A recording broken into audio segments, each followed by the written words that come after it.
The white pawn Lin Sol of the Department of Guile is a family heirloom of the corpse way. Collecting corpses, sewing corpses, embalming corpses, refining corpses, driving corpses, burning corpses. Sample. Take your life to practice and get the god-level trickery technique frying longevity raising compassion method. Sleight of hand magical aptitude is the dish in the pot. Day and night visualization is the fire. Daily offering of life is the firewood. And raising immortal insects is called compulsion. Martial artist realm, inviting in realm, borrowing life realm, half-corpse realm, soul skin realm, ghost envoy realm, and underworld realm. Gradually discover the big secret hidden in this side of the world. Chapter 1, The Body Collector of Dayu.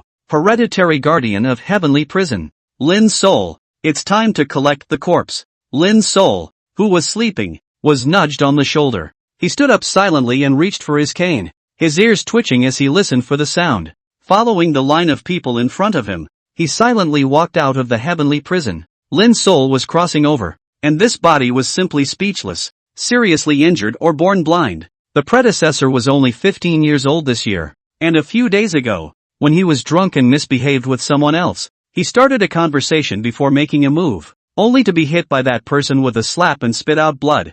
3 days ago a life was lost, and the body was taken over by a forest spirit from the blue planet. As Lin Sol crossed over, a river of time was suddenly injected into his soul. Lin Sol was blessed and instantly enlightened. Understand that you have gained an ultimate goal that everyone dreams of. Everlasting life. Because of the infusion of the river of time, Lin Sol possessed an endless lifespan. Ahem. Lin Sol held the left side of his chest, coughing all weakly. Where his palm pressed there was a crimson palm print, a plucking and a sharp pain. It was the same slap that the man who had injured him that day had left for him. This frail, incredibly weak body was a constant reminder. The self with an unlimited lifespan has a body that could die suddenly at any time. Eternal life does not mean immortality. Disease, swords, plagues, etc. could easily kill him now. That slap on the left breast was very vicious. Nothing special could be seen at the time in the middle of the shot. Instead, it kicked in a day later, leaving the predecessor in pain for a day and a night before taking his life.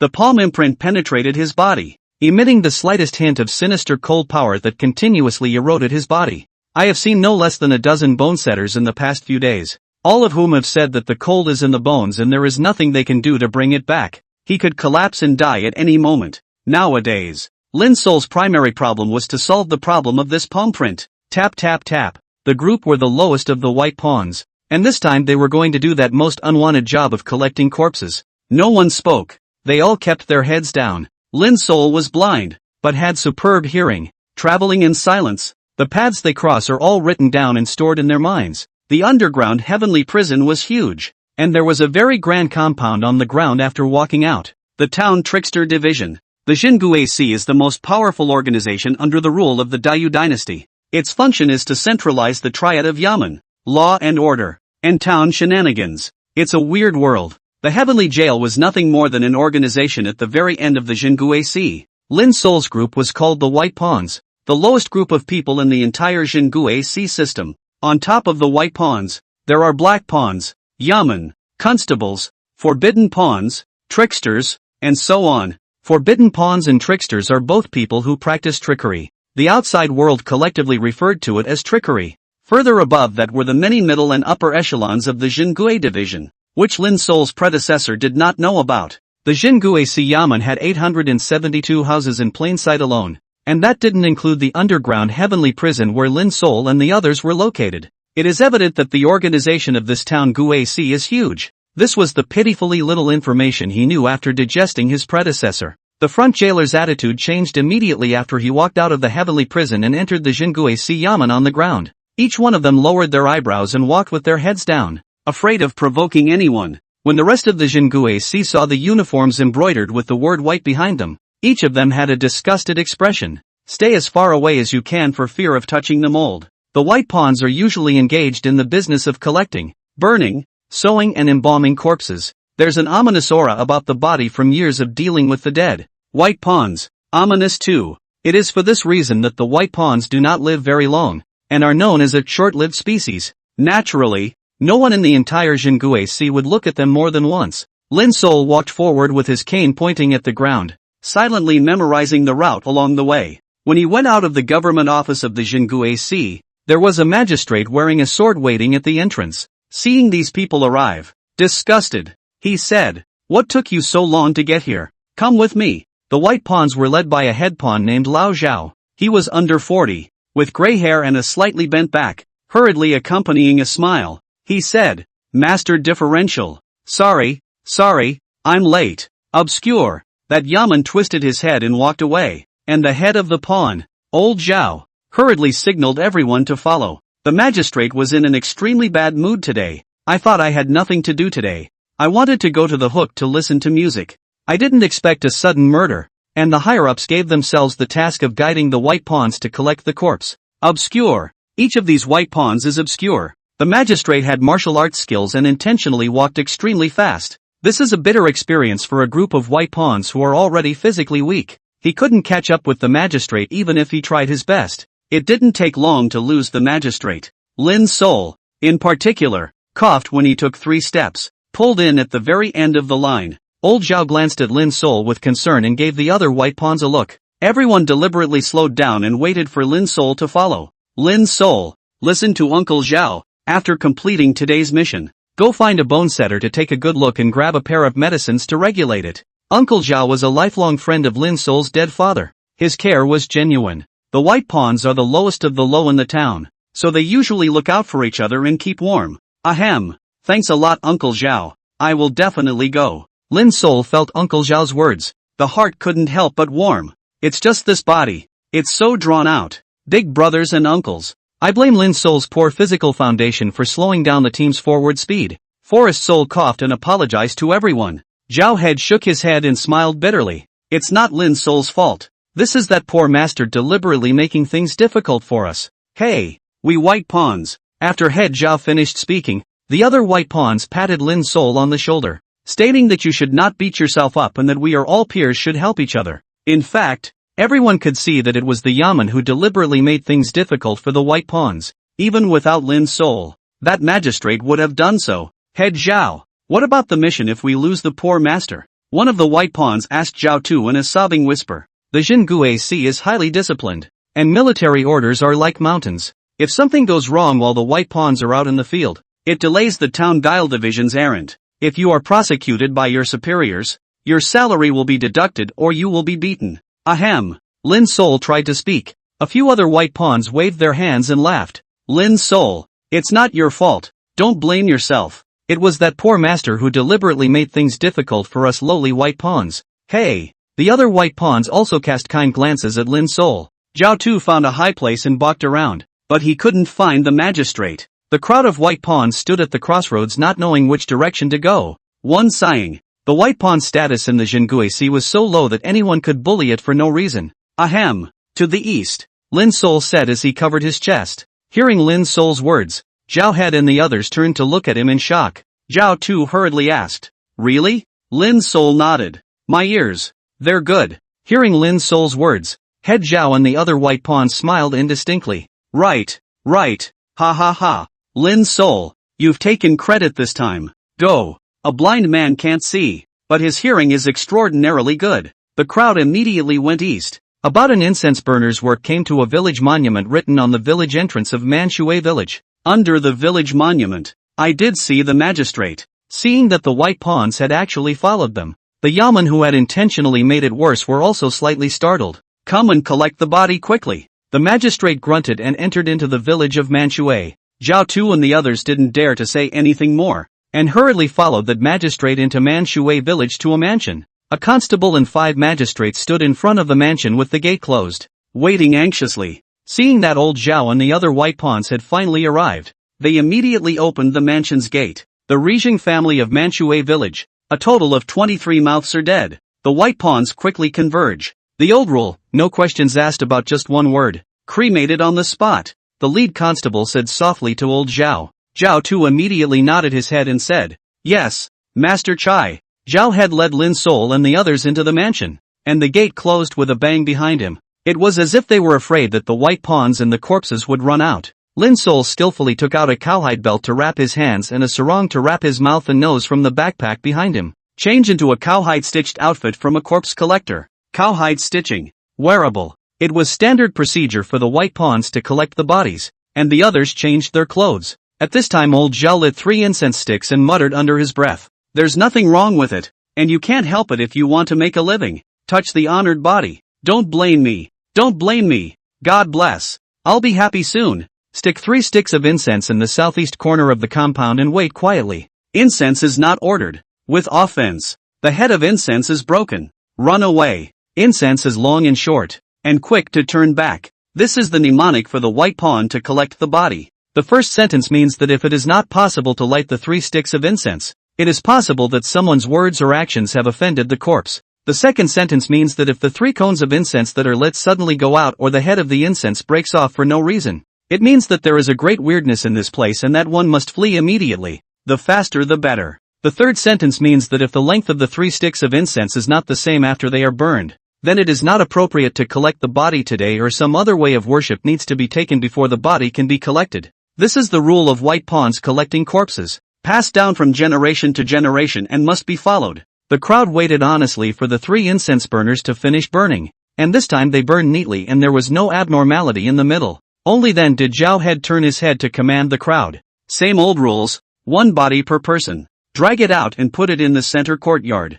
See and hear anything and pretend to be blind and deaf. Lin's soul, just take care of one of the smaller ones. The rest of you do more. This is taking care of the blind forest spirit. Naturally, the others would have no problem with this and started their own work. Thank you Uncle Zhao. Thank you guys. Lin's soul had digested the memories of his predecessor's corpse collection, and he didn't have much fear when facing corpses. Before you collect the body, honor the body. Hands folded, he paid 3 obeisances to the corpse, touching the honorable body. No blame. No blame. The gods bless. I'll be in bliss soon. In his left hand, he took out a corpse suppressor talisman made by the Talisman Hall of the Jingui division and pasted it on the corpse. The body of a child, touching it with his hands, had not a single scratch on his body. I don't know how I died. Corpse collectors have their own rules, and that is to absolutely obey the orders of the poor master. The body collectors don't ask, don't care, don't listen, don't tell. These big things are in the hands of the trickster and above.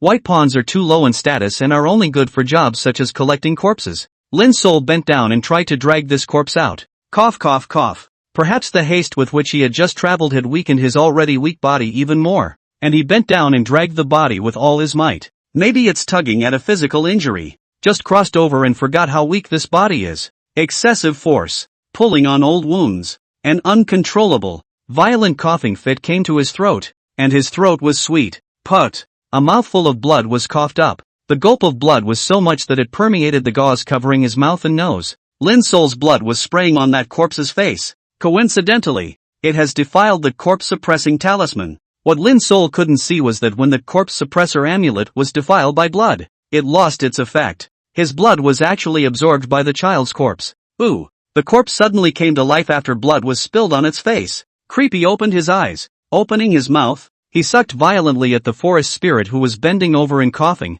close at hand. Because of being blind, none of this was seen by Lin's soul. It was attacked without any defense. Post-mortem. Those 2 words were all that came to mind. Lin's soul immediately felt that the most precious thing in his body was sucked away by that resurrected corpse. Lifespan. That weird corpse was crazily sucking his lifespan at the moment. Even though he couldn't see what the corpse looked like, Lin's soul vaguely guessed in his heart at this moment. The corpse was completely unharmed. Had it been killed by some other weirdness that drained its lifespan? But why did this body come back to life? Lin's soul was completely unaware of the reason. He only felt that his lifespan was rushing into the bizarre corpse in front of him in large quantities. In this process, Lin's soul couldn't make a sound, and his body was stiff and couldn't move a bit. The body was fixed in place, and the strange corpse presented an even somewhat ambiguous appearance. But as more and more lifespans were sucked out of the bizarre corpse, the creepy corpse was actually writhing in pain. It seems to want to stop, but infinite lifespans were constantly entering the body of the bizarre corpse from Lin's soul's body.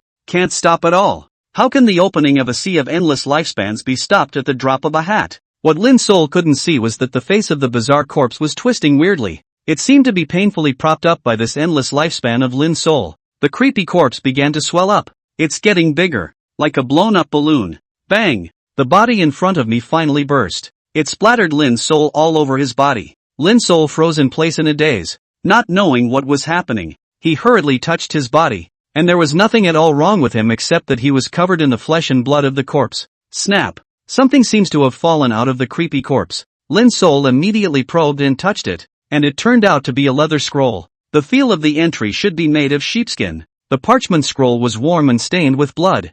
I didn't find this leather scroll when I touched the body just now. Could it be that it was hidden among the bodies before? It fell out after it blew itself up. That must be it. Tap tap tap. Joe's head and the others heard the sound and ran towards this room. Lin Sol immediately tucked that parchment scroll into his close-fitting underwear. Lin Sol, what's wrong? Old Zhao ran over and frowned as he looked at the blood-covered Lin Sol and asked. Lin Sol shook his head helplessly as if nothing had happened. Ahem. Bad luck. Blowing up corpses. Really blow up the body. Swindling and blowing up a corpse are two different things in the first place. It's not a big deal for a white pawn to encounter a fried corpse. Seeing that Lin Sol was fine, Zhao had also let go of his heart. Corpse collectors have been in this business for a long time and have encountered many strange things. Blowing up corpses is one of them. The reason is not known. It is ominous. Zhou's head soothed. I'll report back to my superiors truthfully. It's good that you're alright. Get changed and go out and stack firewood. It's important to report this kind of thing truthfully.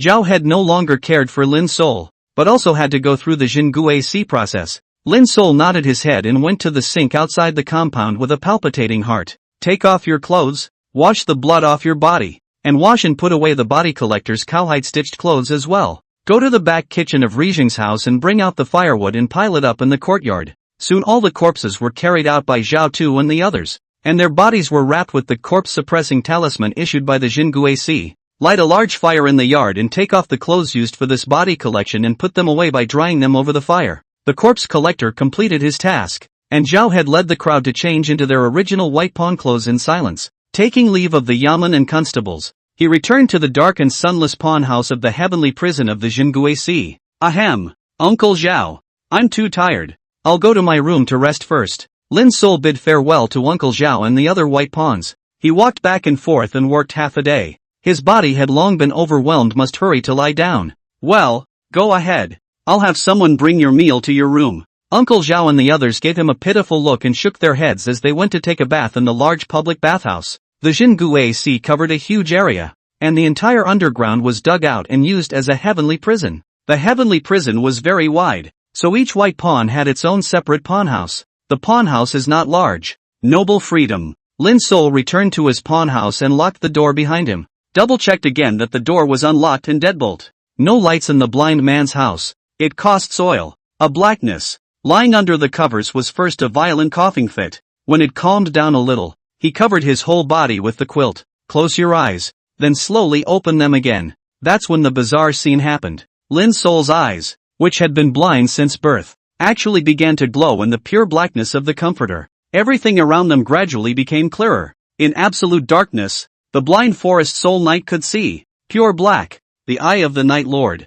People with such eyes are called Night Lords. A pure blind man can't see anything during the day, but in the realm of no light, in the guise of a Night Lord, visual, he quietly removed the leather scroll that had been attached to his underwear under the covers. Both eyes coalesced their vision for a few moments. Above is a text, and 3 sets of pictures. The law of frying life and raising compassion. Sleight of hand magical aptitude is the dish in the pot. Day and night visualization is the fire. Daily offering of life is the firewood. And raising immortal insects is called compulsion. Feed 500 years of life. This method is the first to be completed. Feedback host blood flow like mercury. Body firm body rock. Force tripod 9 oxen. Not invulnerable to all poisons. Feed 1,000 years of life expectancy. This method is a small success. Feedback hosted speed like the wind. The eye of extreme force. Follow the heart of the immortal compulsion. Chaotic compulsion empty kill. Remember, when frying longevity to feed life, it must be accompanied by the method of visualization. Otherwise the whole body will burst and die. Remember, feeding different qualities of longevity gets you back differently. Lifespan color to monochrome, the worst mostly for the old, weak, sick and disabled lifespan. To the 7 colors for the god but only exists in the legend. Most of the lifespan for the 3 colors. After decocting the life, it will give the host feedback of divine liquid. 1 drop for poor, 7 for divine, and most for 3. The divine liquid can nourish the body and produce all kinds of incredible wonders. Surprisingly, it was a trickery technique. Feed the lifespan and get the shenanigans. In this bizarre world, martial arts were nothing more than an aid, and trickery was fundamental. The frying longevity nurturing compassion method is a trick art that feeds on longevity to gain power. The last thing Lin's soul needed was longevity, so wouldn't this be the only specialty he possessed? At the beginning of the art of trickery, blood flows like mercury, the body is firm and solid, the strength is 9 oxen, and all poisons are invulnerable.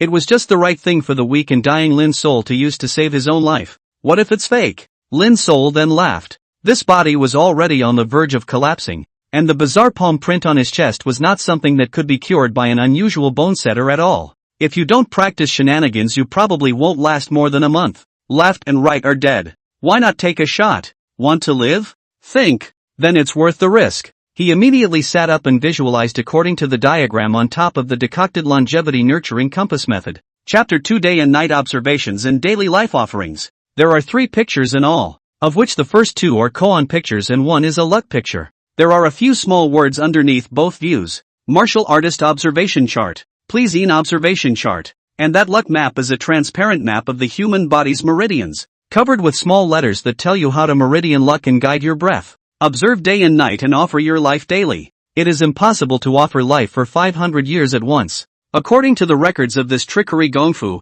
one has to torment the life offering day after day, which is a water torture technique. When frying life to feed life, it must be accompanied by the method of visualization. That is to say, the most crucial part of this trickery is those 2 visualization charts. Lin's soul took the parchment scroll in his hands and looked at it carefully. It was then that I realized that the parchment scroll turned out to be incomplete. There are tears in the sides. In other words, this piece of artifice that Lin's soul had obtained was merely a part torn from a more complete piece of artifice. Could the so-called martial artist and pleasing be the realm divisions of this weird world? At that moment there was a knock at the door. The food is on the doorstep. It turned out that Head Zhao had arranged for someone to bring him a meal. Lin's soul kept the parchment scroll close to him and got up to retrieve the meal back to the pawn house. It was also true that I was too hungry, and my body was already weak to hold out without eating. 3 mouthfuls of 2 mouthfuls of steak on the meal on the body with energy. He immediately unlocked the door of the room to open the trickery parchment scroll once again.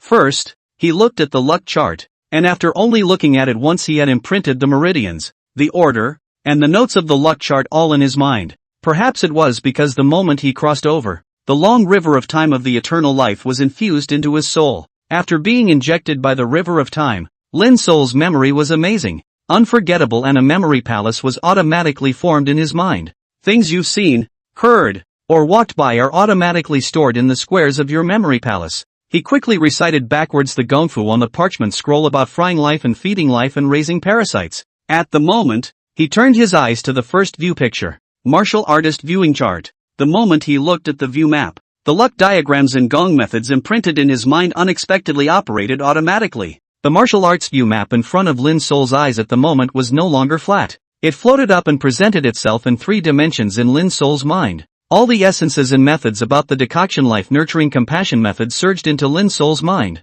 The observation diagram, the luck diagram, and the gong method were all 3 in 1, running parallel and in order in Lin's soul's spirit and body. A huge millstone appeared in his spiritual world. The mill seems to want to turn, but there is no drive to turn it. Wisps of 7-colored lifespan surged out from within Lin's soul's body. That dazzling light of 7-colored longevity flew into the middle of the 2 huge millstones. Lifespan color to monochrome, the worst mostly for the old, weak, sick and disabled life. To 7 colors for God, but only exists in the legend. Most people's lifespan for 3 colors. One's lifespan is surprisingly 7-colored. This must be because of his own longevity. Lifespans that exist in legend. With the addition of longevity, the mill began to turn slowly and automatically. Click click click. Lin's soul, according to the gongfu, tightly guarded his heart field and allowed his lifespan to feed this millstone. 1 year, 2 years, 7 years of lifespan flew from Lin's soul's body into the millstone. The mill turned slowly and horribly,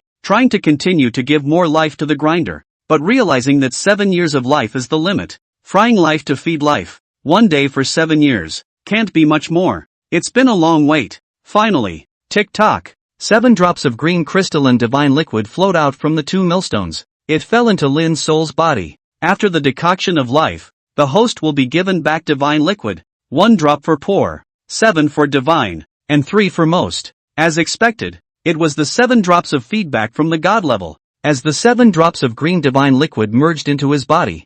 Boom! At this moment Lin's soul felt that the life energy in his body that had been hidden, imprisoned, and bound was suddenly awakened by this droplet of green water. A strand of life energy that was originally his own revived from some unknown corner. Slowly but firmly, it followed the order of the luck chart and the meridians, nourishing his body. Comfortable sensations that he had never felt before spun through his body. In conjunction with the operation of the trickster technique, Lin's soul felt a great harmony that he had never felt before. So much for a night. At dawn, the big rooster kept in the kitchen yard of the town Guiwei division crowed. The heavenly prison is sunless. Dawn relies on chickens. Lin's soul huffed and opened his eyes. After not sleeping all night to observe the martial artist diagram, instead of being the slightest bit sleepy, he was in high spirits. That's when he was surprised to realize that his breathing had never been better. Even the cough is cured. The result of a night's viewing. Scary as hell. He lifted his left chest, and the outlawed palm print had actually dissolved away at some point. The yin and cold chi in his body that had been invaded into his bones and marrow by that palm print had unexpectedly disappeared as well. The divine liquid can nourish the body and produce all kinds of incredible wonders. It's only been one night of cultivation, and it's surprising that it has this effect. It's really mysterious and unbelievable. Life saved. Lin's soul walked out of bed to confirm that his memory palace had memorized the 2 contemplation diagrams, 1 luck diagram, and all of the written feats on them clearly and completely. An identical parchment scroll automatically formed in his memory. Only then did he take out his fire folders and set the parchment scroll on fire. A little bit of the parchment scroll burned away. Include all the ashes in the bowl you are eating in and pour warm water over them and stir. Lin's soul drank the bowl of ash water in one go. Taking quicklime from the cloth bag he had used to collect the body, he sprinkled it in the bowl to remove all traces completely. The bowl was then wrapped in a cloth and cracked into his pocket a little bit with the stick that was in the room over the top of the door. The parchment scroll went up in smoke completely.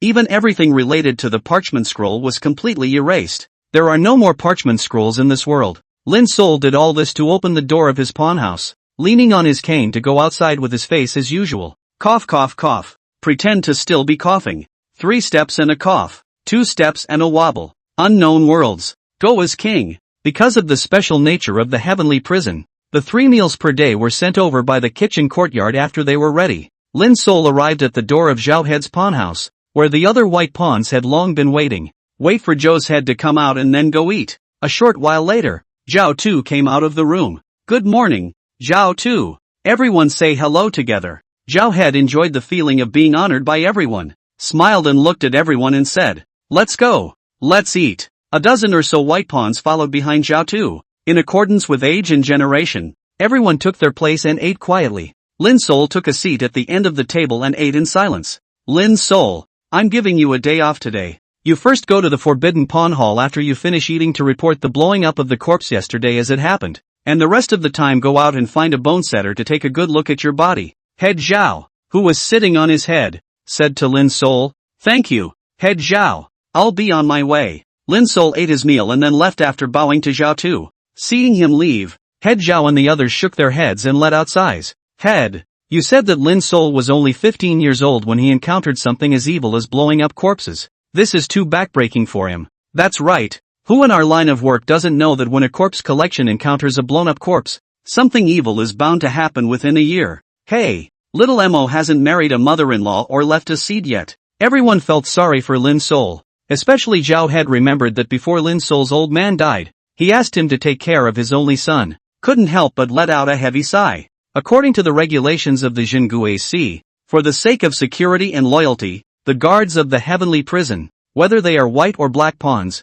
are hereditary. If Lin's soul died without leaving a descendant, then his family would be extinct. Lin's soul walked out of the heavenly prison and followed the memorized route, tapping his cane to the Forbidden Pawn Hall located in the center of the Jinguei Sea. In the heavenly prison of the Jinguei Sea, there are 2 types of personnel, white pawns and black pawns. Higher in the hierarchy are the yamen, who can wear swords, constables, who practice orthodox martial arts, with the head constable being the stronger one, forbidden pawns, who practice trickery, collectively known as tricksters, and tricksters, the stronger of the forbidden pawns. Lin's soul only knew this basic information. A little more advanced matters he didn't know. Ta-da-da-da. Forest Soul points his cane at the ground and leans forward to the right. In the memory palace in his mind, the path from the heavenly prison to the Hall of Forbidden Pawns was clear as day. Stop! Why did the white pawn come to the Hall of Forbidden Pawns if he's not staying in the underground heavenly prison? A guard at the door saw the white pawn with the word white embroidered on his back and rebuked him in disgust.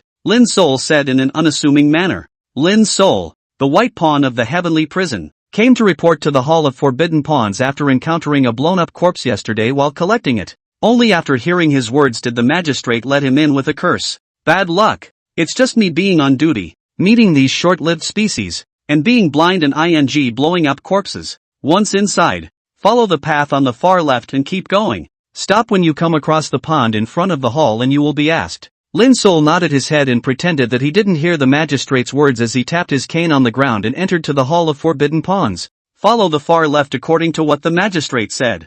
All the roads and buildings that the Hall of Forbidden Pawns had traveled were stored in the Palace of Memory. The map of Jingui's map of the Forbidden Pawn Hall in the Memory Palace walked through the location. Slowly lit up. Walking about a mile, he heard the questioning. The white pawns are here. But something weird happened when they collected the bodies? A soft voice came. The person speaking would be the Forbidden Pawn. Prohibition of pawnbrokers. Those who practice trickery also. It enjoys a high status among the town's trickster divisions. Back to your honor. Yesterday. Lin Sol will be yesterday to collect the corpse occurred in the explosion of the body truthfully reported. Of course hiding the fact that his blood brought the corpse to life. Sucked the life out of himself and blew himself up instead. And got the parchment scroll. The forbidden soldier listened and asked a few more careful questions. Lin Sol all answered truthfully. That's fine. Go back. The forbidden pawn nodded and let Lin Sol leave. Rather, these forbidden pawns practicing trickery are a bit more polite than the magistrates and constables. Lin Sol muttered in his heart and returned the same way with his cane pointing to the ground.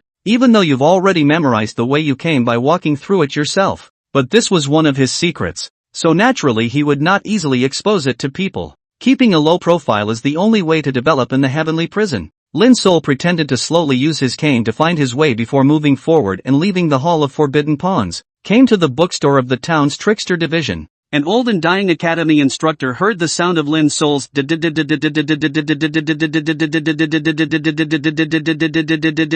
cane. Opening his mouth, he said, "What is a blind white pawn doing in the academy?" White pawns are all short-lived species, and usually enjoy that moment of pleasure in gambling houses and hookahs. The white pawns who came to the academy were hardly ever seen. The point is that this time a blind man came, and there are no books in Braille here. So isn't he making a scene by coming here? This also made this old instructor feel surprised. Lin Sol stepped forward and pulled out a full 5 taels of silver and put it into the hands of the academy's instructor. Respectfully, he asked, "I'd like to ask, what are all the realms for practicing trickery?" It was good to have silver to open the way. And Lin Sol was asking about the most basic common sense of this side of the world. The old instructor didn't have to worry about violating the rules, so he naturally told the truth about each and every one of them. A moment later, Lin Sol's cane knotted the ground as he silently left this part of the academy. In order to fight against the weirdness of this world, human beings cultivate extraordinary power called artifice,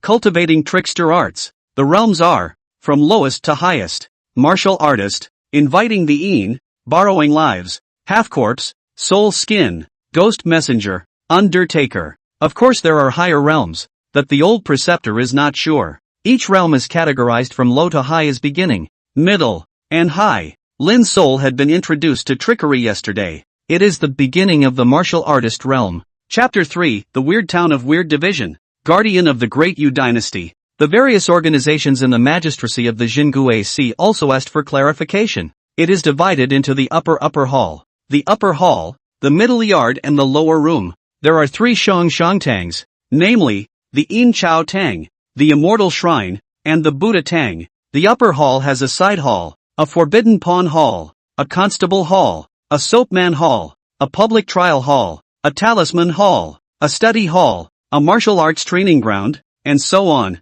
The center courtyard has a Fireman's Courtyard, a Lower Man's Courtyard, a Kitchen Courtyard, and a stable. The lower room refers solely to the heavenly prison, in which there are white pawns and black pawns. The upper and upper chambers are full of big shots from the Jingui's, and they dare not discuss it lightly. The upper hall was the core of the Jingui's operation, with the Forbidden Pawn Hall being the strongest and most mysterious. Leaving the academy, Lin Sol left the Jingui's by virtue of the sign given by Head Zhao. Find a large river and throw the pieces of the bowl that you have smashed into hundreds of pieces in your pocket into different parts of the river as you go. In this way one gets all traces of that recorded leather scroll being completely eliminated. After doing this, he came to a familiar bone setter and had him grab a dose of medicine to take on the spot. Violent coughing before drinking the medicine. I was surprised to see a miraculous recovery after drinking the medicine. Bone setter, your medicine is amazing. I can't believe I don't cough anymore. Lin Sol stopped coughing in front of the groom. He also gave the groom an extra consistent amount of copper coins as a reward. White pawns earn money in exchange for their lives by working in the short-lived species. The salary paid by the Jinguesi can be said to be very generous. That's why the predecessor had enough silver to splurge. Seeing Lin Sol leave his medical center with 1,000 thanks, the bone setter mumbled to himself in puzzlement. Could it be that I mistakenly added any of the medicines to the formula I gave him to make that short-lived species medicated? I have to write it down quickly. Lin Sol left the medical center and walked through the bustling commercial street stores. The blind man's senses were sharpest, and a chilling sensation, intermittent, appeared on his back. Lin Sol's heart thumped. What is this being watched? After changing directions several times, there was always the feeling of being watched by some kind of terrifying presence behind him. He immediately specialized in picking places with a lot of people definitely not taking the path, and quickly walked towards the town guile division. It was good that nothing happened along the way, and it wasn't until he entered the 10-mile radius of the Jingue Sea that the chilly feeling behind him disappeared. The Jingue Sea was like a sleeping beast, terrifying as it was. 10 miles square. All curfews are forbidden. Lin Sol hurried back to the heavenly prison, eating, bathing, and returning to the pawn shelter as usual. White pawns still have an easy job on weekdays if they don't have an assignment. Zhao Tu and the others are yelling and juggling money. Seeing that Lin Sol had returned, he also waved his hand in greeting. Lin Sol, on the other hand, said happily in front of all the people, Uncle Zhao, I wish I had listened to you earlier. That bone setter grabbed me a dose of medicine today, and I stopped coughing on the spot. Uncle Zhao listened and complained. You just don't believe in evil. How can you not go to a doctor when you're sick? Your body is still weak. Go back and rest. Thanks for Uncle Zhao's concern. I'll go back to rest then. Alright, go back and take a good rest. Nurture your strength, and turn around and try to buy an in-law soon, so that you can keep a seed for your Lin family. Oh, all listen to Uncle Zhao. The crowd was in the throes of juggling money when they heard that Lin Sol's cough had been cured. He just cursed that Lin Sol should have gone to see a bone setter a long time ago and stopped paying attention to him. Lin Sol returned to his pawn house and unlocked the door, his eyes cold. The predecessor was nothing more than a short-lived species that wouldn't be targeted for no reason. There are two possible reasons for being targeted. One is that the man who slapped him wanted to see why the predecessor was still alive. Secondly, it's related to the corpse that blew up, which means it's related to the frying longevity nurturing compass method. Whichever one it is, I can't afford to mess with it right now. Try not to leave the town guile division in the near future. Only a strong town guile division can protect me. I must hurry up and cultivate the decoction of longevity nurturing compassion technique and hurry up and become powerful. I have an endless lifespan anyway, so it's a good time to cultivate this tricky technique. Lin Sol then began to cultivate today's decoction life nurturing compassion method. This dharma is about a gradual progression, daily frying of life, and daily feeding of life. Wanting to be fast is not good enough. Slowly simmered on low heat, day by day, the life is fried. Feed for 500 years of life before you can become a minor success. This night, Lin Sol used the gong method as a running and the visualization chart as a supplement. Once again, I fed myself 7 years of 7 colored lifespans. Got 7 drops of crystal clear divine liquid back. His body could feel getting stronger. The coldness in the body was completely expelled, and the previous stubborn disease was gradually healed. A healthy, young body came back and he looked better and better. Of course all the credit goes to the nameless old bone setter whose medicines have cured the disease. Late night 3 days later, the forest spirit was in the unlit, absolute darkness of the pawn house. The Night Lord's eyes froze at the reflection of his healthy, rosy cheeks in the basin water. The blood like mercury written on the scroll should have been done. The white pawns of the heavenly jail stay in the dark underground all day long and deal with corpses all year round. Their faces are pale and bloodless. Such an unusually healthy look on his own face was bound to make the others suspicious. Lin Sol took his special cloth bag for collecting corpses and took out some mortuary ointment from it and carefully applied it to his face. The ointment was used to put makeup on the body after sewing it up. I didn't think the salve would be used on my face. Make yourself look as pale and unhealthy as the other white pawns. The town creepy division deals with creepiness on a daily basis. White pawns, black pawns, yamen and constables also have high mortality rates. Collecting the bodies of their own people and reclining their faces in death was also part of the White Pawn's job. That's why the White Pawns have them in their sacks. Only after doing so did he come to the door of the Zhao Tu pawn shelter. After eating breakfast together, Lin Sol purposely pulled on Zhao Tu, who was trying to juggle money. Zhao had let the others go first and asked in a low voice, "Lin Sol, something wrong?" "Uncle Zhao, my body is better than before after taking that bone setter's medicine. But a few days ago, he encountered a fried corpse and was mentally shaken." "Uncle Chiu, can I apply for inside work first for these 3 months without going out in the field? Take advantage of that bone setter's medicine for the right way to get well." The forest spirit counted. The maximum daily decoction life is 7 years. And after 71 days you can decoct a life of 500 years to reach the initial fulfillment as stated in the decoction life nourishing compassion method. The eyes that were like thorns in his back in the long street outside made it necessary for Lin Sol to be careful and cautious. "It's safest in the weird and powerful town dial division. Get up and get stronger first." Hearing Lin Sol's words, Zhao had glared at him. "Lin Sol, you are really uneducated. The White Pawns of the Heavenly Prison are divided into 10 districts based on the Heavenly Stem, A, B, C, D, E, F, G, C, N, and K. Our team is the deck. Field work is rotated. The next time it's our turn to go out in the field in the deck. We don't know what year it will be. You, don't hang out in brothels. Your brain and body have been hollowed out by pussy. Take advantage of your youth to raise your body and buy a wife, so that you can also leave your Lin family a descendant. Also, I'll try to keep your daily chores to a minimum, so you get well." Old Zhao hated it and patted him on the back, sighed deeply and left. "So it is." Lin Sol immediately put his heart down. Under Zhao's care, he was like a shadow that made up every day, ate, was on duty, bathed, and chatted. Walk with your head down and eat quietly. Smiling faces. Lights out at night. Go was in his own pawn house in the Heavenly Prison, practicing every day. The best thing about the White Pawns of the Heavenly Prison is that as long as no one dies, there are no daily chores. It was not the White Pawn's turn to interrogate prisoners, transfer prisoners, etc. within the Heavenly Prison. These things are done by Black Pawns. White Pawns are not qualified. It is only when they encounter a corpse or a bizarre event that could kill them that the poor White Pawn is called upon to act. On the 10th day, after feeding 70 years of life, Lin Sol's whole body meridian blood flow, meridian thick, reached the leather scroll record blood flow like mercury. The body blood vessels become thick, blood rushing like a river. On the 30th day, after feeding 210 years of life, successfully achieved body rock. The body is as solid as a rock. Bones, fascia, bone marrow, skin, etc. are all greatly strengthened. A cut across the skin with an unusual knife would only leave a white mark. Unusual knives such as those of government officials and constables could no longer break the defense of the forest soul. On the 50th day, after feeding 350 years of life, successfully attaining the 9 bulls of strength, his strength has greatly increased, and his every move contains explosive power. The stone lion that weighed 3,000 pounds at the entrance of the Heavenly Prison was able to be lifted by Lin Sol with one hand, reached the middle martial artist realm. Chapter 4, Entering the Black Prison. Sewing the shredded corpse.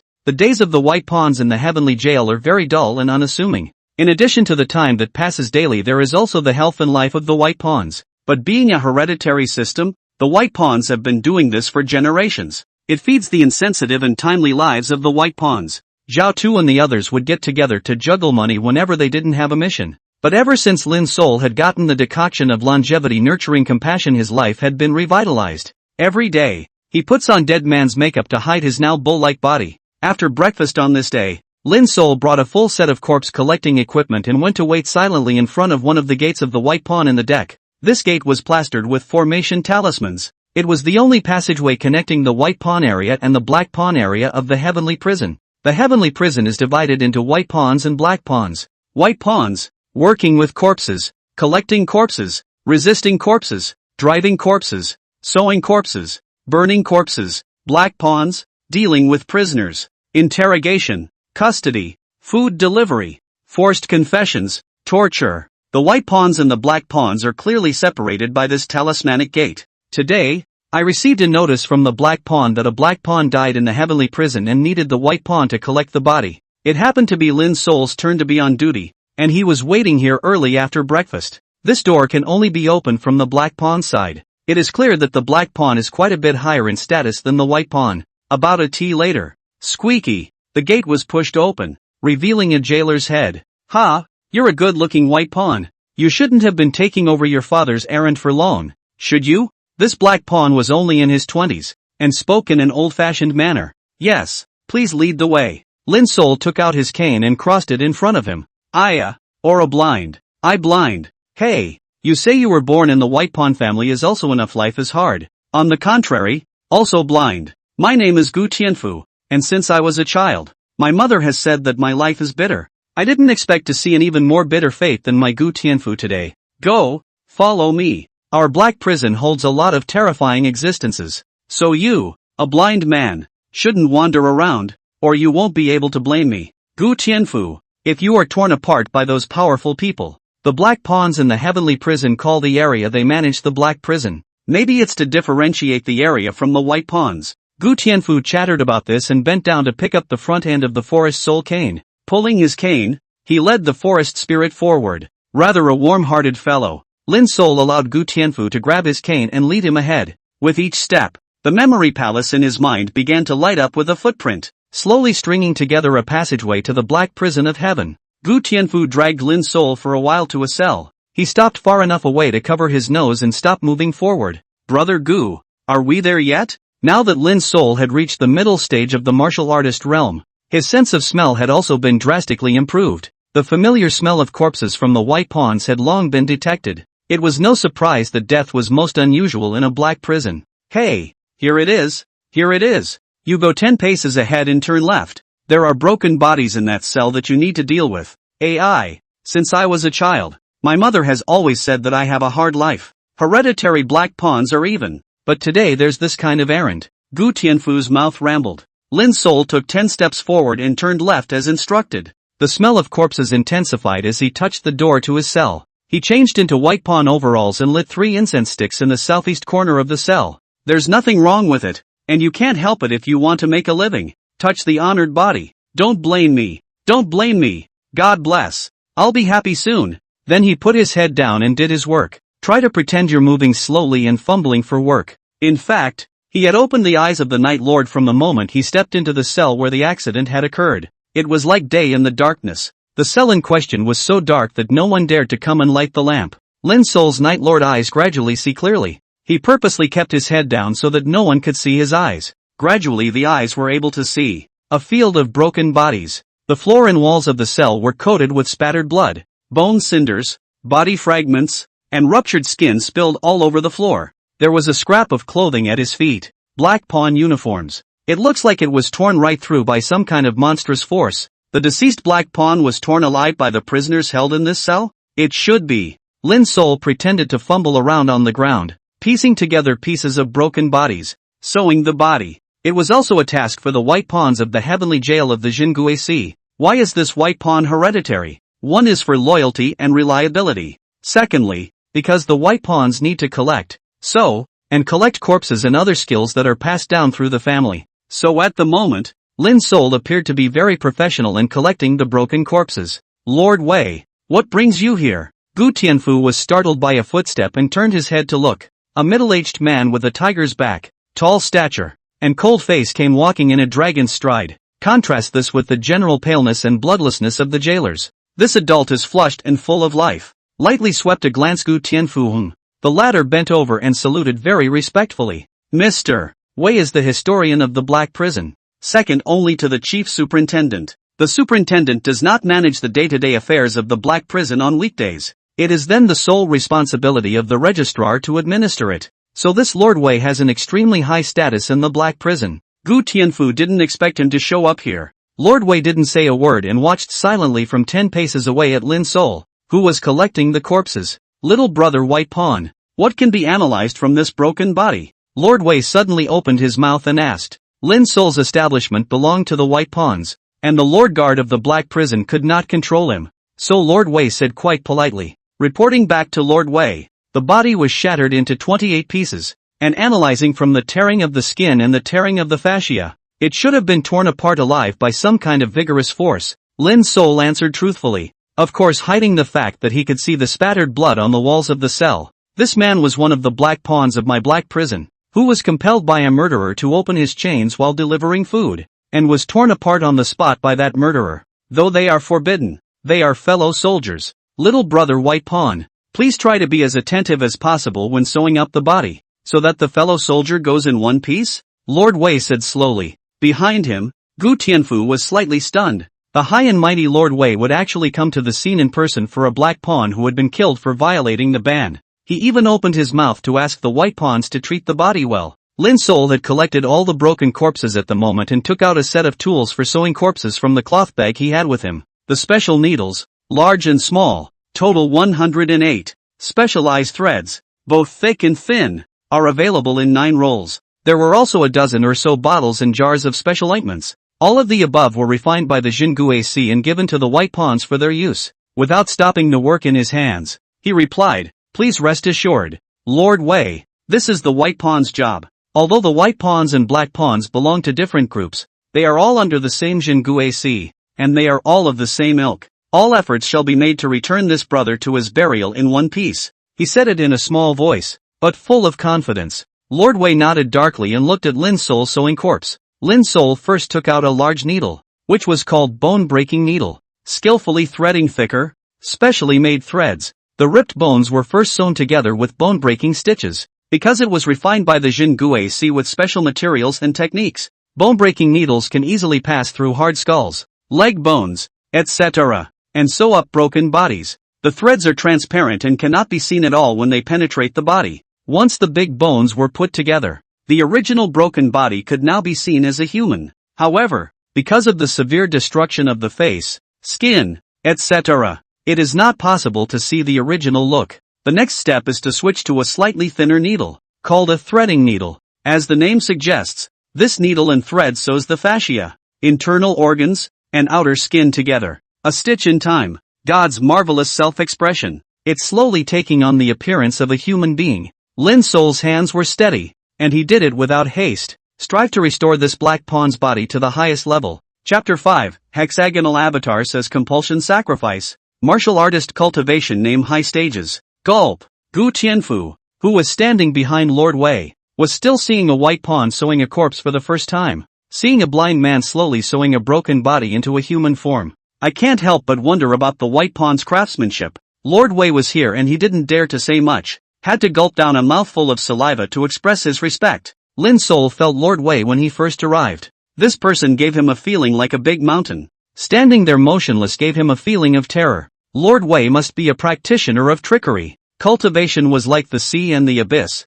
Unfathomable. Lin Sol was now in the middle stage of the martial artist realm, and he actually had a baby-like feeling of powerlessness in front of Lord Wei. Still have to fix the shenanigans. Trickery is what it takes to live in this weird world. For example, the torn body of this black pawn was not the work of an ordinary person at first glance. The horrors of this world had only just opened up a corner to Lin Sol. Lin Sol put away the tendon-piercing needle and took out the 3 thinnest needles. These 3 needles are called 3 needles for shaping the god, which means that these 3 needles will reshape the original spirit of the corpse after use. Lin Sol used the 3 needles of shaping god to repair the torn skin, eyeballs on the face and scalp of the deceased one by one. After he put away the 3 needles of the plastic god, a corpse that resembled the original body by 8 points appeared in front of the 3 of them. Lord Wei nodded darkly as he looked at the intact body of the black pawn. But it's not done yet. Lin Sol once again brought over the special ointment made by the Jinguisi and began to apply it on the corpse's face. Those original stitches are gradually disappearing under the cover of a special ointment.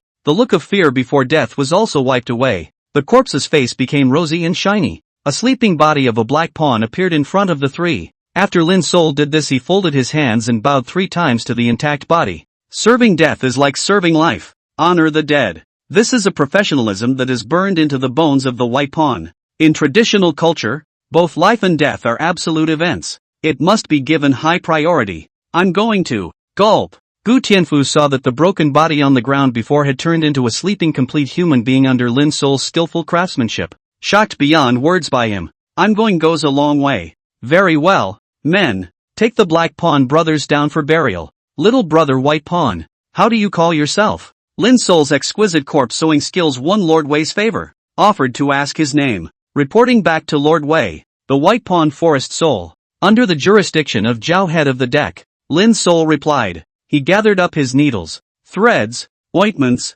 and other things, and went to the light outside the jail cell. Countless formations were branded within the heavenly prison. An oil lamp is lit with specialty fish oil from the North Sea and remains lit all year round. Lin's soul regained his blindness under the lamp, and he took off his special cowhide clothes and put them into the White Pawn's carry-on cloth bag. Blind? It was only then that Lord Wei saw that Lin's soul was actually born blind. His expression jumped slightly, then recovered as before. Good. Lin's soul, you're very good. Then, without further ado, he turned and left. Greetings, Lord Wei, Gu Tianfu said respectfully from behind. By this time the forest spirit finished everything and fetched his cane to signal his departure. Hey, I didn't realize you White Pawns were so skilled in your craft work. It's just a shame that you guys deal with corpses every day and are born as a short-lived species. Come on, I'll take you back. Gu Tianfu pulled on the front end of Lin's soul's cane. The two men moved forward through the passages of the Black Hell. Despite having traveled once,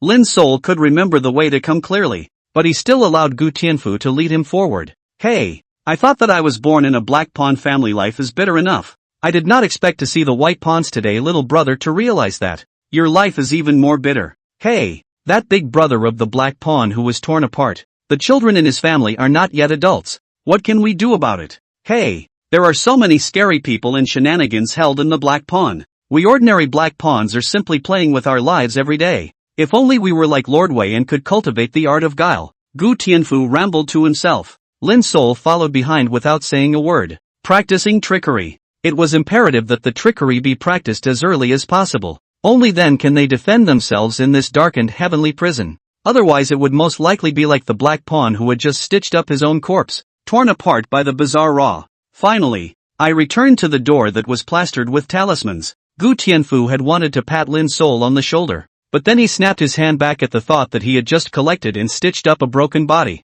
I'll see you later, little brother. Live well, haha. Gu Tianfu felt that the Lin soul in front of him was too pitiful. Born blind, he was also born into a family of White Pawns. People like this are really, it's a worse life than your own. Ah yes, little brother, I forgot to tell you that I, Gu Tianfu, am nicknamed the Star of Spiritual Machines, and there is nothing about the Jingue Sea that I don't know. If there's something, you can always come and ask me, haha. In the future, if I, Gu Tianfu, am torn to shreds, I will admire you, Lin's soul, to collect and sew up the corpse, and I will definitely sew it up better than the man just now. Gu Tianfu saw that Lord Wei had expressed appreciation for even Lin's soul, and marveled at his craftsmanship in sewing corpses. There was always a feeling that this stoic teenage White Pawn might be a little different in the future. So one more word before parting. It's kind of a good karma thing. Lin's soul smiled and nodded, saying, thank you brother Gu. If something comes up I'll definitely come find you. Push through the gate and return to the White Pawn's area. Seek out Zhou's head and report back on today's mission. Zhao Tu was juggling money with his brothers and waved his hand when he heard that. Quickly go to the great bathhouse and rinse off, and return to the pawn house and rest well. Okay Uncle Zhou. Lin's soul went to the big bathhouse. Strip naked and find an extremely remote place. Sink into the warm water of a large bathhouse and let the hot water wash away the obscurity of your entire body. With the water over his head, Lin's soul's mind was extraordinarily sharp. The White Pawn dealt with corpses every day and lived in the dark, sunless environment of the heavenly prison for years. Sooner or later, you're going to run into something weird and hard to understand. Creepy kills without a trace. Even though he himself was in the martial realm, it was still not enough to really encounter shenanigans. In order to break this situation today, just entering the martial realm was categorically not enough. It must be practiced as shenanigans. His heart flamed at the thought that there was a second layer of inviting the Yin observation diagram in the Frying Longevity Nurturing Compassion method that he had accidentally obtained. Inviting the Yin realm was the true introduction to practicing trickery. The martial realm was nothing more than a basic method of polishing the body. I must cultivate into the higher stage of the martial realm as soon as possible, and then find a way to enter the inviting Yin realm. And so it goes on with ordinary days. This night Lin's soul was extraordinarily excited. This was because this night was the 71st night of his cultivation of the Frying Longevity Nurturing Compass method. By feeding another 7 years of lifespan this night, you've accumulated a full 500 years of lifespan. The Dharma says that you have reached the state of first realization. The benefits of being a White Pawn in the celestial prison are obvious. It is that the other people in the Jingue Sea are avoiding them, so naturally no one comes to bother them. These White Pawns. This allowed Lin's soul to simply say hello to Zhao Tu, and then he could safely hide in his own pawn house in the heavenly prison to observe and cultivate at ease. The familiar millstone appeared again in his mental world during the observation. The 7 colored lifespans were thrown into the mill, and 7 drops of emerald green water fell into his body. Only this night was different than usual. As the 7 drops of water entered the body, something actually began to change in that mill. A 100-legged double-winged centipede slowly crawled out from the grinding eye. Black body, iron wings, steel teeth. Lin Sol knew that this was the first compulsion he had raised. 100 feet. At the same time, Lin Sol gained a 4th ability, invulnerability to all poisons. That 100 feet flew out and nodded to Lin Sol 3 times, then merged into his left hand. Lin Sol felt that he and this 100-footed centipede were instantly connected by blood and flesh, and that he had become the master of the 100-footed centipede. With a thought of your own, let it live and let it die. Absolute control over the centipede. The ability about 100-foot also instantly flooded into his mind. White eyes, iron body, and all poison. Hiromi, which corresponds to the ability to spy. The iron body corresponds to the ability of steel. All poisons correspond to the power of poison. As we continue to feed our lifespan in the future, this centipede will continue to grow with more abilities. At the same time, a tattoo resembling a centipede's mouth unexpectedly appeared on the tiger's mouth of his left hand. The name is Centipede's Mouth. The name of the first ability is Nano. Within the mouth of the centipede, it makes its own square. There was a full 10 square feet of storage area inside. You can hide things in the mouth of the centipede without realizing it. He swept his left hand gently over his body stitches. The needle disappeared into the mouth of the centipede. A thought, and the corpse sewing needle reappeared in its place. Collect things as you wish. The mouth of the centipede has a second powerful ability, compulsion. It was able to release a mysterious compulsion from it into Lin Sol's body, allowing his strength to briefly jump up to the pleasing realm. Short duration and huge side effects. Do not use this compulsion power in idle situations. At this point, Lin Sol had obtained his first compulsion aptitude, the mouth of a centipede. Nerfing and composting rituals. And as his realm rises, the compulsion avatar will continue to advance. At this point, Lin Sol's cultivation of the frying life nurturing compulsion method had completed its minor accomplishment. He has acquired 4 abilities, blood flows like mercury, body is solid, strength is 9 oxen, and no poison is invulnerable. Raised the first compulsion, the 100-footed centipede. Got the first compulsion aptitude, centipede mouth. The realm has also reached the high stage of the martial artist realm. Continuing to cultivate the frying life and raising compassion law will break into the inviting in realm. Entering the next realm allowed one to raise more compotes and obtain more compulsion aptitudes. Nowadays, Lin Sol was primed to live. Great! Having entered the high stage of the martial artist realm today, I can count on having the power to defend myself in this heavenly prison. Finally, I can open the invitation to Een observation chart to see what's going on. Entering the Een inviting realm was considered true cultivation of the art of guile. Anxious Lin Sol immediately began to look at the invitation to Een Guanyin.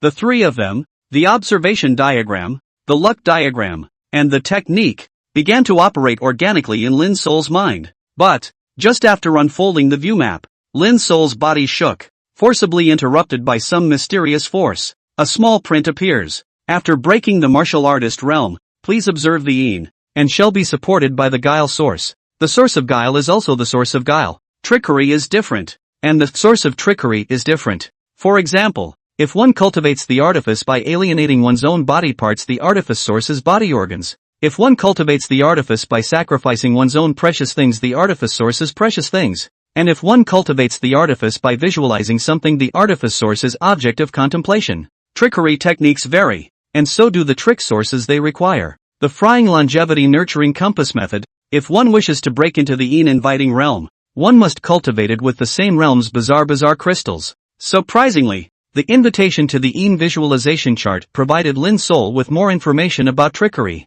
In order to break into the Een realm, one must have a guile source. The frying longevity compass raising method that he cultivates requires the weird Gue crystal called inviting Een realm as the Gue source. The source of guile was well understood, and was simply the thing that was the source for practicing guile arts. And what's the secret crystal? Lin Sol couldn't figure it out for the moment. And ask the old teacher of the academy? Inappropriate. A blind white pawn who kept asking about trickery would inevitably make the old man suspicious. Go to the bookstore and borrow a few books back. It's even more inappropriate. A blind man reading a normal man's book would not be revealing his secret of being a Night Lord. It's better to think long term.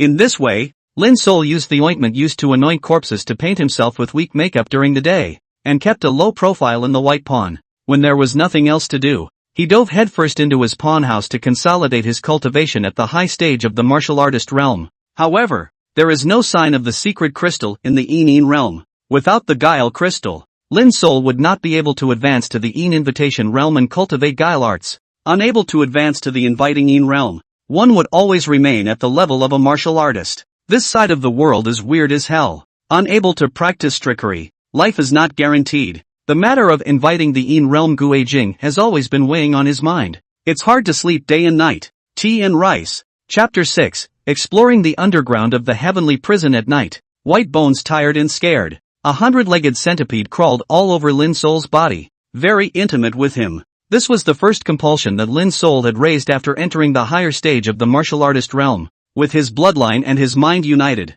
white eyes, iron body, and all poison. It's the ability of this martial realm compass. This night was the 15th day of the lunar calendar. Lin Sol returned to his cold and clear pawn house after dinner in a low-key manner as usual. Around midnight, even the money jugglers, Zhao Tu, and the others had gone to bed. Forest Spirit opened the eyes of the Night Lord in absolute darkness. Those eyes burned brightly in the darkness, eerily difficult to understand. Go! Lin Sol softly issued a command in his mind. The 100 feet whooshed into the ground and disappeared. After the 100-foot disappeared, Lin Sol began to share the 100-foot's vision. The fact that the master and the compulsion shared a vision was something that Lin Sol had only recently discovered. As the 100 feet moved forward, the situation underneath the heavenly prison was visible to Lin Sol's eyes. Lin Sol had done experiments even in the daytime. Lin Sol was purely blind, he could share the vision of the parasites. According to Lin Sol's understanding, this shared vision should act directly on the mind, not constrained by the retina. Today was the first time that Lin Sol had sent out 100 feet to check out the situation in the heavenly prison. This look didn't matter, but it scared the forest soul. The 100-foot is extremely good at breaking through the ground and walks underground like nobody's business. As the 100 feet moved forward, it unexpectedly allowed Lin Sol to see a terrifying scene. 5 feet below the ground floor of the heavenly prison, it was surprisingly covered with a set of white bones. These white bones are from a different species. There are human beings, huge demonic beasts, and even some huge white bones of species that Lin Sol has never seen and can't name. Layers and layers, spread out over a whole floor. On top of these white bones, Lin Sol saw a familiar talisman. These talismans were also branded with the imprint of the Jingui Si. However, it is very different from the corpse-quelling talisman issued to the corpse collector by the Department of Jingui Si. These talismans felt more advanced and powerful. It was affixed to the heads of these white bones, seemingly suppressing them for eternity. Killed in life by the Town Guile Division. After his death, he became a member of the town of Jingui Si. This was Lin Sol's most intuitive feeling. His 100 feet sensed that there should be something else underneath the layers of white bones. But in the face of this terrifying white bone, Lin Sol ultimately chose to order 100 foot to retreat. It's too weird to be taken lightly. That is to say, 5 feet below the heavenly prison guarded by today's white pawns and black pawns. Surprisingly, there was also the hidden place of the heavenly prison of the Jingui Si. It's supposed to be creepy that's being held there. This was Lin Sol's intuition. Maybe the only way to keep it weird is to bury it deep in a place like that and suppress it with a white bone formation over your head? Stay away from this white bone formation. The 100 feet continued to move forward, and despite being incredibly cautious, in the end, the 100 feet controlled by Lin Sol didn't walk very far, because 100 feet forward found that in the heavenly prison of the underground east, west, south, north and south, for aspects of each buried a high about 1 zhang white bone tower.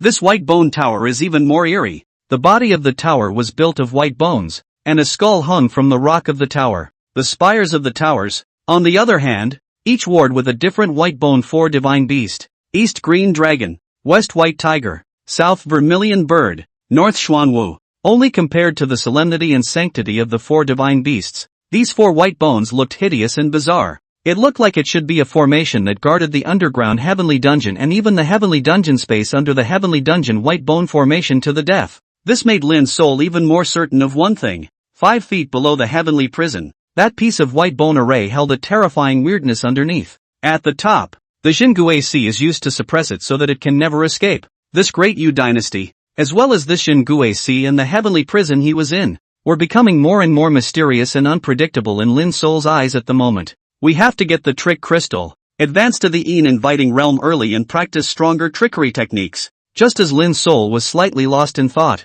The white bone Xuanwu on top of the white bone tower in the north where 100-foot was suddenly opened its snake eyes. White bone snake eyes. Sai seems to be. Ah. Lin Sol only felt his mind go into a trance, as if something like a sledgehammer had hit him hard in the head. Squeak. 100-foot's entire body shook in shock at the sudden Xuanwu snake eyes. Return quickly. Lin Sol braced his head strongly and gave orders to Momoshu. 100 feet and more than 100 centipede legs plowing through the soil together. Flying back. It was good that the Xuanwu behind him didn't continue to attack. 100 feet which escaped back. The shocked 100-foot returned to Lin Sol and immediately disappeared into his body. Fortunately, the compulsion has a special physique and only needs to recuperate in the host's body for a few days after suffering a serious injury to recover as before. How awful. Lin Sol's first glimpse into the corner of the underground world of the Jingue Sea was nearly destroyed by the compulsion. At this moment, the more he perceived the power of the Jingue Sea. Never again will I dare to snoop around with the help of 100 feet.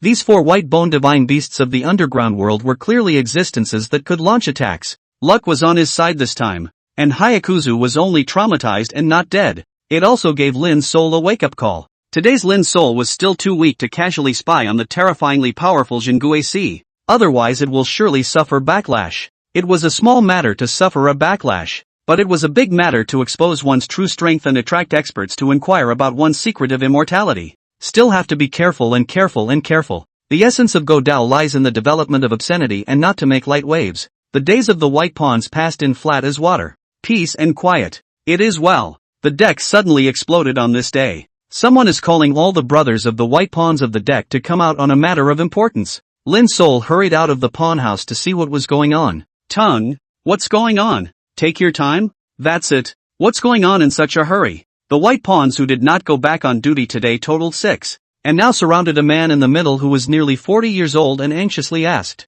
The person surrounded by the crowd in the center was surnamed Tang, and was about the same age as Zhao Tu. On weekdays, if head Zhao was not around, it was customary for everyone to ask him if they had anything. At the moment, Lao Tang was sitting on the ground holding his head. The shoulders twitched and seemed to be crying. Brother Tang, why don't you tell us what's going on? We're in a hurry. Someone pushed Lao Tang. Only then did Lao Tang raise his head in agony. It's Zhao Head. Zhao Head he. Lin Sol's heart skipped a beat when he heard that it was Zhao Tu. In the middle of the heavenly prison. One is most afraid of hearing this kind of news. Basically, it's not good news. The white pawns themselves work with corpses every day, and it's only a matter of time before they run into something bad. I didn't expect it to be Zhou's head this time.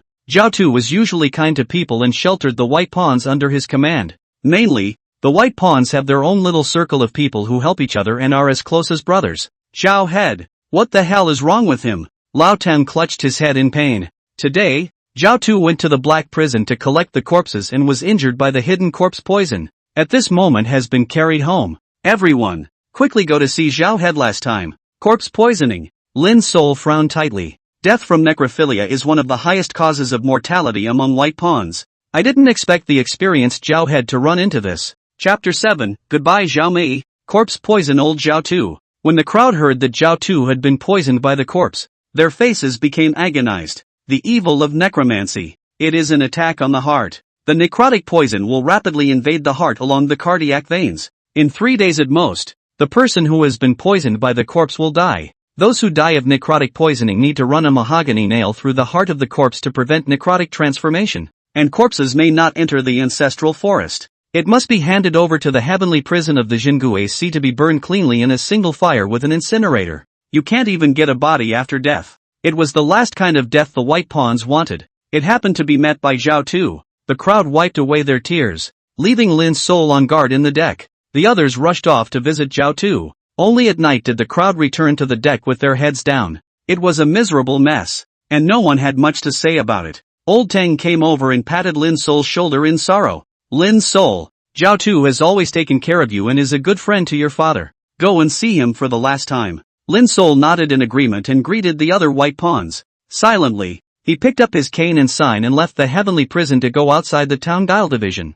Zhao Tu has his own home outside of the Jingue Sea. The white pawns were well paid because of the work they did selling their lives. Zhao Tu's home is in the north of the city. A large mansion. Zhao Tu's house was familiar to him because he used to come here with his father when he was a child. Knock, knock, knock. Forest Soul knocked on the door. After a long time, A woman's voice came. Who? Hearing this familiar voice, Lin's soul froze slightly. Zhao Mei. A memory of my own childhood comes to mind. Zhao Mei is 3 years older than Lin's soul. Because both families were white pawn families and the fathers of the two families were on better terms. So Zhao Mei and Lin's soul grew up playing together. Both families turned out to be interested in setting up these two children, who grew up as childhood sweethearts and door-to-door friends, together. Nay, later Lin's soul predecessor is really too unprofitable, and hangs out with a bunch of shrewd scoundrels all day long. Even Lin's soul's father couldn't look away. I really can't control this unprofessional son, and I'm also afraid of delaying Mei's good years. It so happened that the son of the white pawn of another family entrusted the matchmaker to come to the Zhao family to talk about the matchmaking. Lin's soul's father tried his best to set up so that the Zhao family agreed to the marriage. Originally, head Zhao still wanted Zhao Mei to marry Lin's soul. Nah, Lin's soul's predecessor was just too much of an asshole for his own father to watch. There is also the most important reason that both parents know and do not point out. That is, Lin's soul is blind, and Zhao Mei is very beautiful. These two, despite having grown up together, have grown apart with age and physical growth. The gap between the two is widening. A simple sentence. Lin's soul's predecessor was as weak as a chicken and was not worthy of the beauty Zhao Mei. Later, Zhao Mei married another woman. Lin's soul fooled around and never saw each other again. A goodbye that day. It's like a lifetime ago. The door opened and Zhao Mei's beautiful eyes were filled with tears as she saw that the person in front of the door was Lin's soul. She froze slightly, and the forest spirit she hadn't seen in years was right in front of her. There was some excitement, and those extremely full breasts fluttered about in a welcoming manner. Brother Lin's soul, it's you? This Lin's soul brother seemed to be a stranger thousands of miles away, but also seemed to be close at hand. Sister Mei, it's me. It's been a long time since I've seen you. Are you alright, sister? Lin's soul asked a word that wasn't far off. Woohoo! A warm, full body threw itself into Lin's soul's arms. Chiu Mei Inger has recently suffered from a series of bad luck and sees Lin's soul, whom she grew up with, standing in front of her. All sorts of feelings instantly enter the heart. It's like a big rock thrown into ancient water. It made loud noises and ripples. He lost his usual solemnity and threw himself into Lin's soul's arms and cried in pain. Lin's soul only felt a mature female body that was a little taller than his own wrapped around him. The ripeness and fullness pressing against her own chest held the ultimate elasticity. Even though Lin's soul had seen a lot, he was slightly paralyzed at the moment. Why are you still so spontaneous when you see yourself when you're obviously married? Lin's soul didn't know how to put his hands, so he stood there frozen with his cane in his hands. It was just that at this moment, Lin's soul possessed a high-stage cultivation in the martial artist realm. In spite of applying ointment, it looks weak and pale from the outside, but the real body has blood flowing like mercury, dragon heart and tiger veins, just like a furnace full of explosive power. He had long since ceased to be the weakling he was back then. The strong male hormones emanated out, making the heartbeat of Zhao Mei in her arms accelerate and giving rise to all sorts of reveries. Zhao Mei had a pair of beautiful eyes fanning out, and after the first time woman was even more like a ripe peach, like a full body. Suddenly at this moment, he felt that the man in his arms was no longer the carefree boy he had been as a child. She seemed to think of something and her face flushed, hurrying away from Lin's soul's arms. He glanced at Lin's soul's slightly pale, weak face. The mind can't help but think. Luckily, he's lucky he can't see. Otherwise I would have made him laugh with this embarrassment. Brother Lin's soul, you're here to see my father, aren't you? A somewhat recovered Zhao Mei asked. Yes, how is he doing, Uncle Joe? These words once again tugged at Zhao Mei's heart that had been momentarily joyful just now because she had seen her childhood playmate. One thought of the suffering my father was going through, and then I thought of my own bitter fate. Zhao Mei's heart hit rock bottom again. Hey, Zhao Mei sighed heavily. Heart way, everything is fate. Half of it is not by people. It's probably the fate of being born into a family of white pawns. Zhao Mei habitually took Lin's soul's hand and was about to walk towards the Zhao family. Zhao Mei's hands were soft and boneless, with long, thin fingers and fine lines. It's as smooth and comfortable as holding a bar of soap. Lin's soul shook his head and gently pulled his hand out of Zhao Mei's. Sister Mei, I have performed my duties as a white pawn. White pawn hands, unclean. The hand of the white pawn is the hand used to collect the body. To an outsider, it is most ominous. Put. I didn't expect Zhao Mei to burst out laughing at his words. Brother Lin's soul, don't come at me like that. My family has been white pawns for generations. Even my late husband was a white pawn. If the white pawn is ominous, then am I. Zhao Mei, not a great ominous? Then, without any further ado, He took Lin Sol's hand and closed the Zhao family's door, leading Lin Sol inside. That's true. That's not right. A deceased husband? When Lin Sol heard this, his heart thumped. Sister Mi, who was widowed at such a young age. No wonder he saw himself as if he had met a heavenly relative, and at once threw himself into his arms and cried. Turns out she's been through so much in the last year or so. Since she was already a young widow, she didn't mind being held forward by her hand. Marching into the courtyard, Lin Sol's sensitive ears heard a boy sobbing from afar. Judging by the voice, this is Zhao Junshan, the son of Zhao Tu. He was just 12 years old this year, and was Lin Sol's follower when he was a child. Father, Lin Sol has come to see you. Zhao Mei pulled Lin Sol inside the master bedroom and said softly, Uncle Zhao, how are you? No lights were lit in this room, and it was pitch black. It is said that people who have been poisoned by necromancy are afraid of light, brightness and water. That's why there were no lights in the room. Forest Spirit's Night Lord ability awakens. First, he saw a little person right in front of him. Gorgeous. Chapter 8, a daughter on her deathbed. Uncle Zhao's life in peril. Zhao Mei is in front of Lin Sol. Lin Sol knew just from the back that she was definitely the best of the young women. Long legs are youthful, powerful and bouncy. The arched buttocks are even more like with electric current. Any man can't stop himself from looking at it. The back of his neck showed pale skin and his hair was black as ink dye. And even a pair of rounded double highs that would make any man's heart skip a beat. Any way you look at it, Zhao Mei is the ultimate in 18-year-old women. All the women of the Dayu dynasty married early. 18-year-old Zhao Mei had long since grown into a plump and beautiful woman. Zhou's head lay weakly on the bed, the left side of his body wrapped in bandages. His head lolled on the bed, weak and feeble, as he looked at the three children before him that he missed the most. Lin Sol, you're here. What else can Uncle Zhao do? He doesn't have 2 days to live anyway. And of you 3 children, the one I'm most relieved about is Junshan. He's only 12 years old. And after I die he's going to enter the heavenly prison of the Zhengui division to serve as a white pawn for me. Lin Sol, you'll have to take care of him when the time comes. Zhao's mother-in-law was bought from the barbarian land, and at the moment, she is crying secretly outside the house and can't intervene. Zhao Tu disliked her lack of etiquette and wouldn't let her into the house, only explaining the aftermath to his 2 children. Uncle Zhao, don't say that. You'll definitely live a long life. Lin Sol, you're also a white pawn. So you naturally know that you can live up to 3 days after being poisoned by a corpse, so you don't need to comfort Uncle Zhao with kind words. Your Uncle Zhao's corpse poison hasn't attacked his brain yet, and he's still quite awake today. With this free time, why don't we talk about the matter of Mount Junshan?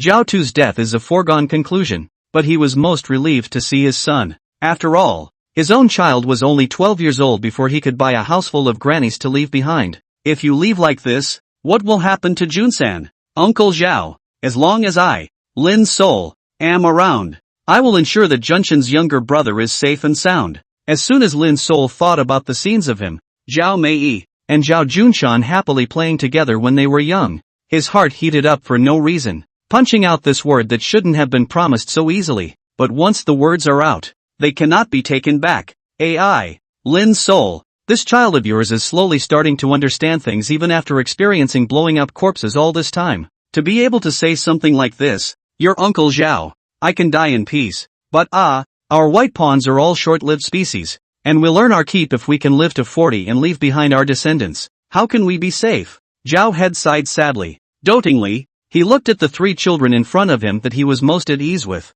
Despite the lack of lights, accustomed to the darkness, he could vaguely see the 3 children. As soon as he thought about it, he promised to protect Lin Sol before his father died. This thing was as if it was right in front of his eyes.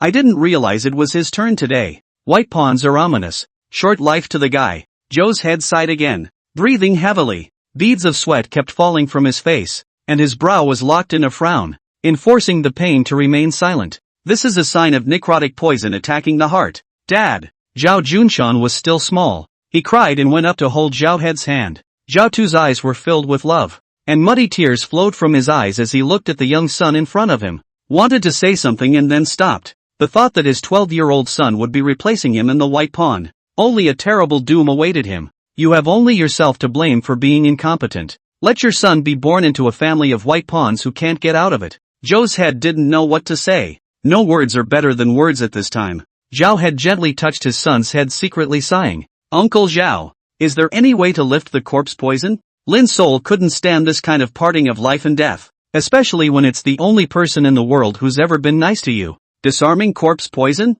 Oh, except for the forbidden pawn adults who have this ability. Where can the rest of the people lift the corpse poison? The gleam in Zhao Tu's eyes flickered. Full of gray. The forbidden pawns can disarm the corpse poison. But in the eyes of the forbidden pawns, the white pawns were nothing more than lowly existences. So how could they possibly go to the trouble of working for the sake of the district's white pawns? Uncle Zhao, the forbidden pawns can remove the corpse poison from your body? Lin Sol heard the meaning in Zhao Head's words of desire.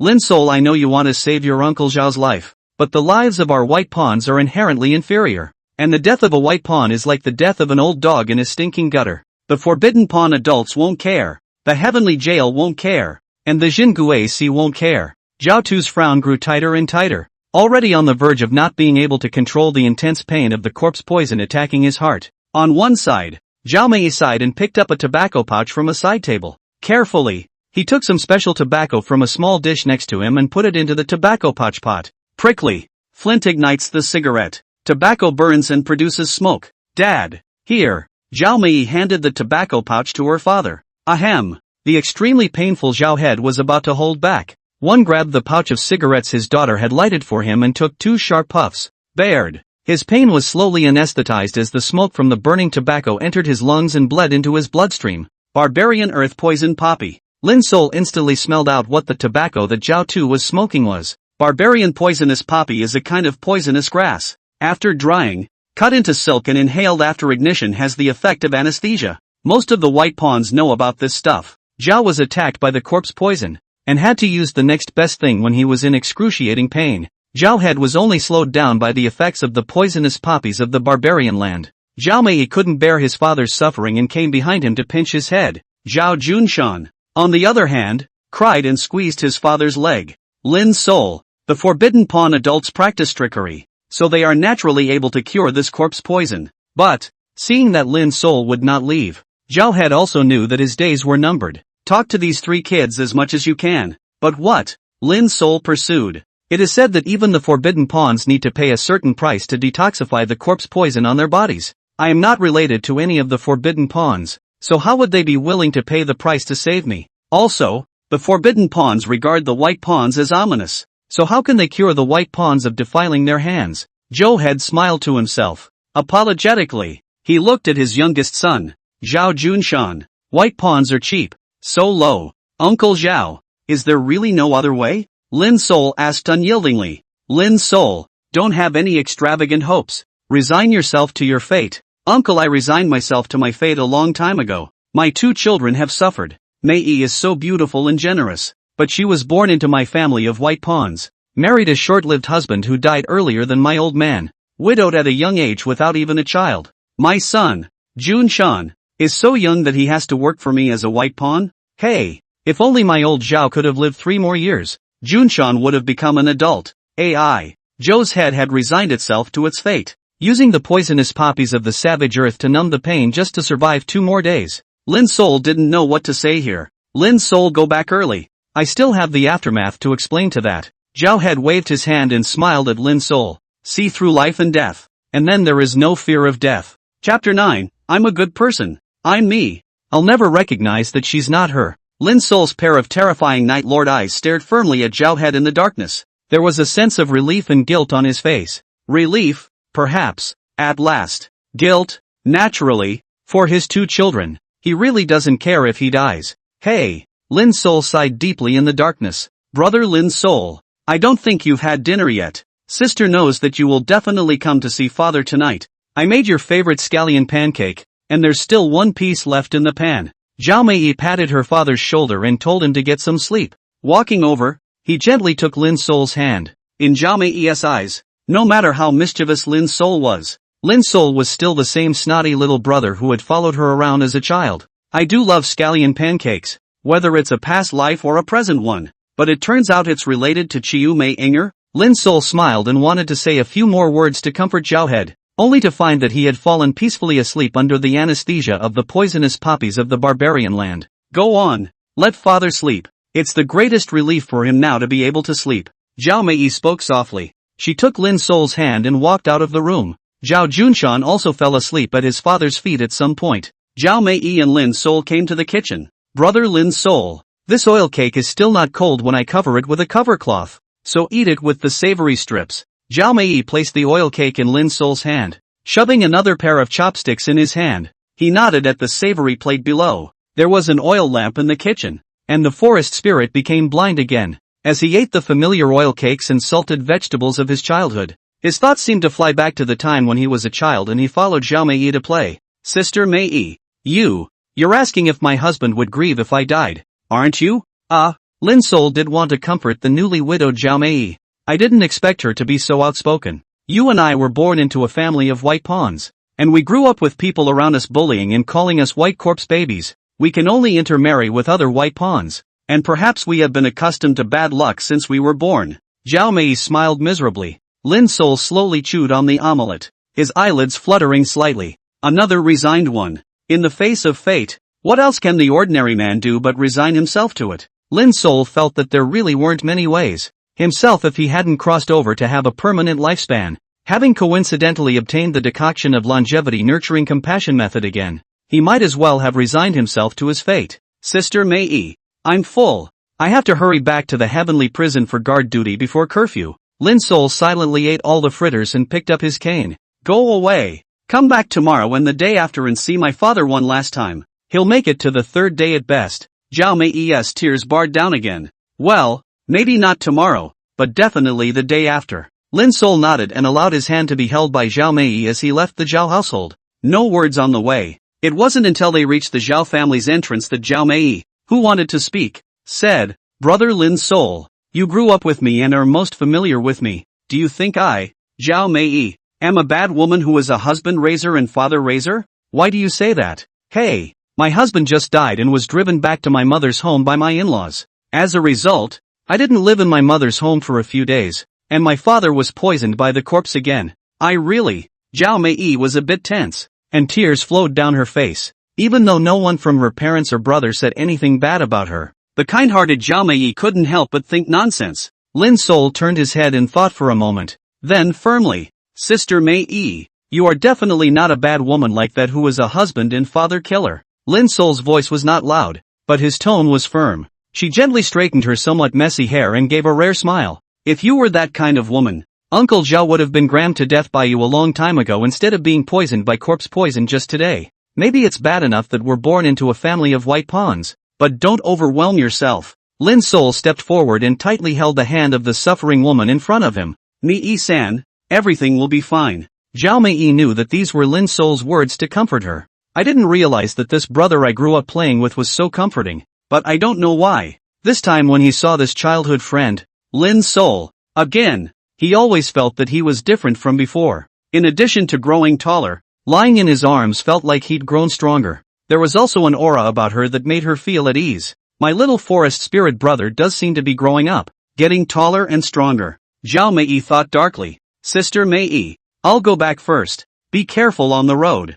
Zhao Mei watched reluctantly as Lin Sol's figure disappeared into the darkness. Zhao Tu's house is only a mile away from the town Guisi. Lin Sol quickly returned to the heavenly prison of the Jingui division. He couldn't bear the thought of Uncle Zhao, the only person in the world who cared about him, dying in such agony. It was also evoked by Zhao Mei the beauty of their childhood playtime. Hey, even after crossing over and changing bodies, I'm still the same nosy, kind-hearted me. He had made an important decision. He went back to his pawn house and took some silver from his centipede's mouth and put it in his pocket. He had put all the silver he had saved in the centipede mouth since it was built. Greeted the white pawn on duty. Came to a door plastered with talismans. This door connects the black and white prisons of the heavenly prison. Knock knock. Forest Soul knocked on the door. What is it? Immediately behind the door came the sound of alarm. Lin Sol, the white pawn of the decimal region, has something he wants to seek out. Gu Tianfu, the black pawn, please also be accommodating and have your own reward.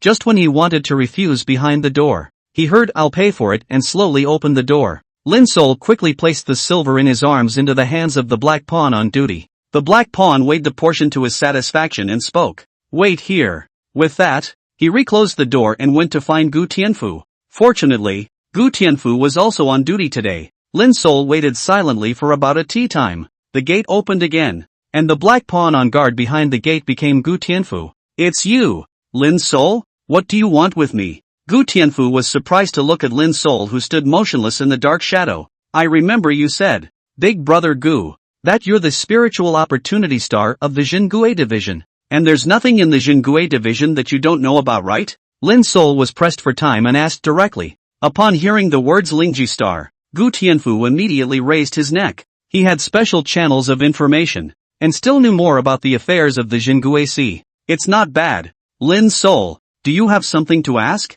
Yes, something did come up. Okay, one question for $1 or $2 silver. No charge if you can't answer.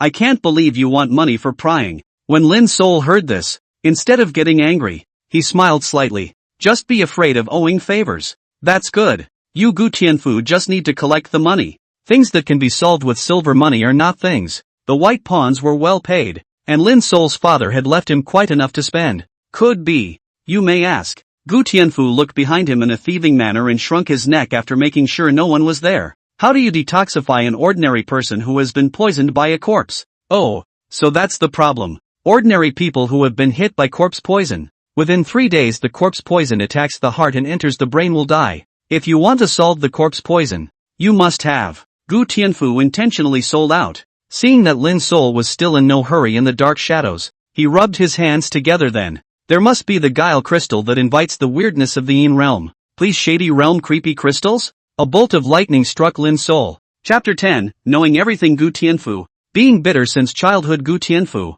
Lin Sol couldn't see his expression as he hid in the dark shadows of the heavenly prison. However, after hearing Gu Tianfu say, please ask for the Yin realm's guile crystal, his expression became clearly vivid. It's a real stepping stone to get it. If one wanted to break through the realm and enter the inviting Yin realm from the high stage of the martial artist realm, one had to have a guile crystal. If Uncle Zhao wanted to cure the poison, he had to have the guile crystal that invited the Yin realm.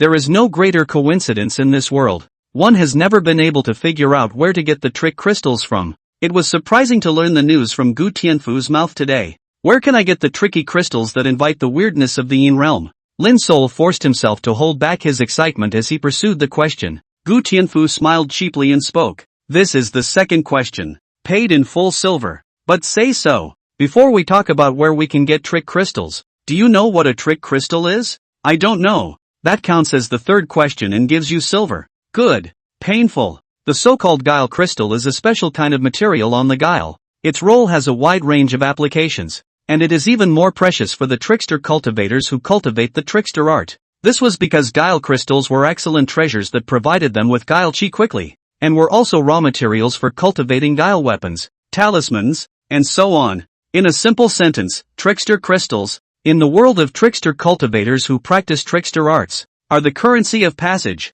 Extremely precious, so it is. Guile crystals, surprisingly, were the prevailing currency of the guile realm. Big Brother Gu is truly worthy of being the star of spiritual machines. He is very knowledgeable and can see right through it at a single point. I see. Then, Big Brother Gu, is it true that we jailers can become forbidden pawns as long as we obtain the bizarre Gue crystal? Lin Sol threw over a high hat with a question attached to it. This issue was already known to him, but he was just trying to verify Gu Tianfu's information ability. Gu Tianfu laughed and pointed at Lin Sol. This is the fourth question. This question requires a return to the roots of trickery. Before the Dayu dynasty, many other dynasties were founded and fell. But do you know, Lin Sol, that weirdness existed long before humans appeared in this world. Creepy feeds on humans, and humans begin to learn from creepy in order to survive. Some foreigners accidentally practiced the art of trickery, opening up a new era of human existence. The root of the art of guile comes from guile. So in order to cultivate guile you must have a guile source. The so-called guile source is the source of practicing guile arts. There are huge numbers and different types of guile.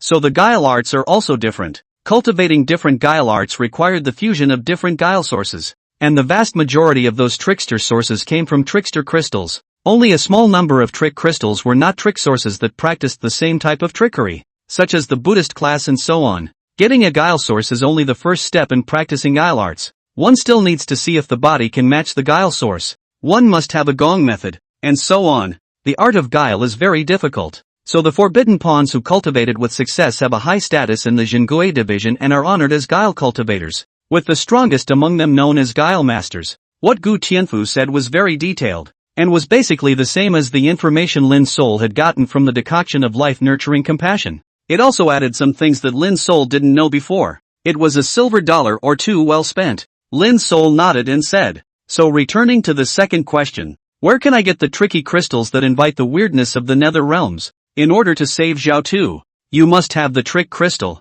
In order to break into the inviting Yin realm himself, he must have the inviting Yin realm corpse compound's bizarre guile crystal." Gu Tianfu saw that Lin's soul listened attentively, which was also considered to be a respect for his knowledge. Open mouth. It takes the right medicine to cure the disease, and there are many different kinds of weirdness, and many different kinds of their weird crystals. Having been poisoned by a corpse, you need to use a corpse-type weird trick crystal to cure the poison. Sure enough, here comes the main topic. There are many different kinds of weirdness, and the weird crystals born from their different weirdness are also different. In order to cure the corpse poison, it is necessary to use the corpse type of bizarre body of the bizarre crystal in order to cure the poison. On the contrary, if Lin's soul wanted to break into the Yin inviting realm, he also had to have a guile crystal to do so. The two, surprisingly, will be organic. Lin's soul's heart was on fire. 150 places south of the city, there is a mass grave. There are so many messy corpses there, so many living people,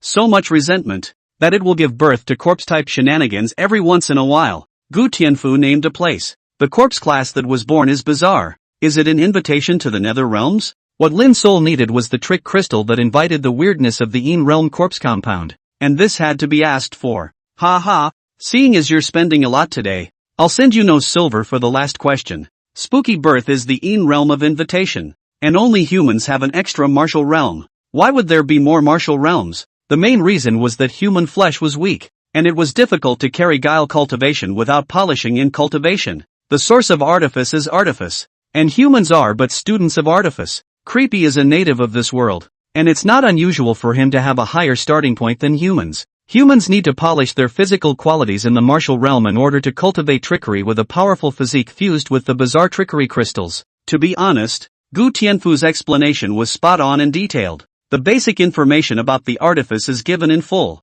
Good. Lin's soul took out the silver and handed it to Gu Tianfu. Is it confidential for the guest? Lin's soul asked again. Gu Tianfu gave a humph when he heard it and said, I, Gu Tianfu, am in this business, and my greatest integrity is to keep secrets for my customers. Don't worry, gold medal reputation, absolute confidentiality. That's a relief. Lin's soul said goodbye to Gu Tianfu. Little brother Lin's soul, you have to live well. I admire your craft of collecting, sewing and collecting corpses. Ever since I was little, my mother said that my life was hard, and that one day when I, Gu Tianfu, was torn apart, you must come and collect my body for me ha. Gu Tianfu shouted behind him. Lin's soul waved his hand and said, definitely. Gu Tianfu scratched his head and looked at the back of the departing Lin's soul, murmuring, it always feels like this guy will live longer than me. Gu Tianfu, aren't all white pawns short-lived species? Strange feeling. The gate closed behind them. Lin's soul returned to the deck and found Lao Tang to ask for 2 days of personal leave.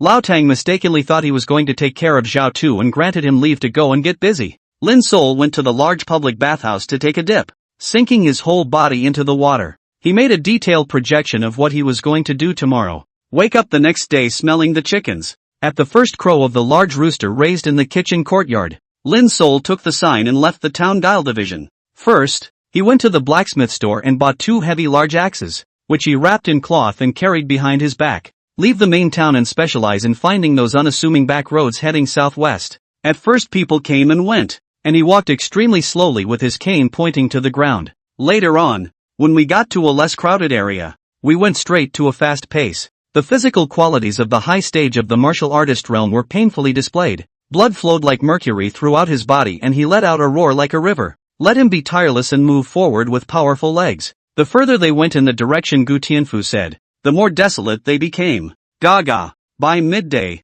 cranky crows were heard not far away. A stench of rotting corpses hit his nose. Arrived. A mass grave 150 miles away. Lin's soul searched for an old crooked-necked acacia tree and sat down, quietly releasing 100 feet. The 100 feet whooshed into the ground and disappeared. Lin's soul pretended to rest against the big acacia tree, but actually opened the shared vision with 100 foot. The ground was a rotting mess, all of them highly decomposed corpses. 100 feet forward at high speed, looking around for the purpose of this trip. Please be weird in the nether realms. Chapter 11 Mass Grave. Weird body, true body. As the 100 feet went deeper, Lin's soul saw the more expansive underground world of the mass graves. Looking around, in addition to a set of white bones, rotting corpses and all sorts of rotten flesh-eating bugs simply did not find what Gu Tianfu said about the corpse type of weirdness. Woof woof woof. The 3 red-eyed wild dogs spotted Lin's soul, who was sitting motionless under the big acacia tree. The fresh smell of his body attracted 3 wild dogs that had become bold from eating human flesh.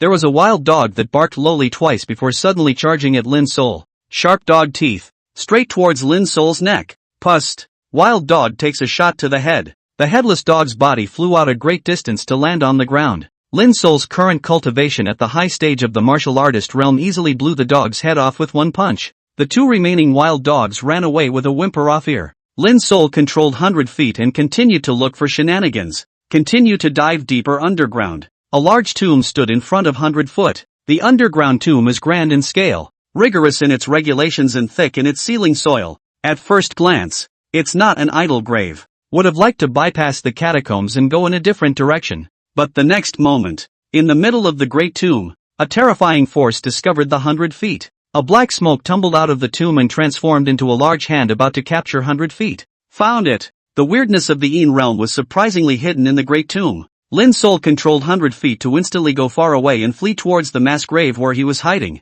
The aura on Momofuku was very appealing to the creepiness behind him. The black smoke was in hot pursuit. One fleeing, one chasing. It soon appeared by a large acacia tree just outside the mass grave. 100 feet rolled in place. The body grew violently larger. From a palm-sized centipede to a huge, thick iron centipede of 10 feet in length. The iron body glowed black. The fangs glistened with venom. It turned out that he had feinted to run away before, but at this moment, he turned violently to attack. Turning back, he rushed at the black smoke and bit down hard. The black smoke was caught off guard by the change in 100 foot. Woohoo! Under the severe pain, he quickly backed away. Of course, the 100 feet could not let go. And the 100 feet together exerted their force to death to grasp the weirdness in the black smoke. Opening his iron mouth, fangs dripping with venom, he bit down on the black smoke in a death grip that wouldn't let go of the weirdness. Woo!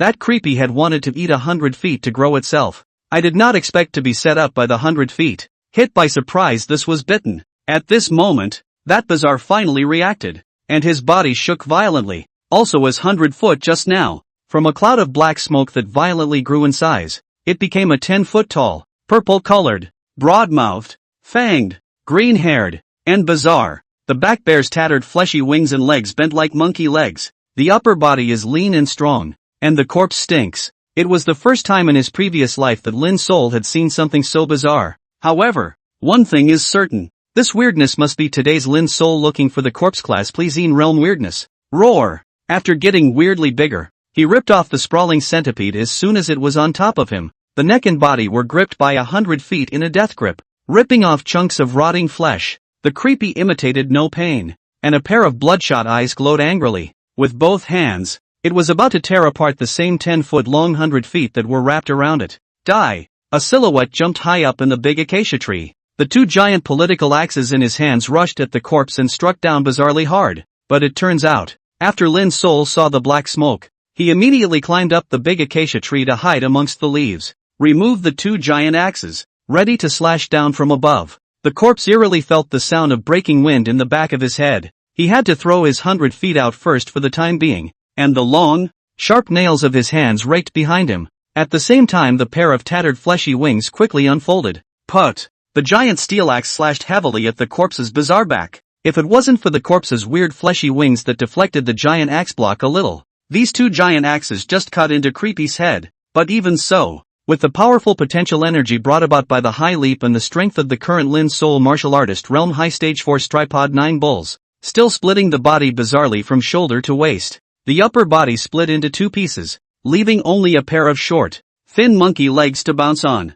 This corpse Creepy did not expect the forest soul would hide in the big acacia tree to make a sneak attack. Monkey Legs was about to escape with his upper body split in half. How could Lin's soul let it escape? Holding a huge axe in his hand, his legs stomped vigorously in place, followed the eerie stench of the corpse and jumped right to it. The spooky one that escaped saw the forest spirit return after him. Suddenly folded. A plume of black smoke rose from the upper half of his body, which had been split in 2. Hidden in the black smoke was a tiny monkey-sized creep with a human head, monkey body, wings on his back, and a body that reeked of corpses. LOL. The creep gave a wicked "you've been tricked" grin. The one that was split open before wasn't even the real one. The real body is hidden inside. The monkey creepy hidden in a 10-foot body is the real thing. So crafty. The 10 fingers of these weird hands skyrocketed, turning into long black needles that plunged straight into Lin's soul, who was jumping high in the air. At the moment, Lin's soul had nowhere to catch in the air. Holding a huge axe in both hands is even more difficult to change offense into defense.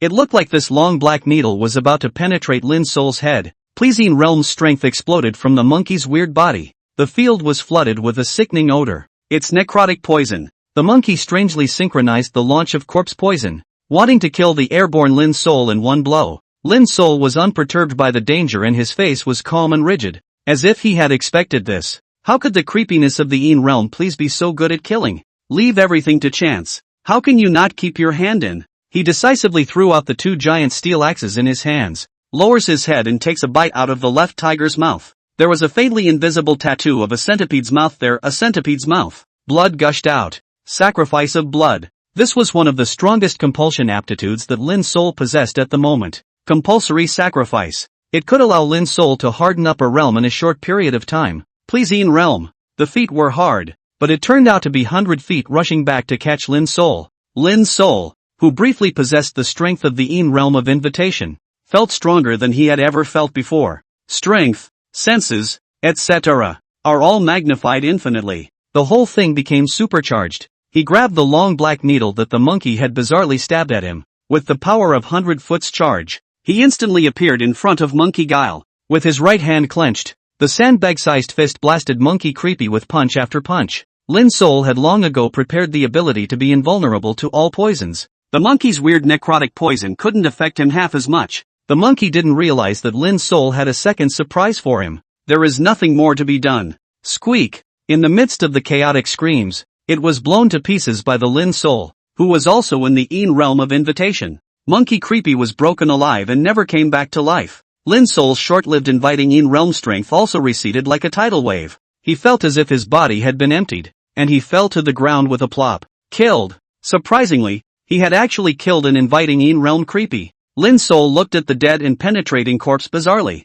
and forced himself to endure the great pain that turned over in his body to sit on the ground. Go! Ordered 100 Foot to go rummage through the monkey's bizarre pile of shredded flesh. A few moments later, 100 Feet found 3 diamond-shaped, fingernail-sized crystals from the crushed flesh. Trickster crystals. This is the tricky crystal that invites the realm of the netherworld to be weird. Lin's soul saw the guile crystal for the first time through 100 Foot's vision. The Emperor is not a man of the world. This outing to hunt shenanigans was successful in accomplishing the intended goal. Obtaining the corpse-class creepy crystals can save Zhao life. Most importantly, it would allow Lin's soul to step into the Een inviting realm with this. Chapter 12, How can a bear board be as wonderful as a peach? Old Zhao picks the matchmaker in front of his bed. Leave quickly. Lin's soul incorporated the 3 trickster crystals into his centipede mouth and put them away. He commanded the 100 Feet to carry him, and went off at great speed into the unoccupied woods. Mass graves should not be left for long. Killing this corpse creepy by himself will surely trigger the attention of the forbidden pawns.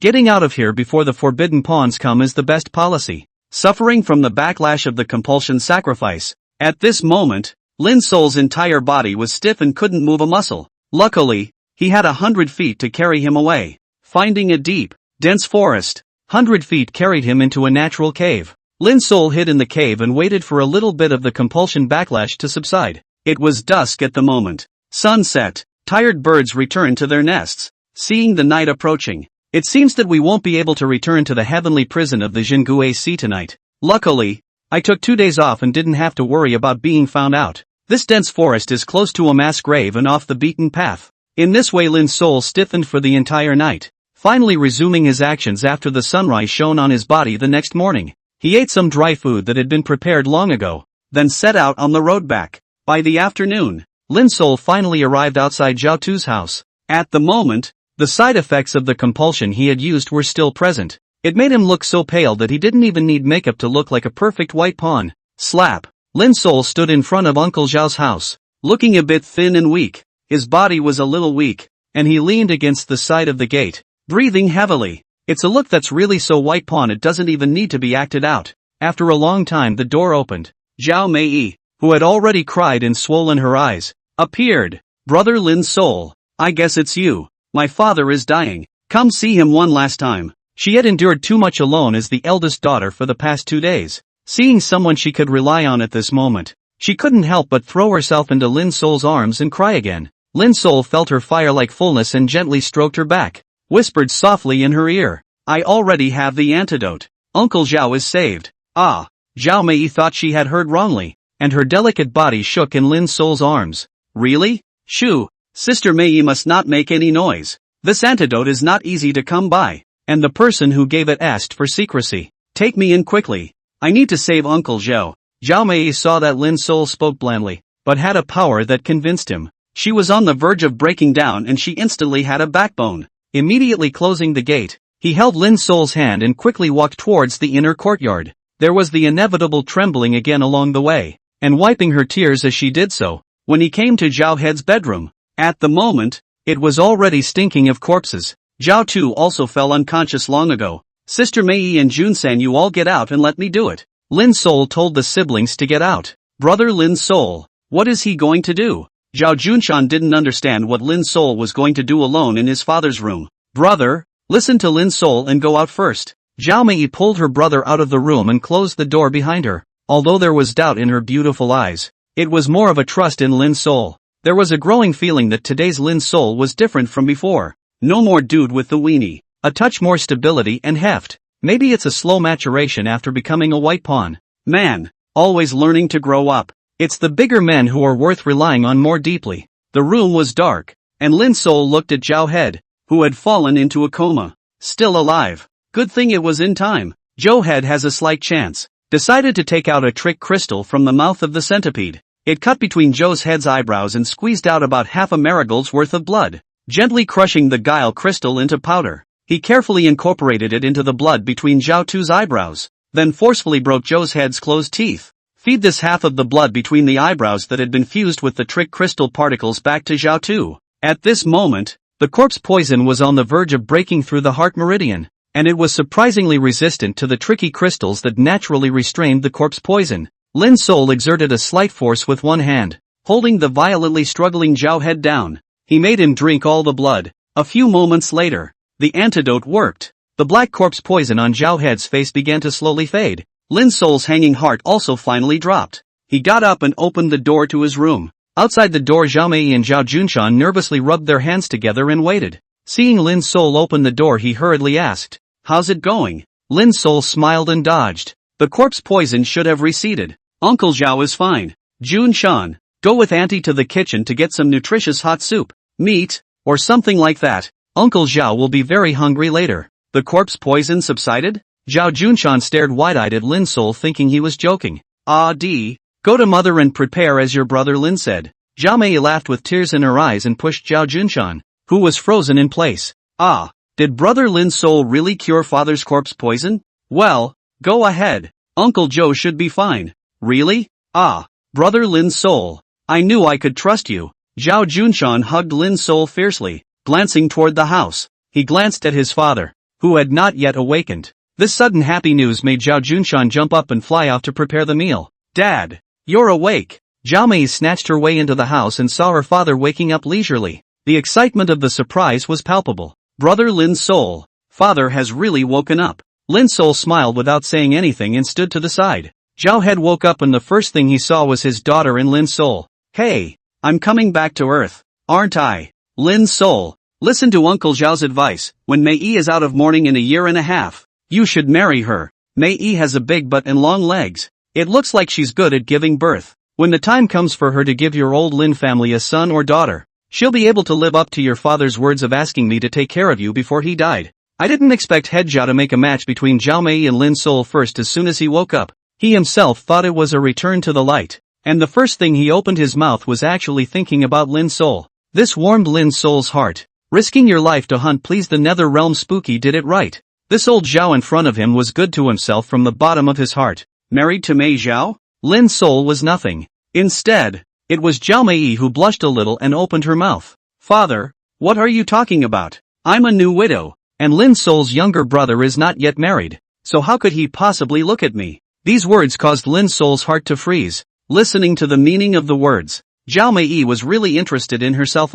Actually, I'm fine with that. Be open-minded. The pattern has to open up. A teenage girl is not as good as a young woman. A bamboo pole is not as good as a peach. Bah! We white pawns are meant to have a cheap life. Don't be bound by those worldly eyes. Lin Sol and you grew up naked together. He's a good match for you. Come. Lin Sol to Uncle Zhao's bed. While Uncle Zhao I still have breath. Let's finalize the marriage between the two of you. I don't want the dowry or anything else. Just take Mei back, and it will be the last thing on your Uncle Zhao's mind. I'm sorry for this precious daughter. Uncle Zhao sat up from the bed and pulled over Lin Sol and his daughter's hands and put them together. Zhao Mei's hand rolled, wanting to draw it back but unable to do so. Lin Sol felt her fire-like passion and heart, and his hand gripped Zhao Mei's small succulent hand slightly harder. Zhao Mei seemed to somewhat understand Lin Sol at this moment. Her face was blushing and she was even more beautiful. What's wrong with being a widow? That's how you get it. It's moist and round, and the flavor is indescribable. Lin Sol thought quietly in his heart, not caring at all about Zhao Mei's identity. Well, it'll be cheaper for you. Lin Sol, you brat. You two have a companion so that Uncle Zhao can go in peace. Uncle Zhao stood up when he finished speaking and looked at his son Zhao Junshan who was running over with his food box in his ass. Gee, that smells good. So hungry. Son, bring the rice. Your father doesn't look like he'll have to be a starving man. With that, he fetched his meal and gulped it down. His body was deficient as his corpse poison was first dissolved, and he needed to replenish his energy at the moment. Lin Sol, Zhao Mei, and Zhao Junshan looked at Uncle Zhao, who had wolfed down his food and didn't know that he had returned from the ghost gate. The smile gradually stretched. Chapter 13, Day and Night Observations as Fire. Daily Life Offerings as Firewood. What? My old Zhao's corpse poison is solved? It turns out that I, old Zhao, am not returning to life, but am blessed with a great life and living. Lin Sol kid, you're good. Uncle Zhao didn't love you for nothing. Quickly tell me how you managed to get this Guile crystal to save your life. Uncle Zhao ate and drank and finally realized the fact that he was saved. Only then did he hurriedly urge Lin Sol to ask him how he had obtained such a precious Guile crystal. Yeah, Lin Sol, tell me about it. Zhao Mei came over and gently squeezed Lin Sol's shoulders. The rich and mature scent of her body, and the contact of her skin if she was not there, made Lin Sol's heart itch. One year on the first day of the new year, I was walking home after paying my respects to Uncle Zhao and kowtowing, when I came across a barker. The old barker pointed at me and said, Junior, look at your amazing bones. You are a one-in-a-million martial arts training wizard. All you have to do is give me a silver or two, and I will be rewarded later. At that time, I saw that he was pitiful, and happened to have in my hand the 1 or 2 pieces of silver that you rewarded me with after kowtowing to Uncle Zhao, so I gave it to him. I didn't expect to run into a hard time this time and crush one of the cat's eyes that the caller left me at the time, and he really did reappear to give me this trick crystal. Lin Sol spouted nonsense in a serious manner. Uncle Zhao looked at him with wide eyes. Lin Sol froze. Hadn't he fooled old Zhao? What I made up is actually quite true. After all this, it was me who saved myself. If I hadn't rewarded you with 1 or 2 pieces of silver back then, you wouldn't have been able to make a good connection with that old beggar. That old barker must be a trickster. It's said that tricksters all have some unique preferences, such as pretending to be a barker. Lin Sol, can you introduce me to that master? Uncle Zhao slapped his thighs and hemmed and hawed. Luckily, it turns out it wasn't that I didn't believe the story I made up. Lin Sol shook his head and said, that high person comes and goes without a trace, and does not allow me to introduce living people. And yeah, high rollers are like that. Uncle Zhao nodded as if he knew what he was doing. Uncle Zhao, it's almost curfew, so I have to go back to the heavenly prison. You'll be fine after a few days of recuperation. Lin Sol had to go back and cancel his vacation. Otherwise he would be heavily punished by the Jingui Sea. Go back. Tell Lao Tang and the others that Lao Zhao I'll go back in a few days. Okay Uncle Zhao. Hey right Lin Sol, what I said about you and Mei. Hurry up and do it. This is a real thing. That girl is absolutely good to raise, and the sooner you bring her back the sooner you'll have a son. Lin Sol smiled and didn't answer. Walk out of Uncle Zhou's room, closing it gently for him. Himself, he walked quickly out the door. The Zhao family was very familiar to him. A breeze. Just a short distance out, a footstep came from behind him. Brother Lin Sol. Wait, Zhao Mei trotted over and pulled a wrapped scallion pancake out of her arms. Here, take it back to eat. It's got your favorite fried pickle sticks in it, and the scallion pancakes are still warm from putting them back in your arms. I'm really hungry after a long day's work. Lin Sol took the package of onion pancakes and kicked it into his arms. His hand accidentally touched Zhao Mei's hand, and the two had an electric tingle. Before, the two were like siblings, but since Uncle Zhao had said that he would let Lin Sol take Zhao Mei back to have a child, the two had become a bit subtle. Especially when two people are alone, there is always something in the air. Pink ambiguity. I'll go back then. Take good care of Uncle Zhu. Lin Sol nodded and continued to walk outside. Zhao Mei stayed by his side, and for a moment the two of them didn't know what to say. Brother Lin Sol, thank you for saving my father. It's okay, you come back again. Zhao Junshan shouted behind him. Well, Jun-san, I'll be back. Lin Sol waved his hand. Hey, sis, why aren't you holding brother Lin Sol's hand anymore? Is it because father said he's going to promise you to brother Lin Sol that you're shy? Zhao Junshan deliberately teased Zhao Mei. Zhao Mei ba sound. Shy red face turned around and ran back to their own house. Brother Lin Sol, why don't you take my sister in earlier? That way we'll really become a family. Zhao Junshan fanned the flames behind him. Lin Sol smiled. I'm off. Then, tonight's style is extraordinarily gentle. There was an intoxicating feeling as it blew on Lin Sol's body. Finally, I returned to the white pond deck of the Jingui Sea before curfew. Lin Sol cancelled his leave from Laotang and asked if there was nothing else going on before returning to his pawn house. Close the door to the room. Blow out the oil lamp. Lin Sol's eyes lit up. He took a deep breath and ordered 100-foot to go to the door and dive underground to keep watch. He took out a grain of the guile crystal and pondered over it. According to the frying life nurturing compass law, in order to advance to the Yin realm, one must have a guile crystal. The two guile crystals that Lin Sol had risked his life to get were naturally going to be used for his own realm breaking. Today, he was physically and mentally exhausted because he had used the compulsion sacrifice divine ability for the first time. Not a good time to break out of the realm. He reinserted the trick crystal into the mouth of the centipede. From his arms, he took out the scallion pancake that still had the body odor of Zhao Mei. Eat it bite by bite with the pickles. Eating and thinking about the plump, full-bodied Zhao Mei. Her appearance could not be dispersed in Lin Sol's mind for a long time. The fairness of that strand of hair hanging down always made you want to look at it more. Travel once. When in time. He couldn't let Uncle Zhao get cold feet. Could he? No charge for nothing. There were no words that night. The next day the crowd had learned that Zhao Tu's corpse poison had actually been detoxified by a high-ranking person. The white pawn deck was a hoot. Everyone was glad that Zhao Tu was blessed with a good life and that such a good thing would happen to him. White pawns are ill-fated and mostly ominous. This time Zhao Head came back from the dead, and it was a way to even the odds for the white pawn's ominous reputation. The days of the white pawns passed like plain water. During this period of time, Lin Sol did not have a mission, and every day he was just on duty.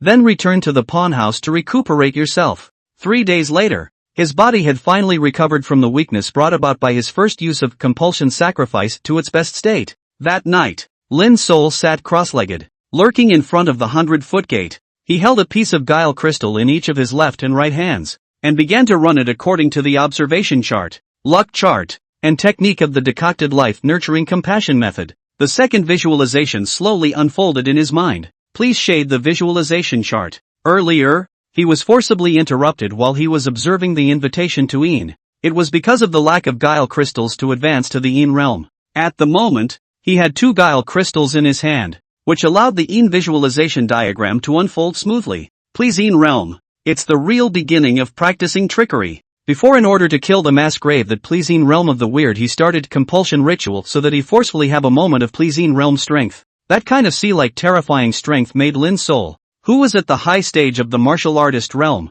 unable to forget it. Be sure to advance to the pleasing realm early. Be sure to practice trickery soon. It's the only way to get a foothold in this weird world. As Lin Sol contemplated, a huge millstone appeared in his mind. Lin Sol's 7-colored lifespan was slowly put into the mill. Observe day and night as fire, and offer your life daily as firewood. His lifespan was invested into the mill, and the mill began to rumble and turn. The gears of fate began to turn. Chapter 14 Encompass eroding body. 9 quarters of the Yellow Springs. Lin Sol tightly guarded his heart field and drove the observation diagram, luck diagram, and gong fu to run in parallel. Click click click. The mill turned up and down, making a horrible sound. Observe day and night and offer your life daily. Lin Sol's 7-colored lifespan was slowly thrown into it strand by strand. 1 year, 2 years, 7. It was expected to be the same as before, with only 7 years of life invested in each night. Unbeknownst to you, you can continue to invest your lifespan subsequently.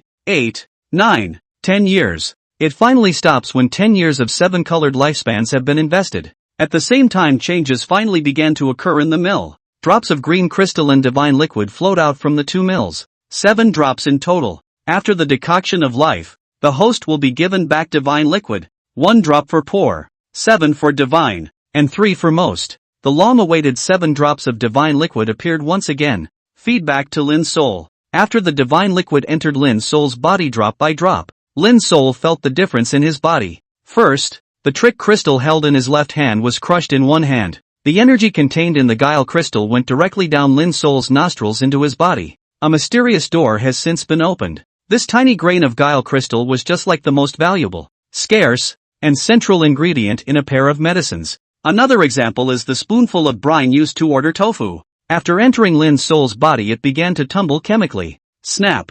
The trick crystal held in his right hand was crushed at the same time. New sustained energy entered Lin Sol's body. Buzz! A sound was emitted from the location of Lin Sol's dantian. A cyclone appeared at the location of his dantian. The cyclone could absorb the weird chi and strengthen his body. This also meant that from then on, Lin Sol's source of power became 2. One is purely innate strength within the body. The other one could absorb the guile chi and make him stronger. The chi cyclone could later turn into a sea of chi, which required continued cultivation. The appearance of the cyclone represented that Lin Sol had finally broken through. Successful progression. Please the initial section of the Yin realm. The 100 feet also changed. Before, it could at most become 1 zhang in size, now it can become 2 zhang. Under the nourishment of the divine liquid, Lin Sol's body became as light as the wind. It's as fast as the wind. This was a new ability that Lin Sol had gotten. The body is light and extremely fast. Continuing to cultivate, the body can transform into a residual shadow to instantly disappear far away.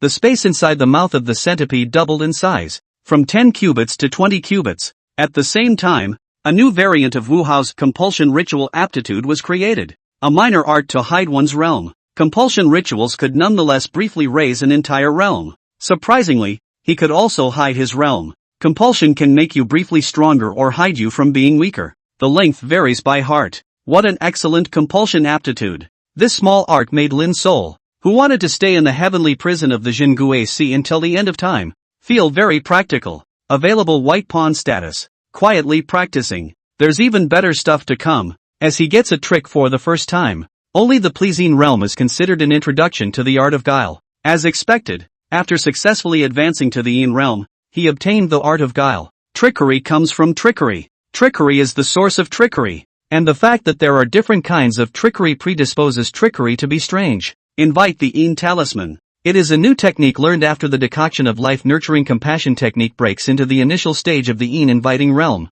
Feed it with blood on weekdays, and when you use it, you can invite the Yin compass to help you kill the enemy. The number of Yin compasses is ponderous, and their strength is high and low. How strong the Yin compass is invited to be depends on the strength of the life of the trickster holder. Note, a trickster holder has only one invitation to the Yin talisman in his lifetime. Thou art born in the talisman, and thou art dead in the talisman. All the wonderful uses of the inviting Yin talisman came to Lin Sol's mind. A yellowish human skin talisman appeared in his hand. It was covered in ghostly drawings, and Lin Sol didn't recognize a single symbol. In the position of the eye of the ghostly talisman lies a horrible unknown parasite. Lin Sol thought about it and squeezed his fingertips. Tick! A drop of blood fell on the location of the unknown parasite. His blood instantly disappeared into this yellowed human skin inviting Yin talisman. A thought appeared in Lin Sol's soul. Not enough. Not enough. Blood. Go on. Go on. Surprisingly, he was asking for more blood from Lin Sol. Worthy of being a Yin compass?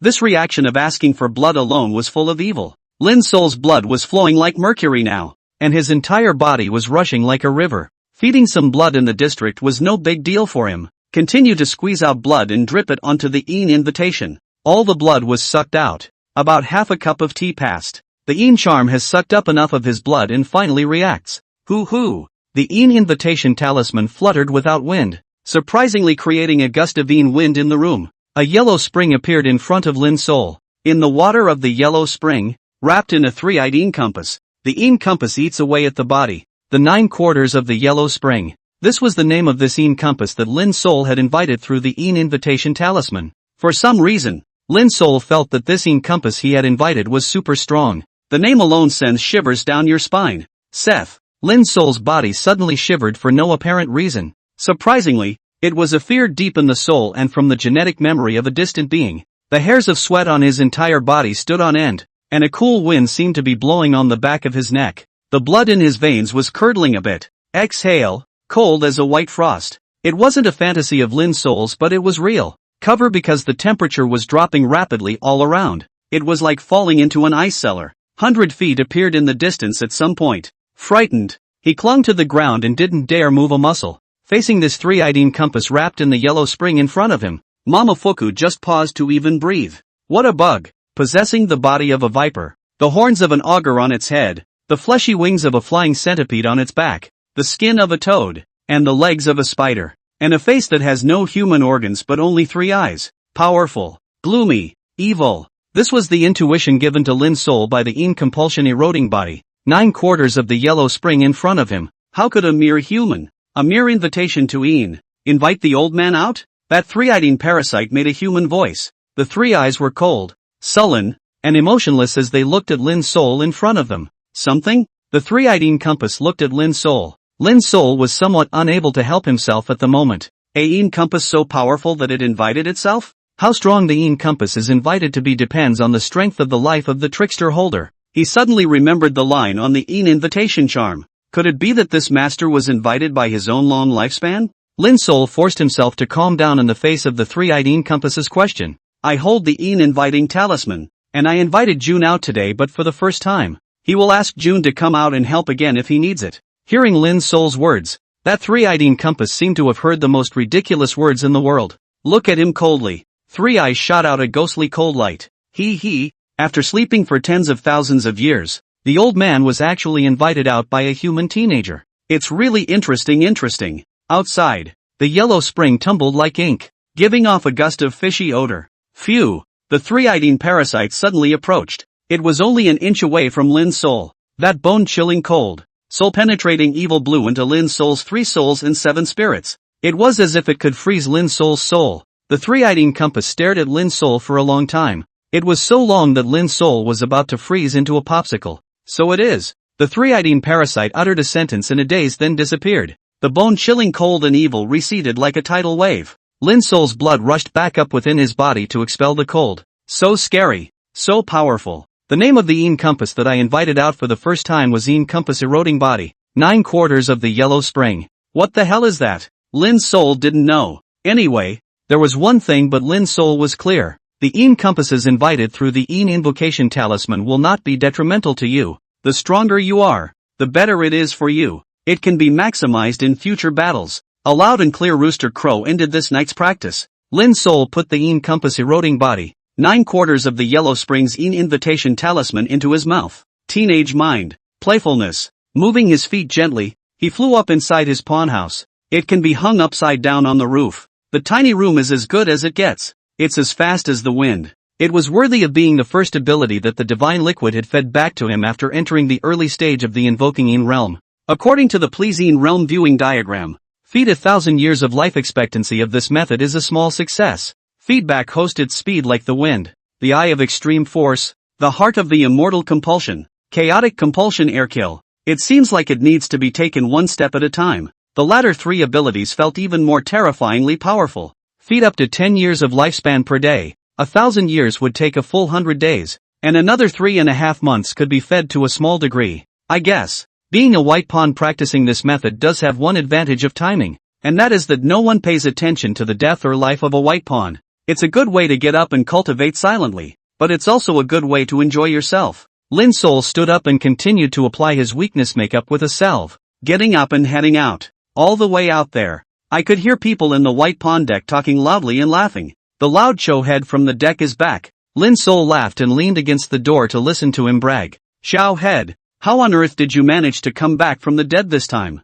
Being poisoned by a corpse is a death sentence for a white pawn. Ha ha ha. There is no harm in telling you. When I was a young boy, I met a beggar in the freezing cold on the first day of the year. Out of kindness, I casually gave the beggar a hot bun. The beggar called me, said I was kind-hearted, should have good karma, gifted me a cat's eye, said in the future encounter life and death events, can crush the cat's eye he will appear. Ah, Xiao head, how do I feel that this is as mysterious as the words of Mr. Storyteller? Really? Of course it's true. I forgot all about this cat's eye at the time, and then I remembered about it in a life and death situation, and I found the cat's eye in a nook and cranny and crushed it. As a result, my corpse poison was solved in the middle of the night. Although I didn't see that old beggar back then, who else would you guys say would have come to my rescue besides an expert like him who is above the level of a Goi master? What? The old beggar is a trickster? That's awesome. Xiao head, do you still have a cat's eye at home? Send me one. Nice try. It's naturally impossible. That cat-eyed old beggar just gave me one, and when it runs out, it's gone. On behalf of that hot bun in exchange for a chance, it's used up. Listening to Zhao Head, this added to the story he made up to count on himself. Lin Sol smiled and shook his head. Xiao Head, welcome back. Lin Sol came to stand at the far end of the line and greeted Zhao Tu. Zhao Head gratefully glanced at Lin Sol and thought to himself, I didn't expect that my old Zhao would be saved by this kid Lin Sol. The coincidence of fate is inscrutable. Live every day in the future to earn it. Haha, Lin Sol is here. Brothers, go. Have breakfast. Well, come on. Zhou's head. The 13 men arrived and went to dinner under the leadership of Zhou's head. Days like water. Calm and peaceful. One day at a time. Idle. It is well. The white pawns had already long ago resigned themselves to their fate. There are few things that can make a white pawn happy. But today there is one thing that the white pawns are rejoicing and looking forward to. The white pawn deck area looks a bit manic today. Zhao Tu led the crowd through breakfast and stood at the door early in anticipation of something. Grandmaster Bitter Terra. Why hasn't he come yet? By all rights, it should have arrived at our deck. Lao Tang came over picking his teeth, likewise craning his neck to see. Xiao head, it should be soon. Don't worry about it. Can it not be urgent? It's a big event once a month, and will only be relieved when Master Bittero comes. Zhou's head was anxiously touching his head. The white pawns of the Decanter district are all here today, dressed up and waiting. Lin Sol didn't say a word and was at the end of the line. Aya, Master Bitter Buddha, you're finally here. Quickly, quickly, inside please. Zhao Head was overjoyed. Finally bringing the Bitter Buddha Master here. Good, good, good. Old Zhao, the poor monk is here. A large, kindly monk enters the deck. The name of the highest administrative body within the Jinguisi is Shang Tang. There are three main organizations in the Shang Tang, the Yin Bird Hall, the Immortal Shrine, and the Buddha Hall. The Hall of the Netherworld and the Shrine of the Immortals are too mysterious, and the White Pawn does not know their exact roles. However, the Buddha Hall is closely related to the White Pawn districts.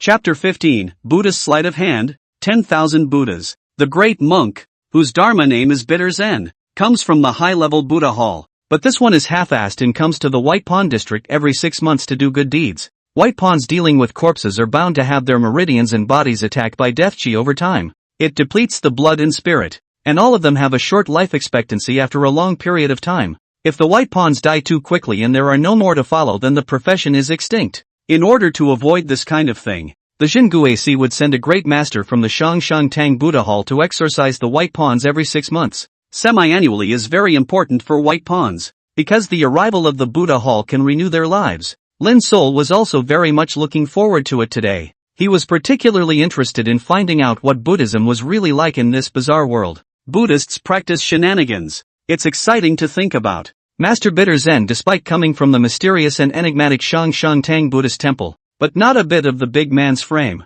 took the initiative to say hello to Zhou's head. Zhao Tu also seemed to have known Master Bitter Zen for a long time, and said with folded hands and respect, Master Bitter Zen, we can expect you to come. Old Tang and the others also saluted Master Bitter Zen. Everyone's faces were beaming with joy, absolutely from the heart. Master Bitter Zen, dressed in whitewashed monk's clothes, came in and greeted all the white pawns in the deck with a smile one by one. Oh, this little brother and old Lin have 8 or 9 points of similarity. Could it be? Master Bitter Zen had a look of compassion on his face when he spoke of the old forest. That's right, it's none other than old Lin's only son, Lin Sol. Lin Sol. Quickly meet Master Bitter Zen. Zhao Tu walked over and took Lin Sol's hand to approach Master Bitter Zen. Greetings to Master Bitter Zen. Lin Sol respectfully folded his hands and said, Goodness gracious. Master Bitter Zen gently glanced at Lin Sol, realizing that he wasn't weak. but instead had the exuberant chi and blood of a young man. Master Bitter Zen. Lin Sol encountered a big ominous fried corpse on his first field trip some time ago. You must do a good job of chanting for him and giving him a big open warm jade. This child's life is bitter. Born in the White Pawn family.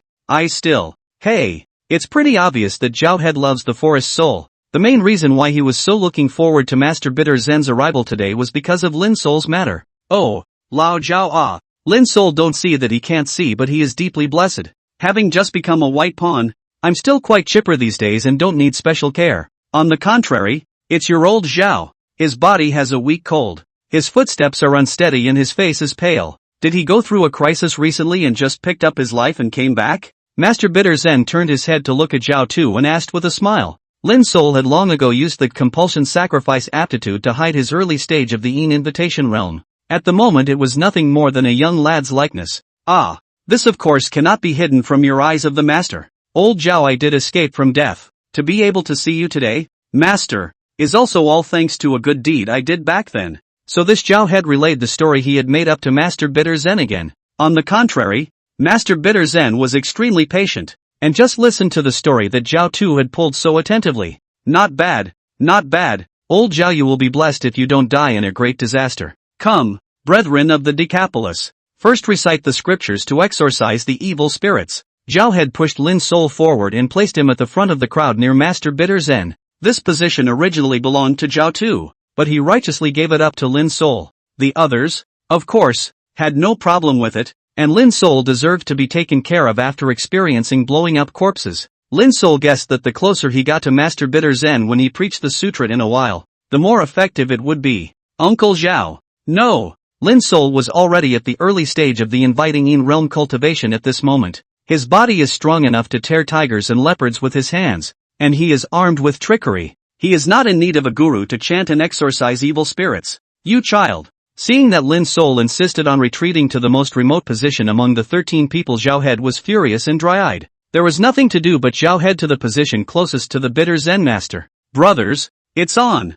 With Zhao Tu as the center point, the 13 white pawns formed a fan around to look at Master Bitter Zen. All beings are suffering. All Buddhas are being ferried. Today there is a volume of the Hong Ci Pudu Salvation Sutra to be preached and heard by all of you. When Master Bitter Zen preached the sutra, he changed from his previous smiling and mingling with everyone. It becomes compassionate, merciful, and a savior of suffering. A strange beast crawled out from underneath Master Bitter Zen's feet. The beast was lying on its back. A layer of black aura lingered outside its body, unable to see the beast's appearance. But a golden light emanated from the beast's body. The light spread out in a fan shape, enveloping the white pawns in front of him. Zhao Head is in the lead, taking the brunt of the blow. The golden light shines most abundantly and intensely. An extremely soothing, intoxicated expression emerged on the faces of the crowd. Some even couldn't help but moan with pleasure. So comfortable. It feels like I can live for a few more days. Lin Sol felt a gentle, neutral, warm sun-like aura enter his body. It gave him a spring-like comfort, but that was all. And it wasn't as exaggerated as Zhao Tu and the others. With that, his mind was clear. He himself was now at the early stage of the inviting Yin realm and possessed the power of trickery. His body had already been polished to be very sturdy long ago at the martial realm. The weakness of the fleshly body's innate insufficiency had long since been dispelled. Naturally, they no longer needed the Buddha's light to ferry away evil spirits as Zhao Tu and their physical mortal bodies did. A black dot the size of an ant lay motionless on the roof of the heavenly prison room, staring at Master Bitter Zen in death. That was none other than Lin Sol's 100 feet that had shrunk dozens of times. With the help of 100 Foot's shared vision, Lin Sol saw that Master Bitter Zen had formed a marvelous connection with the little beast at his feet. At the point of connection between the two, there was, if nothing else, an aura. This breath Lin Sol recognized. It was the chi stored in the spinning cyclone in the sea of chi in his dantian. Creepy gas. He used his guile chi to drive some sort of trickery to produce a golden glow that hit the crowd. This trickery is supposed to be an exorcism to get rid of evil spirits. The golden light contains a tricky chi that can ward off evil, heal and calm the spirits of all people. No wonder Uncle Zhao and the others are so comfortable. It turned out that it was the great monk Bitter Zen who had used his own guile chi to drive the guile art to heal everyone. This big monk is genuinely good. No wonder people love him and look forward to him so much. The sermon lasted for an hour, which was really not a short time. He didn't stop until the little beast shriveled at Master Bitter Zen's feet and let out two roars. Ladies and gentlemen, The Hongxi Pudu Salvation Sutra will be taught here today. With a wave of his hand, Master Bitter Zen put away the small beast. Quickly, quickly, Bitter Zen Master rests over here. Old Zhao and the others were like spring breezes, and a rare rosy glow appeared on their faces. All smiled gratefully and assisted Master Bitter Zen to his seat. Master Bitter Zen was also indeed a bit tired, smilingly making small talk with everyone. Old Zhao, your kids are doing well, right? Where is Master Bitter Zen with the stance of a senior monk of the Shangshan Tang Buddha Hall, such as the old man in the neighborhood chatted with Lao Zhao. AI, Master Bitter Zen, that's how it is for us lowly white pawns. Our lives are bitter generation after generation. You've been familiar with our Zhao family since my great-grandfather's generation. And many thanks for caring about our old Zhao family for over 100 years. Grandpa's generation? Doesn't that mean Master Bitterroot has to be hundreds of years old? Lin Sol secretly nodded his head. This bitter Zen master could not see his cultivation or age. But one thing is certain. Its realm must be far above the Pleasine realm. Chapter 16, A Private Job with Good Pay. The crowd gathered around Master Bitter Zen and chatted for a while longer. Master Bitter Zen took out a piece of warm jade from his bosom and placed it in Lin Sol's hand. Laughing, he said, "This is a warm jade that has been enlightened by our Buddha Hall, and when worn on the body, it can warm the flesh and stabilize the soul, so it's somewhat useful for you white pawns." Lin Sol gratefully accepted the warm jade. Lin Sol thanks Master Bitter Zen for his care. Good, good, good. White pawns are not easy, and the Buddha's heart is compassionate. Lao Zhao, you live well, and I hope to see you all safely again in half a year. Master Bitter Zen and the crowd waved their hands, leaving the white pawn deck. Lin Sol, I didn't expect Master Bitter Zen to recognize your physical condition. It must be the medicine you grabbed from whichever bone setter you went to last time and ate it. Toning up your body. Quickly, put this warm jade on your body. That was enlightened by the master. Zhao Head saw Lin Sol holding the warm jade and rubbing it. He simply took it and personally put it on Lin Sol's neck for him. Wear it well. The warm jade given by Master Bitter Zen himself. Each person is limited to one piece, and it won't be mended if it breaks. Old Zhao and the others were extraordinarily happy today, because after being exorcised by the master I felt my body became very strong again. Brothers, I'm treating you tonight at the Excelsior. Lin Sol is on duty at the deck. The rest of you come. Zhou's head gave a sassy shout. Ah, Xiao Head, been waiting for you to say that for a long time. That's right, every time after Master Bitter Zen has come, he waits for you to make arrangements at Yihong Yuan. Ha ha. Lately Xiao Chui are waiting anxiously. The crowd laughed derisively, and a look came over their faces that the men knew what they were doing. But Lao Tang, who has always been active in Yihong Yuan, is a bit abnormal today. He scratched his head, embarrassed. Zhou's head is really sorry. I have something else to do tonight, so I'll leave it at that. The words made Zhou's head feel incredible. Lao Tang, old brother, you are the one who loves to go to Yihong Yuan. Why are you soft today? Don't be afraid. I have prepared tiger and wolf medicine here. Zhao Head squeezed his eyes at Lao Tang, but Lao Tang still shook his head and apologized. Xiao Head, I really have something going on at home so I won't go tonight. I'll go back first. Lao Tang handed over his errand and left in a hurry. Zhao Head stroked his chin and muttered as he looked at Lao Tang's back. Hey, there's a rumor that old Tang has bought another barbarian landlady outside and is only 18 years old this year. Looks like it's true. He's been hollowed out by that vixen. Hearing Zhao Head's words, the crowd of white pawns laughed out loud. AI, Lao Tang, this old lecher, really knows how to play. His own land is deserted, and he's still going to reclaim new land. Come on, keep juggling money. Don't waste time. The crowd dispersed again and went off to play for money.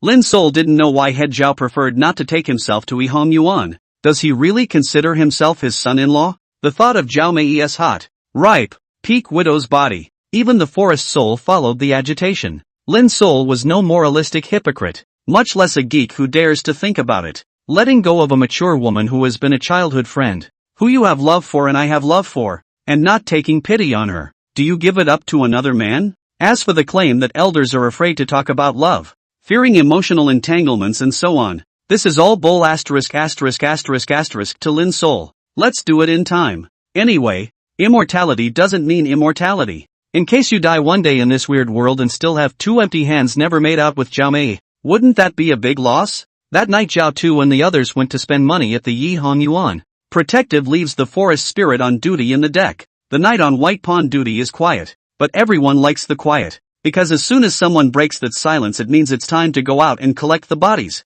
I'd rather sit around with nothing to do and be bored. Nor would I want to be disturbed. The oil lamp burns, dimming and flickering. Lin Sol's vision sank darkly into his spirit world. As he contemplated the diagram of the Yin realm's frying longevity nurturing compass method as well as the functioning technique, that disc heavenly grinder appeared. Lin Sol's 7-colored lifespan began to slowly feed into the grinding disc in 1-year increments. At the moment, Lin Sol was like an experienced chef. Use your own 7-colored lifespan as firewood. Slowly simmer a pot of nutritious rice. Finally, when 10 years of lifespan was fed into it, the 7-colored divine liquid trickled out of the mill into Lin Sol's body. Nourish his body, warming his divine soul, growing his cyclone, letting his realm consolidate little by little, slowly and like flowing water. And he's getting stronger night after night, getting a little bit better every day. Small victories add up to big victories. Anyway, Lin Sol had an infinite lifespan and only needed to live to slowly cultivate to reach the other side.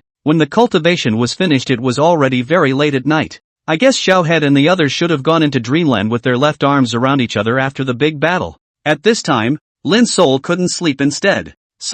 It's hard to get even. Why do you all go and leave me here by myself? You have to know that the predecessor was also a flirtatious wanderer, okay? This does not fit the predecessor's persona at all. Ben is a colorful man. What innocence! Just as Lin Sol was pondering about wanting to release the 100 feet to peek at the Yihon courtyard, a light knock sounded at the door of the deck. Tada! Why would anyone come at this hour of the night? Lin Sol asked softly. The White Pawn Lin Sol of the Deccan is on duty tonight. May I ask who is coming? Ahem. Sure enough, you're the only one on duty. It's me, Gu Tianfu. Lin Sol's 100 feet transformed into the size of ants lying on the roof of the cell to see everything clearly. A figure slipped in thievishly. Sure enough, it was Gu Tianfu, whom he had met once. Black pawns? What's the point of coming to the White Pawn area? Lin Sol vaguely felt that something was wrong. Hey, will you keep your voice down? I heard that the White Pawns of your Decanter district left you behind and the others went to the Excelsior, which is why I dared to come over.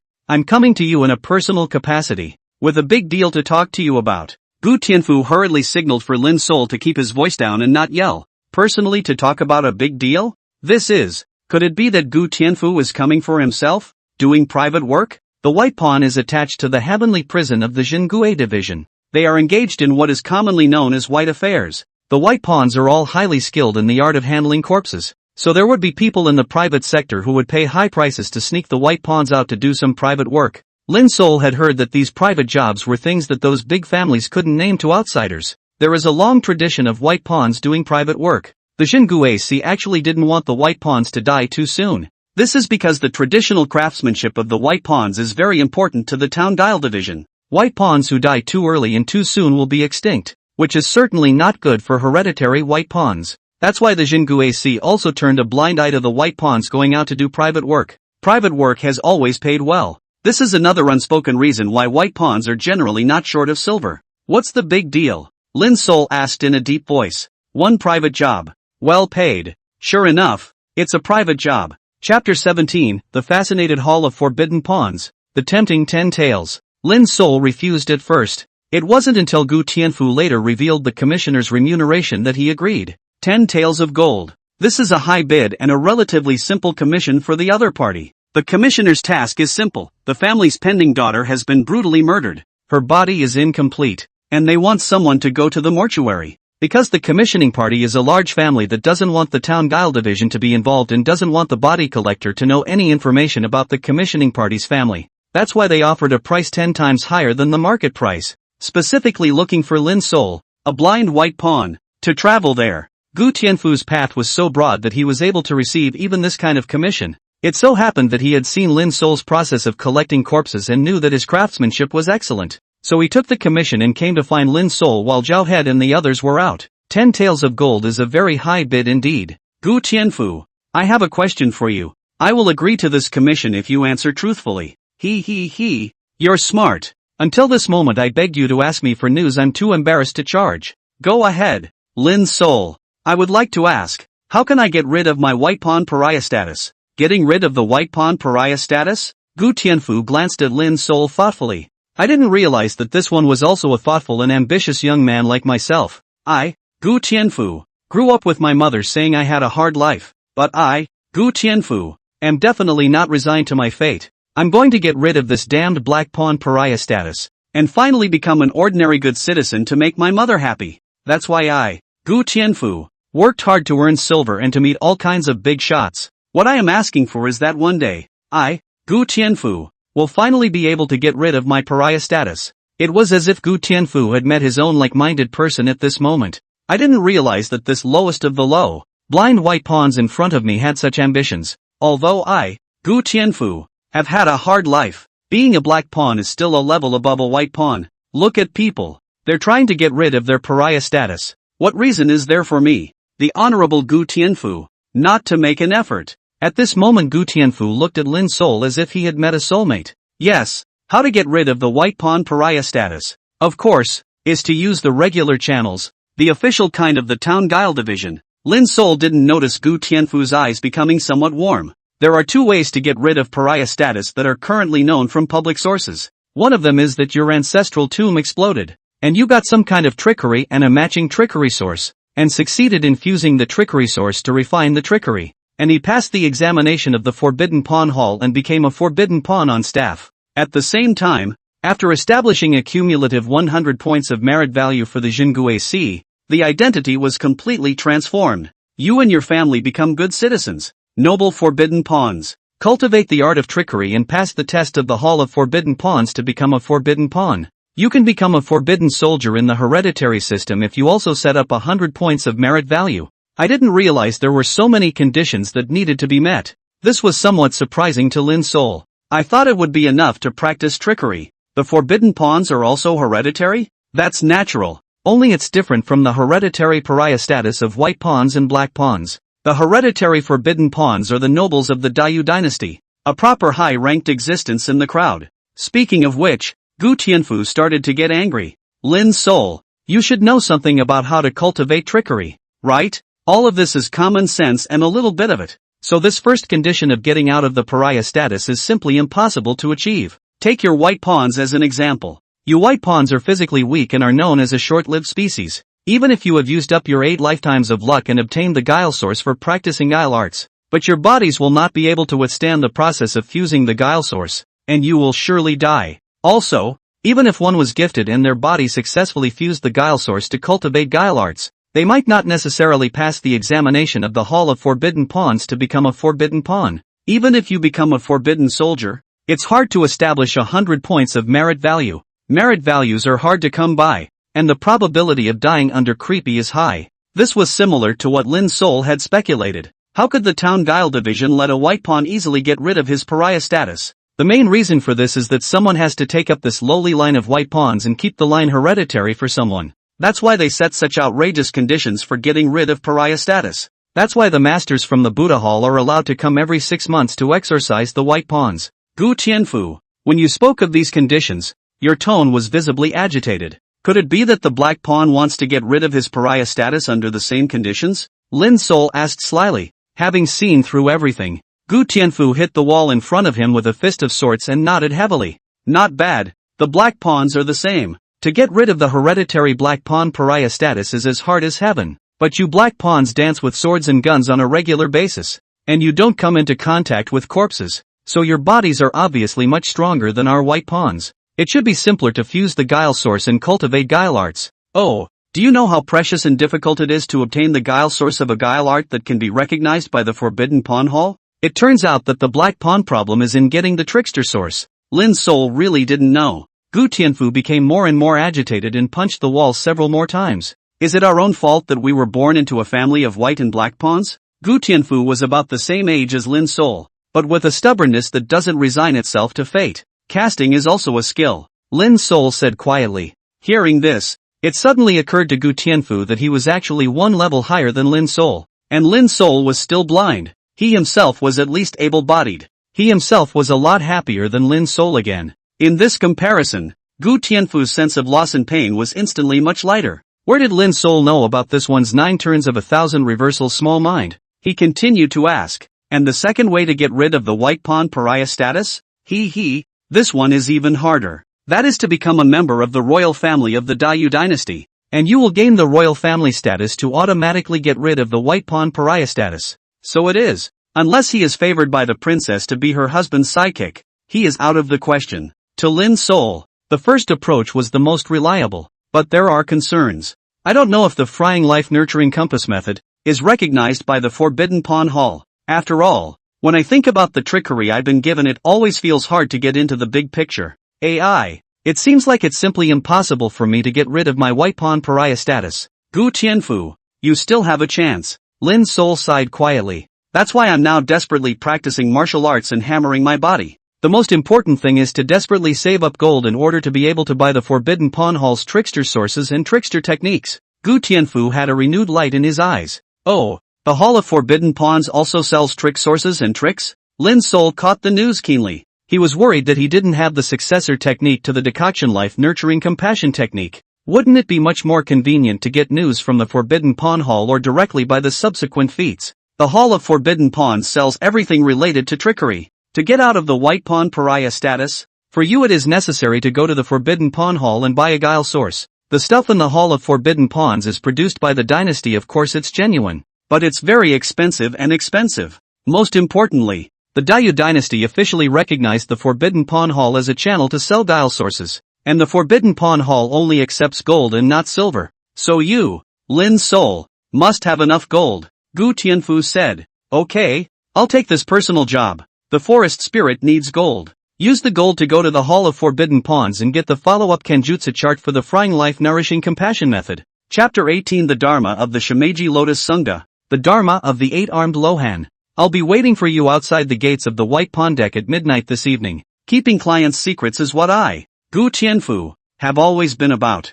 Lin's soul doesn't need me to tell you to keep your clients' secrets. That's natural. By the way, I have one last question. Gu Tianfu, who had originally wanted to leave, turned around and snickered with his teeth bared. You kid, you're really good at wool gathering. Alright, you ask. This is the last free message. Ask again, and it's going to be charged. Yesterday, Master Bitter Zen of the Buddha Hall came and practiced trickery to emit fan-shaped golden light that shone very comfortably on his body. I would like to know what kind of trickery he practiced. It is not a secret that Master Bitter Zen cultivates trickery. His trickery is a unique trickery of the Buddhist sect, called the shimmy hearing method. The beast under his feet was said to be the bilocation of the shimmy beast. Everything about Master Bitter Zen's trickery comes from that shimmy beast. The law of shimmy. Buddhist-specific trickery? Buddhists? Shouldn't they practice Buddhism? Lin's soul blurted out. Ha, you're right. Ah, the great monk practiced trickery, which you could also call Buddhism,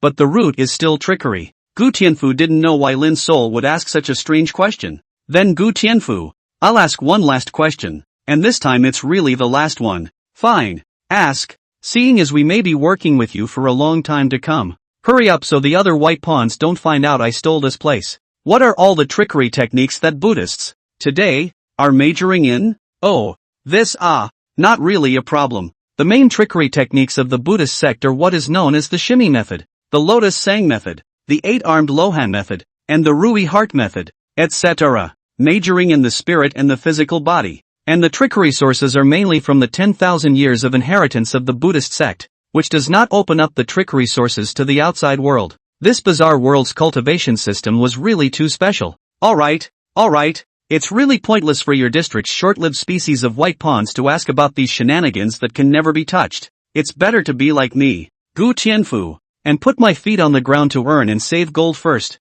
Let's go.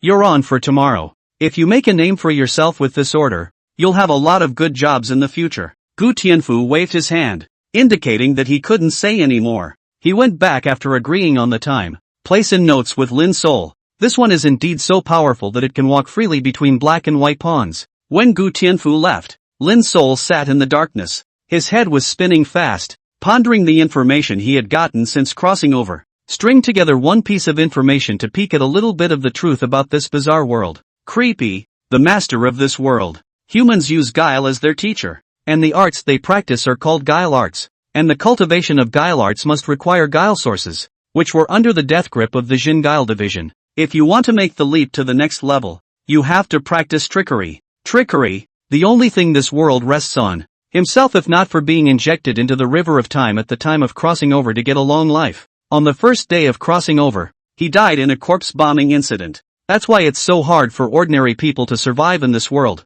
One had to save up enough gold to go to the Hall of Forbidden Pawns to find the answers he wanted about the art of guile and the source of guile. Even the frying longevity nurturing compassion technique that he himself cultivated only had the observation diagram, luck diagram, and technique for inviting the Een realm. In order to continue to cultivate upwards, it is necessary to obtain the parchment scroll of the next realm, which is the life-borrowing realm. Where to get it? Perhaps the only way to do that is to seek out the Hall of Forbidden Pawns. Use gold to buy all the news from the Hall of Forbidden Pawns about the decoction of life-nurturing compassion. It was a night without words. Lin Sol closed his eyes and silently cultivated in the spirit world frying life. When the big rooster is named after Zhao Head and the others came back with tired faces and holding onto the wall. Perhaps to compensate, Lin Sol gave him a 2-day-long vacation. Zhao Head patted Lin Sol's shoulder and said meaningfully, Lin Sol, you don't know. My family's Mei is now growing more mature and beautiful. If you're with her, you're in for a treat.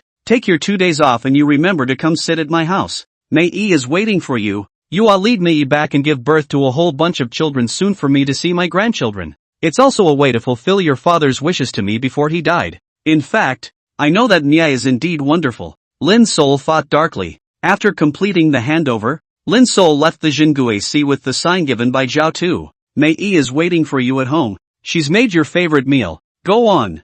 Zhao Tu was determined to set up Lin Sol and Zhao Mei. Lin Sol didn't say anything more. He left the Jinguisi and unknowingly arrived at Zhao Tu's house. Hey, brother Lin Sol, you're here. Let's go. My sister is anxious waiting for you. Zhao Junshan appeared out of nowhere. With a tug on Lin Sol's arm, he intimately led him towards his home. This kid's feelings were hiding not far from the outside of the Jinguisi, specifically waiting for Lin Sol. Jun-san, what kind of good meal did your sister cook? Don't mention it. It's all your favorite food. What with the mutton soup, scallion pancakes, pickled cucumbers and such. I told her I wanted to eat roasted fish, but she wouldn't make it for me. Now you're all my sister has eyes for. Despite this statement, Zhao Junshan was still happy. Naturally, because Lin Sol saved his father. The young Zhao Junshan temporarily did not have to enter the heavenly prison as an errand boy.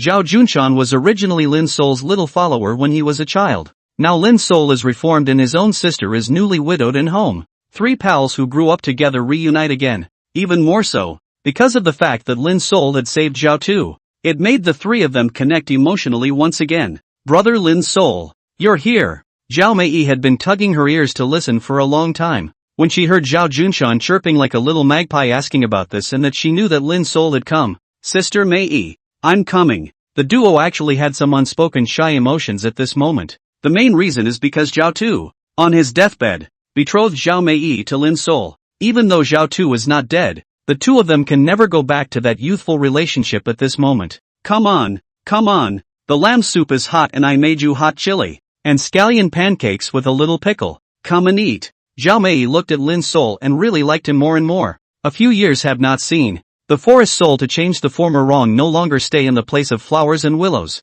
Nowadays, Lin Sol's body has also grown much taller and stronger. Even the scent of a mature man came vaguely from his body. This fascinated Zhao Mei the more she looked at it. And she knows it. Lin Sol is from a bad background and is blind. It is unlikely that any woman from an ordinary family would marry him under such conditions. The only way he could have a family was to buy a house of mother-in-law. But that would still cost money, which is no better than yourself. Mature, buxom, and knows how to have fun in the boudoir. Most of all, I, Zhao Mei, already have my parents' orders. And I don't need Lin Sol to spend silver on them. Sister, brother Lin Sol is here and you don't even call me for dinner. Brother Lin Sol, hurry up and take my sister home. Zhao Junshan sat next to Lin Sol with a puff of air.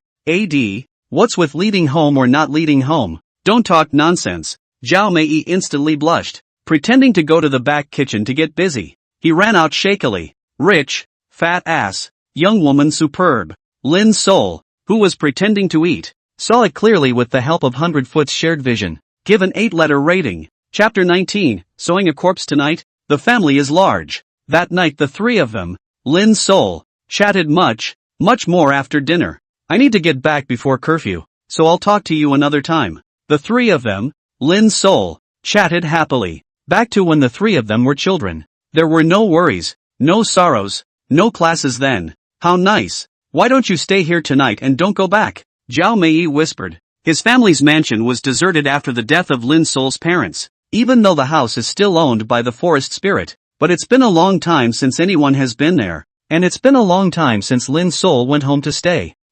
It was as if Zhao Mei had gathered enough courage to say such words. Lin Sol wanted to say yes, but the words came out of his mouth. Another time, I have things to do tomorrow, and I need to get my strength up tonight. These words made the young woman, Zhao Mei, blush profusely when she heard them. What do you mean? I asked you to stay and sleep. I didn't ask you to do anything else. Lin Sol also felt as if his words were ambiguous, so pretended not to see Zhao Mei's blushing face and trembling rabbit, standing up and about to leave. I'll walk you. Zhao Mei hesitated for a long time, but still took Lin Sol's hand and led him outside. When she reached the door, Zhao Mei took out a small, warm bundle from her own bosom. Take it back for a midnight snack. Hot scallion pancakes. Lin Sol nodded. Lock the door. The cane nodded to the ground and returned to the heavenly prison of the Jingui Sea. Back in the heavenly jail, Zhao Head and a few of them are still juggling money. Seeing that Lin Sol had returned, Zhao Head laughed and cursed. The boy.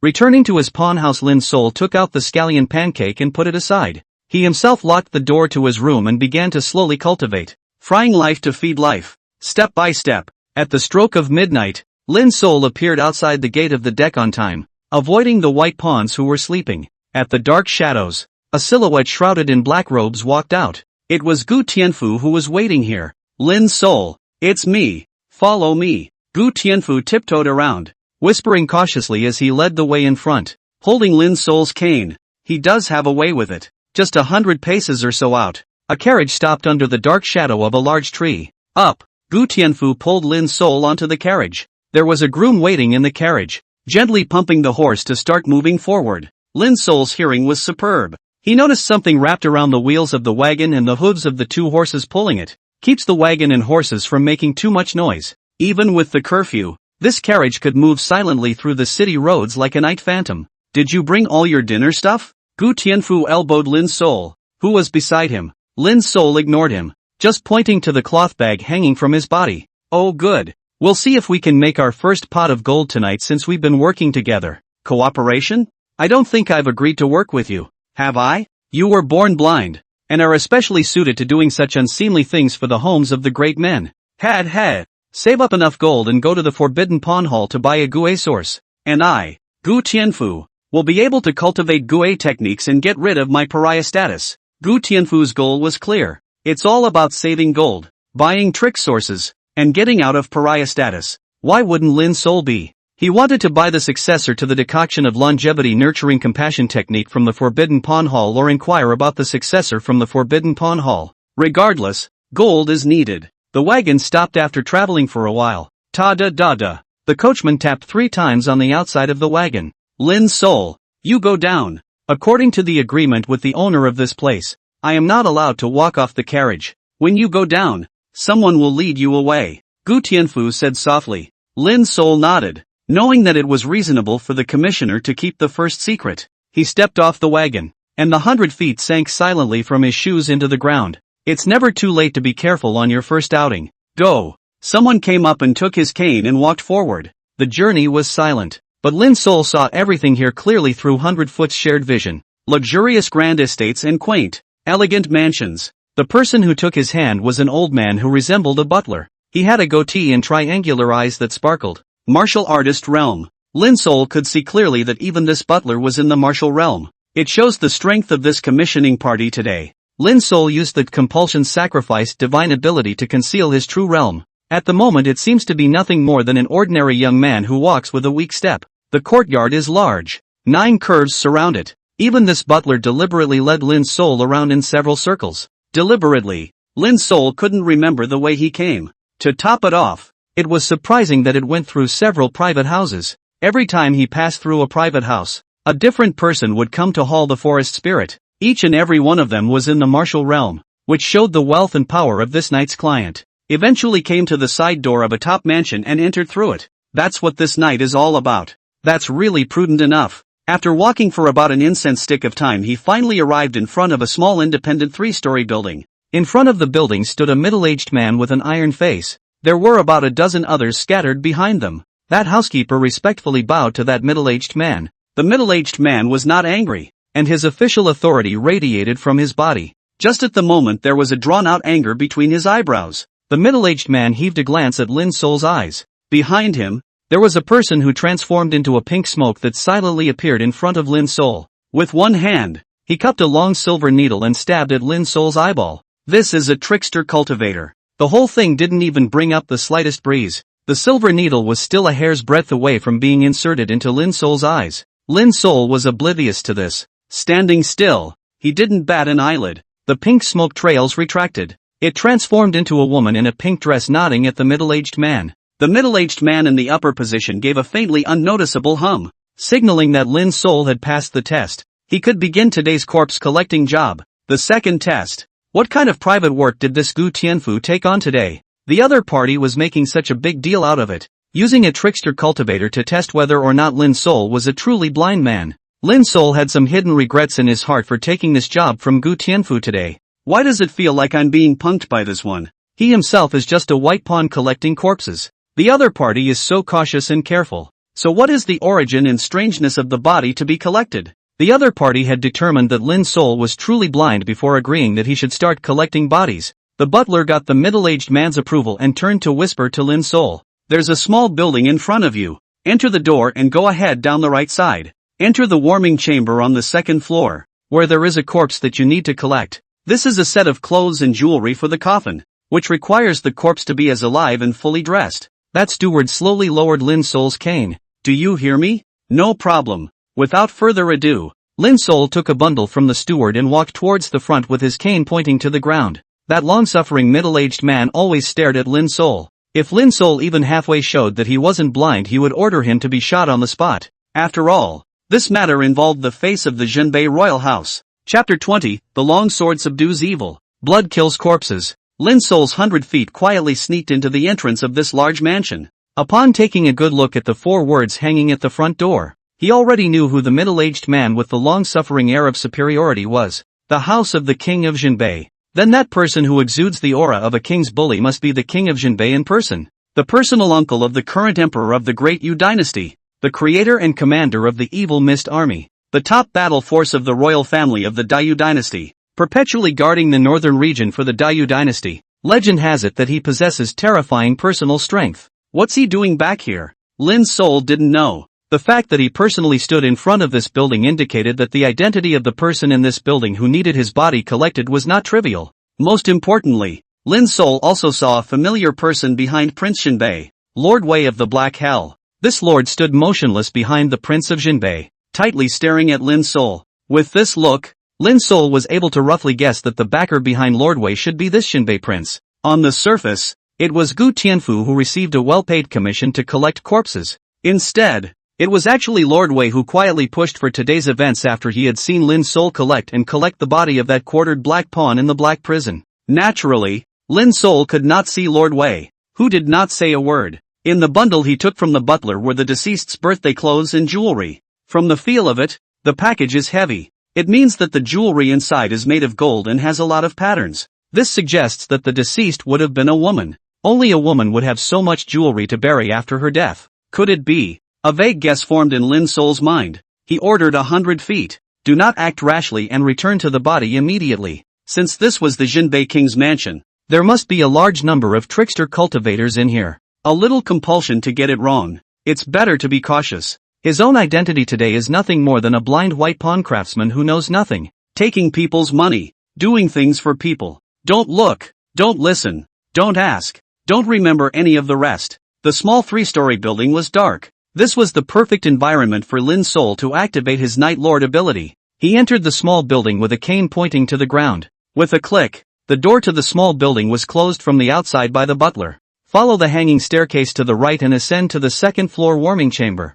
Entering amongst them, Lin Sol was stunned by the scene in front of him. The second floor of the original carved beams and painted buildings are all plastered with corpse-suppressing talismans. It was different from the body-suppressing talisman of the Talisman Hall of the Jingui division. These corpse-suppressing talismans were written in a rough style, and the pigment used to draw them was the blood of a certain kind of beast, emitting a terrifying tension. A look at the style of the barracks. There was also a bloodstained longsword hanging in the southeast corner of the warming chamber. Longsword to quell evil. Blood kills and presses the body. It's a long sword with 100 cuts. Use the 100 wrong souls suppressed on it to suppress the evil spirits in this warm pavilion. Such a big deal. What was the origin of the body in this warming chamber? Lin's soul took a deep breath. Take out the entire line of your own body collection and put it on. Walk forward with your cane pointing to the ground, as that steward had told you to do. Everything has to be collected in the manner of a blind man.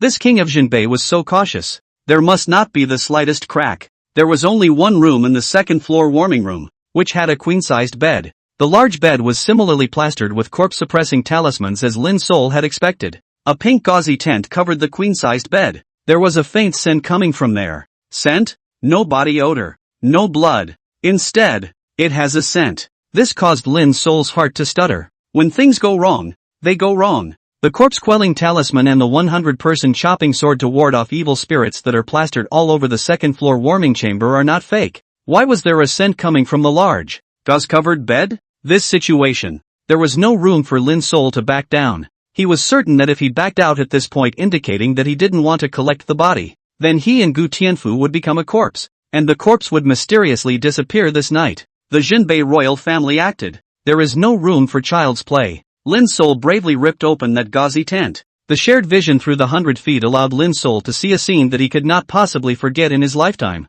Wei Fakan. Can this white pawn be trusted? The prince of Jinbei stood in place, coldly looking at the darkened 3-story building. His face was unreadable, as stoic as marble. The Lord Wei of the Black Prison, formerly known as Wei Fakan, was promoted by the Prince of Jinbei. He stepped forward and bowed, reporting back to the king. My subordinate has seen with his own eyes that he collects corpses. His skills are superb and can be used. After receiving the king's order, my subordinate investigated the 9 generations of this white pawn's ancestors, whose ancestors were all dynasty-registered white pawns, and there is nothing suspicious about them. Only after hearing this did the Jinbei king slowly nod his head and say no more. Wei Fakan also stood behind him knowingly. Behind the king of Jinbei stood a dozen people, all of whom did not dare to breathe and waited quietly. Pinky, have you found out anything yet? Who on earth dares to brutalize this king's beloved concubine like this? The king of Jinbei asked again. It turns out that the bizarre female corpse on the warm pavilion is the favorite concubine of the Prince of Jinbei.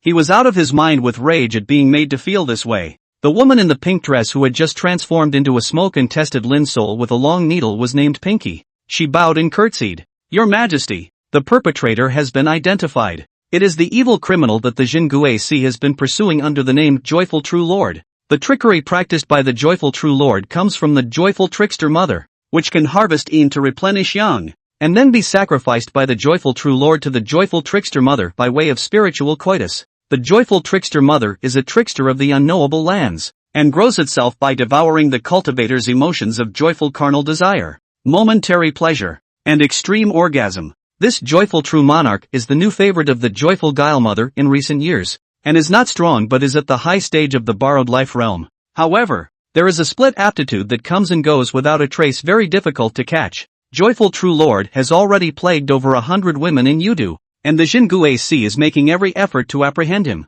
The woman named Pinky reported softly, without a hint of emotion. The king of Jinbei let out a he and said in a deep voice, the Jinguac is nothing more than a dog of the little emperor. I'll leave this matter to you, Pinky, and make sure to capture the Joyful True Lord alive. Throw them into the military camp for 10,000 people to ride in 10,000 people to grass, then extract their souls as oil lamps, cut off their skulls and brains as night pots, and train their bodies to become evil mist riders. Let countless generals ride on their crotches and die without being allowed to live. Prince Jinbei said softly. The Pinky behind her roared in response. Yes, Your Majesty. Lin's soul saw a scene he would never forget. A young woman was dismantled, laying on the bed in a very lying position. The parts of the severed body were connected with a red flower between them. The flower bloomed brightly, as crimson as blood. There are weirder ones. The woman had a crazy look on her face. The severed hands were still on her body. Any way you look at it, she's enjoying herself, but she is dead and her body has been split. It's just like it was in life. Such a scene really shattered the 3 views of Lin's soul, a 3 good youth in his previous life. This weird world. This ing corpse. Chapter 21, The Jinbei Royal House's Strange Shame. Huanqi Jinjuan's Boldness. Lin's soul forced himself to hold back his inner panic and pretended to be oblivious to the bizarre female shredded corpse in front of him. Light 3 incense sticks in the southeast corner. Before you collect the body, honor the body. Hands folded, he paid 3 obeisances to the corpse, touching the honorable body. No blame, no blame. The gods bless. I'll be in bliss soon. Start collecting the broken bodies piece by piece. It's a good thing that the broken corpses and those creepy flowers have been thoroughly suppressed of their evil nature. But it's just some creepy, shameful body parts. The bodies were gathered up and laid out in the order of their bodies on the collection cloths that had been prepared long ago, confirming that the body parts were all together. He then took out his body sewing needles, thread, ointment and other things to start sewing up the body. The body was dismembered. The hardest part is of course to sew it up. Lin Sol used different needles and threads corresponding to the different steps of sewing a corpse to start sewing the corpse. He is meticulous and conscientious. This moment is like a true craftsman. In the process, Lin Sol's hands try to remain respectful of the body. The parts that can't be touched are never touched. About an hour and a half later, the body was stitched up to its original shape. Lin Sol then used a special ointment to smoothen out the position of the suture wiring on the corpse. Next, the hardest step came. This corpse originally presented a stream of unspeakably shameful expressions and postures. The spirit of the forest is needed to smooth it out and turn it into the peaceful sleeping, sound asleep appearance that the dead should have. That's nothing for a body collector. Take out the 3 specially made fine needles. 3 needles for shaping God. Needles are placed at specific points, and the body is then made docile using techniques unique to the white pawn. Not a moment too soon. Under the miraculous effect of the 3 needles of shaping God, the female corpse's expression and posture became normal. Lin Sol took the large bundle again and dressed the female corpse with the life jacket in it, and then put on gold, silver, and nephrite jewelry for them. A special ointment was used to find the skin for the woman's body. Finally, a stunning woman who was sleeping appeared in front of Lin Sol, fully dressed, covered in gold and silver, and with a peaceful face. There is no longer the same tension of extreme shame as before. Dressed in gold, go in peace, go with aplomb. This was done just as the sunrise pierced the clouds. A new day has begun. The forest spirit washes his hands with quicklime to remove the bad luck and the corpse's aura. A special ointment is then applied to the hands to prevent the skin from being burned by the quicklime. Include the corpse collector's special clothes, stitches and ointments for sewing up corpses, etc. in your own cloth bag. He left this warming chamber with the point of his cane. Ta-da-da-da. The cane made a little sound as it clicked on the floor and stairs. Prince Shinbei and the others had been waiting outside. Prince Shinbei's own strength was like an abyss and unfathomable. He stood there looking at the 3-story building in front of him without a word or movement. It was like a long sword implied in a scabbard stuck in the ground. Behind him, Wei Fakan, Pinky and the others similarly stood motionless. Upon hearing the sound of Lin Sol's cane pointing to the ground, the butler came out from behind the king and opened the door of the closed room. How? The housekeeper saw Lin Sol standing quietly behind the door. For a moment, he was briefly shocked at the calmness of Lin Sol, the blind man. Fortunately, it's all done, so please check it out. Lin Sol was in no hurry to leave this small 3-story building, standing in the shadows behind the door. For the moment he looked like a man of the world. Woo! The pink lady behind the Prince of Jinbei turned into a smoky mist and entered into the small building. A few moments later, Smoky Lan appeared in front of the king. Pinky nodded at the king, and there was still a faint look of surprise on its face. This surprised look was from Lin Sol's ghostly craftsmanship of collecting, sewing, and collecting corpses. Go! The steward's words were very few. Taking the front part of the forest spirit's cane led him away. Only this time the route away was more circuitous. A completely different route than the one you came from. The purpose of this was of course to make Lin Sol, a blind man, unable to figure out the way to come and the way to go, cautious enough. Lin Sol thought faintly in his heart. But this matter was over. And it no longer had anything to do with Lin Sol. He's just taking money from people to get rid of them. That steward led Lin Sol through the side door of the Jinbei King's mansion. It also went through half a dozen private houses in between. Every time he passed through a folk's house, the man who was hauling the cane would change, until they arrived at the place where the initial carriage was parked, which was far, far away from the Jinbei King's mansion. Although it was also a large mansion, it was the residence of a large foreign businessman. It has nothing to do with the Jinbei royal family. The reason for being so cautious must be that the family scandal cannot be publicized. I don't know what kind of relationship that female corpse in such a shameful pose has with the Prince of Jinbei. Thinking about it, Lin Sol was completely uninterested. Stepping into the familiar carriage, the driver whips away. Ha ha, Lin Sol, you really didn't let me down. The commissioner was happy with this order, and the work will keep coming in the future. Here, This is your 10 taels of gold. Save it well. And in the future we might be able to buy the forbidden pawn hall's guile source and get out of our eternal pariah status. Ha ha ha. Gu Tianfu placed a small bag into Lin Sol's hand. 10 taels of gold is not heavy, but it is a windfall. Despite the generous pay of the white pawns, a horse cannot get fat without night grass. If there was a steady stream of unexpected income coming in, it might actually be possible to go to the Forbidden Pawn Hall some days earlier to buy the decoction of life-nurturing compasses that Lin Sol needed for the Borrowed Life Realm's later viewing diagrams. Lin Sol's nose suddenly twitched, smelled a strong odor of burning flames. The flavor is so punchy, it should burn pretty widely.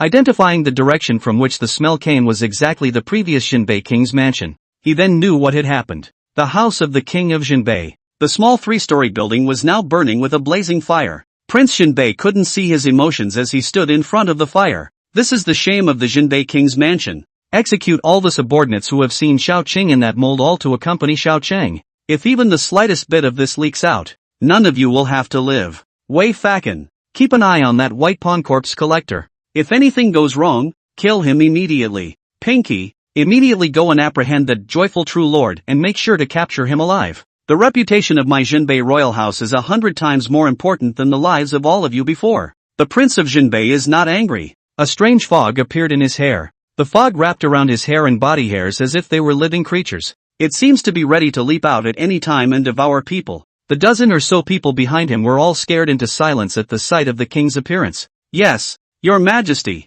The blazing fire soon consumed the small three-story building. The fire, however, did not spread out in the slightest and was perfectly contained to this small area. Wow! Which house is on fire? What a thick smoke! The carriage left silently after placing Gu Tianfu and Lin Sol at the north gate of the Jingui Sea. Gu Tianfu squeezed his eyes at Lin Sol. Then once he remembered that he couldn't see, he had to tap him on the shoulder and say, "Go back and catch up on your sleep, and I'll call you next time I have a private job." The bastard was merely the middleman and got a nice commission for sleeping on the wagon. Naturally, he was very happy. Oh, by the way, Lin Sol, after this order you're upgraded to my Gu Tianfu's honored guest. Ask for news from now on. It's always free, haha. Chapter 22, Buying Rouge in the Eastern Market and Giving It to the New Widow. Lin Sol felt so lonely standing at the north gate of the Jingui Sea. He is on vacation today and he has no place to go. The left-hand centipede mouth in the arms of the 10 taels of gold quietly into the space to store.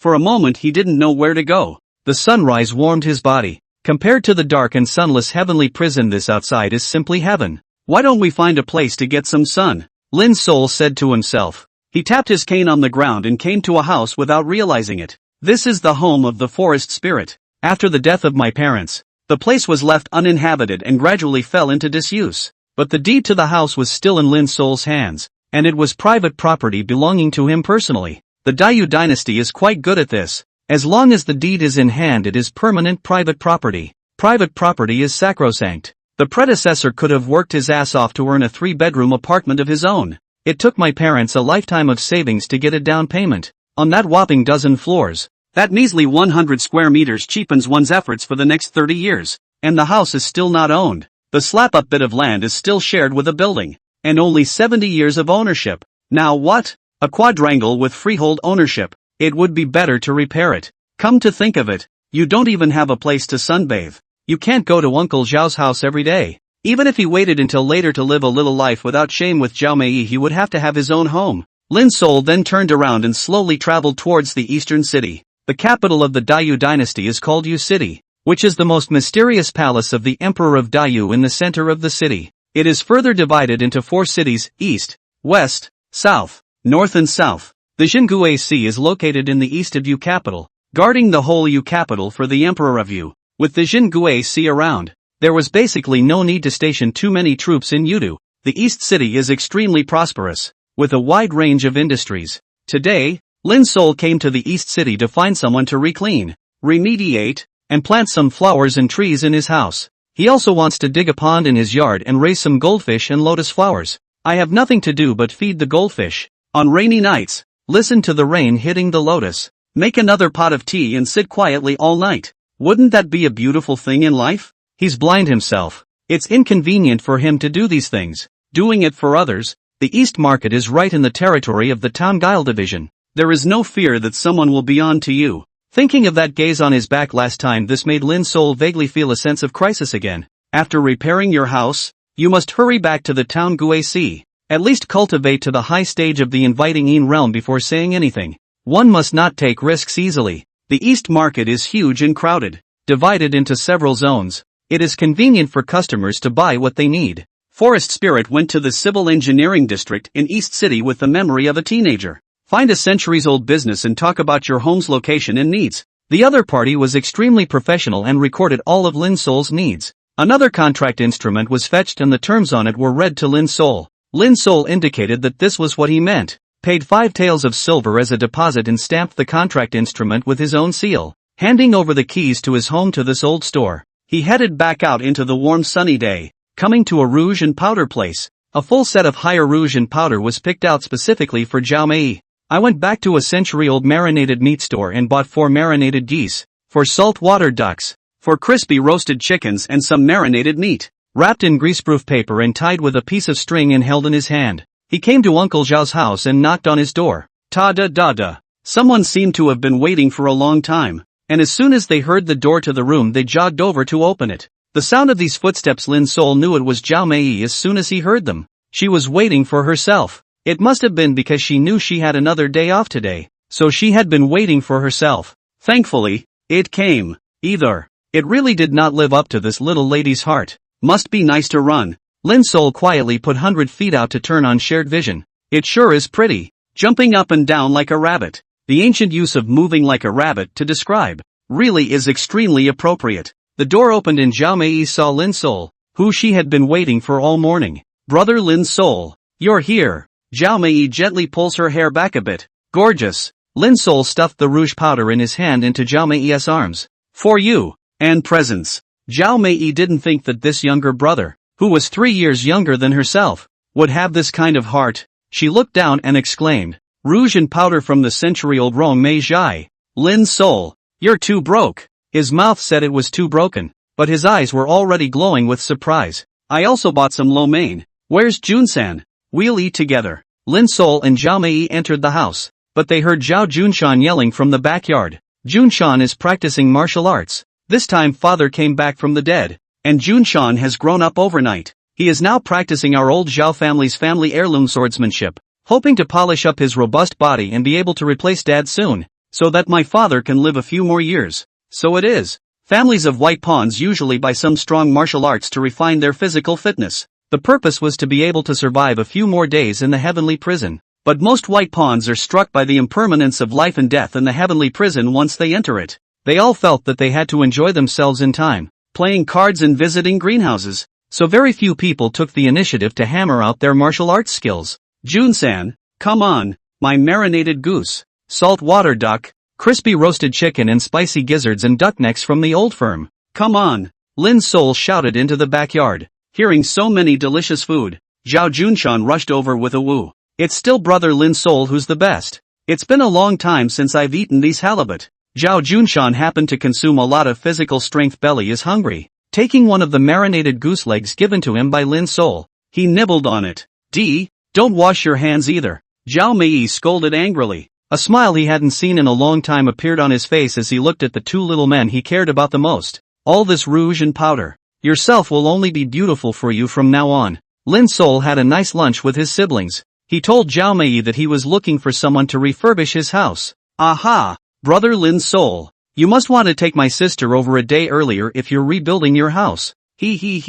Zhao Junshan, who had a mouth full of grease, hemmed and hawed. You can't gag on food. Zhao Mei thought the same thing in her heart. Lin's soul pulled out a set of keys from his arms and placed them in Zhao Mei's hands. Sister Mei, you can visit the house in the future if you have nothing to do, right, as an overseer. Zhao Junshan saw this and squeezed his eyebrows even more. Hey, the keys are given. It's a done deal. Pass the door early. Hey. Zhao Mei slapped Steve's hand, indicating that he should not talk nonsense. She took Lin's soul's key and looked at him quietly. It was discovered that apart from Lin's soul's miserably white skin, his facial features were actually really handsome. After the 3 of them finished eating, Lin's soul took the remaining halibut back to the town dial division. These halibut are for Zhao Tu and the others. White pawns have an unwritten rule. If you take a private job and earn silver, You have to treat everyone to dinner. Chapter 23, Old Tongue who was not right. Mei Yi who was very energetic. After the three of them finished eating, Lin Sol took the remaining halibut back to the town dial division. These halibut are for Zhao Tu and the others. White pawns have an unwritten rule. If you take a private job and earn silver, you have to treat everyone to dinner.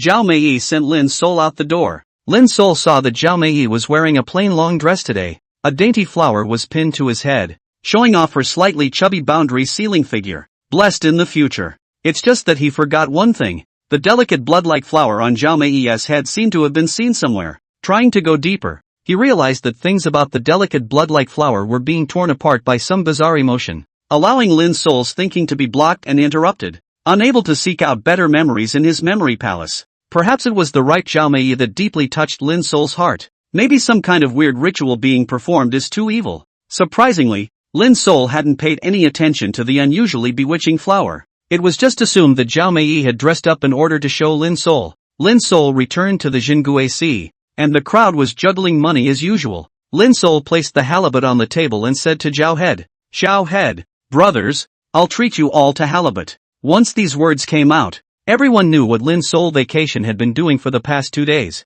Doing private work now. Everyone looked at each other heartily. Ha ha, good. Lin Sol can treat everyone to halibut too. Come.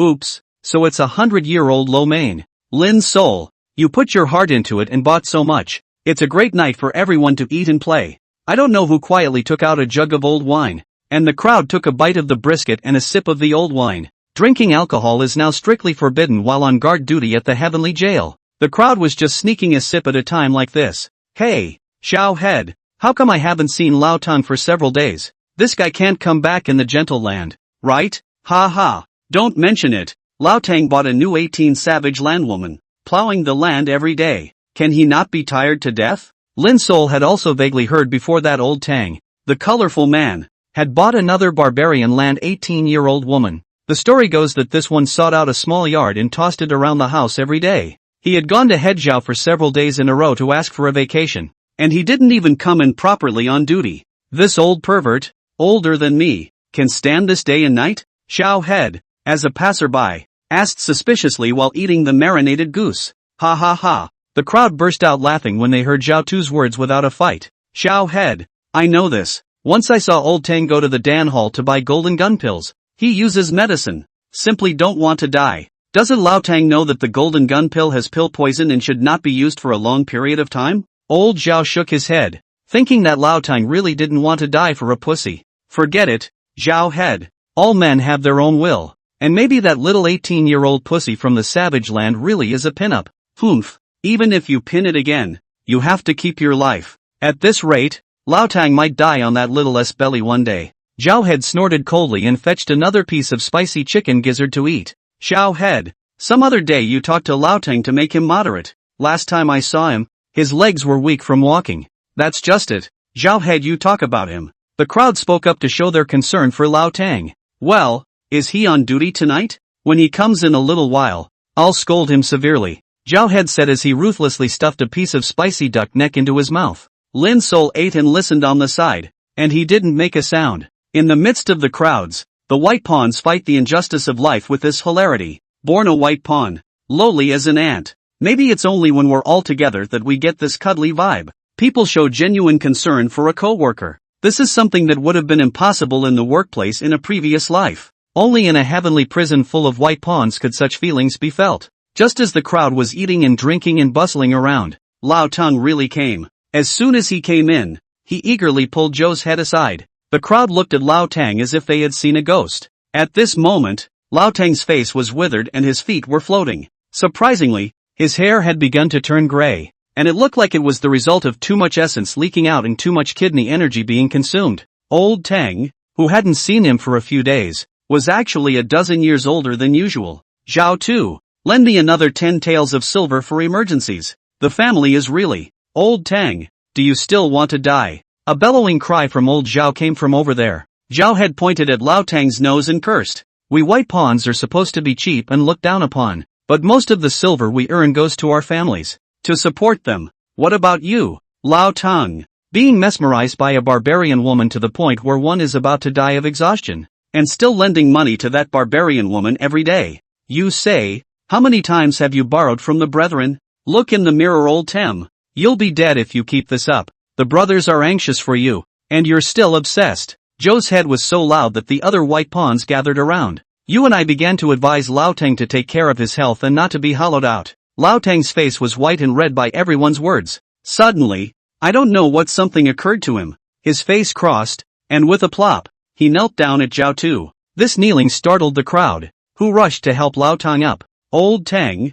you're the oldest among the white pawns in the deck. Why are you kneeling? Zhao Tu asked as he helped Lao Teng up. I deserve to die. I was enamored with that barbarian land's little wench, and I was indeed cheated out of a lot of silver by her, but I sold her out a long time ago. This time I've come to borrow silver money from the group, mainly because my family's eldest son is in urgent need. He's gone off the deep end from practicing martial arts, and he urgently needs to ask the adults of the Dan Hall to save his life. Everyone lend me some more silver money, and I will return it immediately next month when my salary is paid. If it's not enough, I'll take on more private work and try to pay everyone back as soon as possible. Speaking here, Lao Teng shed 2 lines of turbid tears, said with affection and a sincere face. The crowd had no doubt that this was the case. Misunderstood Lao Teng. This guy turned out to be taking care of his wayward son before he lost weight like this. Old Teng, don't be in a hurry. I have 5 taels of silver here. Take it for an emergency.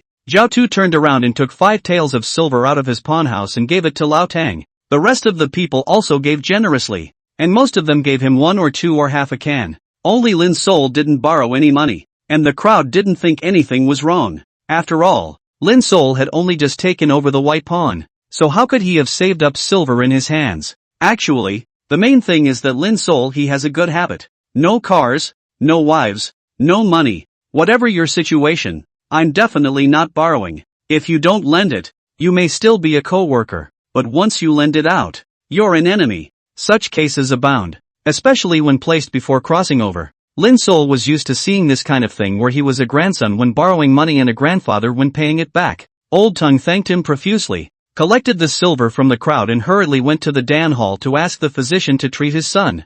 Jingue Si Dan Tang not only refines the golden gun pill, there are also sitting physicians and they are extremely skilled. There are even Gue Shio sitting in the Dan Hall, which can be said to be the most famous apricot forest place in Yudu, but the Dan Hall is not open to the public, so the white pawns can go and ask for a consultation. But white pawns also need to pay enough silver to do so. Chapter 24 White Pawn dies in death. Fellow officers collect corpses in agony. Time just goes by day. It's just that he hasn't been around since that night when Lao Teng borrowed all the silver from the crowd. This old Teng, why is he all gone? He's on duty today, and he's not coming either. A white pawn complained. Zhao had picked his teeth and pointed to a white pawn not far away. Monkey, go to old Teng's house and take a look. See how old Tun's son has gone off the deep end with the diagnosis and treatment? Zhao had vaguely felt that something was not right. Immediately, the white pawn named Monkey left the Jingue Si after receiving Zhao Tu's license. Soon the monkey returned panting. Zhao head.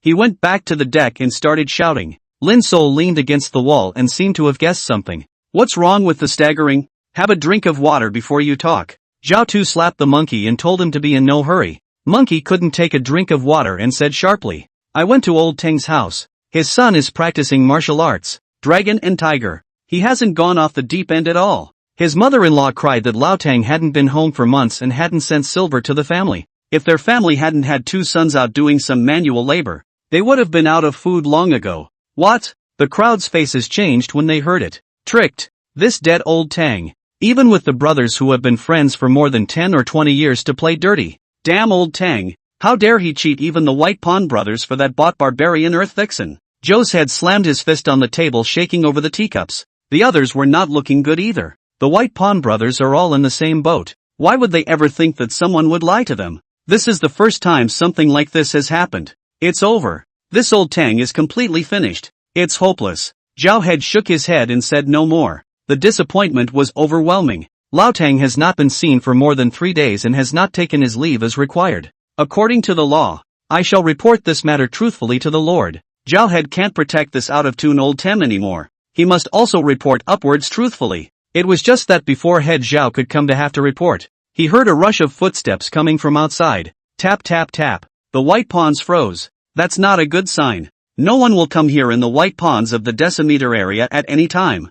Rudraksh. Something must be wrong. Looking up, he was surprised to see two constables walking. These two constables covered their noses with their hands and glanced at Zhao Tu and the others in disgust. Which one of you is Zhou's head? One of the constables with a sword asked coldly. Differently, I am. Head Zhao answered, a vague sense of foreboding on his face. Trappers don't usually enter the area of white ponds on their own accord, and anything that can alert the constable is usually a criminal case. Tang San is your deck white pawn, right? Tang San is old Tang. Did something happen to Lao Tang? Head Zhao nodded. It's our white pawn from the deck. Dare I ask the poor master, how is Tang San doing with him? The two constables smiled coldly, disdain on their faces. What's going on? Tang San was killed and his body is weird, so you guys quickly prepare to go and collect the body. Oh, one of our own people collecting the bodies of our own people. What a great joke. The white pawns are all short-lived species, and it's ominous wherever they go. Bad luck. The two constables covered their noses for fear that the white pawn's ominousness would infect them. The crowd heard these two constables call them short-lived species, ominous and bad luck to their faces. Immediately, several people clenched their fists in anger, wanting to go forward to argue with these two constables. Master Differential, we will go now. May I ask if the only person who died this time was Tang San? Right. That only requires two people to go out in the field. According to the order of duty, it's my turn to go out in the field with Lin Sol. Lin Sol, pack up and come with me. Yes, Zhou's head. Lin Sol returned to his pawn house to take the corpse collector's cloth bag and put it on his shoulder. Then he followed Zhao Head and left with the two constables. Some people shed tears when they heard that Lao Tang had died and that the body involved a bizarre ton. AI. Lao Tang. Just die. But it even involves weirdness. This is the end. Even after death you can't enter the ancestral forest. You can only enter the incinerator of the heavenly prison. Our white pawn's life is really bitter. It's such a loss for a vixen. The white pawns of the deck shook their heads in lamentation at Old Tem's pitiful fate. Under the same illness, the white pawns were in an extremely low mood. Zhao Head and Lin Sol followed the two constables out of the town dial division. The two constables deliberately moved away from the duo, the expression of disgust on their faces about to turn into substance. Lin Sol was cured of an old disease by a pair of medicines from that unknown bone setter. So walking quickly nowadays, the two were able to keep up with the two constables. Since I used the guile crystal to save my life, this body of mine is much better than before. Going to the Excelsior Center 3 times a night for Lang is no problem anymore. Zhao Head idly whispered to Lin Sol. It seemed to quickly put the matter of Lao Tang's bizarre death behind him. This time Tang San has disgraced our white pawn. White pawns are short-lived species. Die in the town of Gue, see that is life that is for themselves and their families. Early death is also normal. But it would be a shame for a white pawn to die at the hands of a wild woman with no regard for his family and with shenanigans involved. Zhou shook her head, keeping her tone as normal as possible. Lin Sol knew what Head Zhao meant. A white pawn can go to a kiln, but he can't ignore his family. White pawns can live short lives, but they can't die of unexplained shenanigans. This is a real shame for the white pawns of the deck. What's more, this old Tang, before he died, cheated everyone out of their silver and feelings. The brothers have been together for so long. It's amazing that Lao Tang could lay his hands on them. It's so disappointing to everyone. Led by the constable, he finally arrived outside a private house. The door here is guarded by a constable and access is strictly forbidden. There was a woman with 2 adult males who were looking into the dwelling. Seeing Head Zhao arrive, one of the men, almost 17 or 18 years old, ran over. Uncle Zhao, can you let us see my father one last time? It turned out that these 3 were Lao Tang's mother-in-law and 2 children. Knowing that Lao Tang died, he wanted to come over to see him for the last time but was driven away. Zhao Head sighed deeply as he looked at the man who was about to replace Lao Tang in the white pawn of the deck. Hey, I'm sorry, great nephew, but Lao Tang's death involves weirdness and you can't see him for the last time. You should know the rules. Death by weirdness. This was instantly understood by Lao Tang's oldest son. He was born into a family of white pawns and grew up learning all the skills of the white pawns from Lao Tang. Naturally, I know the rules of the white pawn. Died of bizarre. The body may not be buried, must enter the Jingue Sea underground heavenly prison incinerator burned.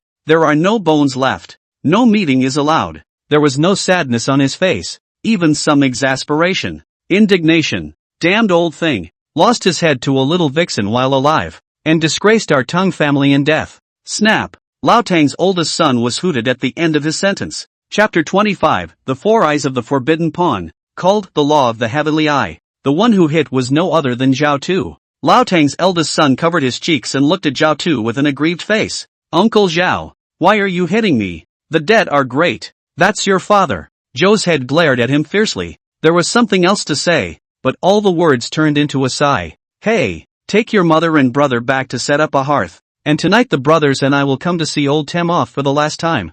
Zhao Tu took out 5 taels of silver from his bosom and put them in the hands of Lao Tang's eldest son. Shaking his head, he said no more. Uncle Zhao, so much silver. Lao Tang's eldest son looked at the 5 taels of silver in his hand and wanted to refuse. Zhou's head shook her head with another deep sigh. Take it. Your family is in need of silver now. Hire someone to do a water and land dojo. And don't let Lao Tang go too far. Lin Sol, let's go. He led Lin Sol into the private room. The gate closed with a click, and the constable guarded the door so that no one else could enter. Lao Tang's eldest son stood behind him and kowtowed 3 times to Zhao Tu. Only then did he put 5 taels of silver into his pocket and took his mother and brother home to set up a hearth. Even though Lao Tang's body can't go back to the house, but there is no shortage of things that should be done in these aftermaths. Lin Sol didn't expect Uncle Zhao, who had always been big-headed, to be so generous when it came to business. That's a real 5 taels of silver. Just give it right out. Measured according to the prices and purchasing power of the Yu capital of the Dayu dynasty today,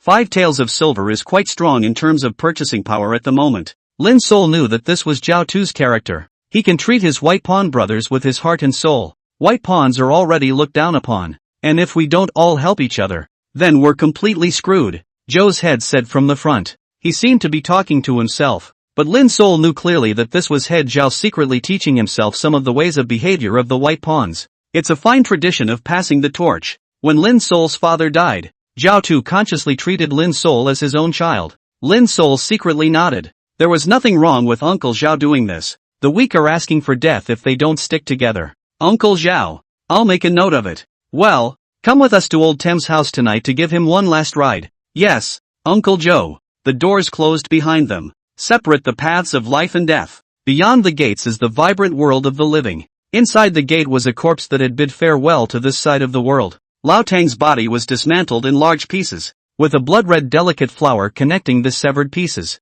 Lao Tang was completely naked, but had an expression of ascending pleasure on his face. Instead of a dead gray color, the body was a flushed red after the great harmony. Instead of having a corpse odor, the body had an inexplicable fragrance. Lin Sol had seen this scene before. His eyebrows jerked. In Lijianbei King's mansion, the concubine who died completely naked died in the same way. Emojis, flowers, and a big unloading. Exactly the same. In other words, the killing of Lao Tang and the killing of Prince Xinbei's favorite concubine were the same trick. I don't know why. At this time, Lin Sol then looked at the flowers that were as delicate as blood, always felt that he had seen them on some living person. When I wanted to think about it carefully, I always felt that my thinking about this matter was cut off by some kind of indefinable and bizarre power, thwarting Lin Sol's ability to overpower his eyes. Hey, old Tang, I didn't expect to die like this. Luckily, he didn't let his oldest son see it, or else he really lost his old face. Zhao Tu looked at Lao Tang's appearance in a strange way. Since his death was related to the weirdness, this kind of death would be normal. White pawns collect corpses and have seen all kinds of deaths. Not surprisingly, Lin Sol, you can't see out of your eyes. Let me describe the process of dealing with such a body that involves weirdness. Oh, your father, old Lin, must have told you about it, but it also prevents me from rambling on a bit more. Zhao had really thought of Lin Sol as his own son. While fulfilling his official duties of collecting corpses, he imparted his experience to Lin Sol. Well, thank you Uncle Joe. Zhao Tu first went to the southeast corner of the house and lit 3 incense sticks. When the 3 incense sticks were burned in unison, only then did he pay 3 obeisances to Lao Tang's corpse. Lao Tang, no more nonsense. You understand anyway. Today, Lin Sol and I have come to see you off for the last time. After your family boss joins the White Pawn, I, old Zhao, promise over your dead body that I will protect him well. Return early to the ultimate bliss. This human world is too bitter to come in the next life. Zhao Head was very emotional as he finished his last words to Lao Tang, his old colleague. Lin Sol, watch this. First, when it comes to bizarre corpses, the adults from the Hall of Forbidden Pawns will suppress the corpses ahead of time and drive away all bizarre auras, so that we can collect the corpse with peace of mind. Secondly, weirdness is hard to understand and there are many exceptions. That's why we have to put on a corpse-suppressing talisman issued by the Talisman Hall of the Jingui Division to collect corpses. Just in case, Zhao Tu said while about to lower his head to collect Lao Tang's corpse. White pawns wait. A voice came from above. A man descended from the sky and landed next to Zhao Tu. It was so fast that it scared Zhou's head turned around to see that there was an extra person beside him. This person was wearing the official uniform of the Jingui, with the word forbidden embroidered on the sleeve. Surprisingly, he was born with 4 eyes, 2 each aligned at the top and bottom. Old Zhao, White Pawn of the Deccan. Meet your excellency. The visitor turned out to be the forbidden pawn. The white pawns stand back and wait. This body, it requires further investigation. That 4-eyed forbidden pawn signaled Lin Sol and Zhao had to back off. Instead, he waited with his hands behind his back by the body of old Tem. Yes, my lord. Zhao had quietly tugged at Lin Sol to retreat to the wall. The 4-eyed forbidden pawn swept a glance at Lin Sol's eyes and contemptuously huffed without saying anything. A pink-colored smoke suddenly appeared beside that 4-eyed forbidden pawn. It landed and turned into a woman in a pink dress. The body was left as it was, untouched. The 4-eyed forbidden pawn waited for the woman in the pink dress. When he saw her arrive, he pointed with his chin at Lao Tang's body. The woman's face was cold and craggy as she first glanced at Lin Sol, who was standing against the wall over there. A few extra glances were purposely taken at Lin Sol's eyes. The 4-eyed forbidden pawn whispered, "White pawn, blind." The woman in the pink dress nodded coldly, and then took a closer look around old Tem's corpse. Seems to be confirming something. With that, he threw a cloth bag to the 4-eyed forbidden pawn.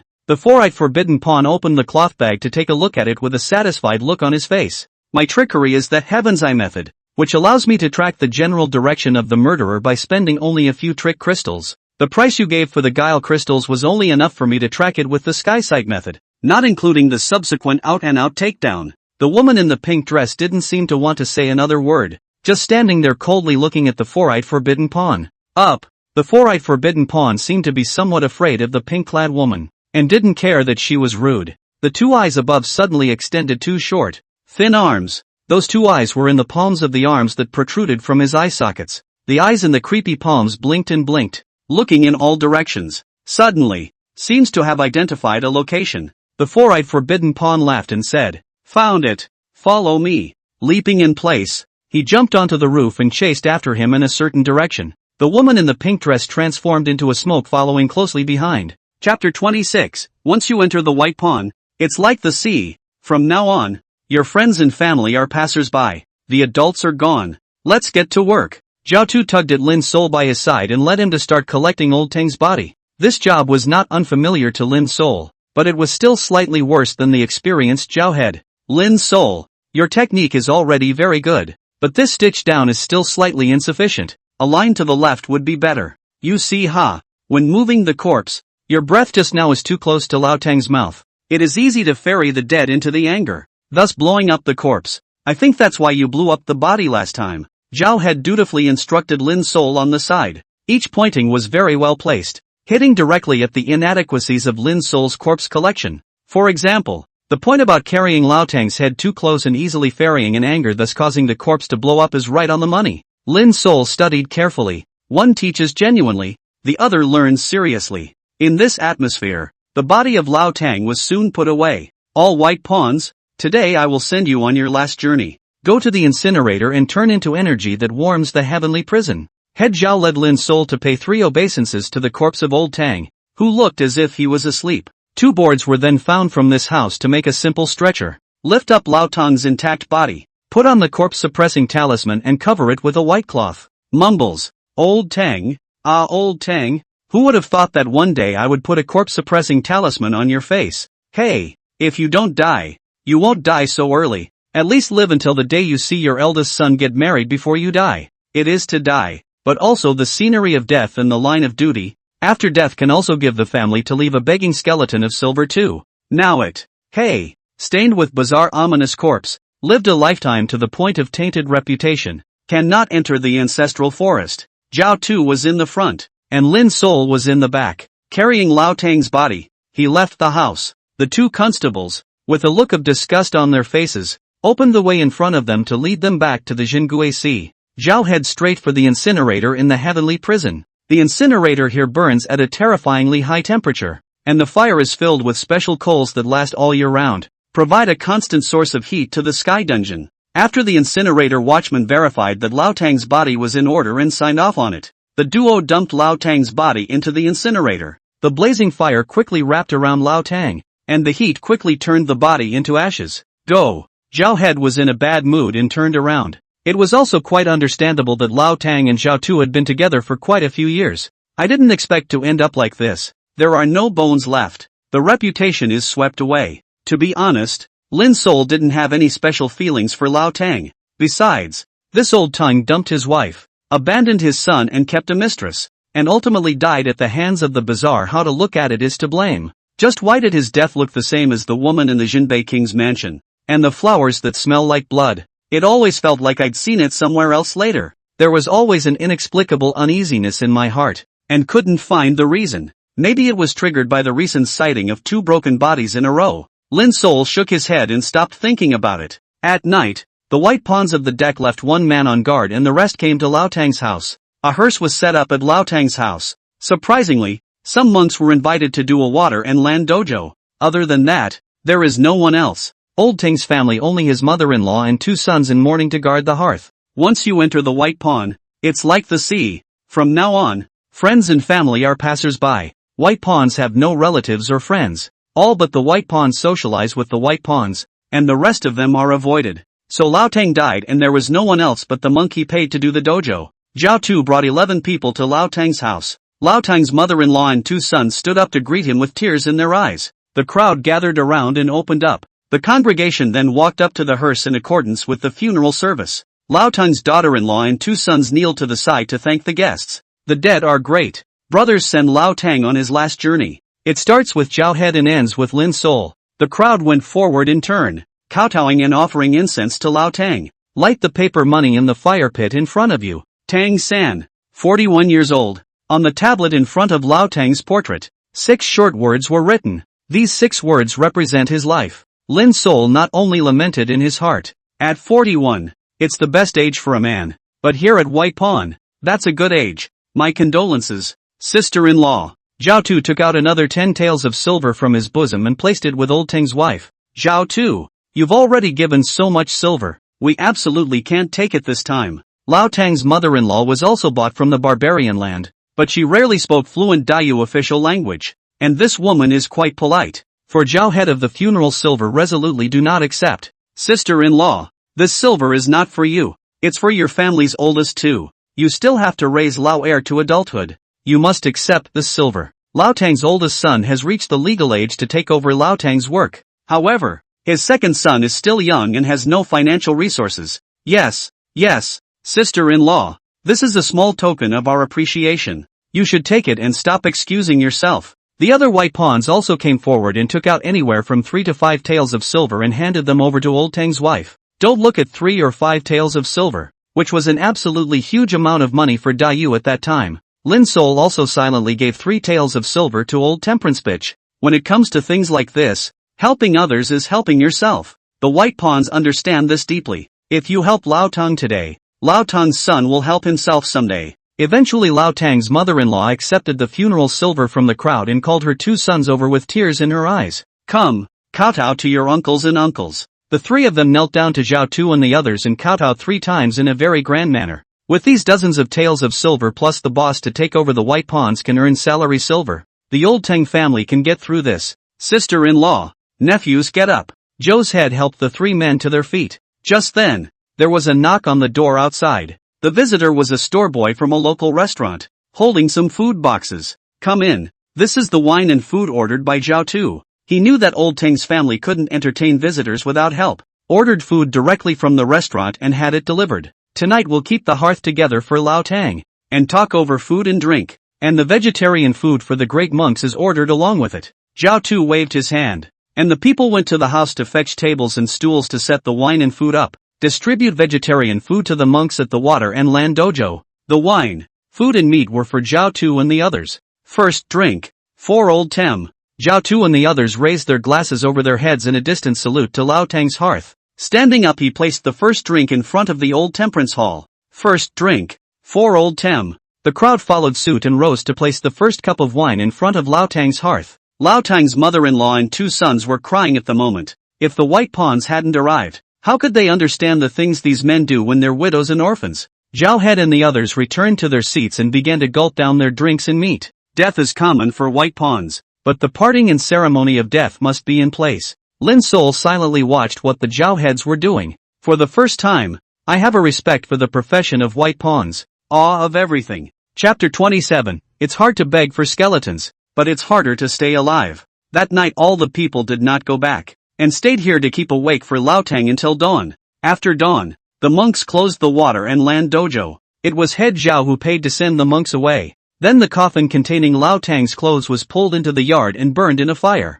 Anyone involved in the bazaar? The body may not be touched and must be burned in the incinerator in the underground heavenly prison of the Jingue division. Bodies are not allowed to enter the ancestral forest, and loved ones are not allowed to see the bodies. So that was the end of Old Tem's funeral service. A fire burned clean. No ashes, no graves, no headstones. It just seemed like it was here and it didn't seem like it was here. Uncle Zhao, when will I report to the heavenly prison? Lao Tang's oldest son came over and asked. Old Zhao sighed deeply. Suck it. 3 days later, I will arrange for someone to pick you up. You should first settle down at home and rest for 3 days. Kid, from today onwards, you are the backbone of your family. Be kind to your mother and brother. Old Zhao patted him on the shoulder and led the people out of Lao Tang's house. Uncle Zhao. Thank you. Behind her, Lao Tang's mother-in-law led her 2 sons to kowtow 3 more times to Lao Zhao and the others. The sun rose to shine on the crowd. Everyone was silent. Maybe today's Lao Tang is tomorrow's self. Being kind to other white pawns is being kind to yourself. The day begins again. Week after week. It is not for Yao to survive or for Jie to die. Time never stops moving forward. The death of white pawn Lao Tang was as if nothing had happened to the heavenly prison of the Jingue Sea. No one else cares anymore except Zhou Head and the rest of them. Lin Sol returned to the pawn shelter and put Old Tang's death behind him to concentrate on his cultivation. Once you have a goal in life, it becomes something to run for. Lin Sol decocted life and fed life for 10 years every day in exchange for the divine liquid to quench his body. The guile chi in his Dantian Chi Si grew thicker and thicker. His strength is increasing with each passing day. It's simply water under the bridge. There's no rush. Lin Sol sat cross-legged on his own bed, rubbing a piece of yellowed human skin with his left hand. It was his first trick, inviting the Een talisman. As soon as he thought of the 3-eyed parasite wrapped in the yellow spring that he had invited out that day, Lin Sol then had some second thoughts. What kind of realm does the Een compass eroding body, 9/4 of the yellow spring exist in? It seemed that the trickster cultivators Lin Sol had seen combined were not as evil, powerful, and terrifying as this one. Maybe it's a hallucination. He himself was only at the beginning stage of the Een inviting realm, but he could invite out such a powerful Een compass? You'll get a chance to figure it out later. With a flip of one hand, the human skin talisman disappeared. By the 3rd day, the deck welcomed newcomers. It was Old Tem's oldest son. Head Zhao led him to the shady bird hall to order and enter the register. Receiving a uniform unique to the white pawn, he led him to the deck. Gentlemen, today we have a new colleague. No stranger to you, none other than the oldest son of the Old Tang family. Come, Tong Yuan, formally introduce yourself to everyone. Zhao Tu patted shouting on the back, signaling him to come forward and introduce himself. Uncles and uncles, big brothers, my name is Tong Yuan. Tong Yuan seems to be an honest kid, the kind who blushes when he says 3 or 2 sentences, but the body is big and thick, and at a glance, he hammers martial arts on a daily basis. Well, welcome. Someone led the applause. The white pawns applauded sparsely. Tong Yuan, your father said that you cultivate martial arts on a regular basis and that you are already in the martial artist realm? Zhou's head asked. Yes, Uncle Zhao. My father said that if we white pawns want to live long, we must practice martial arts every day, so that we might be able to make it to the day we beg for skeletons at 50. Begging for bones refers to retirement. Stepping down from the office of white pawn to rest in peace. Hearing Tang Yuan's words, Zhao Tu and the others' faces changed but no one spoke. Very good, Tong Yuan. In the future you get closer to Lin Sol. You're of similar age, so you can ask him more if you don't understand anything. Yes,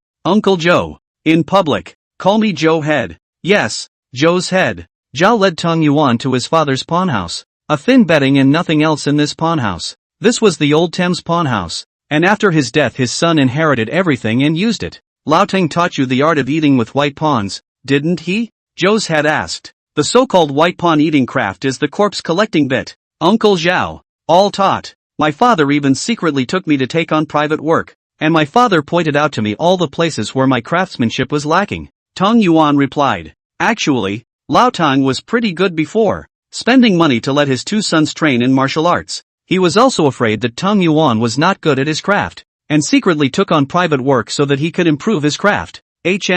Remember Tang Yuan. Your father has had a hard life. Don't say another bad word about him in the future. Zhao Tu once again patted Tang Yuan's shoulder. Yes, Uncle Zhao, I'll remember. Tang Yuan looked at his old father's extremely humble pawn house. Tears were streaming from the corners of his eyes. Practice your martial arts, and hopefully you'll live to see the day you beg for skeletons. Zhao Tu told Tang Yuan to familiarize himself with the environment first. When he returned to the deck, the crowd hollered at him to keep juggling the money. You guys go ahead and play. I'll get some air. Zhao Tu came to Lin Sol's pawn house and saw that Lin Sol was practicing martial arts by throwing two stone piers left and right. Uncle Zhao, you're here. Lin Sol's ears twitched as he spoke to the doorway. Your kids' ears are really smart. Very well, Lin Sol. Don't follow our example of juggling money every day. It's good to hammer your body when you have nothing to do. Uncle Zhao looked at Lin Sol, who was getting stronger by the day. With the eyes of an old father-in-law, the old wistful man said.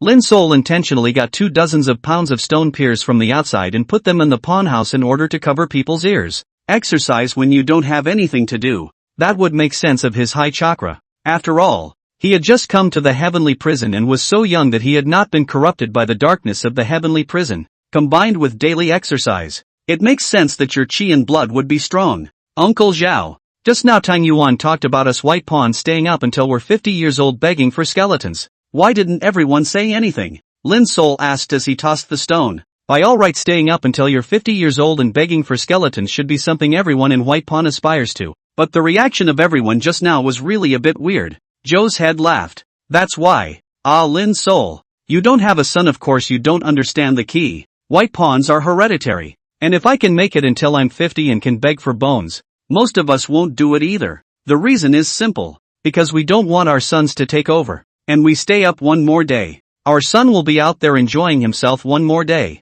So it is. Lin Sol instantly understood. But the white pawns are ominous and often encounter bizarre events. Death at the hands of the bizarre is in the majority. And how many of them make it to the age of 50 begging for skeletons? By the way, may he ask me to ask why I haven't seen you in days? Zhou's head tapped on the doorframe, smiled, and left. If it wasn't for the fact that Lin Sol lived in the heavenly prison pawn house every day, right under Zhao Tu's nose, Zhao Tu would have suspected him of going out to compete for the top spot. Oh, I'll go tonight. Lin Sol swung the stone pier up. The body dries up. Chapter 28, The Joyful True Lord's Wicked Progeny. Soft water talent concede lust. With nothing else to do in the afternoon, Lin Sol took the license and left the town guile division. Follow the familiar journey to Zhou's head's house. There was a hee-haw from the head of the house. This is Zhao Junshan practicing martial arts in order to build a good body. Lin Sol secretly nodded his head. Not bad, not bad. Uncle Zhao at least didn't let his son learn bad.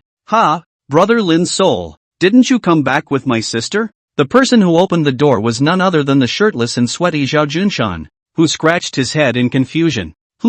I just came from the town guile division. Where did your sister go? Oh, so that's how it is. Didn't you put my sister in charge of overseeing the remodeling of your home? And my sister runs to your house every day. It turned out that Zhao Mei had gone to her own home. Lin Sol smiled and said, that's just as well. I'll go home and see. Junsan, you go back. Good, come on. Forest Soul brother. Lin Sol walked down the familiar streets towards his home. The last time he went to the East City to find someone to repair his house, he gave the key to his house to Zhao Mei afterward. I didn't realize she took it as a big deal and ran to supervise the work every day. Lin Sol smiled at the corners of his mouth. And at this moment there was a trace of warmth in his heart. Walking down a familiar street toward his home, pushing open the door to the room, a light aroma hit the room. The blind man's ears and nose work best. This aroma that reached his nose immediately caused Lin Sol to jolt. Then as if nothing had happened he walked towards his yard as if nothing had happened. Ta-da-da-da. The cane in his hand clicked on the ground with a sort of hollow sound. It was just that at this moment, the middle of the Lin Sol family residence had become unspeakably bizarre. A man clad only in a pink cloak sat in the main hall of the Lin Sol family residence. The man had white skin, 8-pack abs, and was very demonic looking. With a pair of triangular eyes, he was looking with interest at Lin Sol. who had pushed the door in and was pointing the ground with his cane. He saw that Lin Sol was blind, and there was a hint of playfulness and disdain in his eyes as he teased his prey. Around him, a light show is being staged at the moment. A little bit of pink emanates. Those fluttering up flushes slowly floated up into that evil man. Tied red into his body he very much enjoy. Looks like practicing some kind of trickery to suck this kind of male and female breath to strengthen themselves. At his side stood two women. A barbarian land woman with misty, lax eyes was looking at the man sitting in the chair with a peach blossom face. It seemed to want to pounce on the evil man at any moment. The other woman was tied to a stool beside her. A cloth gagged in her mouth and a flower as colorful as blood stuck to her head. At the moment, he was anxiously looking at Lin Sol who had walked in, wanting to remind him but unable to move or make a sound. This tied-up woman was none other than Zhao Mei. If Lao Teng came back from the dead, he would see the 18-year-old barbarian landlady he had bought with silver right here. There was a certain nausea in the air. The man was enjoying himself immensely, reaching out and pulling the barbarian woman beside him to him. As if she had been favored by the heavens, the woman of the barbarian land cooperated with a low voice. As soon as the voice came out, Lin Sol immediately sensed something strange. He clicked his cane to the ground and spoke in a deep voice. "Who's in my house?" It is said that a blind man's ears and nose are especially clever. And it seems to be true. Blind man, your luck has come. This true lord has taken a liking to your maiden, planted desire a few days ago, and has come to pluck her full desire today, dedicated to the great mother of lust, the mother of joy. Your maiden will enjoy ultimate lust before she dies. It's a shame you're blind. Otherwise you could have seen what it means to be in the wonderland of cheerful meat royalty. Ha ha ha. The evil man used it in his hands. Who the hell are you? Get out of my house quickly or I'm going to yell for the police. Lin Sol took 2 steps back and looped his hands around his cane in a defensive stance. Damn it, giving you a chance to enjoy the wonderland of joyful flesh royalty, you're even shouting nonsense. Affecting this true lord's lust. The evil man's face changed. It seemed that Lin Sol was quite dissatisfied with Lin Sol for disturbing his pleasure. Humph. Opened his mouth and spit out a folding fan. Brush sound open. The folding fan had a picture of an aphrodisiac drawn on it. Just as the situation being played out behind the evil man was exactly the same. The figure on the fan was surprisingly alive, twisting and turning. Go! The evil man flapped his fan and a figure flew out from the fan. The silhouette was extremely fast and appeared behind Lin Sol as soon as it landed. Hands came together from behind Lin Sol and grabbed his head. Red-pink skull. Where was this any kind of human figure? It was clearly a skeleton with a damp red color emanating from all its bones. Skeleton big hand grasped Lin Sol's jaw to prevent him from making a sound. The red-pink skeleton issued a jia strange laughter. Woo! Zhao Mei seemed to be able to break Lin Sol's neck at any time when she saw the terrifying pink skeleton. The shock coupled with the excessive concern, unexpectedly rolled his eyes and fainted in fear. Seeing this, the evil man once again coldly snorted. If it weren't for your natural charming bones, full figure, and soft water talent, this true lord would really dislike these white pawn women of humble origins. When I think of that day when I toyed with Prince Shinbei's favorite concubine, the fullness of desire that was harvested at that time was truly called a wonderland of joyful flesh royalty. Humph. That a woman of lowly nationality should be born with such a full of desire talent is truly a flower born in cow dung and a lotus flower growing out of sludge. His face gradually flushed, and some crazy sounds came out of his mouth. It's almost time to perform the wonderland of joyful flesh royalty and offer ultimate pleasure to the great mother of lust and joy, the great mother of love and desire of my pinnacle. The lowly devotee joyful true lord is pleased today to have received a heavenly born and gifted daughter, who can brew full desire at her own pace, and hereby dedicates to you the wonderland of joyful flesh royalty. This evil man was none other than the joyful true lord who had previously plagued the Jinbei king's favorite concubine. Even at the same time, it also plagued the old Tang's newly purchased barbaric woman, so that the woman extracted the old Tang's full of desire. After drawing full desire, he must die, and his body will take on the appearance of Lao Tang and the Jinbei king's concubine. The joyful true lord had actually set his sights on Zhao Mei and planted the flower of desire in her. Today is the day that he comes to harvest Zhao Mei's full desire. The ceremony is being prepared. But before the time to harvest Zhao Mei's full of desire, unexpectedly Lin Sol barged in. The joyful true lord kicked the crotch of the barbarian landwoman to the side. Compared to the gifted Zhao Mei, this barbarian landwoman was simply like a mountain chicken and wild dog. The great mother of love and lust at the peak of my being has answered me. Immediately open the wonderland of joyful flesh defense. The blind man in the way. Kill him. The joyful true lord ordered the pink skeleton to kill Lin Sol. The pink skeleton was about to snap Lin Sol's neck. A cloudy wind picked up. the field changed abruptly. Chapter 29, Ancient Devil's Three-Eyed Compulsion. Lusty mortal society's pleasure and trickster mother. The pink skeleton was swallowed violently by a steel body that suddenly appeared. Click click click. That steel-like body actually chewed the pink skeleton alive. Whoosh. Losing Lin Sol's figure in place. He was like a wind, disappearing in front of the joyful true lord. It's as fast as the wind. But at this moment, the joyful true lord couldn't care less about the disappearing Lin Sol, because behind him, a yellow spring appeared that made his whole body tremble. A three-eyed monster was wrapped in the yellow spring water. The air around them began to condense ice crystals. The hot air that goes out turns into a white mist. The people behind the happiness monarch who were creating the foreplay of happiness meet royalty wonderland began to freeze. Click click click click, slowly turning into an ice sculpture. These people have been planted by the joyful monarch seed desire. In addition to the most primitive coitus no longer have the rest of the consciousness. The joyful true lord couldn't move. His teeth clenched together in an up and down boom, boom, boom motion. Facing this three-eyed compass in front of him, the joyful true lord had a great fear that came from the depths of his soul. Spare life. I am a follower of the joyful trickster mother. Please also lift up your. The words were not yet spoken. From the waters of the yellow spring sprang an incredible giant worm. Like a giant python devouring its prey, it swallowed the joyful true lord who was begging for mercy in one bite. Hiding on the eaves of the room and clinging to the unconscious Xiaomei saw clearly through the shared vision of the 100 feet.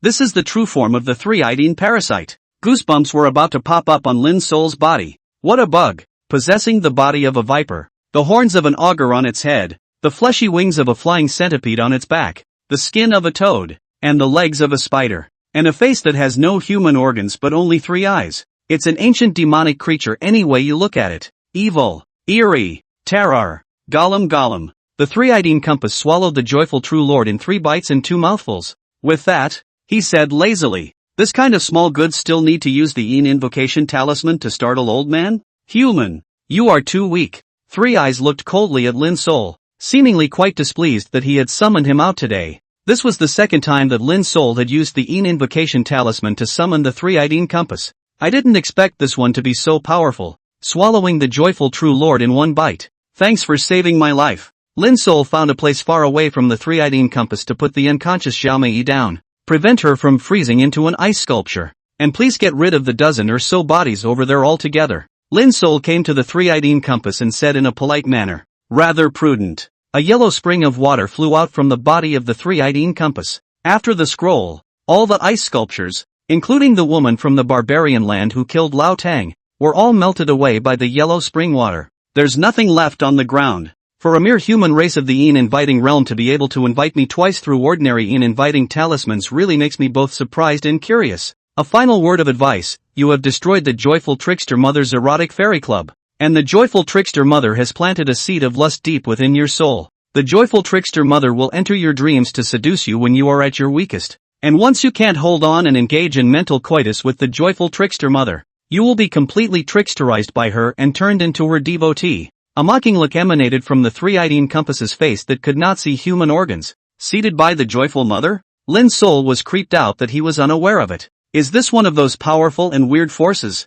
Lin Sol asked hurriedly. Dare I ask Signorine Compass, how can I lift the seed of lust of the joyful guile mother? Goo goo goo. When the three-eyed compass heard Lin Sol's words, a terrifying light emitted from its 3 eyes. Of course it's on your own. I'd like to see how you're going to break this. Let's go let's go. Old man is going hunting. See you again in another day. I hope you won't be so weak. This is that little white boy's storage capsule. It's all trash, old man wants it and it's useless. Gulp from the mouth of the three-eyed shadowy parasite spat out something like a cloth bag. The ice is melting. The horrible feeling of oppression disappeared. By the way kid, don't call me senior in the future. I can be your old ancestor. The old man's name is Compass Eroding Body. 9/4 of Yellow Springs. You can call the old man as Yellow Springs' old ancestor. The voices were incessant. There are no more parasites in this place. Got it, Yellow Springs elder. The three-eyed compass was nowhere to be seen, leaving only Lin Sol, who was full of worry. He first took the storage capsule left behind by the joyful true lord into the mouth of the centipede.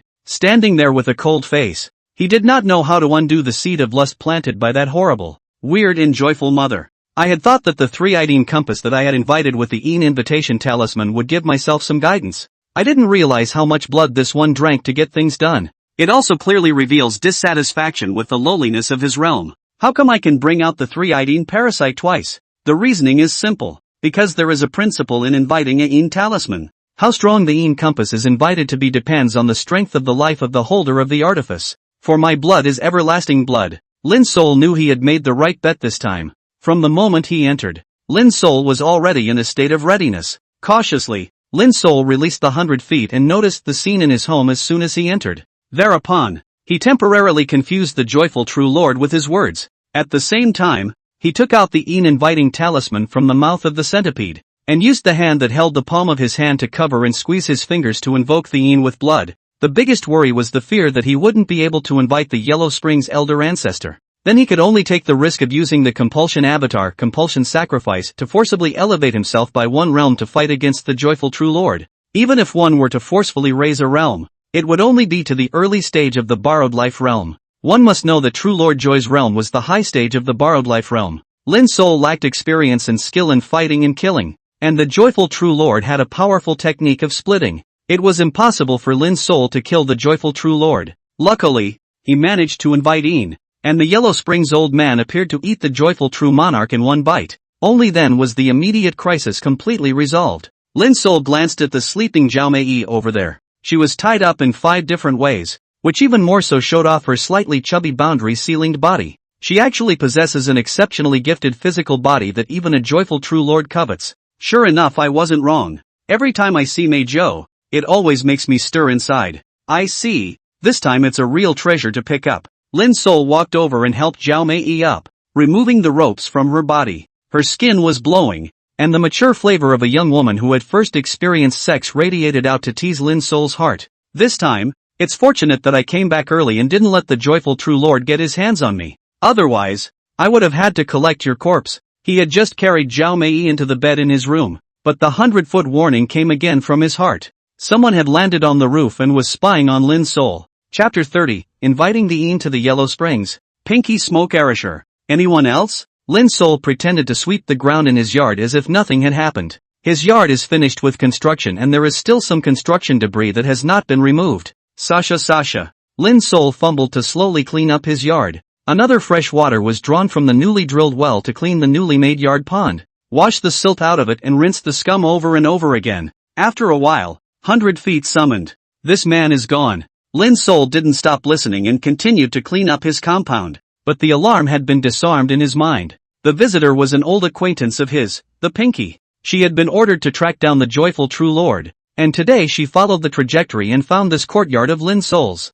Pinky didn't expect to see Lin Sol again, and it was really a coincidence that they met 3 times in a row in the past few days. Cautious by nature, Pinky observed Lin Sol on the roof for a while, making sure that he was nothing more than an ordinary blind white pawn with no abnormalities before turning into a smoke mist and leaving. It is supposed to be after the concubine of the Prince of Jinbei was killed by the Wanqi Jinjuan who took the name of Full of Desire. Prince Jinbei is furious and sends the Pink Lady after the Wanqi Jinjuan. I didn't expect that the joyful true lord would have the audacity to target Zhao Mei, who had a special physique. Instead, he encountered Lin Sol, and was invited by Lin Sol to have the Een Yellow Spring old man completely swallowed. The whole process is so shady and so wrong. If the joyful true lord hadn't messed with Lin Sol, he would probably still be on the loose somewhere at this moment. Lin Sol flipped one hand and the storage pouch of the joyful true lord appeared in his hand. This storage capsule do not know with what kind of material made. Hold in the hand feel non-cloth non-silk more like some kind of animal skin. A storage pouch. Could it be made of some kind of stomach pouch that specializes in gulping down shenanigans? Ask Gu Tianfu some other time. He should know. Lin Sol tried several times with his hands without opening it. Since it's made of some kind of weird stomach sac, could it be that it requires weird qi to open it? From his own Dantian qi cyclone, he separated a stream of Gue qi to invade his stomach sac. Sure enough, the stomach pouch opened in response and a space of about a square foot appeared. The stomach pouch is about the size of the palm of your hand, and it's amazing that it holds a square foot of space inside. The space was cluttered with piles of stuff. Lin Sol looked over one by one. Surprisingly, the most were some obscene pamphlets, aphrodisiac pictures and some aphrodisiacs as well as some erotic clothing. These things take up the vast majority of the space. Looking at these erotic costumes, Lin Sol couldn't help but be staggered. Turns out this tune is good for both the common man and the weird world. Tossing these aside, he finally found a small cloth bag in a corner. Opening the cloth bag, A dozen or so trick crystals were found in it. Sure enough, it's the trick crystal. This is the prevailing currency in the bizarro world at this stage. The joyful true lord, a hallowed high stage of the borrowed life realm. And this poor scum only had a dozen or so guile crystals. Lin's soul cursed and threw the storage bag into the mouth of the centipede, calling, "Ah! Lin's soul brother! Run! There are demons!" The anxious cries of Zhao Mei came from the house behind her. Lin's soul's body was like the wind and instantly appeared beside Zhao Mei. "Mei-san, it's okay." Seeing Lin's soul appearing in front of her in one piece, Zhao Mei first froze then violently jumped into Lin's soul's arms. "Brother Lin's soul, where are the demons? Sis, don't be afraid." Just now an adult from the Jingue Sea appeared to kill the demon. "Ah, yeah, great. Demon people are so gross." As soon as she thought about the nasty deeds that the cheerful true lord had done with those dozen or so demons, Zhao Mei's body burned and her face blushed with shame. At this moment, in Lin's soul's brother's arms, he felt incredibly peaceful and solid. "Sister Mei, the matter has already passed. But just now, the lord of the Jingue Sea gave special instructions before he left. He must keep it a secret, and not say anything about what happened today to anyone, including Uncle Zhao and Junshan." Lin's soul spoke heavily and even placed his hand on Zhao Mei's plump white waist. Mei's waist is like a pastry. Battle with the sword to cut down mortals. Zhao Mei was worthy of having a gifted and special physique. Lin's soul touched her waist and was surprised to feel an electric tingle. "Ah!"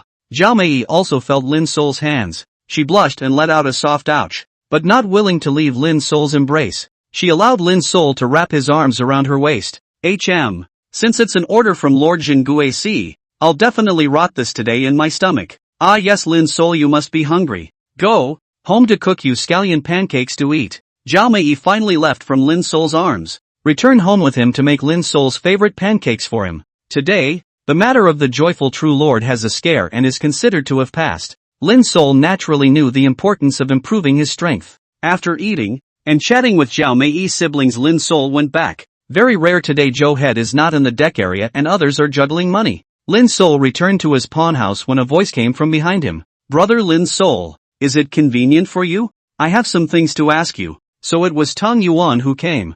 Head Zhao had once instructed Tang Yuan to ask Lin's soul more if there was anything he couldn't decide on. The two are of similar age and can talk more. "Tang Yuan, come in. If there's something you want to ask, don't be so polite." Forest Spirit's pawn house was simple and had no extra stools to sit on. It was dark and damp inside Forest Spirit's pawn house.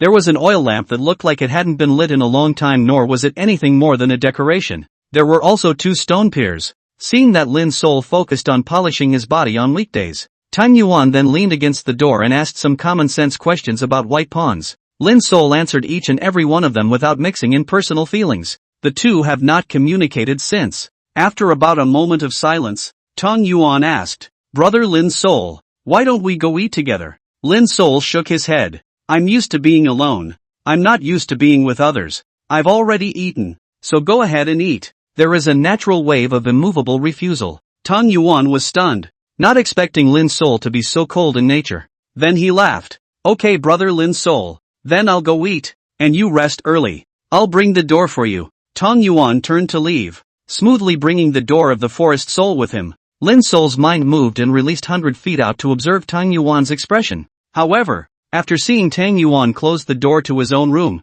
his expression did not change in any noticeable way. "Just scratching my head. I went to eat." Lin's soul secretly nodded. This child looked okay for the time being. As for what kind of nature it really is, we need to take our time to observe it later. Lin's soul has his own principles. Plus he has a big secret: is not too close to anyone. Colleagues don't need to be friends with each other. Even among the white pawns, Lin's soul had no intention of becoming friends with any of his co-workers. Silently in his room, he fried life to feed life. That heaven and earth grinding will fed back divine liquid, bit by bit, to strengthen Lin's soul's guile chi cyclone and his realm. Chapter 31, Cultivation Bottleneck. Night Encounter with Heavenly Blessing. The life of a white pawn is dull and boring. Head Zhao and the others chose to go with the flow and lie flat in this dark life. Every day is a day to play with money, visit the kiln, and live from day to day. Instead, Tang Yuan, a newcomer to the deck, is a breath of fresh air. In addition to guarding and collecting corpses every day, he would spend the rest of his time reporting to Zhao Tu, then go to the Jingue Sea practicing martial arts field to practice hard. After dinner this day, Tang Yuan went to the martial arts practice ground again. He doesn't play with money, doesn't go to brothels, and goes to the martial arts field every day when he has free time. Tang Yuan has become a clear stream of white pawns in the deck district. Zhao Tu, how many days do you think Lao Tang, his eldest son, can last? Someone looked at the departing Tang Yuan and asked with a smile. I'll bet a silver or two that he won't last 3 months before he joins us in the money trick. I'll also bet a silver or two that he won't last 3 months. Head Zhao had a toothpick in his mouth and squinted at the cards in his hand. Shook his head. I'll bet 1 or 2 silver pieces that this kid Tang Yuan can last for a year. After a year of seeing death and knowing that white pawns are meant to be cheap, they will give up completely and join our ranks. Zhao Head thinks highly of Tang Yuan and thinks he can last a year. 1 year? Head Zhao, why are you so optimistic about Tang Yuan? Zhao Head didn't answer this question and instead looked at Lin Sol, who was leaning against the wall in the distance. Lin Sol, how long do you think Tang Yuan can hold out? Lin Sol stood in the shadows, listening to the slight crackling of the oil lamps around him. Zhao Head, I don't know. Lin Sol smiled without voicing his opinion. Whether or not a person goes to a new environment and learns to be bad, apart from the factors of the environment, one's own heart is the important thing. How about Tang Yuan? It's too early to judge him at this moment. Day by day. You see that Lin Sol's entire person has also become steady since the last time he encountered a fried corpse. Very good, very good. Zhou's head stabbed his back teeth with a toothpick, drummed down a piece of ground meat. Yuck, and spit it out. This kid Tang Yuan has a ruthless streak in him. That's why I think he can last a year. Bet. I'll also bet 1 or 2 silvers with Zhao Tu. I don't think Tang Yuan you brat can last 3 months. Ha. Place your bets. The white pawns in the deck are buzzing again. These boring days are always made fun by something interesting. Everyone was waiting to see how long Tang Yuan could hold out before he fell. A month has passed. Tang Yuan's enthusiasm was undiminished, and every day when he had nothing to do, he would say something to Zhao Tu then run to the martial arts training ground. The Jingui's martial arts training ground was open to all martial realms free of charge, naturally including the white pawns. In the words of Tang Yuan, I go to hammer martial arts every day. One is to strengthen my body to be able to withstand the erosion of the darkness of this heavenly prison. Secondly, in order to be able to get to know some of the higher martial realm experts, if they got acquainted maybe they could point out a move or two. Tang Yuan took all of his salary directly home to his mother when he was paid that month. Subsidize your household and save some to prepare to buy yourself a savage landlady. He was so energetic in the martial arts training ground that he couldn't see the beginnings of the boy's degeneration at all. This night was also an important point in time for Lin Sol's cultivation. He felt that his cultivation at the beginning stage of the inviting Yin realm had basically been cultivated to perfection. It was time to make an impact on the middle stage of the pleasing realm. But after a few nights of cultivation made Lin Sol a bit demoralized. Every time I observe and luck out I always feel like I'm letting off steam when I reach an important juncture. It's like 2 armies facing each other, originally wanting to gather their forces for a big charge. As a result, the soldiers were at the city's doorstep, and when they were about to attack the city, they found that their strength had withered. What's going on here? Ever since cultivating the decoction life nurturing compassion method, Lin Sol had been secretly figuring it out all by himself. Thanks to his full life expectancy, being able to feed back 7 drops of divine liquid to raise his cultivation had been going well. Successive impacts on the middle stage of the pleasing realm were all to no avail. The standard is to be weak and short at the deathbed. Lin Sol felt that he had hit a bottleneck and had to find someone who understood to ask. Use the old method and call out Gu Tianfu at the gate of the passage. Nowadays, with Gu Tianfu's help, Lin Sol only needs to knock on the door and say the word Gu Tianfu to call him over. There is no need to bribe the gatekeeper with extra silver. Lin Sol, are you in a hurry to do another private job? Soon. I'm getting in touch. I'll be looking for you in a couple days. A large amount of gold is waiting for our brothers to earn. Gu Tianfu pulled out a greaseproof paper bag from his arms and shoved it to Lin Sol. This is the roasted chicken from the drunken fragrance house in the east of the city. I bought 2 today to give you exactly 1. You are blessed. Eat more good food. Nourish your body and don't die too early. Otherwise no one will collect my Gu Tianfu's corpse. Lin Sol picked up the roasted chicken and an aroma hit his face. Thanks. You must want to whore me out as the Town Guile Division Spirit Machine star again. Oh, who made the 2 of us partners? Ask. Gu Tianfu, what realm are you in now? If you could see it you'd be surprised that I, Gu Tianfu, am tall, powerful and strong. I'm at the high stage of the martial artist realm today. I'm thinking of accumulating guile crystals and gold. Intending to purchase guile sources from the Forbidden Pawn Hall to cultivate guile arts and impact the Yin realm of invitation. Gu Tianfu. Please, is the Yin realm also divided into beginner, middle, and high stages? That's natural. All realms are divided into 3 segments. Are there any other special conditions needed if you want to move from the beginning to the middle? It's common sense. Trick crystals are needed. Plenty of them to aid in the impact into the next minor realm. Trickster crystals. This sentence opened Lin Sol's perception like a bolt from the blue. It's that simple. Sometimes what you've been searching for and seeking is often what someone else's words will open your eyes to. Trick crystal. Or trick crystal. No wonder the guile crystals were so important, being the passable currency of the guile cultivators. It turned out that a large amount of guile crystals had to be used to assist in the promotion of the initial stage to the intermediate stage. Every major and minor realm advancement in the future would naturally require more guile crystals. That was the core reason why trick crystals were so precious. Gu Tianfu. Have you married? Unmarried. My mother spoke of a new batch of barbarian land women arriving next year, and she intends to buy me one next year. Remember to call me for a wedding drink when the time comes, haha. That's for sure. You boys don't want to die early. Gu Tianfu. You black pawns have a higher status than us white pawns. Do you also need to buy a granny? Hey, we black pawns can intermarry with the people,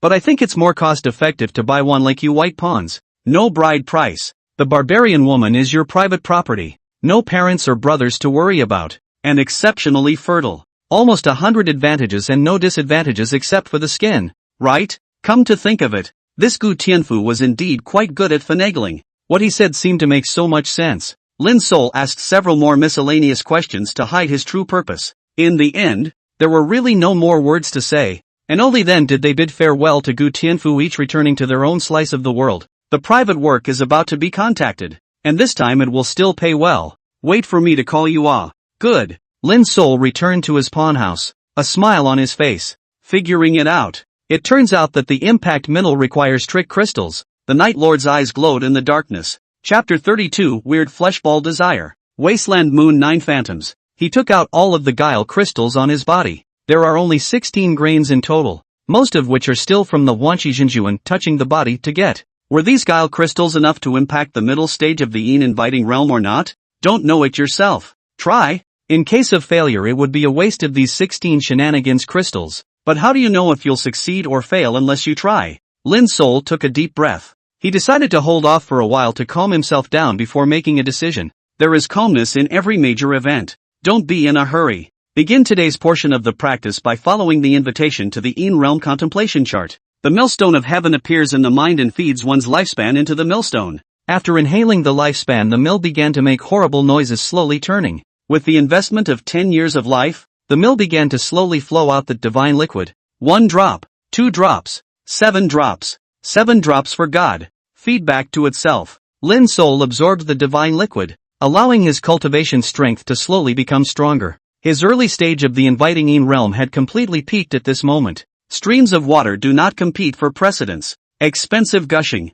With the slow work of water milling, little by little, you make yourself strong. When all 7 drops of today's divine liquid were absorbed, his body had adjusted to its optimal state. An urge to keep moving forward lingered in his mind. He had already polished himself at the beginning stage of the inviting Yin realm for several months. Having accumulated enough cultivation, even his body wished he had broken through the beginning stage into the middle stage. One's own Tao was like a bowl of water, which had been accumulated to full capacity at the moment. It's time for a bigger bowl for water. This larger bowl is the next stage, the middle of the pleasing realm. It's okay to try. Lin Sol decisively took out 16 trickster crystals and held them in his hands. The Yin realm viewing diagram, the luck diagram, and the gong method began to present themselves in his mind. A drum strike on the middle stage of the pleasing realm. Make good use of the state of the body that is full today. As the contemplation deepened, the grinding disc of the spiritual world was fixed in Lin Sol's mind like an ancient artifact. It stood as if it were a sacred mountain.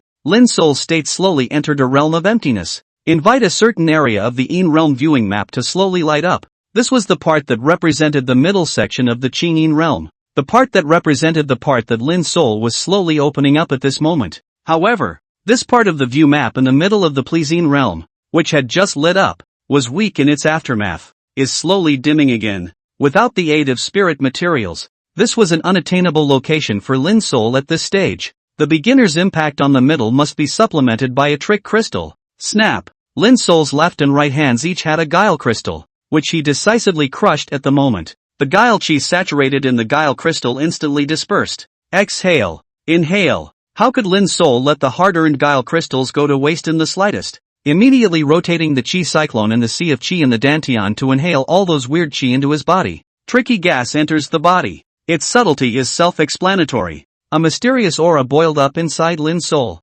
Suddenly, Lin's soul's spiritual world was forcefully pulled into an unknown location. For some reason, images that were bizarre and difficult to understand began to appear in his mind. An endless gray wilderness with no sign of life. The moonlight poured down at night, and slowly a huge ball of flesh began to rise from the wilderness. That meatball initially looked nothing but disgusting, but after Lin's soul adapted to the place he was shocked by what was on the meatball. Those meatballs. Heck, it was made from a human body. The meatball was covered with naked men and women. Part of the meatball. The men and women on it were still alive, making some kind of noise in all directions. In the core area of the meatball, a beating heart could still be seen.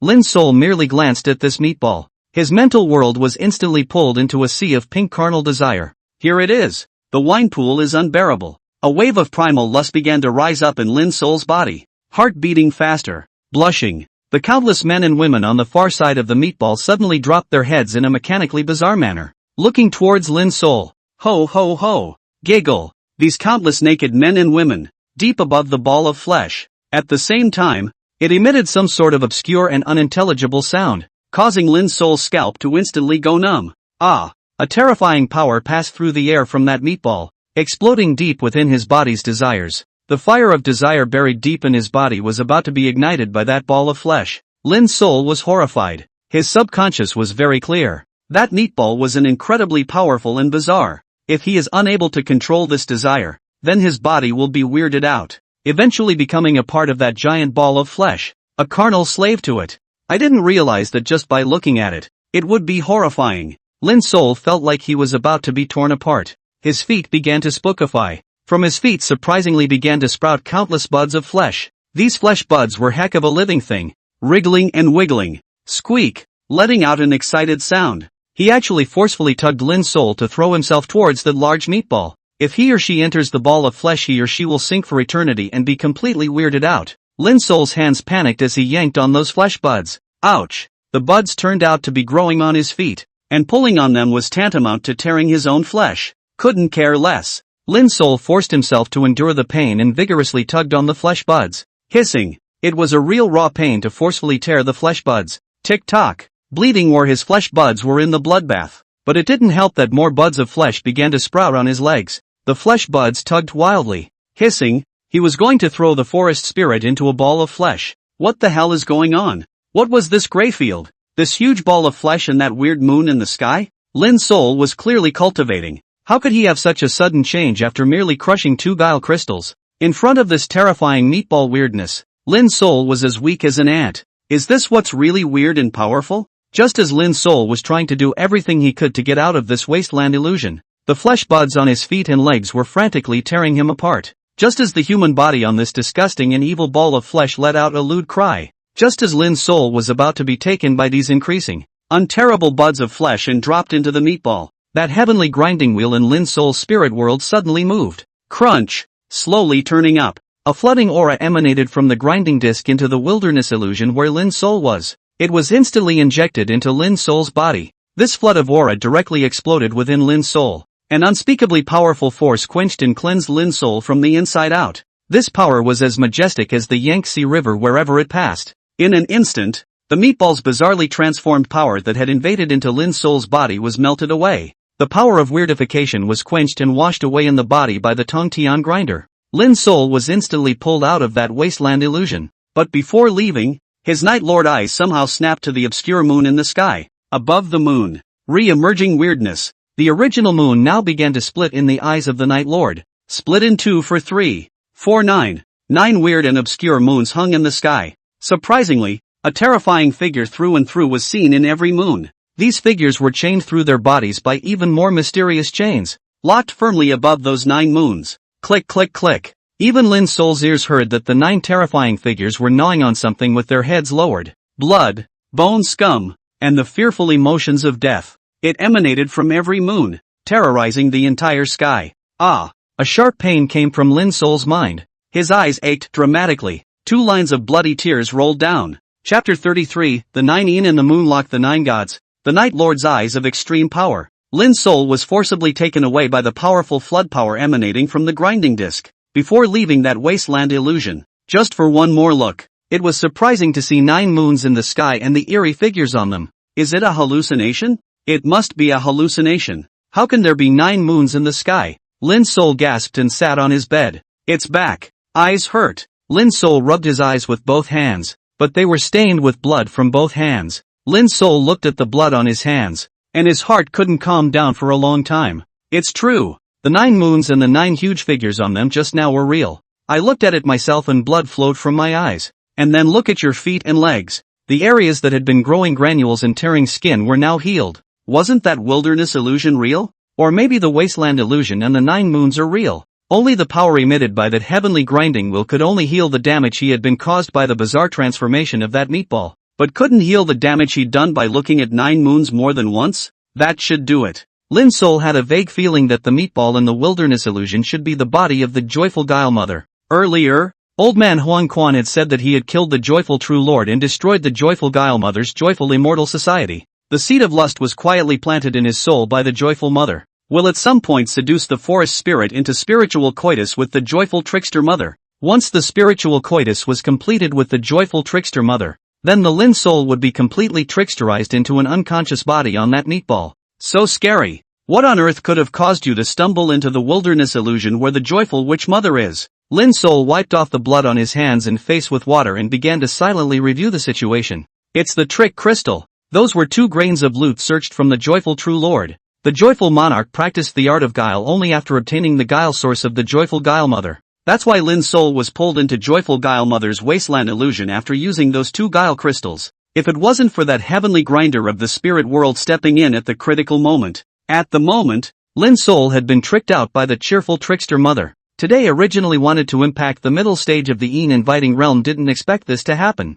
What to do? Continue or give up? The night is still long. How to choose? Lin Sol suddenly felt a current-like sensation on his skin. It was this electric current-like powerful breath that had just completely repelled joyful Guile Mother's flesh sprout. It's the power of the mill. Surprisingly, it hadn't completely retreated yet, and there were still remnants in his body. Lin Sol's face was ecstatic. Without the slightest hesitation anymore, immediately sat down on his knees. Taking out 2 guile crystals once again, he began to follow the observation chart, luck chart, and gong fu to start impacting. Crush the guile crystal to provide yourself with guile chi. This time he wasn't pulled into the illusion of the joyful trickster mother. Everything is going well. After Lin Sol had used up all 16 trickster crystals to absorb the trickster chi in them, a crisp sound came from within him. Tick. Something seemed to shatter in response. Again. Something seemed to rise in response. Finally a breakthrough. Advance from the beginning stage of the Yin inviting realm to the middle stage of the Yin inviting realm.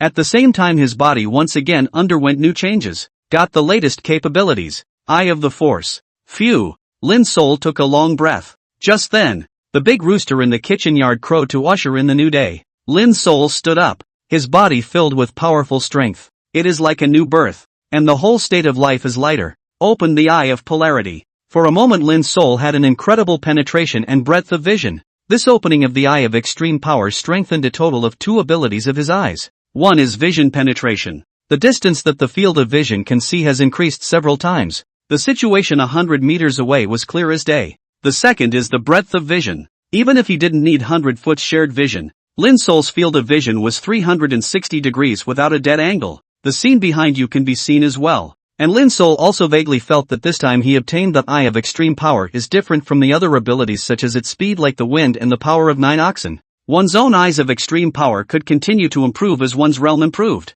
The rest of the abilities have no room for further improvement. Why is it only possible for the Eye of Power? Lin Sol was sensitive enough to realize that this was because his eyes were Night Lords. The Night Lords were originally inhumans. It is even more powerful now that it has been strengthened. 2 and 2 fused to give birth to the Avatar. Lin Sol couldn't help but look forward to the next step in his cultivation. Only a large amount of guile crystals were necessary to enter the high stage from the middle stage of the Yin inviting realm. How do I get the trick crystal? Murder and arson gold belt. This must be the fastest coming shipment. but that would be risky, and would go against one's original intention of wanting to live up to the point of being invincible in the earth before coming out again. There is only one solution for today. Take private jobs and save your gold bars. Go to the Hall of Forbidden Pawns to learn more about the trick crystal. Of course, there was also the most important point, that was the issue of the successor to the decoction of life nurturing compassion technique. All of this needs to be cleared up by a visit to the Hall of Forbidden Pawns. Going to the Forbidden Pawn Hall would require gold to open the way. Otherwise you wouldn't get any useful information from the Forbidden Pawn Hall. Lin Sol used the compulsion sacrifice aptitude to hide his middle stage cultivation in the invitation realm. Then he puts on Dead Man's makeup to make him look similar to the other white pawns but slightly stronger. That's when they came out to meet in front of Zhou's head to eat together. Lin Sol, brother. This way. Tang Yuan's voice came from behind him as he greeted Lin Sol warmly. Tang Yuan was at the bottom of the list after reporting to the white pawn deck, and Lin Sol automatically moved up one spot. Though no one has made it clear what everyone's place is, it's an unspoken rule of the place. The first to arrive. Platoon front as well. Someone in front saw Tang Yuan and Lin Sol and asked, Tang Yuan, are you still insisting on going to the martial arts training ground now? Because they have a bet to see how long Tang Yuan lasts before he starts to fall. So with this question, the others also looked at Tang Yuan with smiles. Yes, Uncle Qin, I still go every day. It's just that our white pawns are not treated well in the martial arts training ground and are often bullied as sandbags.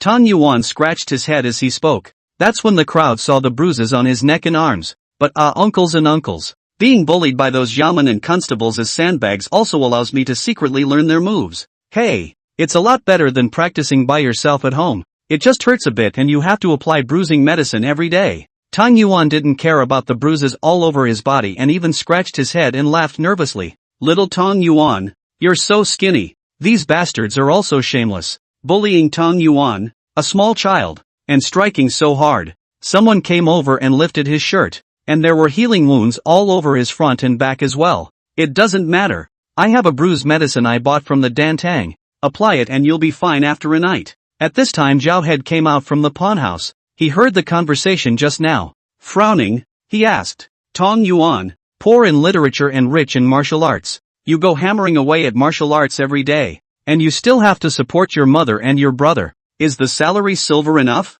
Tang Yuan first shouted Zhao Head and scratched his head. Being used as a sandbag to accompany me in practice doesn't cost me silver, and I get to steal a move and a half. Enough is enough, Zhao Head. The crowd did not expect Tang Yuan to have such a strong dedication to learning martial arts. Without saying anything more, everyone followed Zhao Tu to dinner. Chapter 34, Living together is the only way to win, and it is hard to distinguish between victory and defeat. There are 10 districts in the White Pawn, and the deck is the last one. Every day, people from the kitchen yard will bring the prepared meals to the 10 districts. Today, for some reason, Head Zhao and the others waited for a long time without seeing any food. What has happened? And why is the kitchen yard so slack? Zhou had asked, furrowing her eyebrows. Zhou's head. I'll go check it out. Tang Yuan rubbed himself up and was about to go check it out. He practiced martial arts every day and consumed a lot of calories. Eating a lot at this moment, he was already hungry and scratching his ears. Okay, go ahead. Tang Yuan whooshed out the door.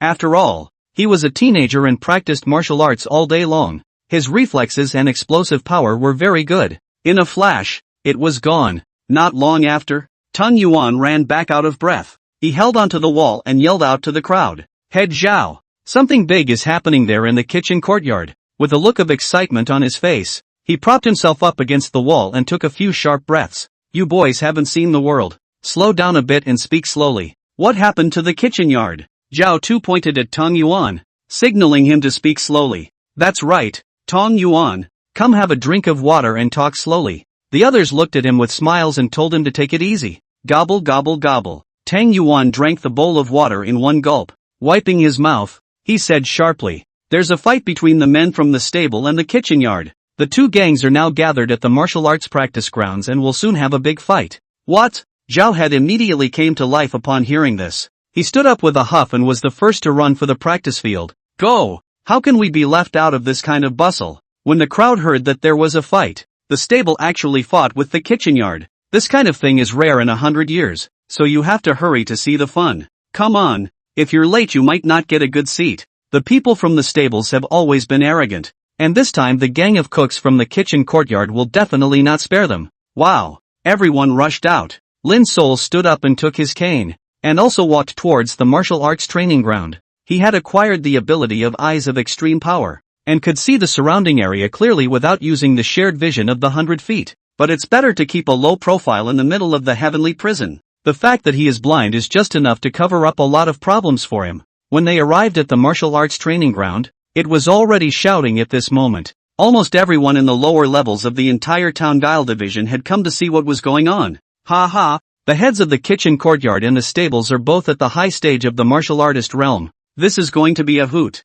That's right, there's also the few chefs and fire burners in the kitchen courtyard, and the few iron workers and horse trainers in the stables are said to be in the martial realm as well. A group fight in a while. That would be hilarious. The martial arts practicing ground was large and big, and at the moment it was filled with people. There were dozens of rings on the martial arts practicing field, large and small, and at the moment there were people from both sides standing on the 3 largest rings in the center. The people in the kitchen yard and the stable are very well distinguished. The kitchen side wears white uniforms with a big kitchen on the back, and holds weapons such as spatulas, burning sticks, and pot lids. The stable party wore black uniforms with a large horse on the back, and held weapons such as firehooks for smithing and lassos for taming horses. Both sides cursed at each other. The people watching below are shouting, "Fight ah! Start fighting ah! Wait for what? We are still waiting for the kitchen hospital after the fight to cook dinner it and so on to see what is not afraid of the big words." In front of the kitchen yard and the stable bunch stood 3 leaders each.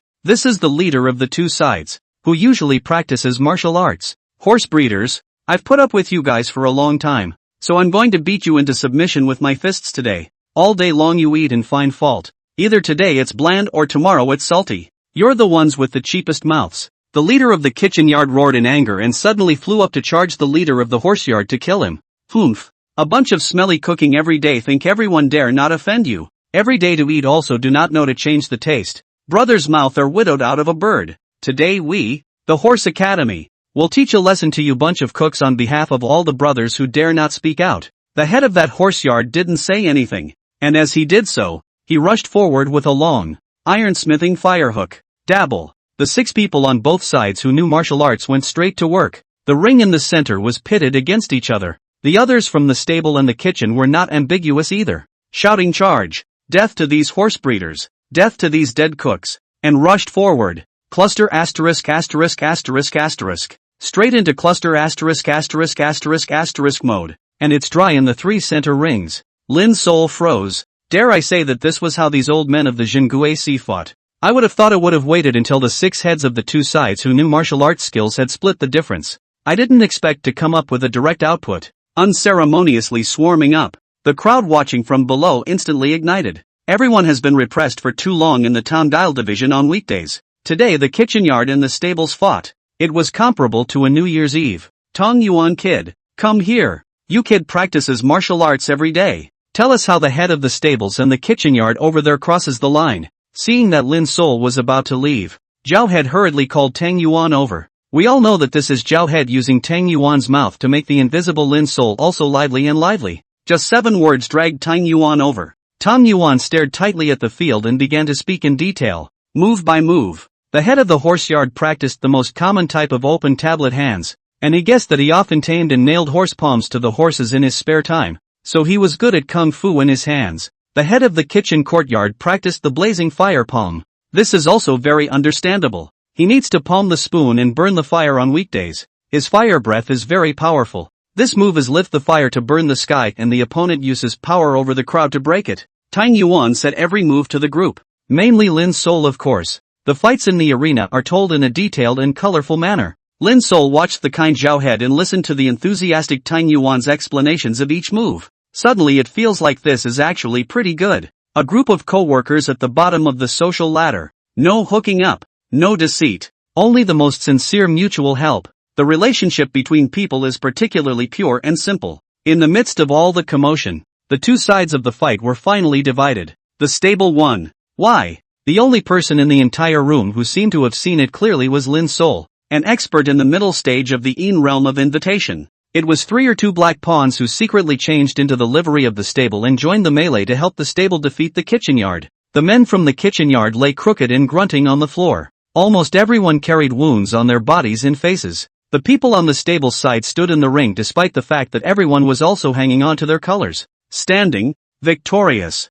laid back and defeated. Had. The people in the kitchen courtyard are too crazy on weekdays. And they have no one in their sights just because they manage the mouths of the people's food. So now they will be able to stop for a while. Zhao had laughed loudly, also not afraid to offend people, said loudly. Hearing his words, the rest of the people who were watching chimed in. Tong Yuan, go to the drunken fragrance house in the east of the city and buy some roasted chicken, roasted goose, and marinated vegetables. We'll eat by ourselves today. Zhao Tu threw Tang Yuan a bit of broken silver for him to buy some food. Got to come to Zhou's head and be back soon. Tong Yuan whooshed out the door. Chapter 35 Jin Guasi Martial Arts Training Ground. Tong Yuan's Tong Jia Fist. Zhao quietly made a drink gesture to his white pawns. Everyone understood and winked at Zhou's head. Everyone left the rowdy martial arts practice grounds back to the deck where the white pawns were. Lin Sol had actually watched all of the bouts between the two chiefs. Just like the bridge in the martial arts movies of the latter days. The two sides, the fiery palm,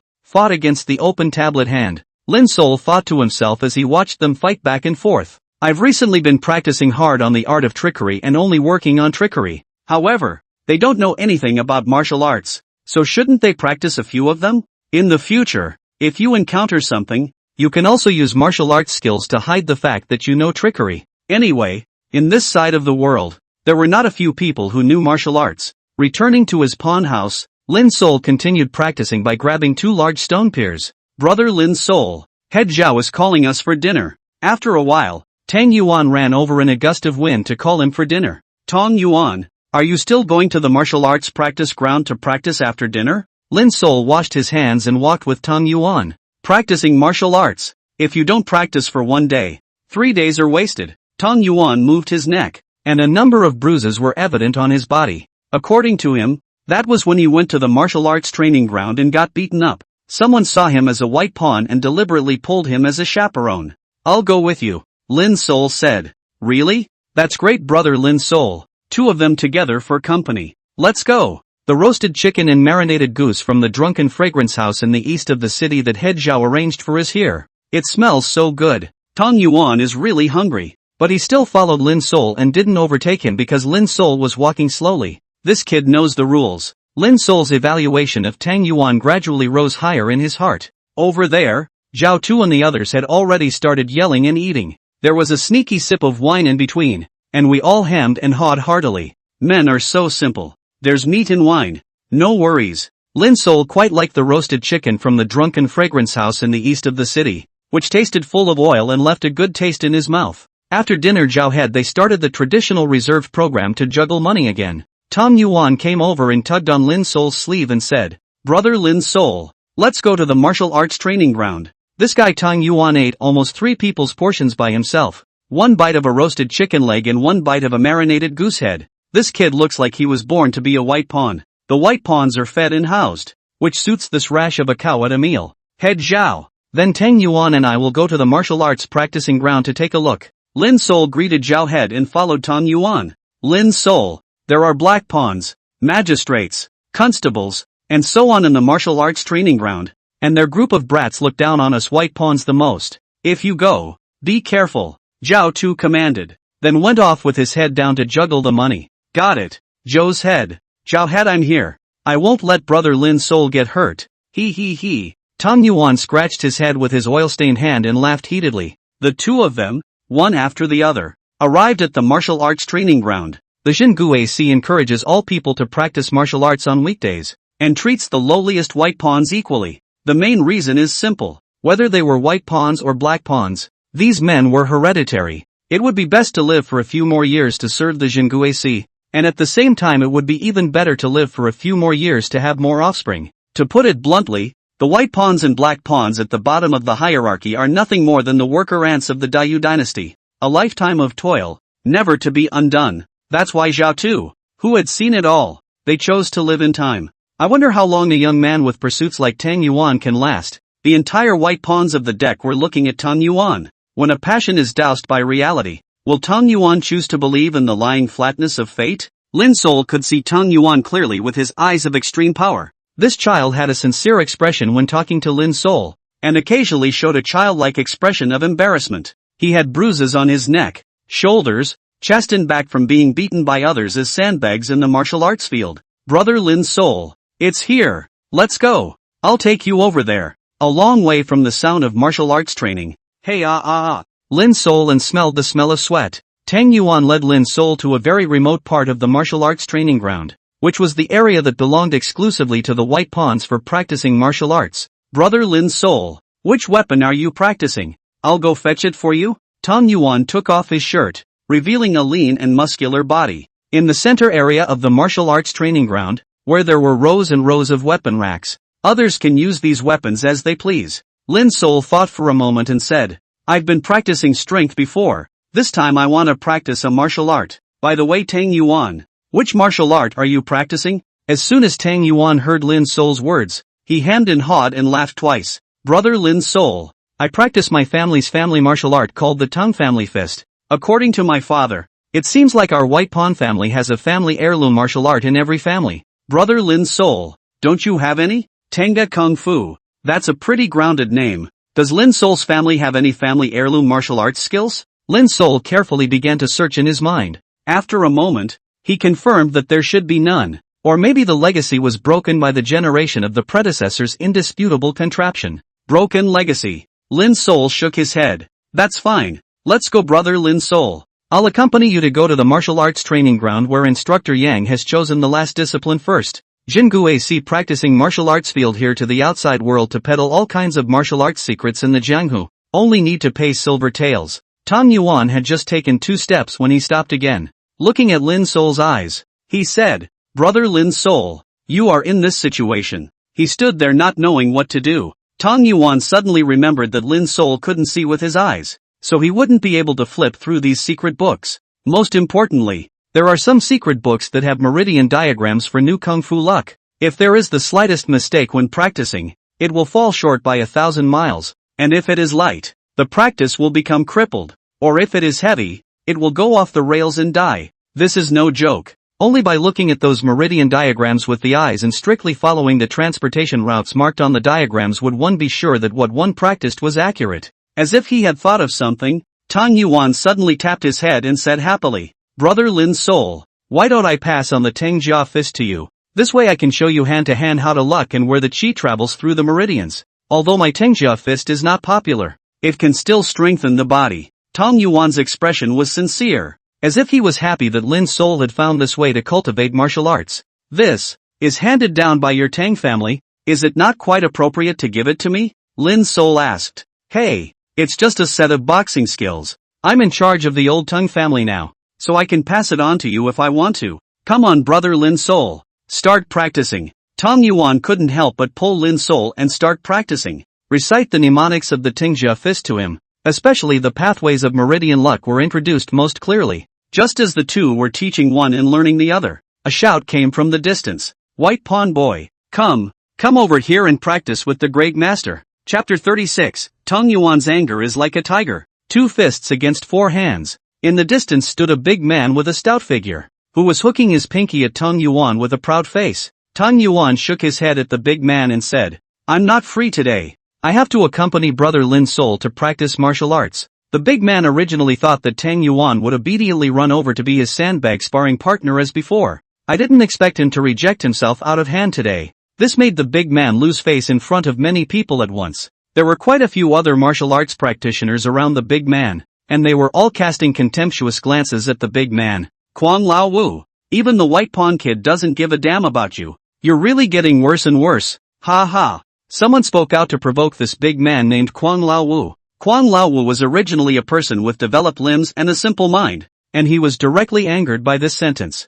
Coupled with the sneers of the people around him, the guy was instantly enraged. Tai, white pawn kid, how dare you disobey grandpa? Looking for a fight. Kwang Lao's right foot gently touched the ground, and a move of rock-spreading wings came towards Tang Yuan. In the air, his right hand changed again, flexing his hand into a claw, grabbing down towards Tang Yuan. Ha ha, old Kwang Fifth's eagle claw kung fu has been refined again. Now that white pawn kid is going to suffer a big loss. Kwang Laowu was a black pawn of the black prison, and he especially liked to bully Tang Yuan on weekdays, because as a black pawn, the only person he could bully in the entire martial arts training ground was the white pawn. Tang Yuan, That made him even more aggressive. Tang Yuan was covered in scars, 2/3 of which were thanks to Kwang Lao Wu. Eagle Claw Kung Fu was especially unique, falling from the sky like a vulture. The right hand, an eagle's claw, broke the wind. Brother Quang, you're for real. Tang Yuan's face changed in the face of this grab by Kwang Lao Wu. The sound of breaking air came like a vulture descending from the sky. Beside Tang Yuan stood Lin Sol. If he dodged, then Lin Sol would be injured by Kwang Lao Wu's Eagle Claw Kung Fu. At this critical moment, Tang Yuan's expression became resolute and incomparable as he bellowed, staggered forward, sank his waist and dropped his horse, and sunk his chi into his dantian. Both fists were like swimming dragons, striking a strange pose and meeting Kwang Lao Wu at a tricky angle. Bo! The two were touch and go. Kwang Lao Wu was hit in the face by Tang Yuan's backhanded punch, tumbling to the ground, his nose broken, and his face covered in blood. And Tang Yuan wasn't much better. He used his left fist to hard receive Kwang Lao Wu's Eagle Claw Kung Fu. At this moment, Tang Yuan's left fist was scratched by the Eagle Claw technique, and his left hand was dripping with blood and seemed to have been injured. Tang Yuan grabbed his left hand with his right hand and stared at the collapsed Kwang Lao Wu with a deadly stare. It was expected that Tang Yuan would choose to retreat or leave. I didn't expect Tang Yuan, who stood firmly on his feet, to be like a mad tiger, and with a furious cry from his mouth, he even swung his right fist toward the downed and seriously injured Kwang Lao Wu and slammed it. Who would have thought that Tang Yuan, who always looked like a smiling man on weekdays, would be so tough underhand? The fist was as powerful as electricity. Ed Kwang Lao Wu to the ground. Lin Sol coldly watched what was happening. At the moment when Kwang Lao Wu's Eagle Claw Kung Fu came to his face, Tang Yuan did not choose to escape. Instead, he took the initiative to fight to protect Lin Sol behind him. In Tang Yuan's perception, Lin Sol was someone who did not know martial arts, standing in his way at a critical moment. In the face of danger, a move to stop the enemy can be made. Lin Sol's opinion of Tang Yuan slowly became higher. Tang Yuan gained momentum and with a wail rushed at Kwang Lao Wu, who was on the ground with a face full of blood, and pounced on him. Take advantage of your illness. Don't look at the usual Tang Yuan, simple and honest, but at this critical moment he is calm in his mind, and his methods are ruthless and absolutely not soft. White Pawn Boy, you want to rebel? Kwang Lao Wu was gullible. This White Pawn Boy is usually honest and simple, and was treated as his sandbag to beat every day. He was expected to be no more than a white pawn with sparse martial arts skills. Who knew that this one was hiding? Today only used a move. Broke his long famous Eagle Claw power essence of a move, Rock Spread Wings. At this moment, Kwang Lao Wu was punched squarely in the face by Tang Yuan, and he was dazed and fell in a state of disorientation. Where could he catch Tang Yuan's next move? Seeing that Tang Yuan's punch was about to blast on the face of the defenseless Kwang Lao Wu, if this punch hits, Kwang Lao Wu will have to lie in bed for half a month. White Pawn Boy, so ruthless, let me meet you. Whoosh! A piece of leg shadow slanted out to kill, heading straight for Tang Yuan's face. If Tang Yuan continued to punch Kwang Lao Wu, then his own body would have to take on this intensive legwork. Both lose. Tang Yuan's eyes were slightly cold as he changed his right fist from a downward blast to a straight punch. Dozens of punches were continuously thrown at that leg shadow. Tang Yuan's punches were fast, just like rain hitting a banana. His opponent's leg speed wasn't slow either, and came to blows with Tang Yuan's right fist. Snapped. Dense voices rang out. The two silhouettes abruptly separated. Opposite Tang Yuan stood a man with the same stout figure, except that this man was even more hideous than Kwang Lao Wu. On his face was a scar that slanted down from his right eye to his mouth. The scar was like an earthworm and made the man's face look hideous. White Pawn Kid. It's just a martial arts sparring match, and Kwang Lao Wu has already fallen to the ground. So why this cruelty? This person stood on the moral high ground as soon as he came up. Duty Tang Yuan to lay down a deadly hand to hurt Kwang Lao Wu. It was obviously Kwang Lao Wu who came up to sneak attack but claimed that it was a martial arts competition. Tang Yuan's right hand was currently behind his back and was trembling. Just now, when he fought against that Scarface,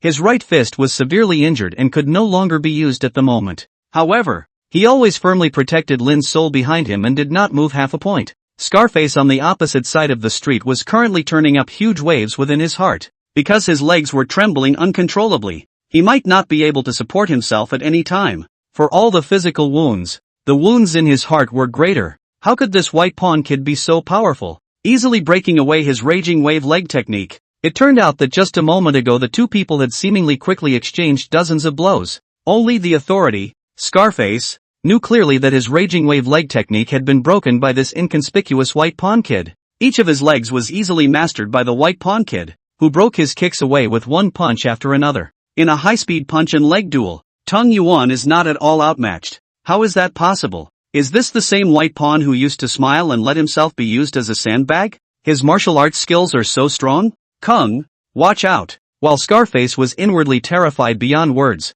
Quan Lao's alarming cry came from his ears. Just as he lifted his head, he realized that the White Pawn boy across the street was sprinting at him with his head down, teeth clenched, and a scowl on his face. Ah! Scarface Chang's entire kung fu was in his legs, and at the moment his legs had temporarily lost the ability to attack. He could only watch as Tang Yuan rushed into his arms, then raised his head to slam it hard against his chin. Ah! Snap! The chin is the fragile part of the human body. By such an impact Scarface flew out directly and fainted crisply. Tang Yuan's head was also broken, and blood flowed down his head, but he got the better of him, and his eyes on his blood-covered face looked as angry as a tiger. I can't use both fists, so I'll use Scarface with my forehead. With great speed, he once again arrived in front of Quan Lao who was lying on the ground. Raising his foot, he dryly knocked out Quan Lao, who was about to regain his fighting strength. With a kick. Chapter 37, The Martial Arts Training Ground. Really thinking no one in the deck is calling out.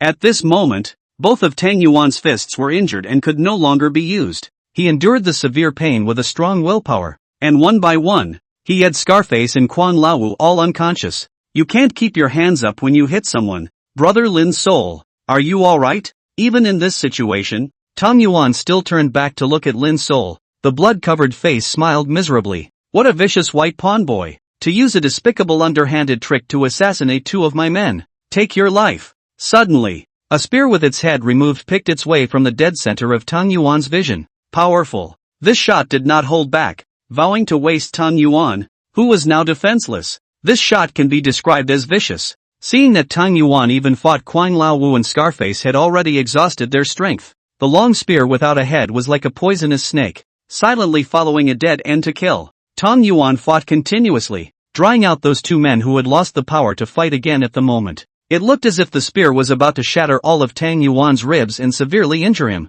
Well, old ghost, you want to die? A bellowing cry came from the back, followed by a ghost head knife breaking the wind and flying straight towards the person who had sneaked up on Tang Yuan with his gun. Zhao Haizi, you sneak attacked me. The blade was laced with fury and plunged straight into the back of the man's heart. If the man's shot continued to push forward to pierce Tang Yuan's ribs, then his back heart would also be completely exposed to this knife, and he would be stabbed through the heart by this knife. The result is death for injury. The man with the gun called an old ghost naturally wouldn't do such a compromising thing. He slammed both hands on his lance. Bounce yourself off of this intermediate turning force. The old ghost turned his gun around and violently blocked at the flying long knife. A sinking of the wrist. The lance collided with the ghost head sword. The ghost head blade was powerful and flew with too much force, tearing an old ghost's tiger's mouth apart. He couldn't hold the lance in his hand. The right hand that was currently holding the gun was bleeding profusely, and he looked angrily at the person who was flying at him. The man who came was none other than Zhao Tu,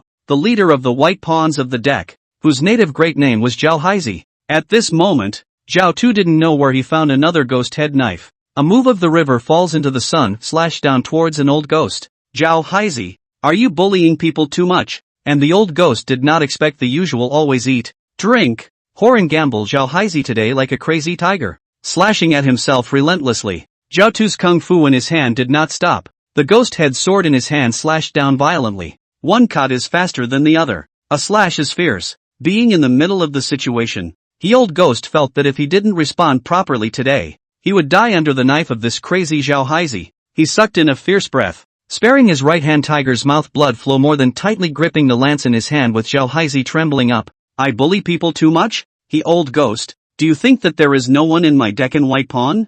You guys bullied Tang Yuan, the new guy in my deck area, every day, beating him like a sandbag, and I heard that Tang Yuan didn't care, so I didn't take it seriously. But today, two of my little fellows from the deck district came to practice martial arts, and you and three of the black pawns of the deck district managed by the old ghost came forward to bully and assassinate Tang Yuan, especially you and old ghost. As the head of the black pawns of the deck, you are not only unable to distinguish between right and wrong, but you also bully the small. Taking advantage of Tang Yuan's incapacity to fight, they staged a sneak attack and also seriously injured him. If I hadn't been relieved to come over and take a look, Wouldn't Tang Yuan and Lin Sol have been wasted by you today? Come, come, come. An old ghost, I've long looked at you with disdain. Today you and I. Get close. Zhao Head's eyes were wide open in anger at the moment, and the veins on his face were already on the verge of an angry rampage. The ghost head's sword in his hand spanned the length and breadth of the river, pummeling the opposite and old ghost like a great river. He and the old ghost lost their first strike and were now being beaten back by Zhao Tu. The commotion on this side grew louder and louder, attracting the attention of the others in the martial arts training ground. Brother Lin Sol. Great. Head Zhao is here. You're not hurt, are you? Tang Yuan walked over and asked with concern. Lin Sol shook his head and said, You've been blocking for me, so how could I be injured? What about you? How is it? At this time, the other white pawns in the deck swarmed over, and some began to stop Tang Yuan's bleeding and bandage him. The crowd watched the furious Zhao Head as a knife chop, and the old ghost can only fight and no longer fight back. At this moment, they began to applaud Zhao Tu in droves. Zhao Head, when did you get so fierce, playing with us every day? It turns out that Zhao Tu secretly practiced martial arts in private. Beat to death an old ghost. Do you really think that we Deccan white pawns are easy to bully? The crowd looked at the usually cheeky, but today a fierce batch of Zhao Head out up. Lin Sol also did not expect Zhao Head to be so fierce. The path of the ghost head blade in his hand was formal, and it was clear that he had practiced deeply in his moves. Tang Yuan's face was pale at the moment due to blood loss and injuries, but he was very excited to watch Zhao Tu's and old ghosts retreating from one blade to another like a great river of chops. Ha ha, there's no door if you want to bully our white pawns in Deccan. So Zhao Tu's swordsmanship is so fierce. Lin Sol patted Tang Yuan's shoulder and said, Why don't you and I go to the Dan Hall first to see to the wound? It's bleeding so much. Tang Yuan shook his head, his eyes unblinking as he stared at the two people in the field and said, No no no. Zhao Tu and he old ghost are in a fierce battle. The two of them are using their best moves. I can't leave at this time. I have to keep a good eye on their moves. The next time I encounter an old ghost, I'll be able to break his stance too. Hearing this, Lin Sol seemed as if he had caught something unimaginable. He asked slowly, Tang Yuan, just now you blasted away Kuang Lao Wu with a single punch. Could it be because you have already mastered his offensive moves?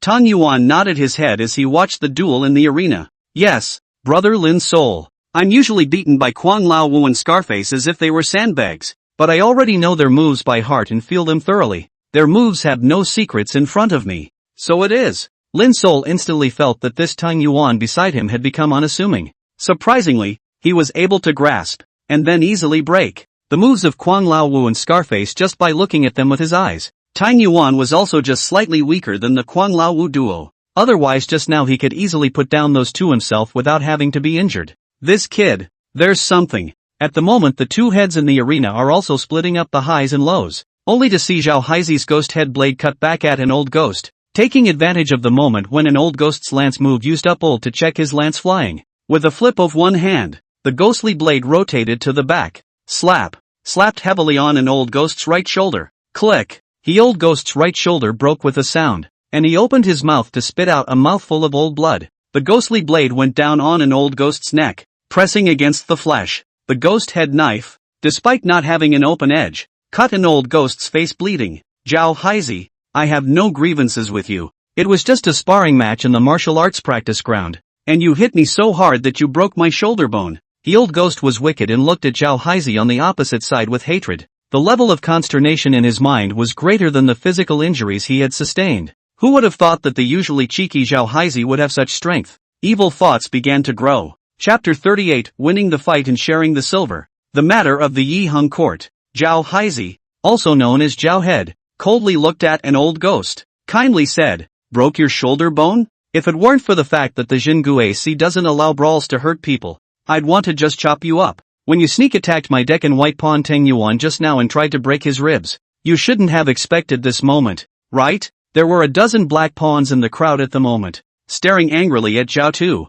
These people were Wu Lao Gui's men, the very same colleagues of Kuang Lao Wu and Scarface who had just been knocked unconscious on the ground. The other people in the martial arts training ground also gathered around and watched what was going on in the arena. It would be a disgrace for him, an old ghost, to be defeated by Zhao Haizi in front of his men, and to be held at the neck with a knife. At this moment, his face was green and red, as if he had been strangely humiliated. Zhao Haizi, name your price. We'll admit to this today. The old ghost looked at the two men lying unconscious on the ground and knew that they had planted this today. Not in reason, much less in strength. 100 taels of silver. And that's the end of it. Zhao Tu was in the way of the rules of the Jingui Sea and could not seriously injure his fellow officers. All of today's incidents were started by the Black Pawn and Old Ghost in the deck, and he is now acting in self-defense. If you win, you'll have to ask for moral damages and Tang Yuan's medical bills. 100 taels? Don't you Leoneize me? Even for the well-paid Black Pawns, 100 taels was a lot of money. And the old man, hearing that, and the Old Ghost even had to bargain. Zhao Tu fiercely shouted, his voice resounding throughout the martial arts training ground like explosive thunder. You guys bullied my white pawn, Tang Yuan, first, and took him as a sandbag every day. Today, you attacked Tang Yuan again for no reason. You and the Old Ghost sneaked up on us by bullying us. Having been ed over by us, not only do you not admit defeat, but you even haggle over this measly 100 taels of healing silver. Is it because you think I, Zhao Haizi, am too nice? Zhao had fiercely exerted force. The ghost head knife in his hand once again sliced into an Old Ghost's neck. Blood began to come out, and the Old Ghost looked at Zhao Haizi across the street with killing intent in his eyes. He finally wimped out this time. Knife to the neck. How can you not be a wimp when your life is in someone else's hands? Good. 100 taels. We'll admit it. He had no choice with the Old Ghost but to be slaughtered by Zhao Haizi. Only then did Zhao Haizi retrieve his ghost head sword back into his weapon rack and return to his brothers. Let's go. Take Tang Kid to the Dan Hall to treat his injuries. At this moment, Zhao Tu was out in the limelight in the crowded martial arts practice arena. The white pawns of the deck gave him a thumbs up. Xiao Head. Fierce. Head Zhao. Good job. Xiao Head. Thank you for saving me just now. Zhao Tu tilted his head and led his hands down to the Dan Hall like a great general returning from a victory. Lin Sol followed them and turned to leave, but his eyes of extreme power could see clearly the expressions of the Old Ghosts behind him. At this moment, the face of the lost a huge amount of money, and the Old Ghost's eyes are full of resentment. The veins on his face exploded one by one, looking at the back of Zhao Tu, who had left victoriously, like a venomous snake that chose to devour people. The man is narrow-minded and vindictive. This time a complete grudge had been held against Zhao Tu and the white pawns of the deck. Be careful of him in the future. Lin Sol had been a man for 2 lifetimes and could already tell from the expression on the Old Ghost's face and in his eyes that he was sinister and terrifying. The crowd flanked Zhao Tu and Tang Yuan to the Dan Hall, which had senior physicians sitting here. Ordinary martial realm can be easily healed here as long as they can't die, as long as the silver is in place. Of course, after spending 10 taels of silver, the senior physician cured Tang Yuan's hands on the spot, and a bottle of elixir to take as a tonic. Tang Yuan, your kid is stronger than your father. You didn't back down when you encountered an evil person and protected Lin Sol. Very good.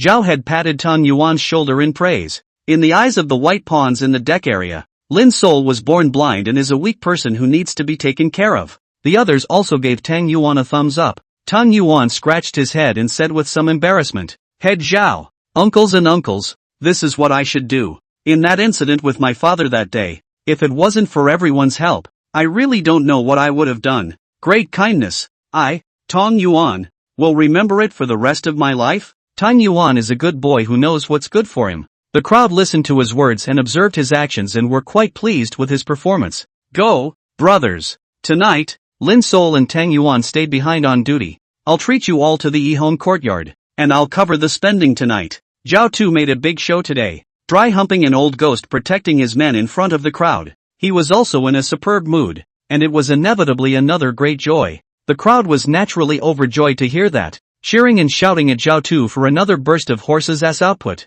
Returning to the white pawns of the decanter area, he soon ordered 100 taels of silver to be sent by the Old Ghost. It's a bit shady to be shady with the old geezer, but it's still got some face. Zhao Tu shoved the 100 taels of silver into Tang Yuan's arms as he laughed. Tang Yuan, you earned this yourself. Take it back and save it up for your mother. Buy a barbarian landlady next year or so, and we can drink your wedding wine. This 100 taels is enough for Tang Yuan to buy a wife, and more than enough to organize a wedding banquet. Tang Yuan panicked and hurriedly waved his hand, pulling out the silver in his arms. Uncle Zhao, that's no good. It's only right for everyone to share. If it wasn't for you, Head Zhao, relieving the situation, how could I have gotten the silver from the Old Ghost? Tang Yuan is right on the money and right on the money. Besides, this 100 taels of silver was definitely a huge sum of money. If Tang Yuan asked for it himself, perhaps it would cause the other white pawns to feel jealous. Zhao had thought about it and felt that what Tang Yuan said made sense.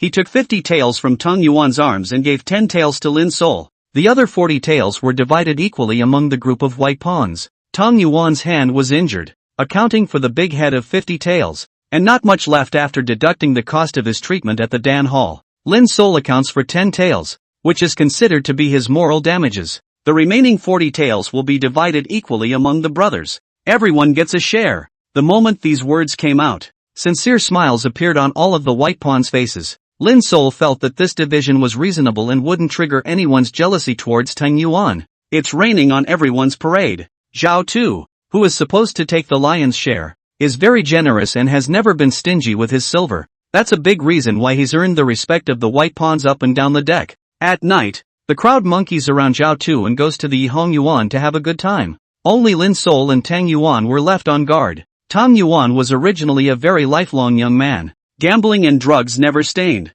It is bitter. Lin Sol was Zhao head to son-in-law status to protect the dead cannot go to Yihong Yuan half-step. Before leaving, Zhao head quietly pulled Lin Sol aside and joyfully said, Had, thanks to the last time that Guile crystal. After taking it, it solved my corpse poison and also made my power grow as well. Today's beating up an old ghost is really enjoyable. It turned out that Zhao Tu's great power and strength today was also related to the weird crystal that day. Not long after the crowd left, Tang Yuan over there was practicing his martial arts at Heiha. A familiar code word rang out from the doorway. That was the code word that Lin Sol and Gu Tianfu had agreed on, representing that they had a private job tonight. Chapter 39, Mating in a Shadowy Marriage. Taking the path to the underworld. Lin Sol explained to Tang Yuan to guard his home while he walked out carrying the cloth bag he was eating with. At the doorway stood Gu Tianfu, who was currently looking at Lin Sol with a nervous expression. Never before had the big-hearted Gu Tianfu been so nervous. Come alive? Come alive. But, Gu Tianfu looked like he wanted to say something. Why are you swallowing so painlessly today? There's some of this private work today. Gu Tianfu couldn't decide and rubbed his hands together to look into Lin Sol's eyes. But there's no harm in saying it. If you can take it, take it. If you can't, push it. Well, today's private job is to match a marriage between a male and a young lady from two large families. I wonder if you care. A marriage of the dead? Lin Sol instantly understood. In this day and age the marriages of the sons and daughters of those great families were out of their own hands. The big families were to use these people to accomplish political marriages, thus achieving the purpose of strengthening the family. Freedom to marry? It doesn't exist in this day and age. But from time immemorial, the hearts of those young men and women in love have never ceased in their quest for love. There are poignant stories of martyrdom for love, such as Phoenix and Butterfly. So much for private work this evening. It is assumed that two children of a large family fell in love at first sight and made a private bet, but it was opposed by the parents of both parties, and as a result, the two men and women committed suicide and died in love. The parents on both sides of the death were not there to fulfill the living wishes of this bitter couple. Then you're naive. The main reason why they gave the pair a ghost is that they are afraid that the pair will have unfinished wishes after death and thus their ghosts will not remain and haunt this house. But a family scandal should not be spread. That's how you get a white pawn with blind eyes to collect the body. Finalize all the customs of the marriage. Why do you need a blind white pawn to match a shadowy soul? That was naturally because the people from these two big families didn't want other people to know about this. Why did Gu Tianfu gulp and think it was possible that Lin Sol felt he wouldn't take it? That's also because in the opinion of the people of this world, such things as pairing up with a shadowy marriage is something that depreciates your life. No one wants to touch such things. Lin Sol here didn't have this concern. After all, he himself had an eternal lifespan. Lin Sol asked, pretending to be contemplative. How's the payoff? It's very generous. A full 40 taels of gold. According to the split you and I agreed upon, you'll get 28 taels of gold. A few days ago Lin Sol had an in-depth conversation with Gu Tianfu. In the end, after a round of coercion from Lin Sol, he managed to change the split from the previous 50-50 to the present 37. Lin Sol accounted for 7, and Gu Tianfu accounted for 3. Gu Tianfu found that many big patrons preferred to seek out Lin Sol, because Lin Sol couldn't see it. When Lin Sol collected the corpse, it would put the hearts of those big families, powers, and big shots behind it at ease. There is no fear of exposing the secret, let alone the family scandal. Together with Lin Sol's excellent craftsmanship, through Gu Tianfu's publicity slowly became more customers. How about it? Do you do it? If you don't do it, I'll push it for you. Dry. Must dry. The life of a white pawn is cheap,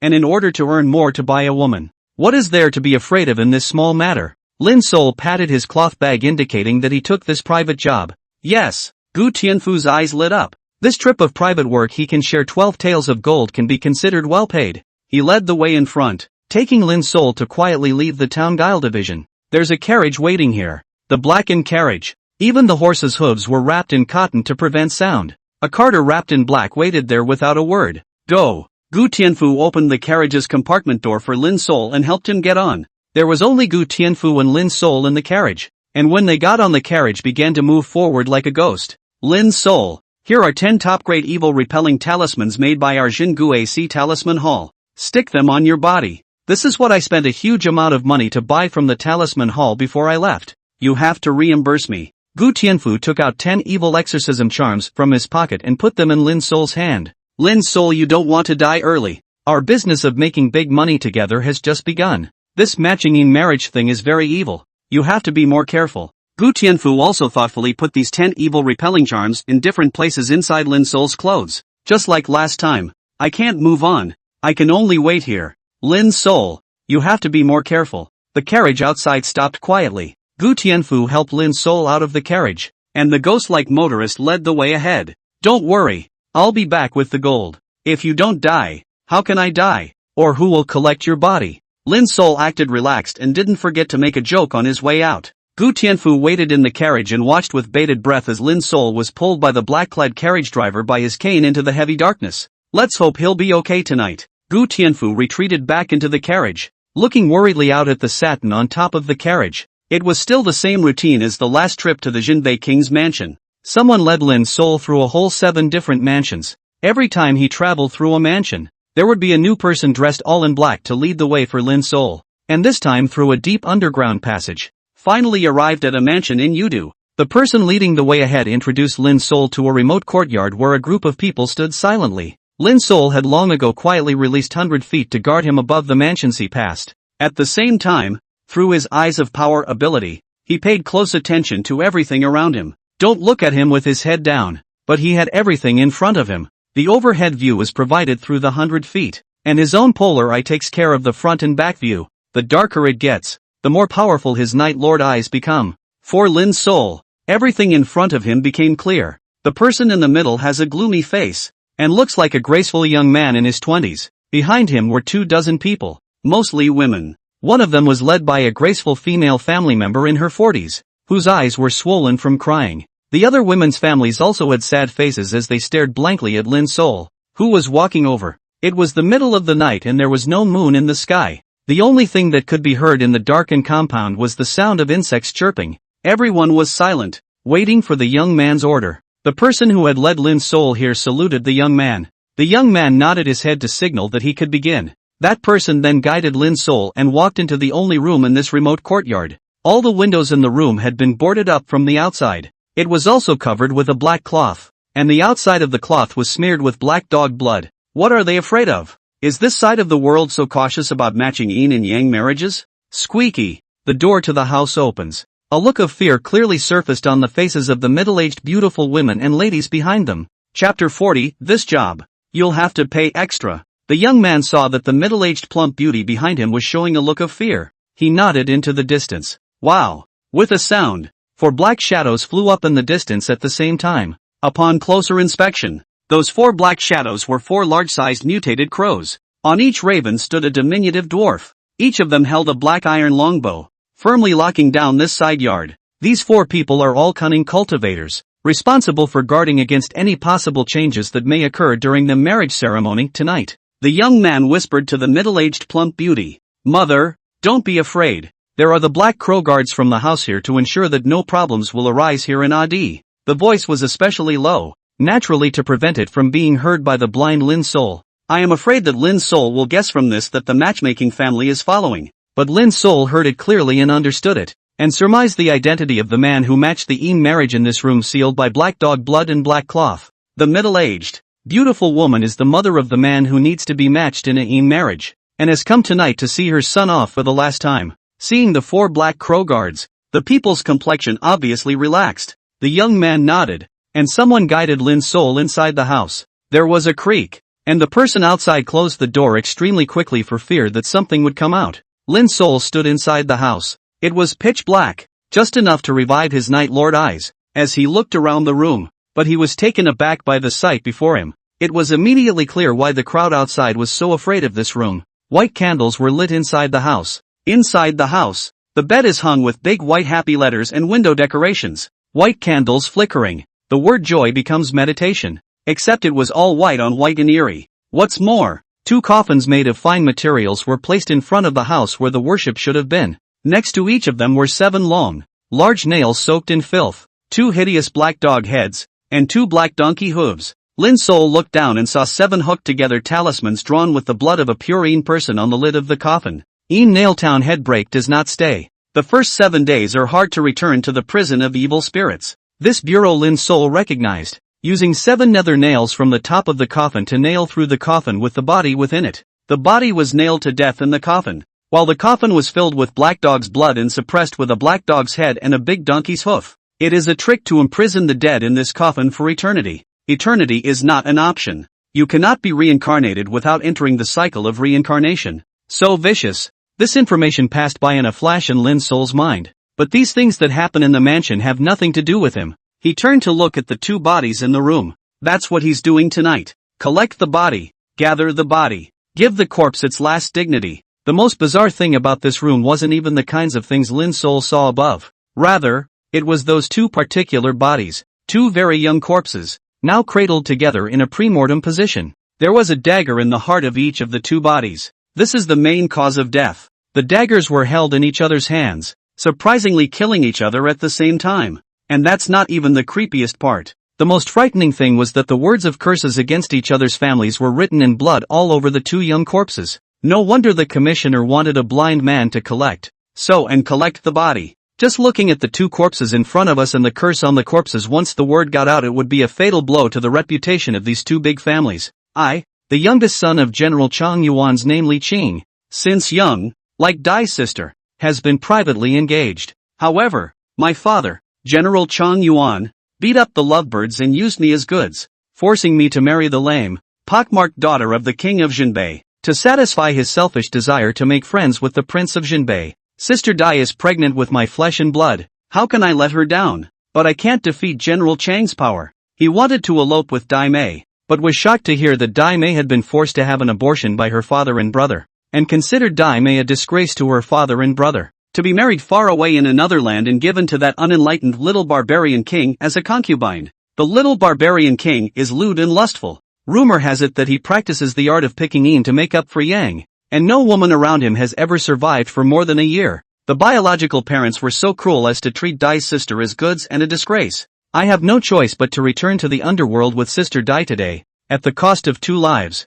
and using the cursed art of trickery that I have learned as a medium. A curse on my family and my sister Dai's family. Within 100 years, they will fall, and the male line will die out. This cursed word was written all over the bodies of the 2 corpses. At the moment, it seemed to Lin Sol's eyes that these words were filled with Li Qing and Dai Mei's resentment and anger. One text is like a junkie, speaking to those who come to collect the body about the injustice of fate and the desire to pursue the freedom of marriage. The 2 corpses were in an eerie position. This bitter couple died against each other. On both of their tongues, the word curse was carved in blood with a knife. The curse words stood out like a poisonous bug, but anyone who looked at them would be scared out of their wits. The whole scene was weird and inexplicable, horribly eerie. Anyone who looks at it will feel a surge of fear from the bottom of their heart. No wonder the eldest son and wife of the distant general outside were so afraid of the house. So many means of preventing evil were used, and such things as this eternal coffin and Een nails were prepared. This bitter couple is going to curse the legacy of both families.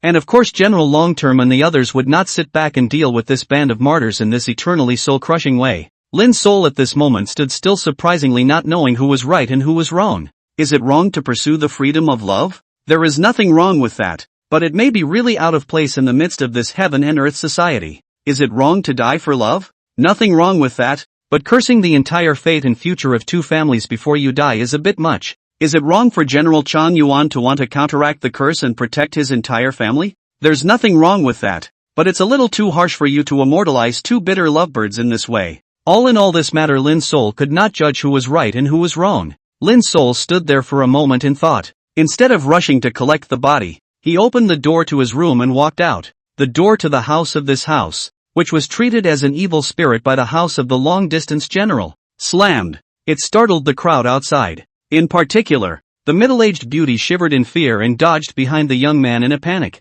The young man, also known as the son of the Long Yuan general's residence, had a cold look in his eyes and looked towards the black crow guards on guard in the sky. The 4 black crow guards in the air emitted a bloody light in their eyes. The gnomish tricksters on it stood at attention, ready to strike to put down the evil. Seeing that it was Lin Sol who came out, the crowd's hanging hearts eased slightly. The black-clothed butler who had brought Lin Sol here stepped forward and blocked Lin Sol's face. When that young man saw Lin Sol go and return, he thought that he was going to run away from the battle, and his eyebrows tightly furrowed together. Lin Sol stood there and spoke softly. This job tonight. Gotta add money. Chapter 41, People come like silk, and shenanigans come to mountain towns. You want extra money? I had thought that Lin Sol had beaten a retreat after seeing such a bizarre scene within it. I didn't expect him to say extra money in the calmest tone of voice. The middle-aged beauty and the long-distance general's son were visibly relieved. Seiji waved his hand, signaling the black crow guards in the sky to deactivate the alarm. The black-clothed butler who had brought Lin Sol here turned his head to look at Seiji and waited for his instructions, but he saw Seiji nod slowly. The black-clad butler asked in a hoarse voice, "How much do you want to add?" Lin Sol stretched out a finger and whispered, "This trip is too bizarre a job and I personally need to take a huge risk to accomplish it. The honorarium for this job will be 100 taels of gold, not 1 or 2 less." Lin Sol directly asked for 100 taels of gold from the long-distance general's son. These words caused the atmosphere in the arena to become dull. 100 taels of gold was not a small amount of money even in the long-distance general's house. This dead blind man is asking for a lion's share of the money, preferring to more than triple the honorarium at a time like this. You want to die? That black-clothed butler shouted angrily and wanted to strike out to teach this lowly white pawn in front of him a lesson. According to a previous verbal agreement between the parties, if the body to be disposed of is too special and difficult, a higher remuneration can be negotiated. I'm not being arrogant or unethical, but I'm just repricing the house based on what's in it. Most importantly, you have not been truthful before about what is really going on in the house. 42 is only enough to deal with ordinary situations, not enough to deal with what's going on in the house today. Of course, you can disagree, and I'll be gone in a minute, without a penny. Lin Sol was naturally not afraid of this black-clothed butler. He set on eating the long-distance general's son tonight. You know that the 2 bodies in that house must be subdued tonight with a shadowy nail. Otherwise, after the hour has passed, the curse in the tongues of the 2 corpses and the curse on their bloody bodies may really take effect. And there was nothing wrong with what Lin Sol had just said in a reasonable manner. Because before the long-distant general's residence only told Gu Tianfu that it was here to collect the corpse to match the marriage. It doesn't state that the 2 corpses have words of curses written all over their bodies. On top of that, these 2 bitter lovebirds are still entangled together in this shameful way. Just separating these 2 corpses that were together, Lin Sol had to put in a lot of effort. Plus money. Being reasonable doesn't violate the ethics of this business. Seeing that no one in the crowd spoke for a moment, Lin Sol slowly tapped the ground with his cane. Speaking again. So I go? Only to see the middle-aged beautiful woman gently patting her son's back twice. Seiji nodded slowly, nodding at the black-clad butler. The black-clothed butler pressed and itched with hatred, biting his back teeth. You can, but the job has to be done right, or it's off the table. Lin Sol nodded his head and turned around to return to that dreadful room, faintly saying, "Leave the professional work to the professionals. Don't worry." Closing the door to his room, Lin Sol began today's body collection. Lin Sol first took out 3 incense sticks and very discreetly lit them and placed them in the southeast corner of the house. Silently wait for the 3 incense sticks to burn. At the same time, he orders 100-foot to sneak into the house to be ready for any evil spirits that may appear. Only this night these 3 incense burns are very unsettling. A cloudy wind rose up from the ground and was about to blow out the 3 incense sticks in the southeast corner. Lin Sol naturally went all out.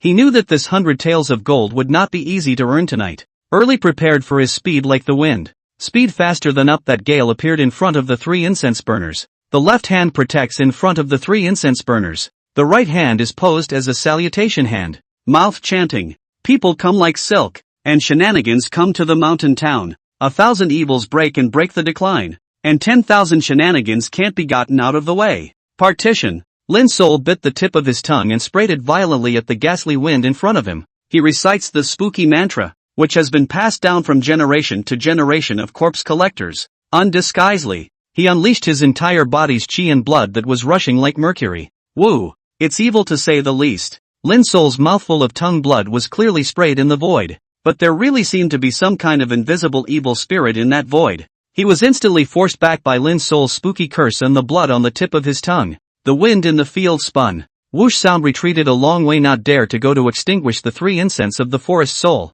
Lin Sol was currently standing in front of the 3 incense burners like a towering mountain. No evil spirits may come near. His entire body's chi and blood boiled like a river, and any evil spirits that tried to get close to him were vaporized. The spooky mantra in his mouth is a spell that has been passed down from generation to generation by the White Pawn Corpse collectors. Its role should not be underestimated, especially since Lin Sol was an expert at the middle stage of the inviting in realm. He was unreservedly releasing his chi and blood power at this moment. His whole person was like a brilliant torch, radiating a great light in this pure black room that was unapproachable by evil spirits. Woohoo! An overcast wind that makes one's scalp tingle and goosebumps swirl around the house. However, it was unable to get close to Lin Sol's body and the 3 incense burners behind him in the slightest. The 3 incense sticks were able to burn flush without incident. Incense is not ordered. With offense, the head of incense is broken. Run away. Incense is long and short, and quick to turn back. This is the mnemonic for the white pawn to collect the body.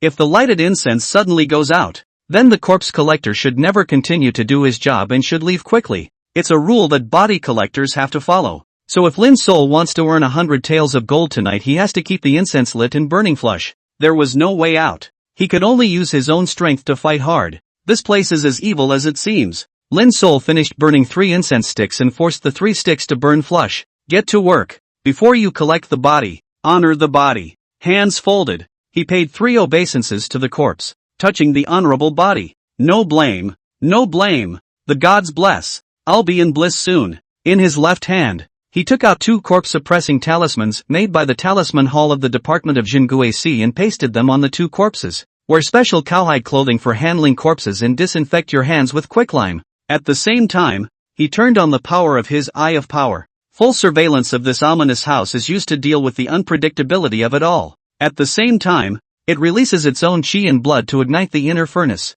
Use yourself as a furnace. Burning righteousness as a salary. Scorched square inches as a shield. Let him turn himself into a flame of righteous masculinity. The evil spirits in this house cannot come close to it, cannot hurt it, and cannot stop it from traveling. This time the collector of forest souls was extremely fast. The purpose was to not give the evil spirits in this house a chance to attack themselves. First, separate the 2 bodies that were both entangled in death. The bodies had stiffened and were cradled in each other's arms. He took poison before he died. Both bodies had a ring of red dots on the palms of their hands and feet. It's a classic sign of having taken the highly toxic Mad Red. The person who has taken the Mad Red will not die immediately, but will be extremely euphoric for about a cup of tea. The blood in his body ignited, giving way to primal exuberance. The 2 of you in front of me are also crazy enough. Obviously they are both the son and young lady of a big family. Hiran was so crazy before he died that he went on a final rampage after taking Mad Red. End up embracing each other and dying.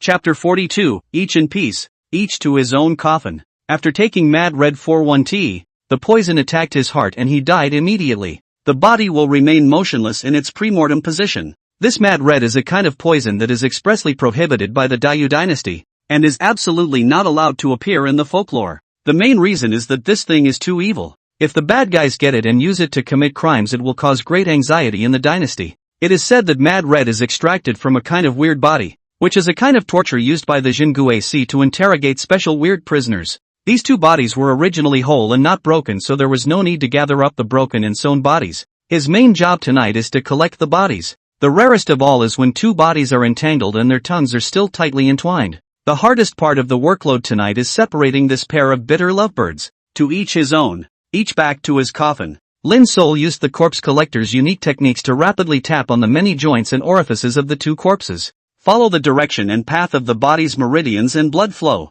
Let the joints of this already stiff body slowly become temporarily movable. What Lin Sol wanted was this little bit of slack, quickly separating the 2 bodies. He then took out 3 long needles as thin as hair and clamped them in his hands. 3 stitches for shaping God. They are the 3 most mysterious needles in the hands of the corpse collector. It is seemingly absent and gentle as a hair. The 3 needles of the plastic god were quickly positioned and placed on the jaws, faces, and tongues of the 2 corpses. Then he came behind the body and cupped its chin in both hands. Clever use of energy. Snap. Originally, The tongues of the two corpses were sticking out long and tangled with each other. The word curse was also carved on the tongue with a knife. At this moment, under Lin Sol's 3 needles of the plastic god and the deftness of his hands, he was able to neutralize the situation. Separate your tongues. Doesn't hurt a bit. A dozen more body stitches are removed and placed in the face of the corpse. Immobilize the muscles. Retract your tongue. It all went very fast. There had been an insidious wind circling around trying to stop Lin Sol,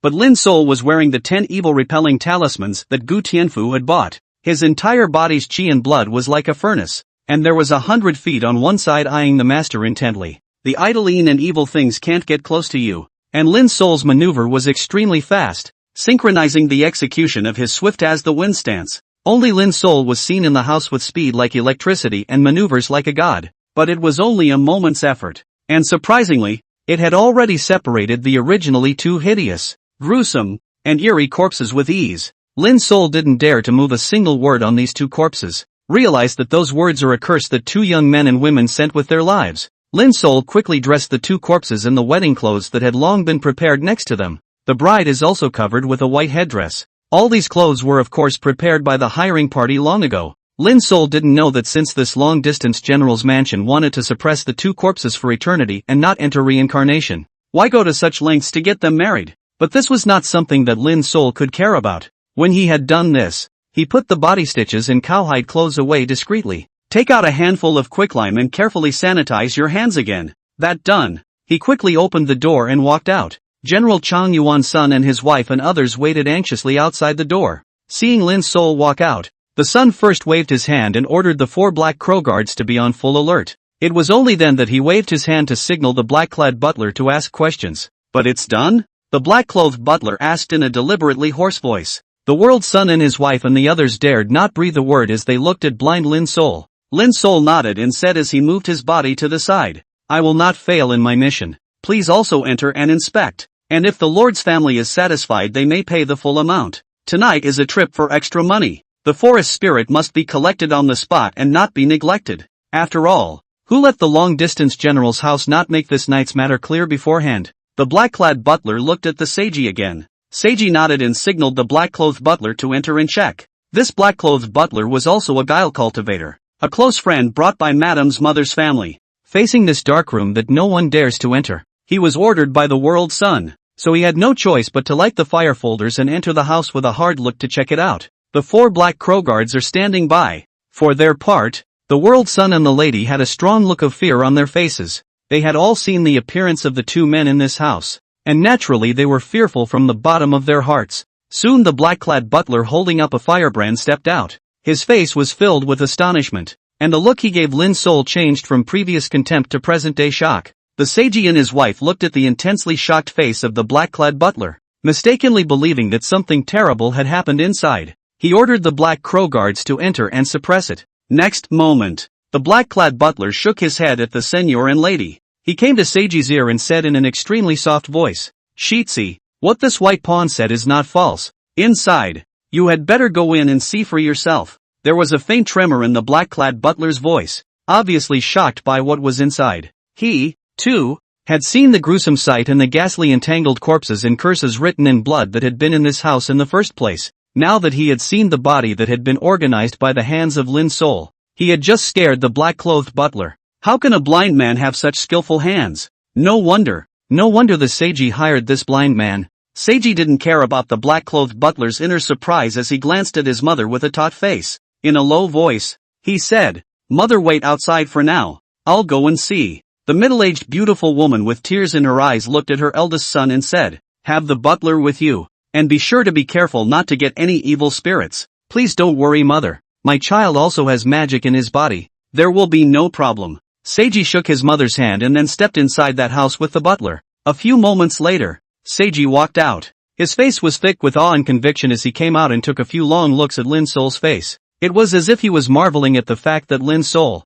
a blind man, could have such ghostly hands. It made those 2 people in the room like a different person at the moment. Looking at the awe-inspiring look that was too thick to be melted on the world's son's face, the middle-aged beauty took a step forward and was about to enter the room. Seiji gently blocked the way. Mother, inside. The middle-aged beautiful woman's eyes were drooping with tears as she sadly said, Let mother enter to see Qing's son one last time. Knowing his mother's intentions, the world's son led the middle-aged beauty into the house. The middle-aged beauty still remembered the horrifying sight that had just begun inside the house. Despite the company of her son and housekeeper, her legs trembled slightly. But upon entering the house and seeing Li Qing's appearance, she could no longer hide her sadness. Qinger, poor Qinger. At the moment, Li Qing was dressed in a groom's outfit, with his arms crossed over his chest. The ghastly tongue had retracted, and his face was serenely bland. The dead gray color of his face had long since receded, and in its place was a glow that gave off a faint sheen. Li Qing was lying there quietly as if she was asleep.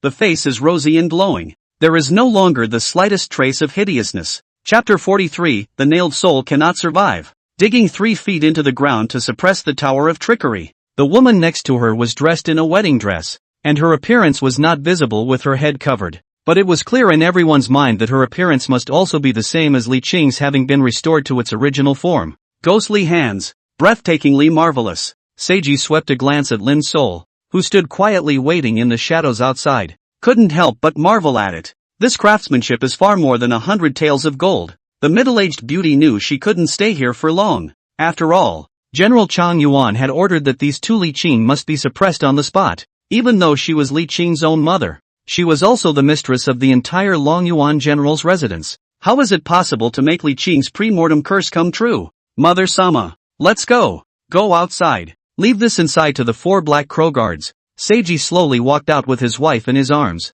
The lady turned back frequently to get a last look at Li Qing. Walking out of the house, that madam similarly looked deeply at Lin Sol. This unassuming blind white pawn gave Li Qing his last decent. A blind man. Actually have such a reversal of yin and yang means can be said to be sufficient to shock the entire long-distance general's residence. The black-clothed butler fetched a cloth bag and placed it in Lin Sol's hand. Softly, he said, "Sir, the full gold is 100 taels. Please also keep it." His attitude became respectful, and there was a little more respect in his originally cold tone. Lin Sol took the cloth bag and knew that the weight was correct when he gently weighed it. Only then did he nod his head and say, "This is done. I'm going back." The black-robed butler looked to Seiji, who nodded gently. The black-clothed butler did as he was told, leading Lin Sol around in 7 different directions, changing several leaders, and in the middle of the road passing through a section of underground passageway, finally returning to the ebony carriage here. Gu Tianfu was getting impatient waiting. Seeing that Lin Sol had finally come out,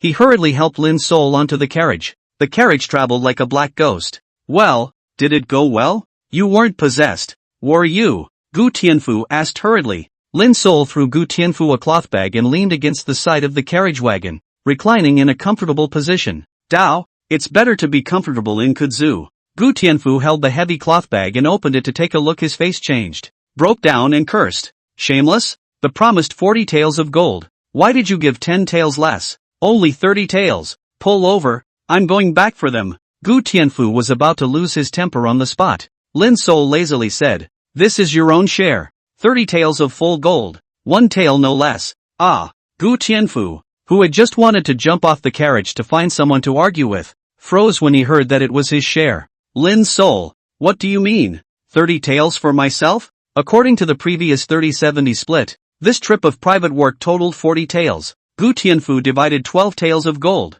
and Lin Sol divided 28 taels of gold. 30 taels of gold all to yourself? So Lin Sol had earned 100 taels of gold on this trip. Gu Tianfu looked at Lin Sol as if he had seen the loveliest person under the sky. Jerking around, he hugged Lin Sol and shook him. "Good fellow, could it be that you raised your pay on the spot and asked for a full 100 taels of gold?" Lin Sol coughed twice and said, "I just carried 2 corpses and gathered faces for the corpses, and they're all covered in the scent left behind by the corpses, which is ominous." These words scared Gu Tianfu so much that he panicked and let go of Lin Sol. Again, he felt a little embarrassed, as if this was somewhat looking down on Lin Sol's profession. Gu Tianfu snapped, Hey, Lin Sol, quickly say, is it true that you asked for 100 taels of gold?" Lin Sol let out a moan as he half laid there in comfort. "Naturally, it's true. The private job tonight was so scary. Nothing like the scene described by my employer earlier. So I raised the honorarium on the spot and the other party agreed."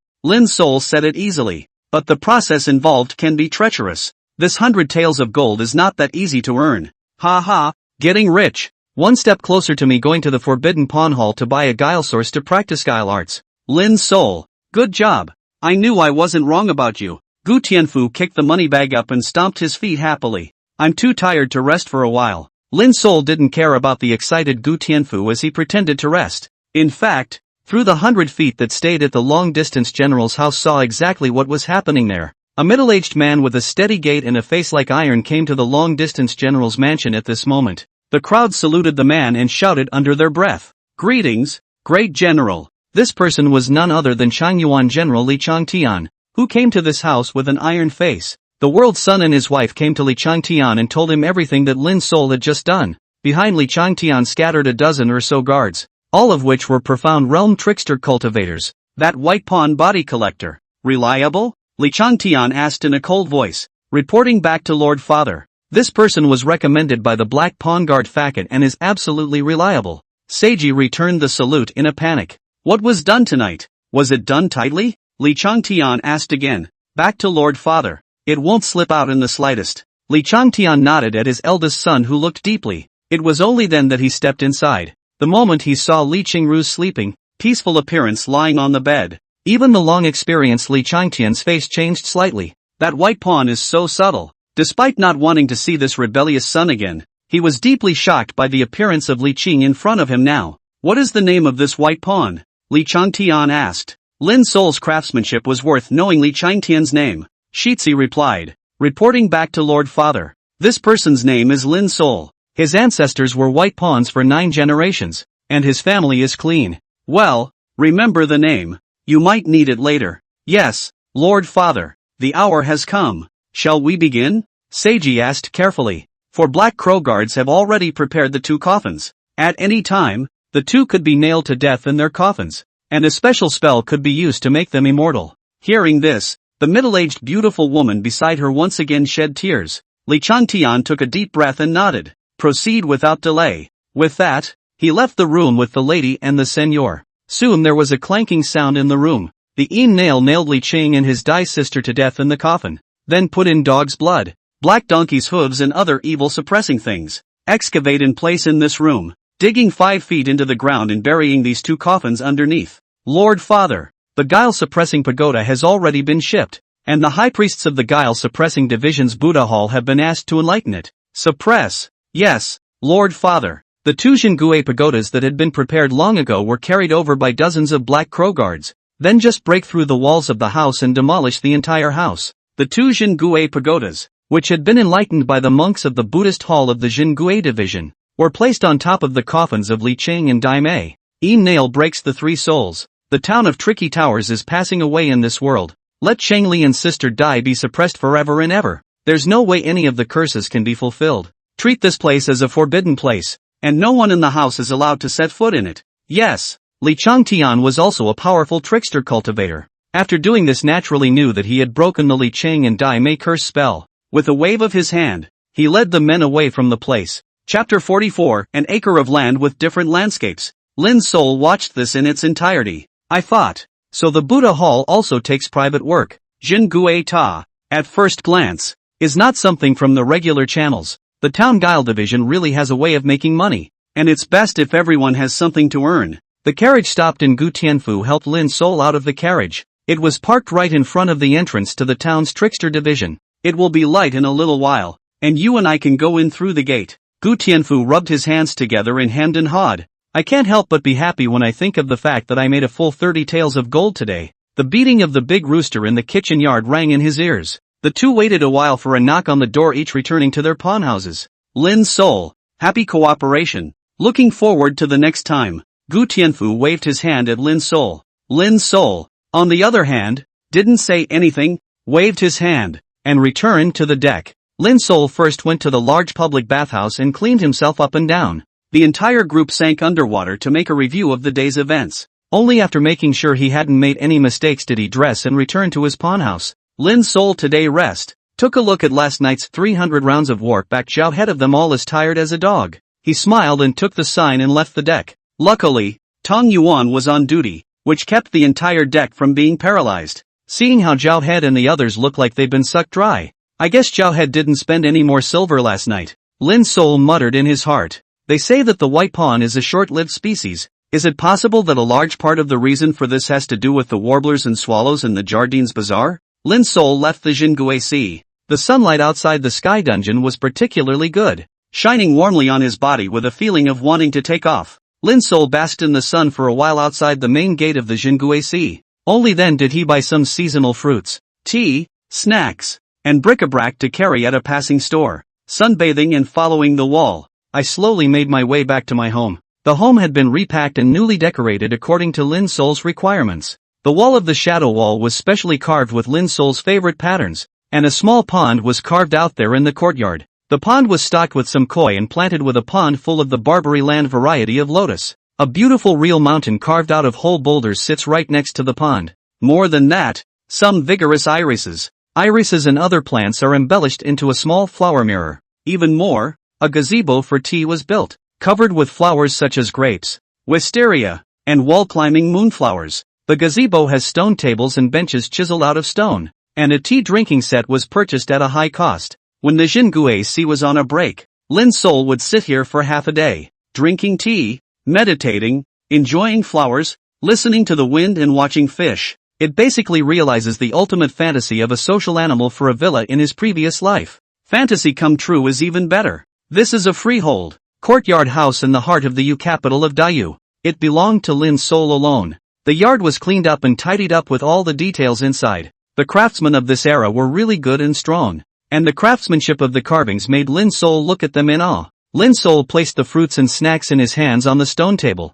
I was going to go to the kitchen to start a fire and boil water to begin today's portion of making tea and eating snacks. His ears flicked, but he heard a strange noise coming from him. The sound of clattering water reached Lin Sol's ears. This is the direction of the bathroom, which is separated from the kitchen by a wall. This house had a luxurious bathroom built according to Lin Sol's strong request. The entire bathroom took on the design of a sauna in Lin Sol's later life. Inside, a large double bathtub had been carefully polished with some kind of stone similar to the tiles of the latter days, a specialty of Dayu. Connected to the kitchen cooktop, it provides a constant source of hot water and heat. Bathroom occupied? Lin Sol's eyes of extreme power immediately activated, but unexpectedly saw a fragrant scene. Only Zhao Mei was happily washing in his bathroom. As he washed, he hummed a song. She was in a very beautiful mood at the moment, and a bright glow radiated from her body. It's really a scourge-level figure. It's firm where it should be fleshy, and slim where it should be voluminous.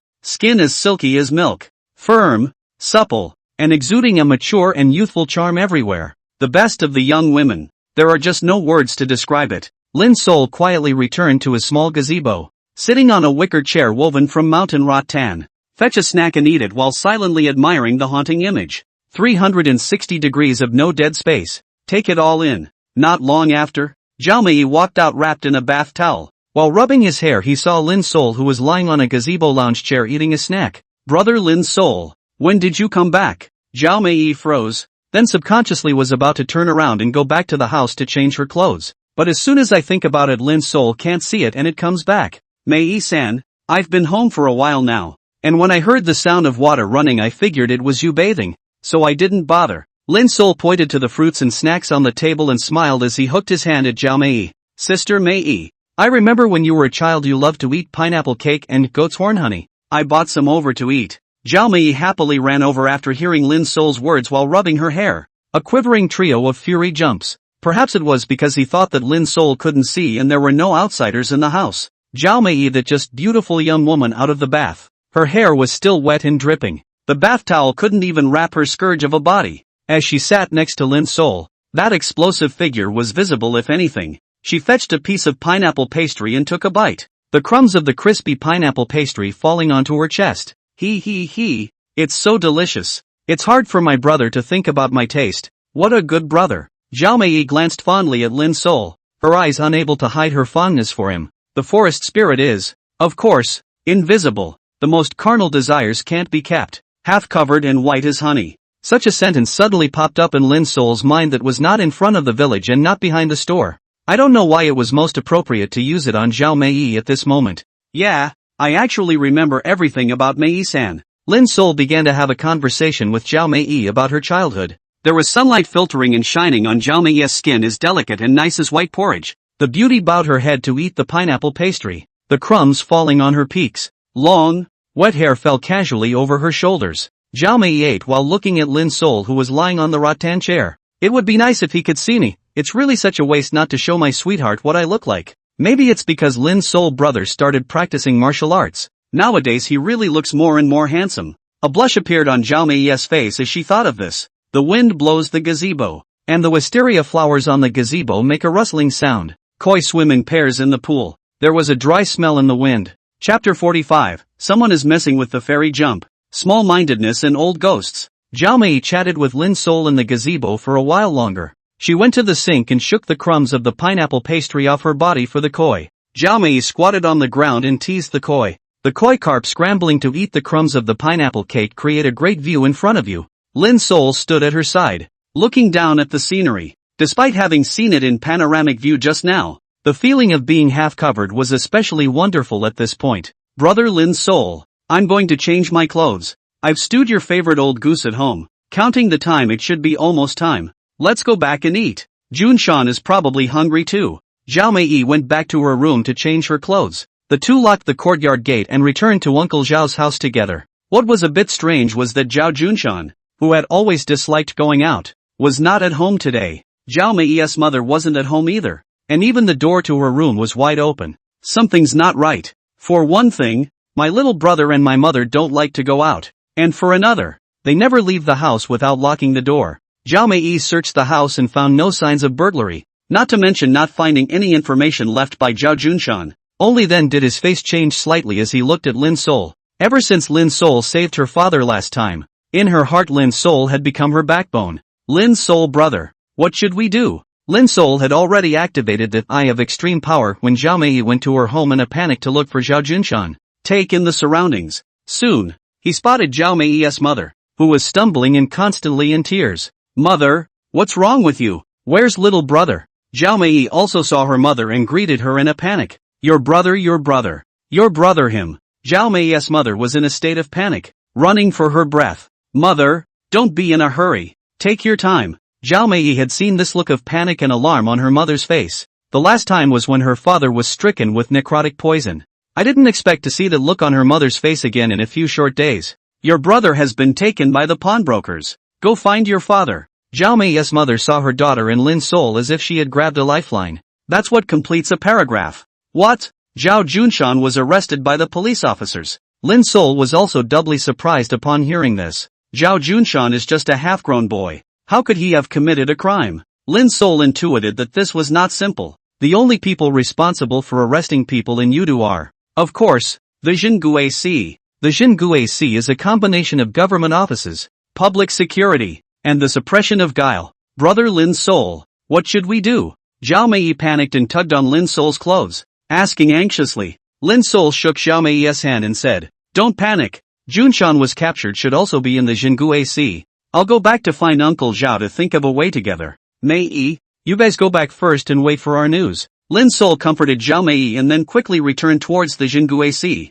The more he thought about it, the more he realized that there should be some kind of misunderstanding. What can a kid like Zhao Junshan do? And everyone knows that Zhao Junshan is the son of the White Pawn. Even if he has committed a crime, he should internally give Zhao He a message. How is it that people are taken without a word? Lin Sol returned to the deck with great speed. Zhao Tu was still unaware of this and was snoozing away in the pawn house. Lin Sol slapped Zhao He awake and whispered, Uncle Zhao, something's wrong. Ah, it's Lin Sol. Why are you so alarmed? Zhao He asked sleepily while pounding his old back. Junshan has been captured and should be held in the black prison now. Quanzhen. What? Zhou's head instantly sobered up and grunted as he climbed to his feet. Staring at Lin Sol, he was afraid that he had just heard wrong. Uncle Zhao, Junshan has been arrested and should be imprisoned in the black prison. Let's go and take care of it, don't let Junshan suffer. Lin Sol knew that, but anyone who was imprisoned in the black prison first had to eat a meal of flesh and blood. Zhao Junshan is young,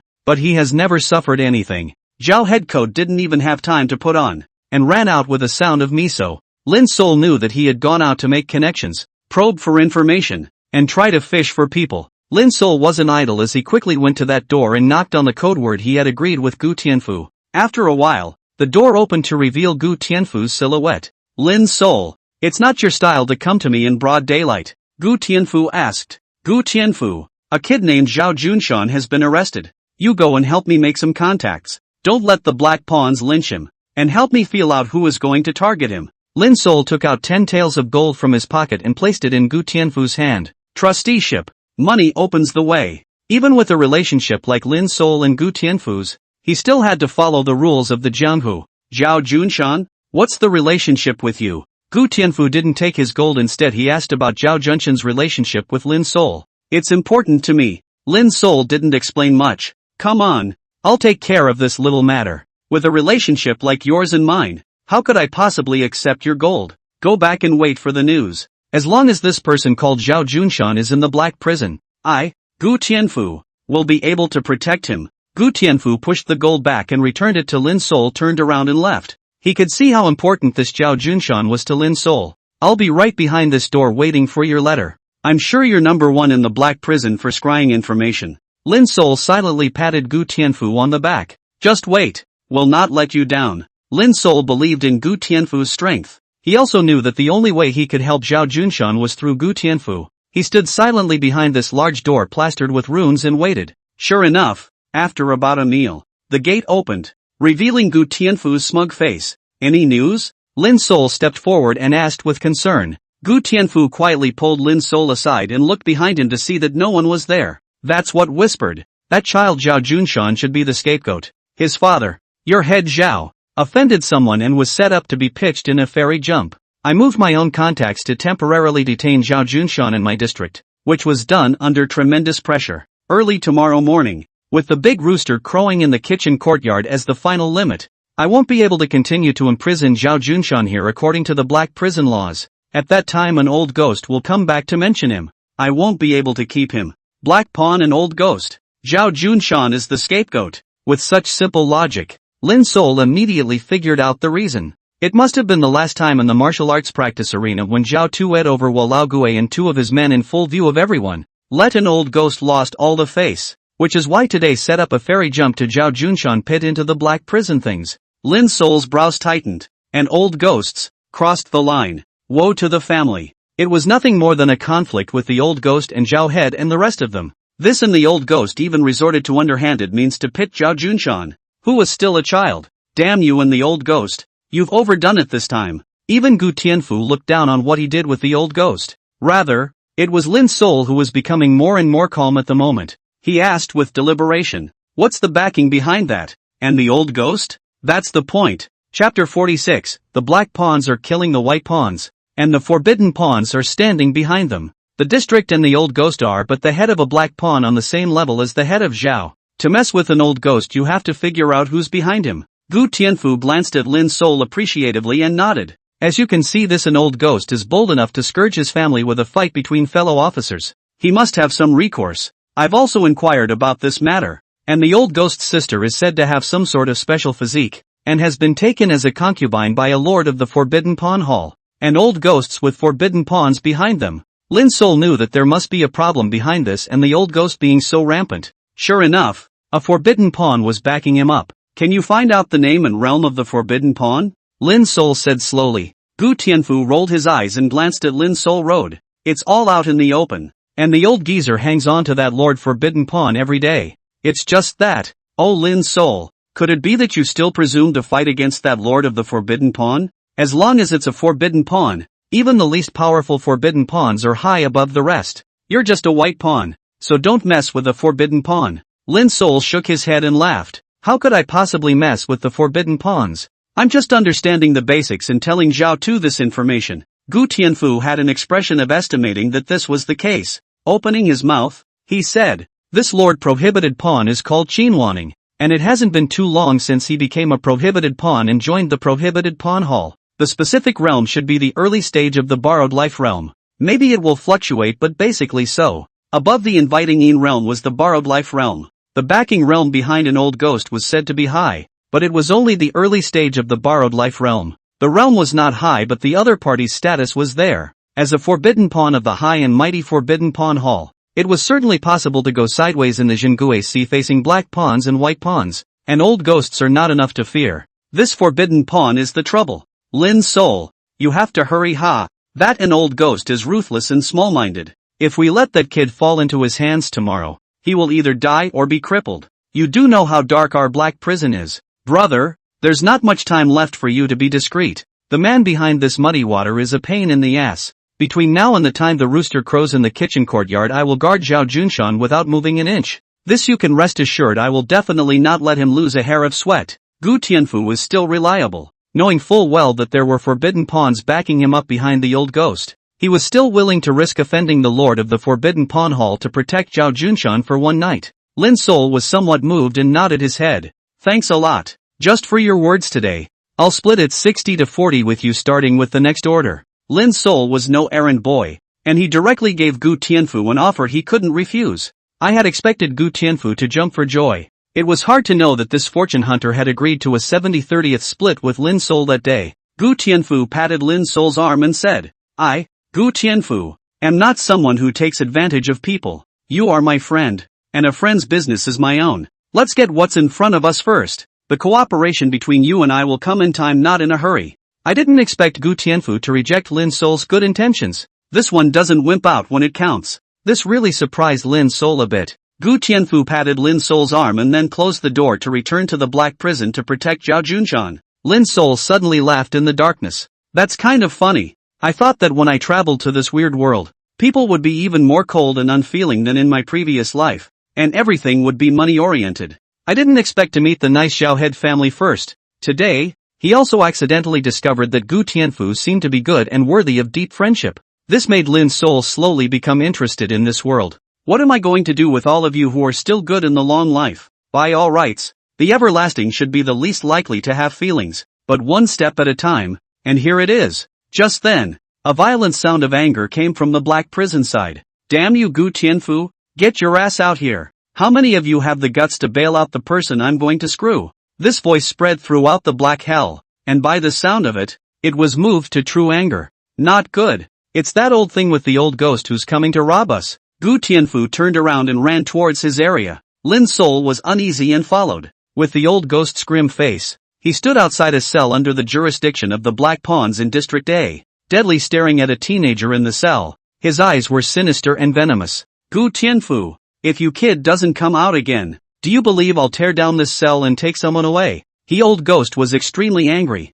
His face was about to gloom out. Gu, who do I think it is? Isn't this the Watao of District Deck? How come you're in charge of District A now? Gu Tianfu snorted and came from behind, next to the old ghost and a few black pawns standing far away. All look like they are not concerned about watching the fun. Seeing Gu Tianfu arrive, a few of the black pawns who had befriended him gave him a watch-out look. Gu Tianfu nodded darkly, stating that he would leave everything to me. Gu Tianfu, you brat, don't jabber with me. This is a prisoner that falls under the jurisdiction of my decanter district. Open the cell door and hand it over at once. The old ghost stared at Gu Tianfu dead in the face, his mind racing. Why would this Gu Tianfu, who normally refused to offend anyone and sold information for a living, come to this muddy water? Could he be related to the white pawn Zhao Haizi? It's not right. But there was a detailed investigation before we had to mess with Zhao Haizi. Zhao Haizi was only a white pawn of the 9th generation, and didn't have any backers behind him. It's because of this that the old ghost dared to mess with Zhao Haizi's son. Has this Gu Tianfu taken the wrong medication today? What's wrong with him? Doesn't he know about my beef with Zhao Haizi? Gu Tianfu laughed at an old ghost's words. He had. Again, this is District A. The head of District A is my uncle Lin San, not you. I'm sorry. It's not your turn to meddle in the affairs of my District A. You deck district and head. Gu Tianfu directly moved a stool and sat down in front of the cell where Zhao Junshan was being held in a big way. Where's Lin San? Let him come out. I want to talk to him. When the old ghost saw Gu Tianfu's lack of oil and salt, he became anxious. Look around for Lin San, the head of District A. When his eyes met the other black pawns in Sector A, the other black pawns bowed their heads and said it's none of my business. Lin San is not there. Damn coward Lin San. He's hiding again. Lin San was the most famous coward in the entire black prison, and usually did not offend anyone if he could. It can be said to be a transparent person in the whole black prison. What to? There's no need to look for it. Uncle Lin San had a bad stomach last night, and now I don't know which medical center he's visiting. Gu Tianfu hemmed and hawed, breaking off a thatch from the floor of the cell behind him and began picking his teeth. Inside this cell is a juvenile. This teenager was none other than Zhao Junshan, the only son of Zhao Tu. At the moment the teenager's body was cowering and his head was buried deep between his legs. Chapter 47, Lord Wei Beheading. Zhao Haizi jumping into the pit. The old ghost gave Gu Tianfu a deadly stare. Suddenly laughing out loud, he said, Gu Tianfu, you kid is relying on so many connections above you to meddle in my head. So be it. I'd like to see how long you can protect this little brat. According to my heavenly prison system, this brat is committing an offense in my Deccan precinct, and you must hand the man over to my Deccan black prison first thing in the morning. The old ghost crooked his mouth and also fetched a chair from behind him to sit in front of Gu Tianfu. Sitting opposite Gu Tianfu, he stared dead at Zhao Junshan inside the cell. Gu Tianfu picked his teeth with a straw stick and his eyes looked at Tendo. You don't care who's above me. You wouldn't dare touch me anyway. That's right, tomorrow when the rooster crows you can take the man away. But until then no one is to touch the prisoner. This prisoner, I, Gu Tianfu, will guarantee it. Hey, I have the key right here. Come grab it if you can. Gu Tianfu wasn't afraid to talk to the old ghost at all. Instead he sat there and stared at him wide-eyed. Gu Tianfu skillfully exploited the loopholes in the system of the heavenly prison. After knowing that Lin Sol wanted to protect Zhao Junshan, finding a reason that the black pawns in the deck area could not refuse, he first snatched Zhao Junshan and imprisoned him in the cell in the A area. But as he himself had said, he would have to hand over Zhao Junshan to the deck and the old ghost first thing in the morning. Kuang Lao Wu, Scarface, you two come here. Get me something to eat and drink. I'm going to guard my death here tonight. And the old ghost yelled behind him. Not long after, Kuang Lao Wu and Scarface walked over holding a food box. The two of them had previously been violently beaten by Tang Yuan, the white pawn of the Deccan, which had led them out to sneak up on Tang Yuan with the old ghost. It was only then that the subsequent humiliating incident with the old ghost who was put on the neck with a knife by Zhao Haizi in full view of the public, and the reason why the old ghost is messing with Zhao Haizi's only son Zhao Junshan today. It all started with these two. Head. This is the roasted chicken and marinated goose from the Drunken Fragrance House in the east of the city. Eat. Kuang Lao Wu tore off a chicken leg and handed it to the old ghost. And the old ghost hemmed and hawed and took the burnt chicken leg and roasted garlic and gulped it down. The aroma overflowed, causing Gu Tianfu across the table to gulp with gluttony. The old ghost took advantage of Gu Tianfu's slight distraction and slipped his butt to pounce on the opposite side of Gu Tianfu. Well, old ghost, how dare you? Gu Tianfu didn't expect the old ghost to be so rampant. In broad daylight, he's trying to snatch someone from inside a cell in Section A. Gu Tianfu was also in the martial artist realm, and his reflexes were first-rate.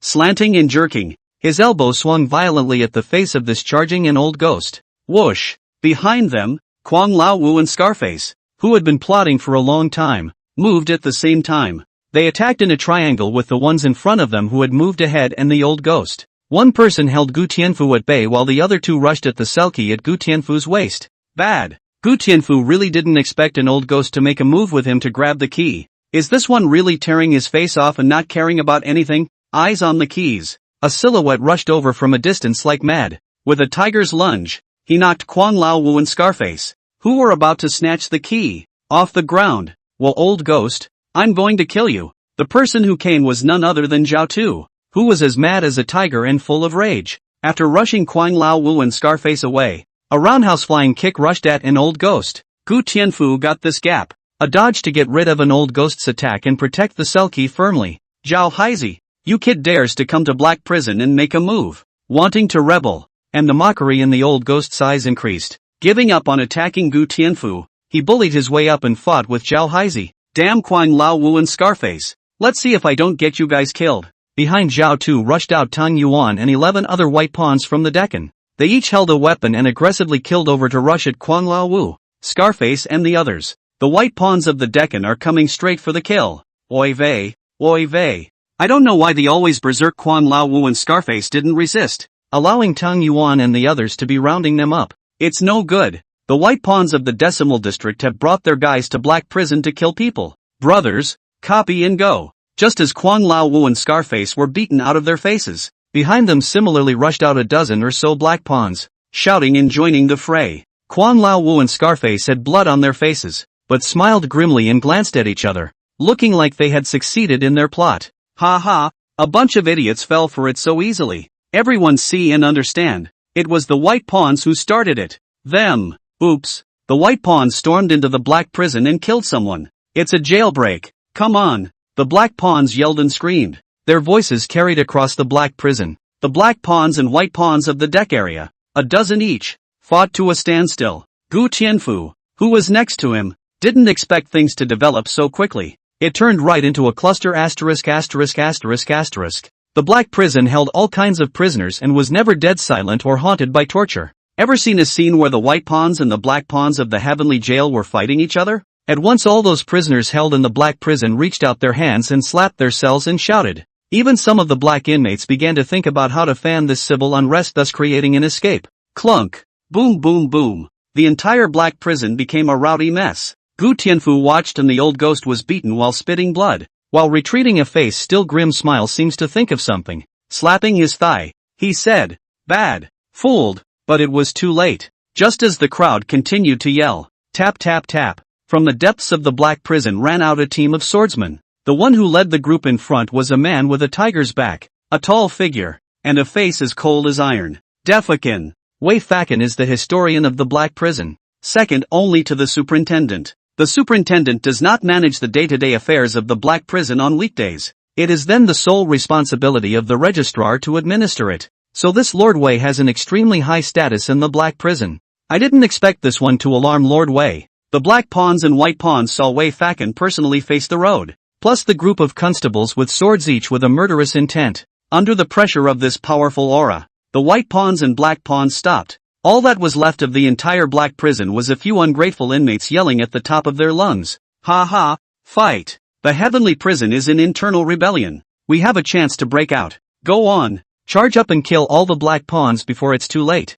Ha ha ha. Wei Fakin's eyes narrowed slightly. The killing aura penetrated his body. Glancing behind him at the two prisoners who were screaming the loudest. Raise your hand in a neck-wiping motion. Immediately, several constables rushed out to spear the two prisoners. Chop. Wei Fakin gulped lightly. The two inmates who were screaming the loudest hadn't even reacted to what was going on. Just arrest the quick hand and chop off the head. Gollum. Two dead heads rolled at the feet of the white pawns. This shock is unparalleled. Gobble gobble gobble. The field resounded with the sounds of white and black pawns gulping in fear. My lord. Today the entire white pawns of the deck revolt. Its leader, Zhao Haizi, inexplicably killed over to rob the prison. We, the black pawns of the Deccan, fought hard and were battered and bruised by them. Please punish the culprits severely, Lord Wei, and do right by us. A bloodied face and old ghost stepped forward to redress the grievances against Wei Fakin. It looked too bad with old ghost, Kwang Lao Wu, Scarface and the others,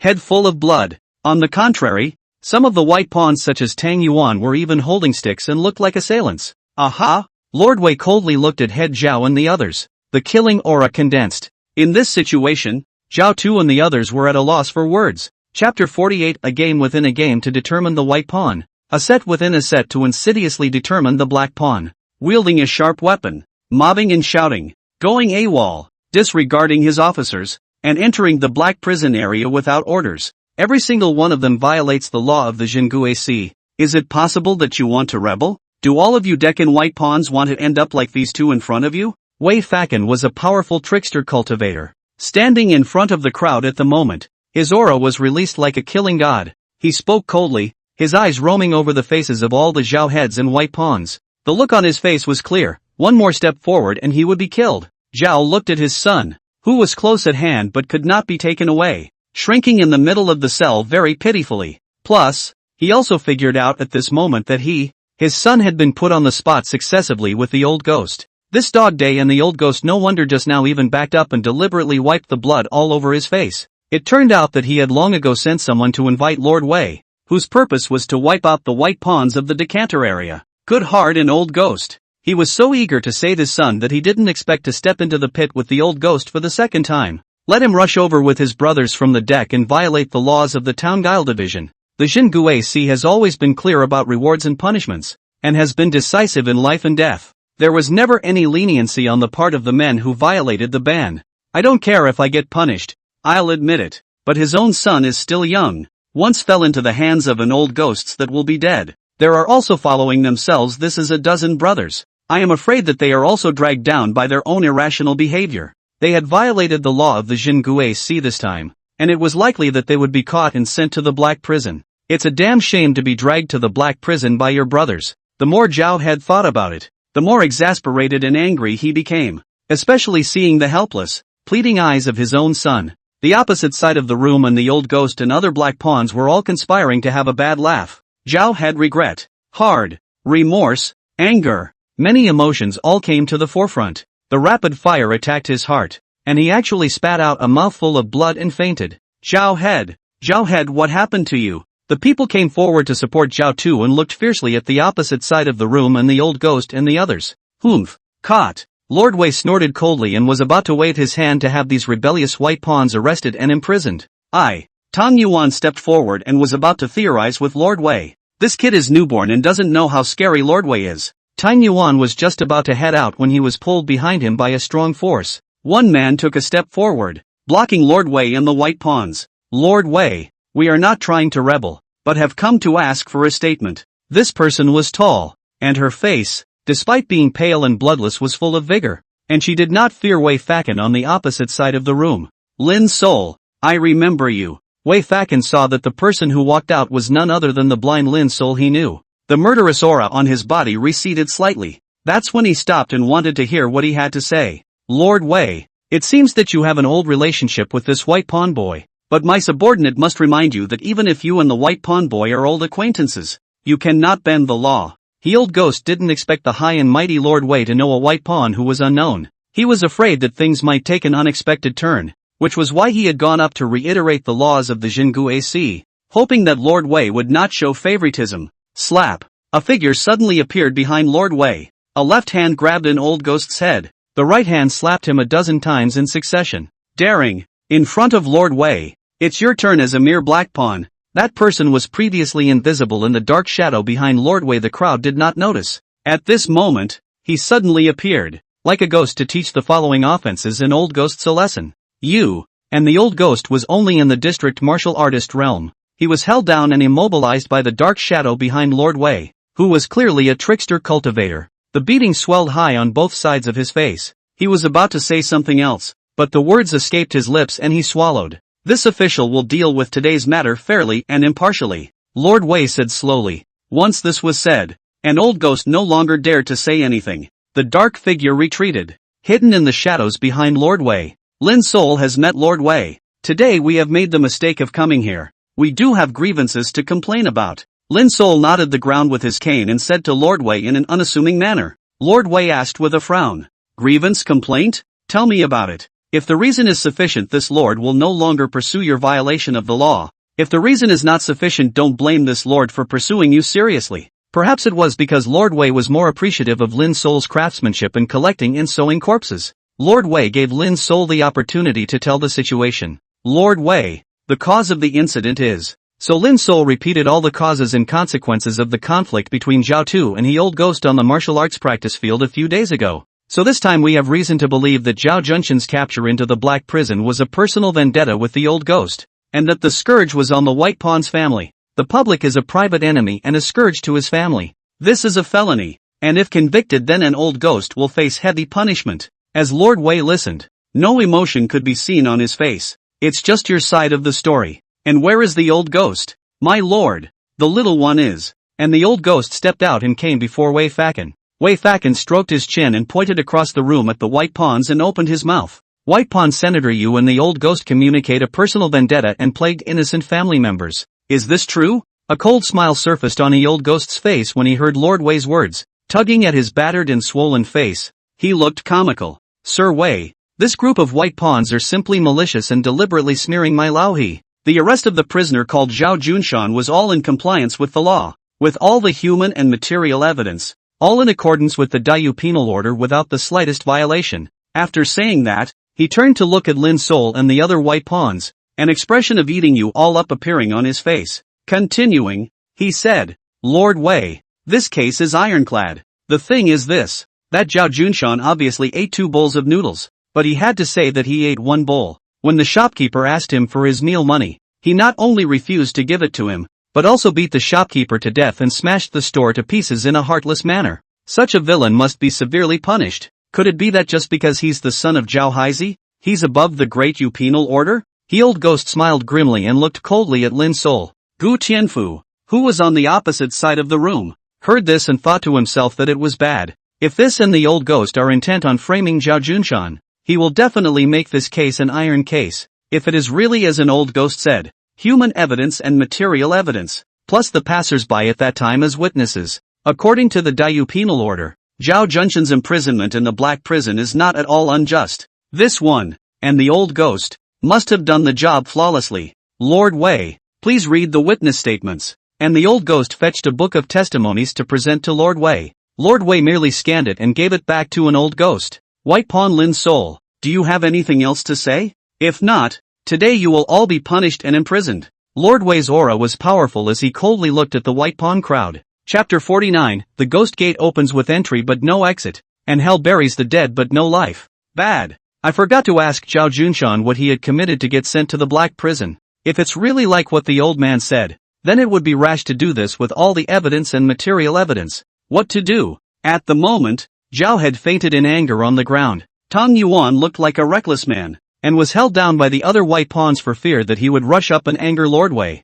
At the moment, the eyes of the crowd were focused on Lin Sol in front of them. The old ghost looked grimly at the fainted Zhao head. At this moment he no longer needed to disguise himself. Watch the white pawns pin their hopes on a blind man. He was victorious and had already eaten Zhao Haizi and his son, laughing madly in place. Ha ha ha ha ha. The laughter was extraordinarily harsh within the Black Prison. It didn't even put Lord Wei, who was present, in the spotlight. Gu Tianfu rolled his eyes and thought, and the old ghost is just relying on having a borrowed life realm forbidden pawn to back you up. Hey, I didn't expect today to end this way. Lin Sol seems to be unable to protect Zhao Haizi's master and his wife. And the old ghost, this old thing is treacherous like a ghost. It can be said that Zhao Haizi will eat Zhao Haizi to death. The most sinister thing is that this guy also counted the entire deck of white pawns. Zhao Junshan broke the law and violated the prohibition in the first place. The white pawns of the Decanter district violated the laws of the town guile division in the aftermath. Lin Sol,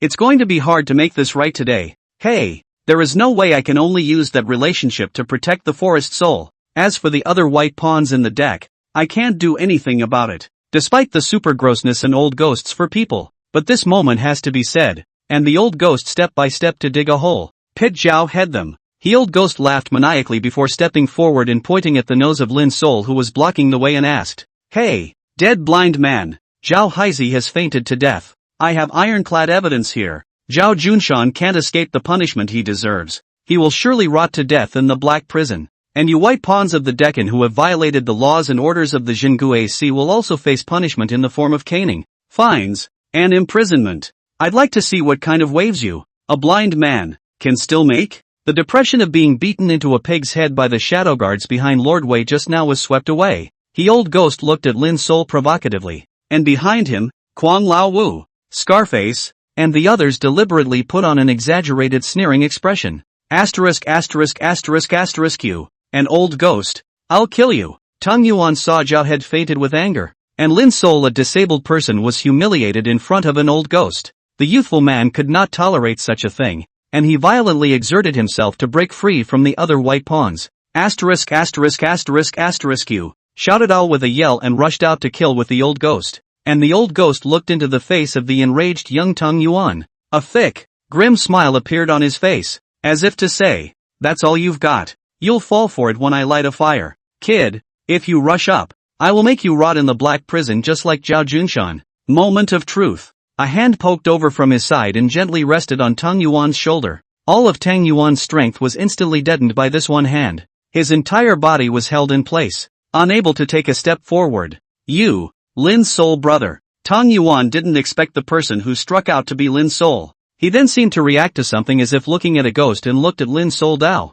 Brother Lin Sol, you're so strong? Lin Sol shook his head and pushed Tang Yuan back. Tang Yuan, back off. Lin Sol didn't care how surprised Tang Yuan would be nowadays that he was being easily pressed down. Lin Sol's sudden strike also caused Wei Fakan, who had been silent over there, to narrow his eyes slightly. He was going to say something else, but it seemed that he saw something he was interested in from Lin Sol. At this moment even silent, stood there watching and did not stop. Lin Sol shouted out to Zhao Junshan inside. Junshan, I'm your Lin Sol brother. Stand up and tell me what happened today. Lin Sol had to hear from Zhao Junshan what happened today from him personally. Zhao Junshan squatted in the corner of the cell, his head buried in his legs, obviously freaked out by what happened. Jun-san, if you don't speak up, your father, you, and us are going to be killed by you. Pull yourself together and tell me what the hell is going on. seeing Zhao Junshan hiding in the corner of the cell like a frightened kitten. Even Gu Tianfu shook his head regretfully. This little guy is really intimidated. Where had he ever seen such a battle? This is the black prison of the Jingui Sea, which is feared by all. There's a ghost door that opens if you're in but not out. There is death and no burial in hell. Zhao Junshan is still a child. He encountered this big change in life where he knows what to do. Lin Sol slapped the door of the cell violently, and only then did Zhao Junshan raise his head. At this moment, Zhao Junshan was in tears as he looked at Lin Sol outside. Junsan, your life is at stake now, so pull yourself together. Say, what really happened today? Were you wrongly accused? Lin Sol shouted again. It is important to realize that Zhao Junshan's testimony is extremely important at this point in time. Zhao Junshan was startled by Lin Sol's shout. Seeing the chaotic scene outside, he finally began to tell. When I went to eat vermicelli today, I obviously ate 1 bowl of vermicelli, but the shopkeeper had to say that I ate 2 bowls of vermicelli. I was going to give the shopkeeper 2 bowls of vermicelli for the money, but that shopkeeper said, poor white boy, can't afford to eat? Don't eat, which completely pissed me off. So I got into a big fight with the store owner. For some reason, my mind went blank during the argument, and then uncontrollably I started smashing the store and attacking the owner. It always felt like the person who went berserk wasn't even me at the time. Then I fainted. I appeared here after waking up. Brother Lin Sol, I really don't know anything. I really didn't mean to hit anyone. Zhao Junshan tore at his hair, and he never understood why he suddenly went berserk, and then hit people violently. Zhao Junshan is not this kind of character on weekdays. He doesn't like to go out at all. He likes to stay at home and practice martial arts. When Zhao Junshan woke up, he had a splitting headache and was in great pain. As Zhao Junshan's words landed, Gu Tianfu and Lin Sol were thinking at the same time. Done. Zhao Junshan's paragraph was equal to personally admitting everything that he had just said to the old ghost. Lin Sol lowered his head as he tightened his grip on the cell door. Even Gu Tianfu sighed heavily, but he continued to protect Zhao Junshan's cell behind him without giving an inch. The white pawns on the opposite side of the deck reacted the most. When they heard Zhao Junshan's words, all of them suddenly looked as if they were dead and in great trouble. Finished. Completely finished. Zhao Head, wake up. We're going to be finished. That's right. Zhao Head, quickly wake up to think of a solution, or else all our brothers will have to go down to the black prison cell. The white pawns were at this moment completely bludgeoned to the point where they could no longer resist. On the contrary, an old ghost was in a victorious posture. Chapter 50, Cunning as a Fox. An old ghost, turning the tide against the wind. Lin by pawns. If it weren't for Lord Wei's presence, an old ghost would have started celebrating at this moment. The old ghost stepped forward and patted Gu Tianfu's shoulder in a victorious manner and said, Gu Tianfu, now hand the person over to me. I, Lao He, will not forget the faults of the small man, and we will meet again in the future. Gu Tianfu slapped the old ghost's hand down and said with a cold face, He old ghost, what are you so mad about? Do you think no one can cure you? Ha ha. I have the evidence in hand to catch the murderer according to the law of Daiyu. Lord Wei is here and is about to punish the white pawns for violating the laws of the Jingui Sea. Everything is by the book. You guys want to turn the tables? Unless you, Gu Tianfu, are a guile cultivator, maybe there's still a bit of a chance. Ha ha ha. I do know that you Gu Tianfu were desperately saving up gold just to buy the Gui Yuan and become a Gui cultivator. But practicing trickery to become a trickster cultivator is as difficult as climbing up to heaven. Gu Tianfu, I'm not looking down on you. You're really not that material. Ha ha ha. The old ghost looked at Gu Tianfu playfully, his eyes filled with sarcasm. You, an old ghost, you don't bully people too much. I, Gu Tianfu, will one day cultivate the art of guile and become a guile cultivator, a high and mighty forbidden pawn. Gu Tianfu glared fiercely at the old ghost, his eyes filled with anger. As the saying goes, the words are not meant to be heard. When Lin Sol heard an old ghost's words, he was jolted somewhere inside, but he was in no hurry to do anything about it after a comprehensive consideration. But he heard an old ghost arrogantly said, Lord Wei, the prisoner Zhao Junshan himself admitted in person. My subordinates here, human evidence and material evidence are complete. Deck area white pawns violate the law of Jingui Sea in front of the eyes. My subordinate has the audacity to ask Lord Wei to immediately arrest the white pawns of the decantered area and imprison them, so as to set the record straight. And old ghosts are indeed crazy enough. Surprisingly, he turned around and forced Lord Wei to close the case. Lord Wei didn't lecture an old ghost this time. Maybe an old ghost has a point. He looked at Lin Sol and asked, Lin Sol, what else do you have to say? That means if you don't have any backstabbing, I'm going to have to arrest someone. Lord Wei's words scared the crowd of white pawns into cowering, and some even started to shaking. Lord Wei, I would like to ask what kind of punishment we will receive according to the law. Lin Sol was no longer flustered at this moment instead, and he regained his usual calmness. Wei Fakan had been watching Lin Sol. Seeing that he seemed to have regained his previous composure after the initial panic, he recovered so quickly in the face of such a major setback in his life? To Wei Fakan, in his earliest impressions, Lin Sol was nothing more than a white pawn who was extremely skilled at collecting corpses. To say which point caught his extra attention would be because he was born blind. It's just good for taking care of some unseemly things for those high-ranking and thick valves. For example, the previous matter of the Prince of Jinbei's concubine. Lin Sol was only so much for the highly placed Lord Wei. It's just a special bit of chess, not even a pawn. Today's Lin Sol was not qualified to be Lord Wei's pawn. However, at this moment, Lin Sol remained calm, which gradually made Lord Wei feel that he was a viable talent. What penalties were received? Lord Wei was silent. Instead, he jumped up and down, and the old ghost opened his mouth to pick up the conversation. What kind of punishment is received? Such a trivial matter does not need Lord Wei himself to say. Let me, Lao He, tell you. Zhao Junshan, disrupting the security of the capital of Yuan Daiyu, intentionally injuring others, destroying other people's property, and affecting public order and morals. According to the Daiyu penal order, he will be sent to black prison and fined to pay for the shopkeeper's injuries and damages. Zhao Haizi, as the leader of the white pawns in the Deck district of the Jingui division, led the way in violating the law, gathering a crowd, intending to hijack the prison, and injuring several of his fellow members of the Jingui division. According to Jingui's law, he is to be beaten with a cane for 100 years, paid in gold to compensate for his injuries, fined 1 year's salary, and sentenced to 1 year's imprisonment in the black prison. Lin Sol, Tong Yuan, and all 12 of the white pawns of the decantered area are accomplices of Zhao Haizi,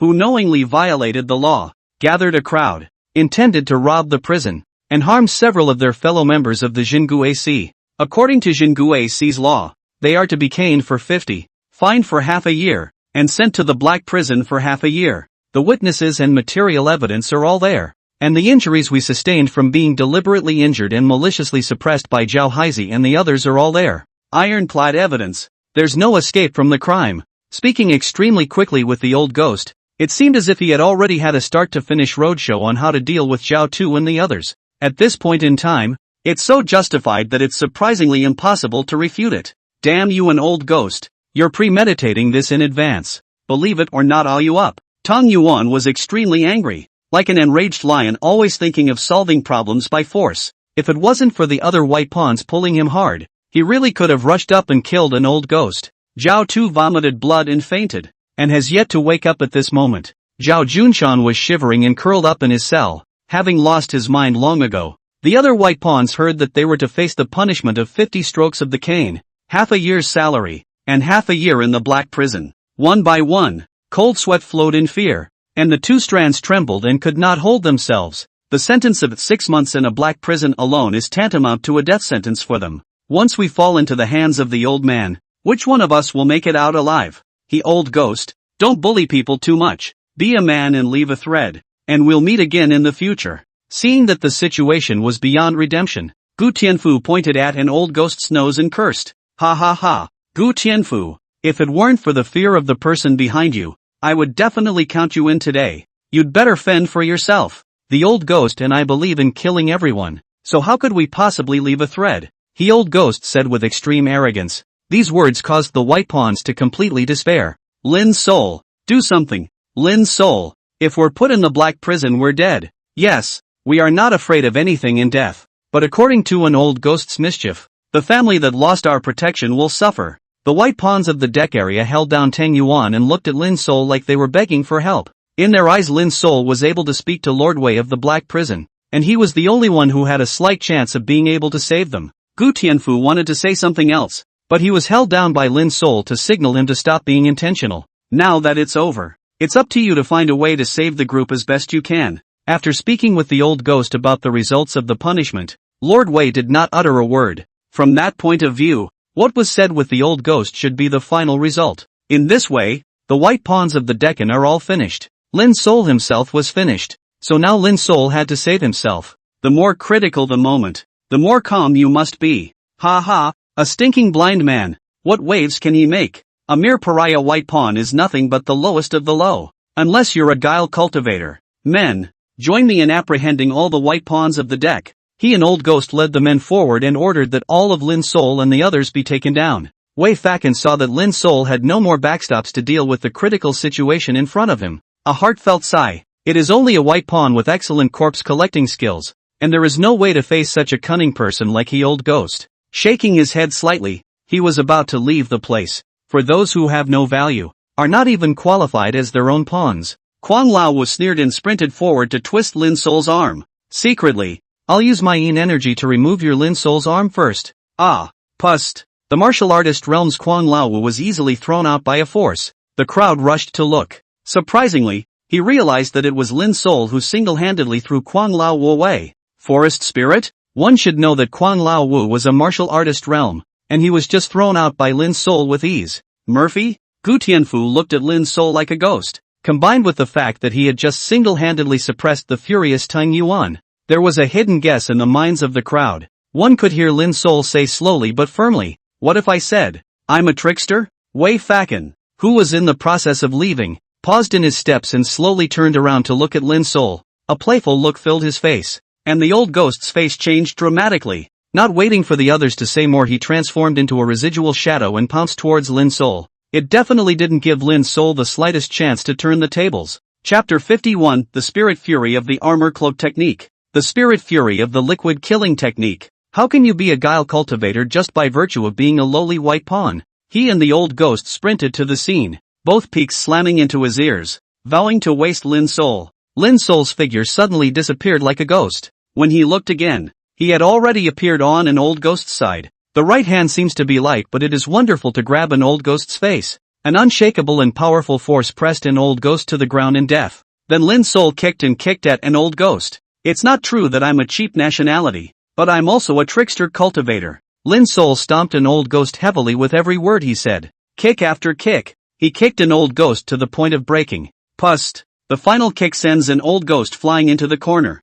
and the Old Ghost slipped from the corner like a broken sack, no longer able to utter a word. This was still Lin Sol's foot showing mercy. Otherwise the first kick would have taken an Old Ghost's life. The entire black prison was silent. The crowd looked at Lin Sol in a daze, too stunned to say a word. He single-handedly abused the martial arts realm and Old Ghosts. Which means, he's really tricky to fix. Some people are sad and some people are happy. And the black pawns under the Old Ghosts were so scared that they stepped back. Who else but the high and mighty Gue Shou could be the one who could so easily abuse Walao Ghost? Who was at the high stage of the martial artist realm? Who would have thought that the eye was about to be completely pitted against the white pawn crowd in the deck? Instead, there was a last-minute flip-flop. This dead blind man is a hidden trickster cultivator. The white pawns of the deck, who were originally in despair, were all pleasantly surprised, watching Lin Sol single-handedly rubbing an Old Ghost against the ground. One experienced from great sorrow to great joy. The ups and downs of the human world take such bizarre turns.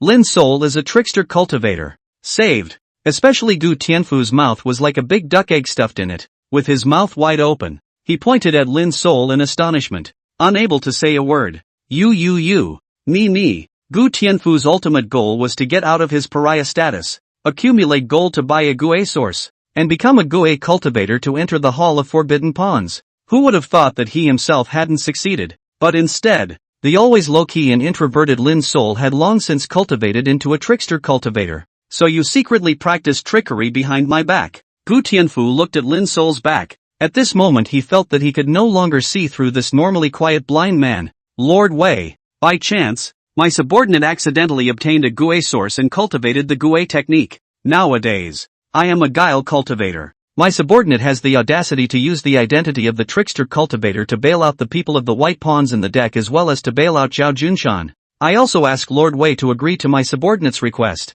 Lin Sol extinguished an Old Ghost's arrogant flames. Immediately apply to the guardian of the law to save his fellow white pawns. According to the law of the town guile division, if you become a guile cultivator, you have certain privileges. Bailing out these people, your privilege is enough. The way Lord Wei looked at Lin Sol changed this time. A white pawn skilled in the art of corpse collecting, or a trickster cultivated in the art of trickery. Such a person is exactly the kind of special talent that Lord Wei needs at the moment. This official announces. Tap tap tap. Just as Wei Fakan wanted to declare that Lin Sol possessed the qualifications of a guile cultivator and could bail out the crowd in front of him, drops of green liquid began to drip from the top of the sky dungeon. The black shadow behind Wei Fakan was just as those green liquids appeared. Moved. The black shadow flew up. His right arm sword in layers of beetle-like black armor appeared on it. Sweep away the green liquid dripping from above. The nails on his right hand, which was covered in black armor, were long and sharp, like black glittering fine gold, and snapped at the top. That's when the crowd got a good look. The black shadow that had been hiding behind Lord Wei was a man of short stature. Layers of black armor like beetles were growing on the skin that was exposed at the moment. The right hand, on the other hand, was alienated into a black mantis-like blade arm that chopped down. I heard that the dark guards under Lord Wei cultivate the cloak of armor law with excellent means, and today's sight really opened Qin's eyes. Pust. From the top of the dungeon above everyone's head, a figure drilled out of the dungeon. This person's whole body was wrapped in a green liquid and could not see his face. Splitting off a cloud of wet green liquid, it repelled the black mantis's blade arm. The writhing mass of green liquid fell to the ground, and the viscous green liquid that was like amber on the outside took in as much of the man as it could, revealing a man with a ghastly green face and a medium build. This person was wearing the uniform of the Jingu AC, with a small character embroidered on each sleeve, banning the pawns. It was thought that Lin Sol had revealed his identity as a trickster cultivator, and that the matter had already been finalized. Who expected to alarm the forbidden pawns? Gu Tianfu's face changed when he heard the words Mr. Qin. He quietly approached Lin Sol and whispered in his ear, "This is Qin Wanning, and the old ghost's backer. So be careful. It is said that Qin Wanning's trickery is strange,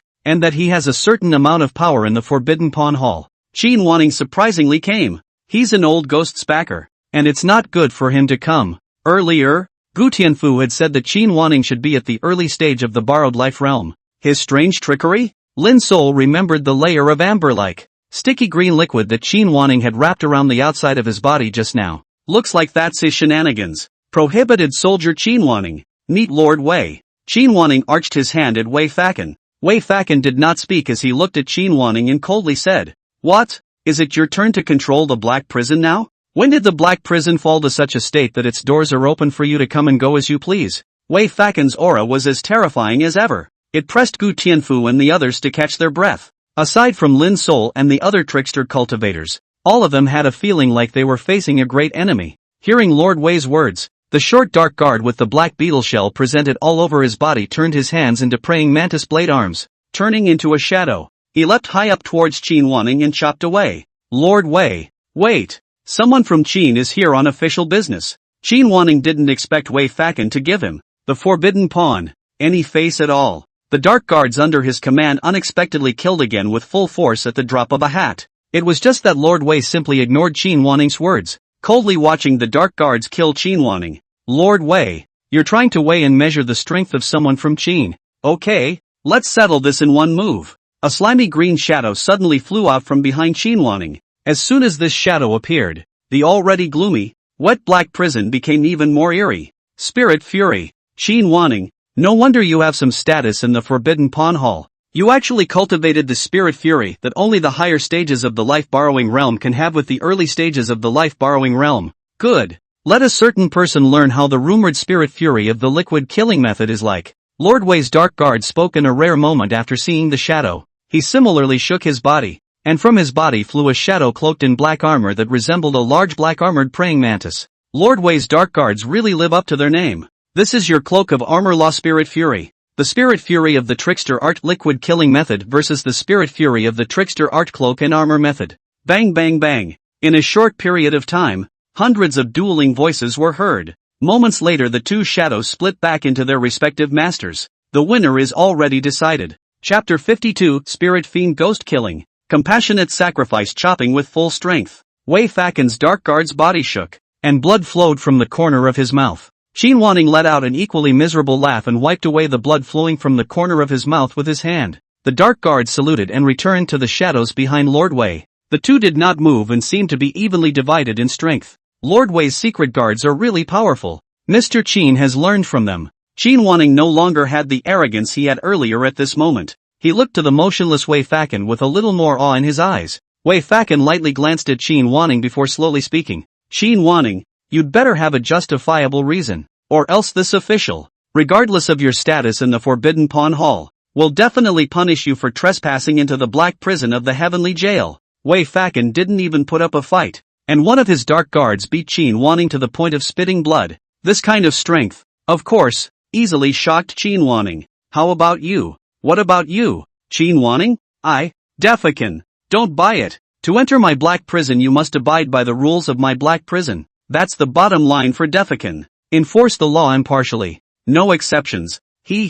Lord Wei is indeed iron-faced. And I, Qin, have been taught. Mr. Qin came here this time because he received a report that the management of the white pawns in the heavenly prison deck is chaotic, and that there is a possibility that there is unfair law enforcement, something that affects the majesty of the Great Yu Penal Decree, possessing the Xieji order to fulfill the duties of the Inspector Patrol of the Hall of Forbidden Pawns. Qin Wanning took out an iron plaque engraved with a divine beast. Carved on it is a Xieji, the Xieji order, which represents the meaning of inspecting the four directions, distinguishing between the straight and narrow, and punishing the evil and promoting the good. Lord Wei swept a glance at the Xieji order, and his face then slightly softened as he counted. The Hall of Forbidden Pawns has the authority to inspect and supervise the functions of the Jingue Division. And yes, this is the Xieji order without error. I wonder if the report received by Lord Qin is the case at hand. Without the Xieji order in his hand, Qin Wanning would probably be in the black prison today. His back was densely covered in cold sweat at the moment.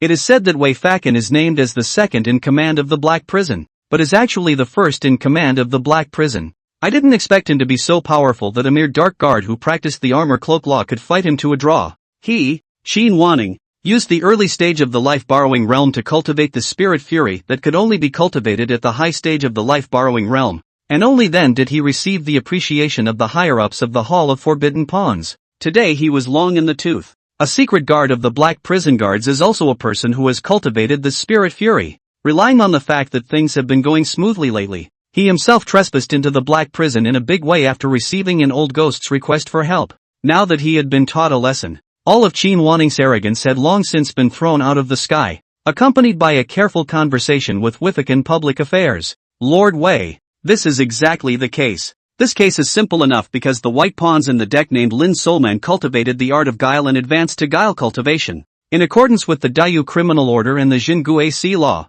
he can bail out these people in front of him. I wonder if Lord Qin still has any questions? Lord Wei pointed at Lin Sol. No emotion in his language. Qin Wanning glanced at Lin Sol and nodded. Lord Wei, according to the law the newly promoted guile cultivator can indeed bail these people out. However, also according to the law, the trickster source used by this trickster and the trickster technique practiced must be certified by the Hall of Forbidden Pawns as not being an evil practitioner, and only if it is a trickster source that is on the register of my great Yu. Wei Fakan listened and nodded. This is true. There are countless trickster sources within my Dayu, and there are also some evil cultivators who cause harm to people. Only those who have practiced the guile source guile technique certified by the Guile Division's Forbidden Pawn Hall can be registered as guile cultivators. Qin Wanning nodded and said, Yes, Lord Wei. Then, my subordinate will verify if Lin Sol's guile source is evil? May. Lord Wei's words fell. His spirit fury flew out from behind Qin Wanning once again. It was as if that spirit fury could ignore the distance of space and instantly appeared in front of Lin Sol.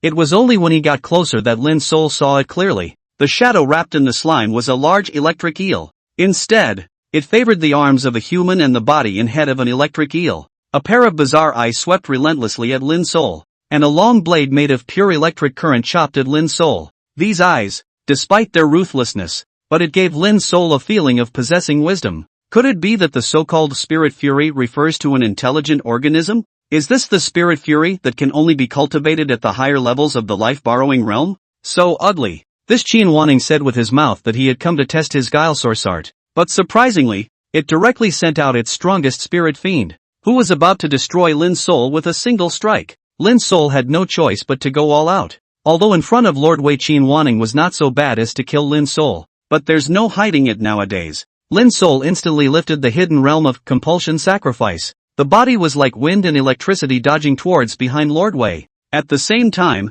he turned on all of his eyes of power abilities, watching the Qin Wanning spirit fury in action with a panoramic view. But the spirit fury was indeed too fast. Even if Lin Sol dodged with the speed of as fast as the wind can catch but can't make an effective dodge, that electric eel spirit fury landed in front of Lin Sol with a flash. the electric knife in his hand chopped down. Phew! A huge centipede was born out of thin air and appeared behind the spirit fiend, opening its terrifyingly large mouth to bite down on that spirit fiend. Lin Sol didn't even look at the result. Clenching his right hand into a fist, he blasted at the electric eel spirit fury, who was slightly staggered by the appearance of the 100 feet. 9 oxen. Click. Anthropomorphic emotions once again appeared in the disgusting eyes of the electric eel-like mass of spirit fury. Contempt. This time it was actually a look of contempt directed at Lin Sol. When his fist blasted onto this electric eel spirit fury, he realized why the electric eel was contemptuous. It was simply a blast on a gooey, glue-like mass. The power that could easily kill 10 elephants was easily dissolved by that sticky amber-like mass, just like that. 100 feet also took a bite out of the electric eel spirit fury at this time. The same bite in the sticky amber-like could no longer reach in, and could not hurt the electric eel spirit fury hidden in it at all. The electric eel spirit fury's tail curled. A green current abruptly grew from the electric eel spirit fury. Zilla! Countless currents appeared violently at a speed visible to the naked eye. At the moment, Lin Sol's fists and 100 Foot's mouth were trapped within that sticky amber and could not extricate themselves. This terrifying electric current instantly spread throughout Lin Sol and 100 Foot's entire body after it was generated.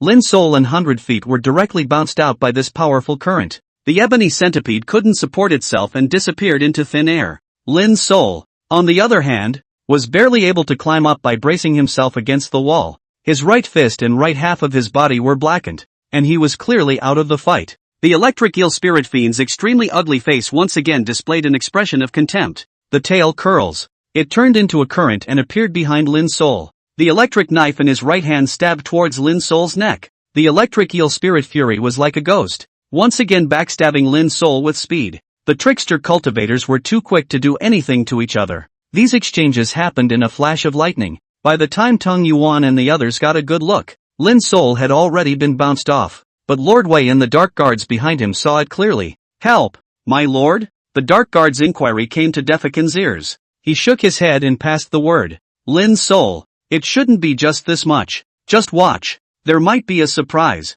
Chapter 53, Compulsion Avatar breaks the spirit fury. Defending the Black Prison. "Brother Lin Sol, watch out behind you." Tong Yuan snapped to the realization that an eel-like contraption in a cloud of disgusting amber was appearing behind Lin Sol with a knife. He gave a startled cry and shouted a warning. Just now, the two sides exchanged blows so quickly that he couldn't see any details at all. All I felt was a gust of wind and electricity. Lin Sol was then shaken away. When he looked again, Lin Sol was already facing a crisis, worthy of being a spirit fury that can only be found at the high stage of the borrowed life realm. So strong, the right side of Lin Sol's body had been burned by the electric current, and he couldn't move for a while. When he lifted his head, a ring of teeth marks appeared on his left hand's tiger's mouth, oozing blood. Compulsive rituals. Lin Sol decisively unleashed the compulsion avatar, compulsion sacrifice. A circle of cloudy wind rose out of the air. Lin Sol's realm was instantly elevated by one realm, raising from the middle stage of the inviting in realm today to the middle stage of the borrowing life realm.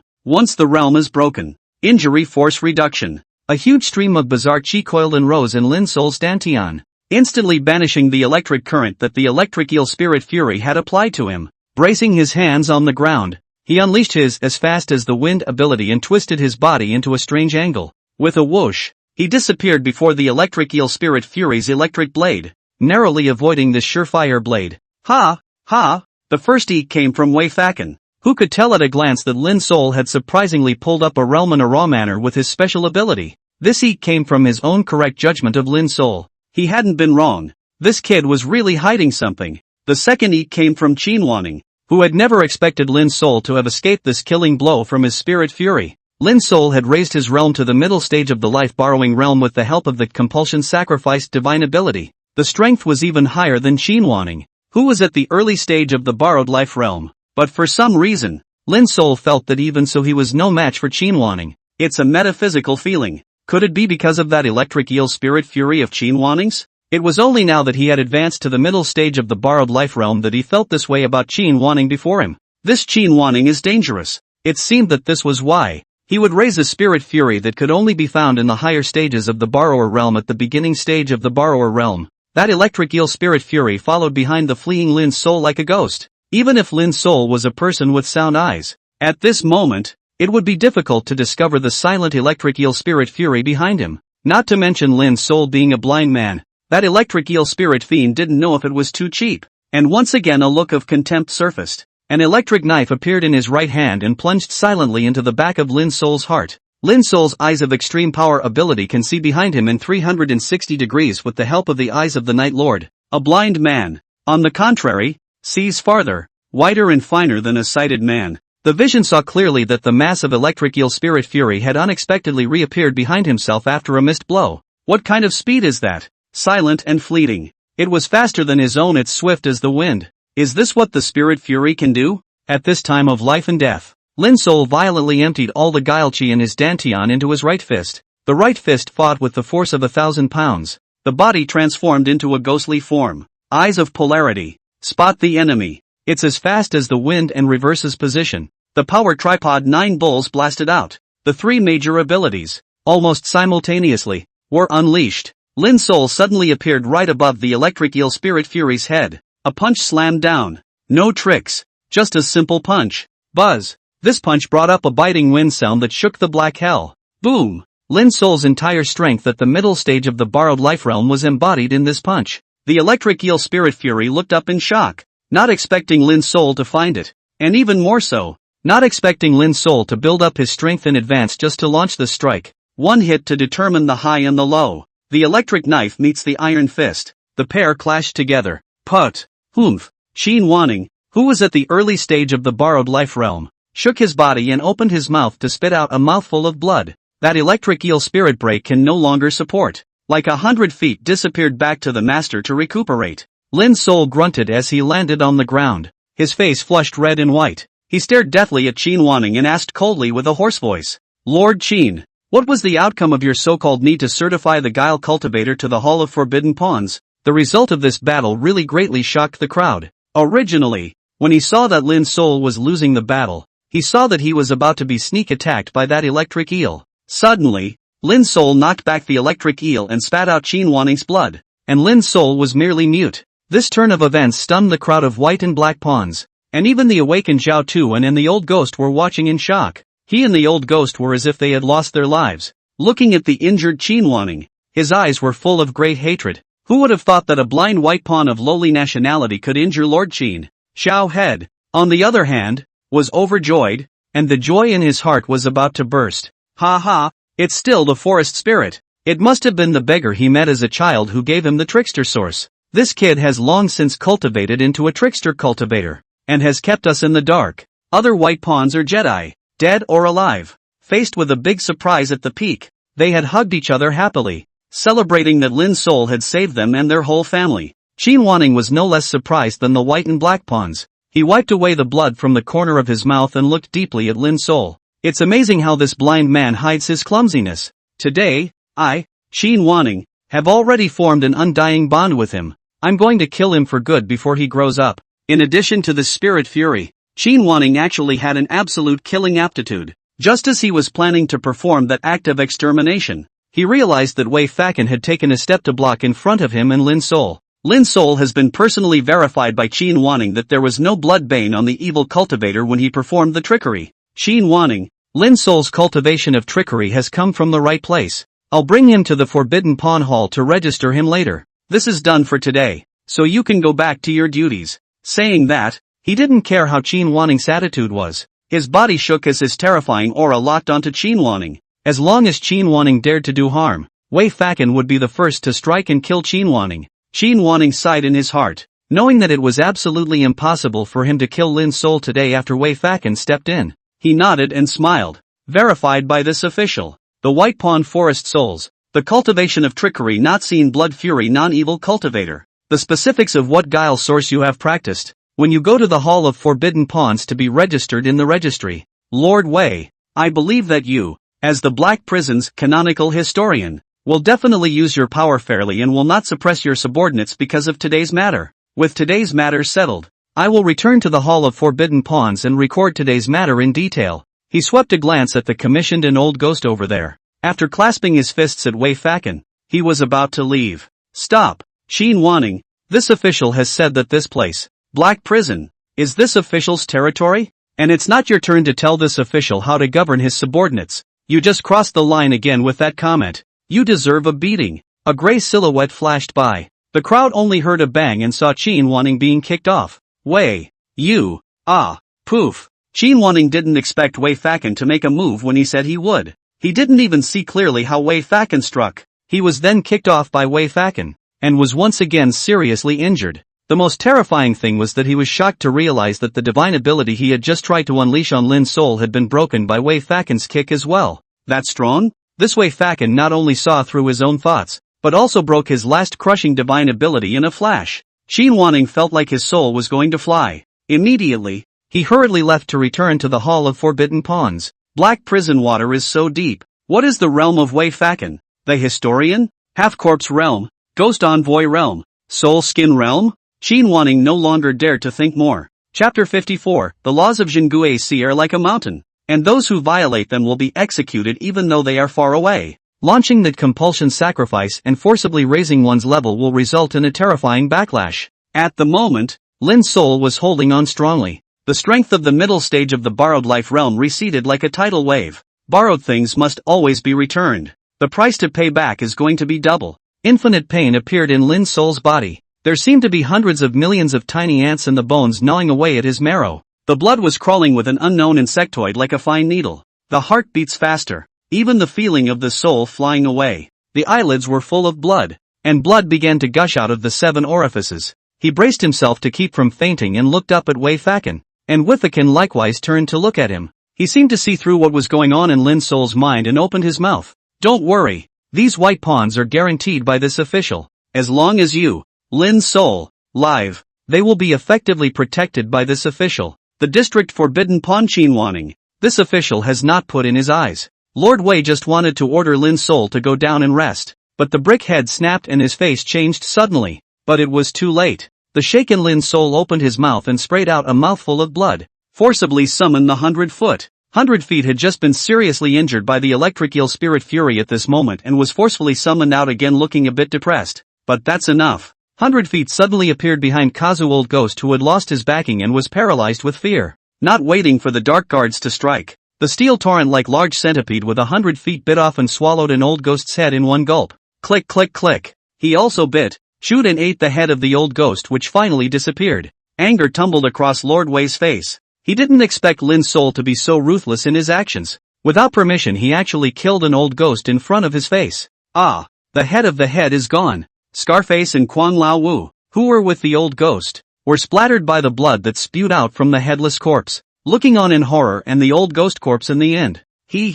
Not killing an old ghost is ultimately an afterthought. Why don't we just kill it and get it over with? Lin's soul's body began to bleed, but compulsion sacrifice backlash was about to become uncontrollable. He laughed miserably and held onto the wall spewing blood. Forest soul. Head Zhao and the others didn't expect Lin's soul to be resolute to this extent, and the old ghost's death would of course be good for Zhao too and the others. Forever. But this was very unfavorable for Lin's soul. After all, at the moment, the old ghost had no actual proof that he had committed a transgression, and the old ghost's start and end with evidence. Lord Wei frowned and spoke slowly. Old Ghost Wei is the registered jailer of the Jinguei division, and he may have used underhanded tactics to induce Zhao Junshan to violate the ban in this incident, but he is not at fault for the time being until the case is cleared up. You, Lin's soul, have already violated the laws of the Jinguei division by killing an old ghost for your own selfish reasons, so you're going to pay a heavy price. Lin's soul forced the last bit of clarity. Blood had begun to flow out of his 7 orifices, and asked in a hoarse voice, what is the cost? As long as Wei Fakan didn't kill Lin's soul on the spot it meant that there was still room for the matter to be slowed down. Lin's soul understood, so he asked what is the cost? Wei Fakan's serious face finally smiled at Lin's soul's words. He laughed at the fact that Lin's soul was a smart man, and dealing with smart people never required too much nonsense. Exile to the far eastern wasteland as a wearer of sins, and serve at the side of the third prince for 3 years under the name of heavenly prisoner. If you come back alive after 3 years, this official will clear you of the crime of killing an old ghost and promote you out of the white pawn pariah status and into the black pawn. This is the condition of Waifakan. Go to the far east wasteland and serve the third prince for 3 years. Deal. Lin's soul actually had no choice. Even he vaguely felt that Wei Fakan was actually secretly protecting him by punishing him to serve in the extreme east wasteland. After all, killing a black pawn on the Jinguei Sea's roster for no reason was a major offense. Even if Qin Wanning was a forbidden pawn, He couldn't strike out and kill the white pawn Lin Sol for no reason. He also had to take the opportunity to come and verify whether the trickery practiced by Lin Sol was in the name of evil cultivation. The criminal order of the Jingue Sea is like a mountain. There must not be the slightest hint of obscurity. Yes. Wifikin nodded in agreement. Lin Sol smiled miserably and glanced at Zhao Tu. Quietly took out 50 taels of gold from the centipede's mouth and threw it to him. With the last of his strength, he said, "For me." No longer able to support himself, he collapsed with blood spilling all over his body. As he collapsed, his eyes caught sight of the stunned and tearful Gu Tianfu. I could tell by the shape of his mouth what he was going to say. "Take care. Come back alive. I'll help you take care of Head Zhao and the other white pawns as well as your sister-in-law.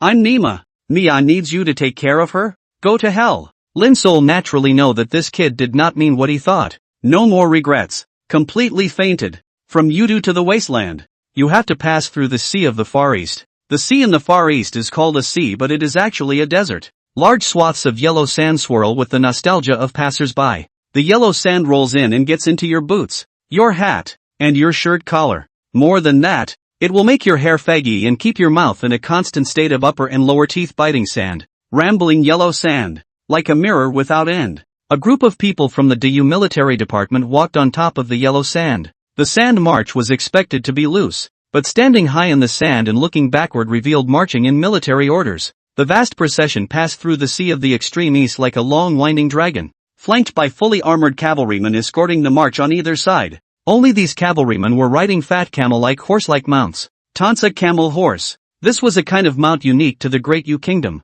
and was said to be an exotic beast from the barbarian land. It was domesticated by the Dayu military and used as the best desert boat to cross the Far East Sea. On the far side of these camel horse cavalrymen were some more powerful crossbows, chariots, and other things. They were carried by a huge sandworm that looked like a giant fat worm. In addition to the cavalry, the stronger ones are the more powerful tricksters hiding in the sky and under the desert. They were the odd soldiers of the entire march, responsible for the last security cordon of the entire march with their special tricky cultivation techniques. Flocks of large blackbirds flew through the air from time to time. These large birds could be vaguely seen riding a single rider wrapped in black. The large blackbird swept by at high speed, patrolling the entire front, center, and tail portion of the group over and over again. However, whenever any wind is detected, they will be the first to strike and snipe. Under the desert there is often a rustling of sand and a huge sand scorpion peeking out of the ground. These were the trickster cavalry, who were in charge of the underground guard,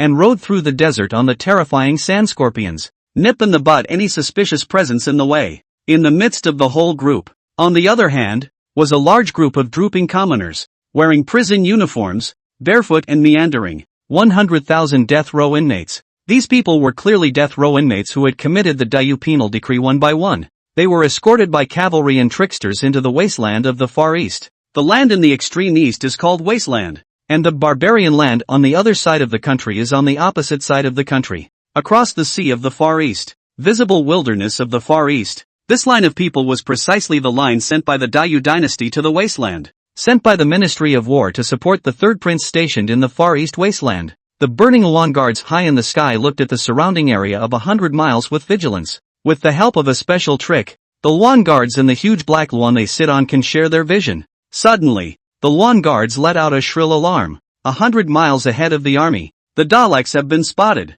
Tic-tac-toe. Sharp indications of warning spread throughout the group through the huge black burning lawn that flew by at high speed. Prepare for war. Cavalry, warriors, and trickster guards were put into battle readiness. Sitting on the end of a carriage in the middle of the procession were 4 people dressed in black robes. One of them was the youngest at 15 or 16 years of age. Hearing the alarm, taking the cane at his side, his ears twitched in judging his surroundings. In fact, he had already discovered the enemy situation in front of him through the 100 feet he had released. This person was none other than Lin Sol, who had been exiled by Wei Fakan for 3 years of service in the Far East for angrily killing an old ghost. The first volume of White Pawn Corpse Collector is finished. The second volume of Wasteland Sewing Corpse Man seamlessly starts updating immediately tomorrow, with a new worldview and a new storyline. So stay tuned. Thank you for your continued support. Chapter 55, The Desolate Man Feeds the Guile, and the Spirit Has No Return. There were a total of 4 people dressed in black in the carriage plus Lin Sol. They are both wearers of sin and possess a special status. They were the 4 special talents that entered the Far East Wasteland to support the third prince. Lin Sol was a black pawn in the heavenly prison, and also a white pawn who collected, sewed, and collected corpses. Enter the Far East Wasteland to serve for 3 years, and be cleared of all charges if you make it back alive at the end of the 3 years. And Wei Fakin also promised Lin Sol that he would take off his white pawn status and join the black pawns. Among the Jingui see the status of these ordinary people, from low to high, are white pawns, black pawns, yamen, constables, and forbidden pawns. On the way up was to enter the Jingui see official sequence, becoming a real administrator with a salary from Dayu. There is no exception to the rule of law for the guards of the law. Because of Lin Sol's angry killing and the old ghost, even the Guile cultivator who had been verified in past had still violated the law of the Jin Guile division. He was sent by Wei Fakin to the Far East for 3 years to serve the third prince. On that day, Lin Sol's body suffered a severe backlash after he performed the compulsion sacrifice to repel Qin Wanning's terrifying electric eel spirit fury. The backlash of using compulsion sacrifice to raise one's realm every time was terrifying. Lin Sol held on to his last breath that day and commanded 100 feet to devour and kill old ghost Lin to put an end to it. After killing the old Lin ghost, Lin Sol was already in a state of oil exhaustion. Blast fainted. When he woke up he was in this airtight, black carriage. The carriage followed the winding road to the Badlands of the Far East. Lin Sol opened his eyes and felt that there was no place in his eyelids, his gasping windpipe, his scalp, or his entire body that didn't hurt. The intense pain made him wake up and pass out again. By the time he next woke up, it was night. There was one more person in the black wagon carriage he was in. Lin Sol didn't know how long he had passed out for the second time. Before passing out this time, Lin Sol didn't forget to hold back his last breath of strength to release the 100 feet. Become the size of an ant lying in your hair to guard yourself. In the pure darkness, the spirit of the forest soul woke up. He looked at the huge heavenly grinding wheel in the spirit world. Start trying to fry life to feed life.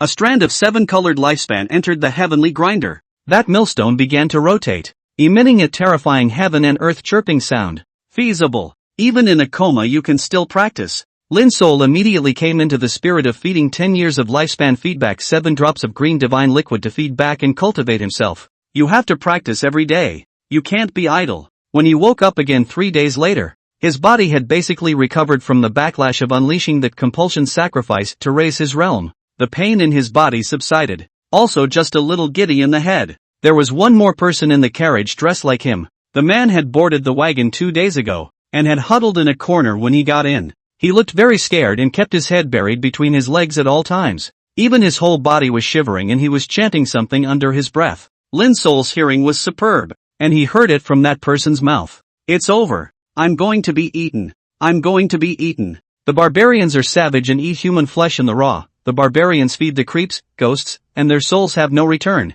I don't want to be exiled here. It's a place of 10 deaths, and I'll never be able to go back to see my Aliang mother. The man mumbled and his words were upside down. There were some pronunciations that Lin Sol couldn't hear exactly. The man had absolutely no thoughts of communicating with Lin Sol and just cowered there. It's like a poor dog that's been drenched by a rainstorm and had its bones broken, hiding alone in a corner licking his wounds. This person is also a wearer of sins. Lin Sol heard from his words that he had been exiled here in the same way as himself. Lin Sol felt the carriage seem to walk up and down in the rotten mud. A corner of the carriage was gently lifted to see the magnificent view of the Far East Sea outside. The yellow sand in the sky. It rolls across the sky. The long line was like a crawling python, walking across the yellow sand, leaving messy footprints and marks. Lin Sol swept the man in the carriage who was like a dead dog to confirm that he was not in danger for the time being. With that, he unfolded his eyes of extreme power and gained a wide field of vision to take in the situation higher up and farther away.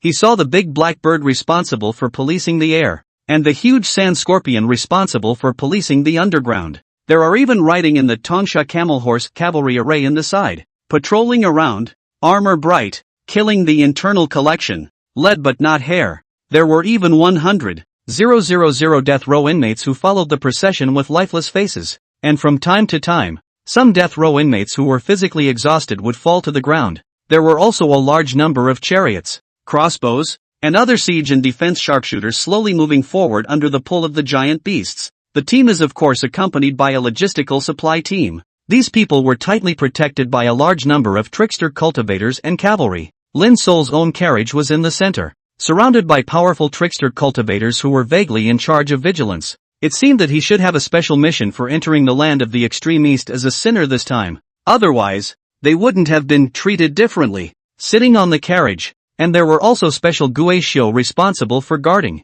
exile to the far eastern wasteland as a wearer of sins, and serve at the side of the third prince for 3 years under the name of heavenly prisoner. If you come back alive after 3 years and are cleared of the crime of killing an old ghost, this official promotes you out of the white pawn pariah status and into the black pawn. What Whiffican said that day was, if you come back alive after 3 years, he said. Lin Sol vaguely sensed that this trip to serve in the wasteland of the Far East Sea was not simple. Combined with the words of the man in the corner where he was, he urgently sensed the ferocity of the wasteland. One must do everything possible to improve their strength. However, the predicament in front of him caused Lin Sol to tense his nerves at all times. He was now in the middle stage of the inviting Yin realm, and in order to advance to the higher stage he would need a guile crystal as a guide. But now his guile crystals had all been used up in the middle stage of his advancement. Where are we going to get more trick crystals? Without the guile crystals, there was no way to ascend to the high stage of the inviting Yin realm. Lin Sol couldn't think of a way for the moment. He also had to fry his life daily to feed his life and get the divine liquid to enhance his strength.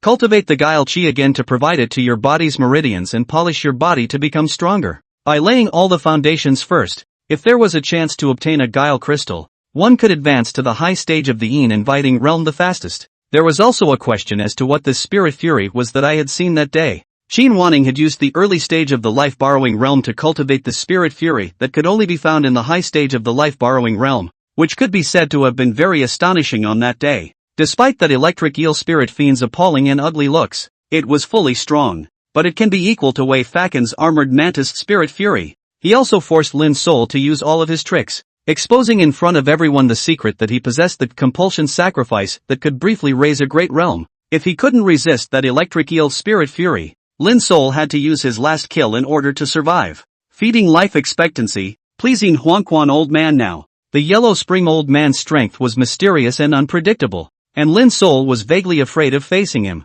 That was his last card, so of course he couldn't let anyone else know about it. Spirit fury is powerful, but what's a spirit fury? The trickery of this bizarre world was slowly opening its doors to Lin Sol, but he was always alone, groping alone in the dark. With 3 years of service, Lin Sol set 3 goals for himself. One is to live. The second is to get enough trick crystals. The third was to obtain the decoction of frying life and raising compassion to invite the feats after the Yin realm. Chapter 56, Burning Wan Guard Kills. Sand Scorpion Guard Essence Soul. The first thing to do is to find out what a spirit fury is. It will be said when Wei Faken's dark guards face off against Qin Wanning, then the winner will be decided in the fastest way possible. Then both sides sent their own spirit fury to face each other. In this view, the following conclusions can be drawn. First, the spirit fury is very, very strong. Secondly, it seems that only at the high level of the life-borrowing realm can one condense its spirit fury, because Qin Wanning had condensed the spirit fury at the beginning of his career. He was given priority training by the Hall of Forbidden Pawns. That's why he's holding the Order of Shiji from the Hall of Forbidden Pawns. What exactly is a spirit fury? If only Gu Tianfu was around, asking him would surely know the answer. Lin Sol had been pondering alone ever since he crossed over to cultivate the art of guile. There's always something you can't figure out when you're feeling your way around a rock. When he thought of Gu Tianfu, he couldn't help but smile. I don't know how Zhao Tu and Jun Shan are doing now. And Ni, will she miss me? Just as Lin Sol was imagining things, the carriage opened again and 2 people dressed in all black came up. It was a man and a woman. And as soon as they came up, they secretly sized up Lin Sol and the man huddled in the corner. Seeing that Lin Sol was blind, seeing that the man didn't even lift his head, these 2 didn't say a word after exchanging eye contact. Separately, they sat on either side of the carriage, exactly one on either side of Lin Sol and the huddled man. These 2 were acquaintances but deliberately pretended not to know each other. When Lin Sol woke up, the woman of the 2 spoke to Lin Sol. Hello, nice to meet you for the first time. My name is Dear Spirit Feather. This little brother doesn't know what to call him? The woman who called herself Dear Spirit Feather made a professional smile at Lin Sol, realizing again that he couldn't see this smile of his. A blind man. He gave another look of disgust, but in contrast to her sweet voice, her disgusted expression looked extraordinarily odd. Her voice was sweet as honey. Her expression was disgusted to the core. 2 very different moods and tones in one person is a masterclass in acting and ing. Dearling, you waited for a long time and saw that Lin Sol unexpectedly continued to sit in the carriage without saying a word. This? Dearling Feather glanced across the room at the man who had gotten in the car with him. Sign language questioning with both hands. Could it be that this kid is still deaf? Sign language? Lin Sol happened to have learned sign language as a hobby in his previous life. The sign language of this side of the world was basically as close as he could get to understanding it. The man opposite replied in the same sign language. If he was deaf and dumb, why was he assigned to the third prince as a special service subject? It can't be. He must not be deaf. You keep lassoing him, feeling him out. Dear Ling Yu skimmed her mouth, her expression of disgust intensifying, but she spoke in a sweeter tone and asked again. Hello there, I said, the little brother across the street with the cane. I'm talking to you. Lin Sol couldn't keep up the pretense. He replied, pretending to have just heard it. Are you talking to me? Sorry, I thought you were talking to someone else. Even Lin Sol deliberately cocked his head to show that he was listening. Hello, nice to meet you for the first time. My name is Dear Spirit Feather. This little brother doesn't know what to call him? Dearling Feather repeated the question again. My name is Makumo. So it's Brother Mu. I don't know what kind of crime or specialty young brother has committed to be amnestied by the third prince and enter the eastern wasteland as a special talent? Ha, little brother. You should be a guile cultivator, right? It looks as if you're already in the life-borrowing realm? Ha! Dear Spirit Feather's two consecutive questions were brushed aside by Lin Sol with a ha. This directly puts Dear Ling Yu whole won't. She continued to sign to the person across the room. It's a cutie. The man across the street replied in sign language. Cutie pie. Will be recruited by the third prince as a special talent? Keep probing. Don't let him spoil our plan. Dearling Feather nudged the man huddled in the corner over there with his mouth again, inquiring, what's this guy's story? Man replies, the organization has already found out the details of this person, so there is no need to worry. But that blind man's organization could not find out the slightest useful information about him, which is really strange. Dearling Yu nodded her head and continued to ask with a disgusted expression and sweet tone. Little brother Mu Yun, how old are you? Have you ever been married? Ha, little brother Mu Yun. The four of us who were recruited by the third prince should be in the same breath and strive to survive to be pardoned and leave the eastern wasteland. We should join together to keep warm. Don't you think so? Ha! Dear Spirit Feather was completely enraged by Lin Sol's one question. For question ha. Her face was covered in dark clouds of gloom. If it wasn't for the fact that she couldn't figure out Lin Sol's bottom line, she might have already broken into a rage. Just as Dearling Feather wanted to continue the condescension, a sharp whistle sounded outside. Tic-tac-toe. Enemy attack. It was followed by a rumble. There are behemoths coming out of the ground. It was the giant scorpion guard, which was responsible for guarding the entire group. That came out of the ground. There's even that horrible crossbow truck secured to the ground. Avalanche. The sound of a crossbow string being pulled rang out, and the crossbow wagon was quickly filled with tons of long-range super-lethal crossbow bolts. The Tansa camel horses carried the cavalry to a quick assembly, and the combat units took up their positions at once. The huge black lawn in the sky covered the sky and rushed toward the desolate people 100 miles away. Huge black fire lawn on the fire lawn guards, full-body black clothes. Only two eyes appear to be very mysterious. Knock knock. The sound of some kind of war drum came from 100 miles away in the distance. One by one, draconians with yellow cloth wrapped around their bodies and round moon scimitars in their hands burrowed out from under the desert. It's amazing that the draconians were hiding in the desert before. Were they not afraid of the heat of the Far East Sea? And most importantly, by what means did they breathe? Don't look at Lin Sol hanging his head down in silence, but take in the entire battlefield. That's a weird costume for a deserted man. The draconians jumped out of the desert and started charging at the army. At this moment, the army of Dayu had quickly formed a long snake formation. In the sky, there are lawn guards. Underground there are scorpion guards. And on both sides there are cavalrymen with camel horses. There were huge crossbows at the front and back,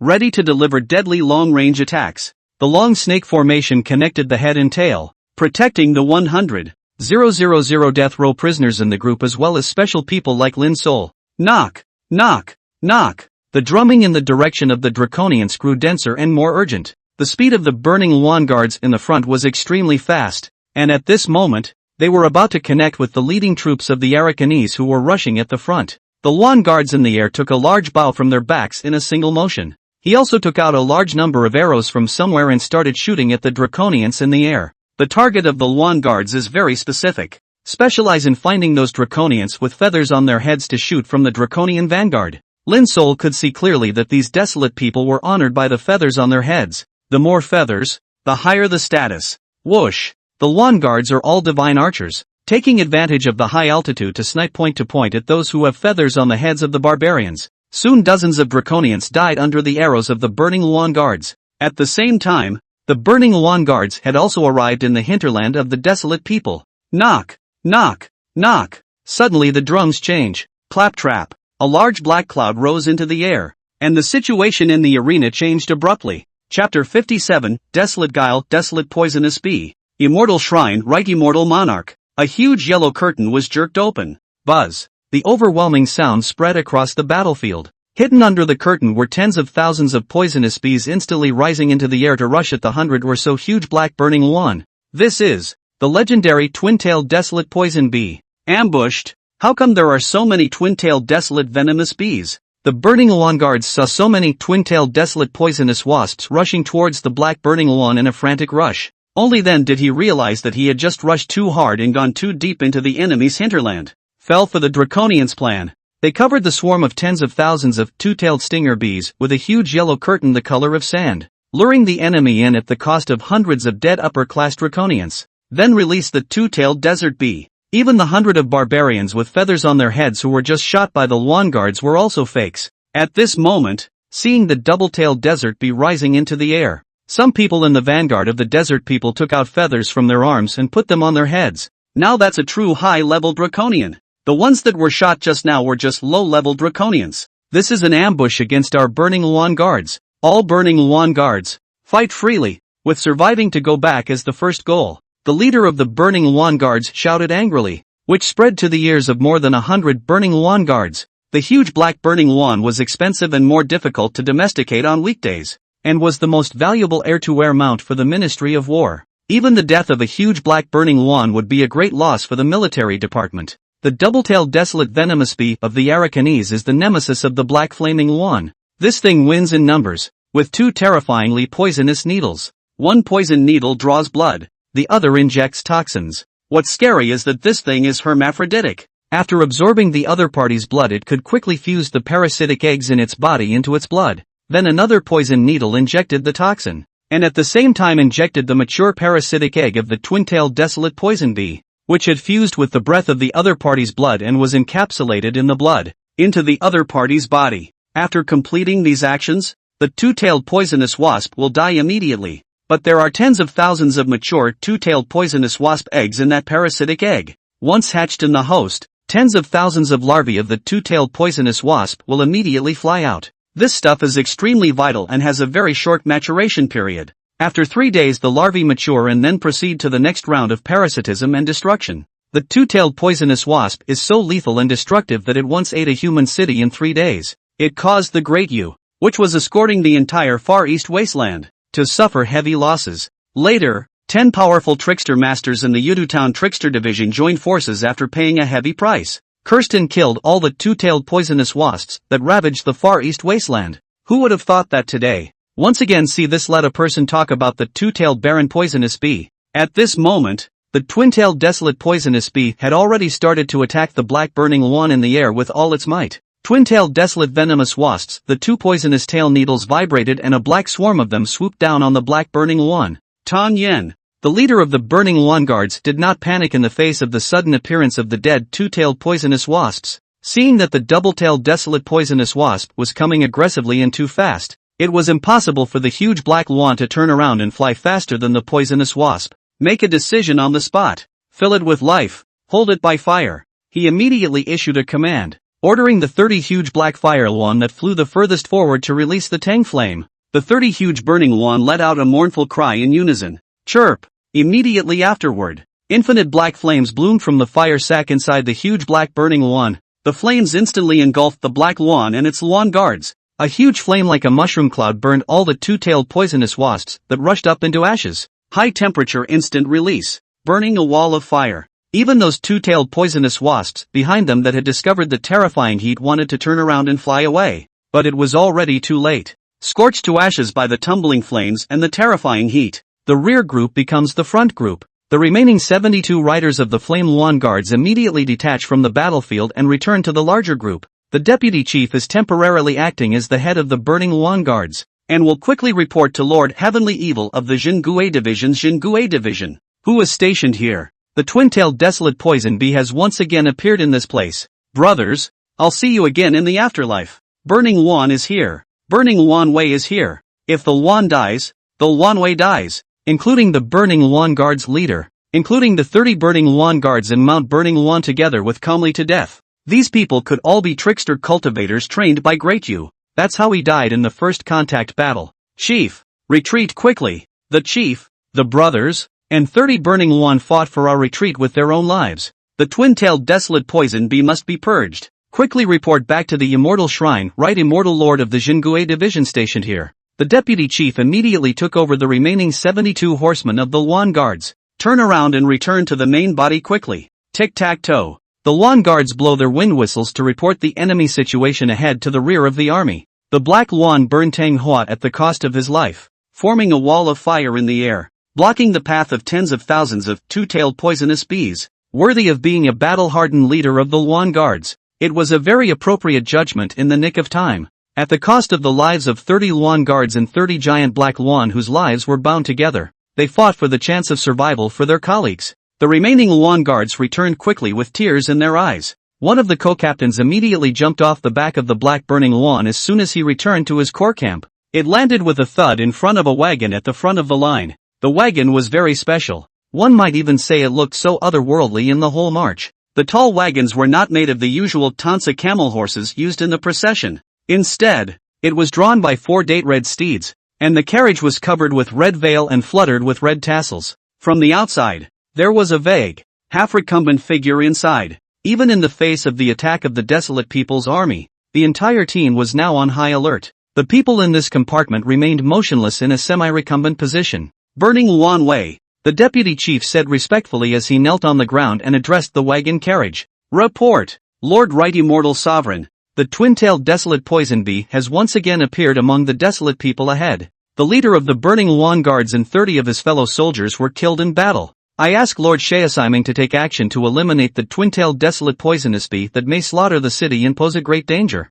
Hearing the words double-tailed desolate poison bee, those Sand Scorpion Guards responsible for guarding the periphery also sucked in a breath of cold air. They were well aware of the terror that the 5 words twin-tailed desolate poisonous wasp had brought to Dayu. Humph. As expected of Immortal Lord Zhua, the desolate guile ones are really up to something this time. I can't believe I've successfully hatched the twin-tailed desolate poison bee again. Luckily, the Immortal Shrine had a plan for this, so you guys stand down and leave it to me. A voice that seemed to have been disturbed from its sleep and had just woken up lazily came from the carriage. Chapter 58, Feeding the Fierce Cloud with Life, Binding Hands and Kneeling After Death. The highest ruling body of the Jingui Sea is called Shang Tang. There are 3 main mystical organizations in the upper church, which are Shady Sparrow Hall, Immortal Shrine, and Buddha Hall. Lin Sol had seen the bitter Zen master of the Buddha Hall perform a practice to eliminate disasters for the White Pawns before, but he had never heard of, much less seen, anyone from the Inquan Hall or the Immortal Shrine.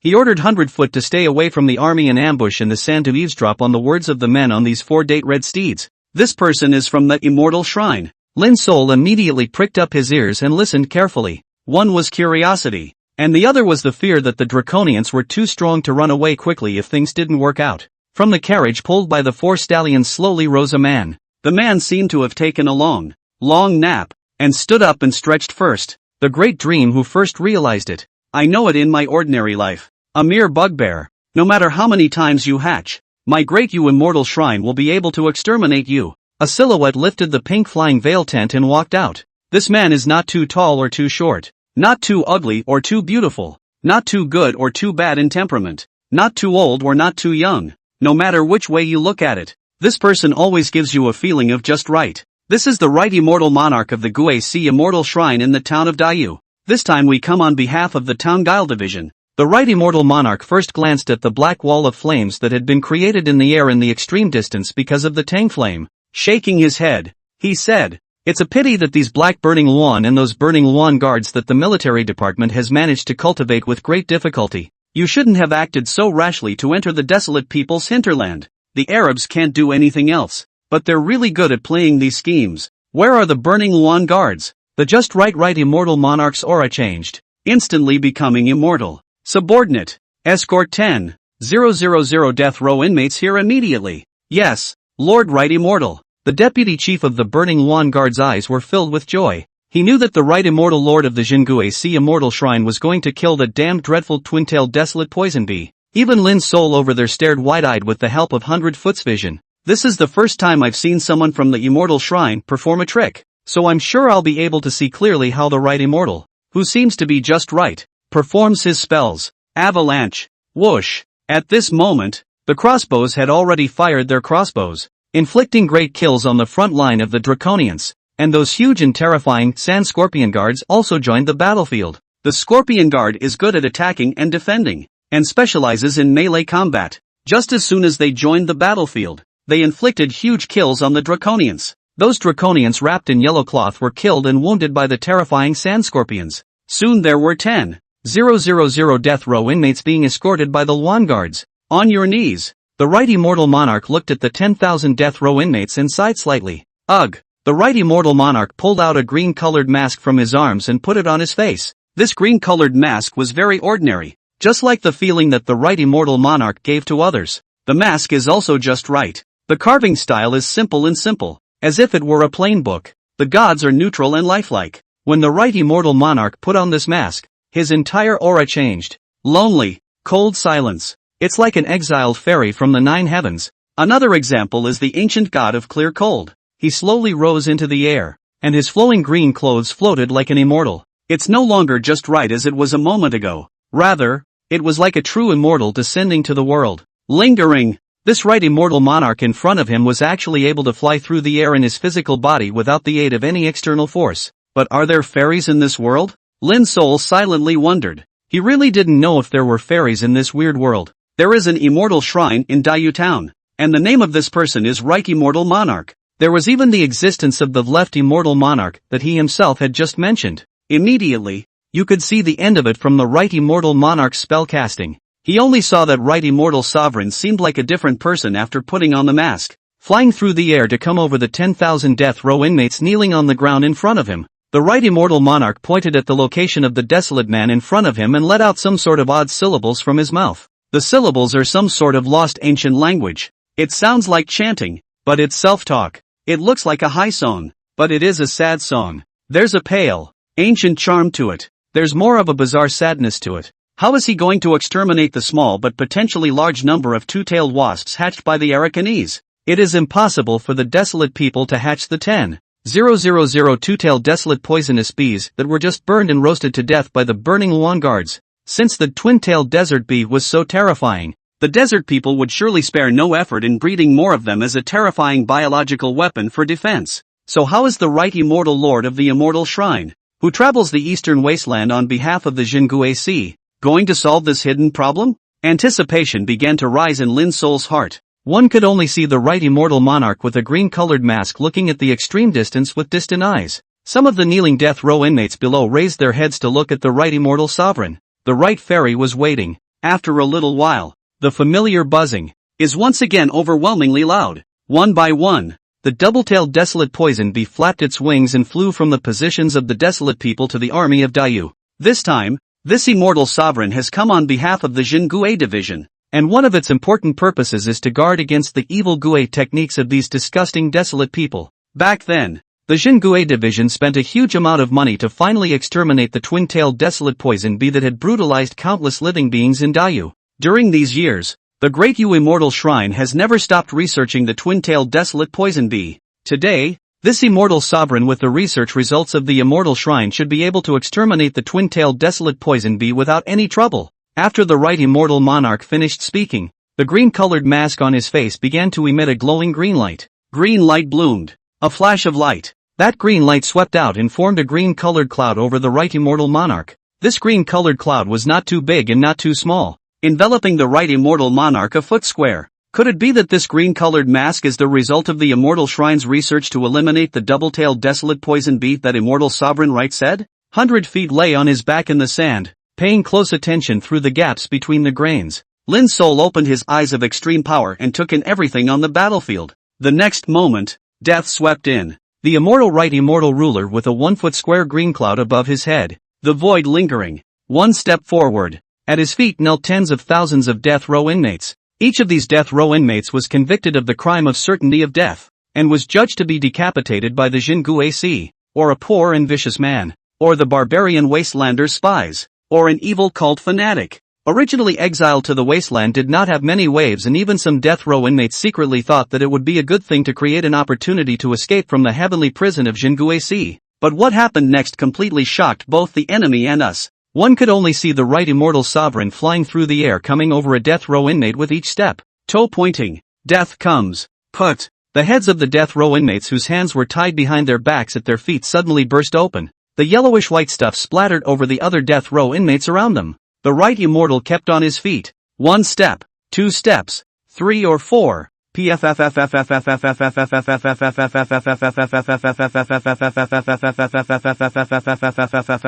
1, 2, 3, 4. The death row inmate's head exploded without warning. The headless body ran wild with blood, then slumped forward lifelessly to the ground in the same kneeling position it had held in life. Death exploded. The 1-foot green cloud grew larger and larger. Feed them with life and fierce clouds. The words from the right immortal monarch's mouth finally became the official language of today. But in the ears of the crowd is like the sound of hell. The death row inmate has his hands behind his back, headless body kneeling in front of people, flush with a big one. It was like performing some kind of sacrificial ritual. Chapter 59, Death is like kneeling to God's trickery, and like welcoming death. 1 step, 1 life. The death row inmates with their heads blown open were in a very bizarre position, with their hands tied behind their backs, legs on their knees, and headless upper bodies leaning forward. It is death that maintains a certain ritualistic appearance. The right immortal monarch flew through the air, extremely fast like electricity. The green cloud above his head grew larger as the number of deaths grew larger.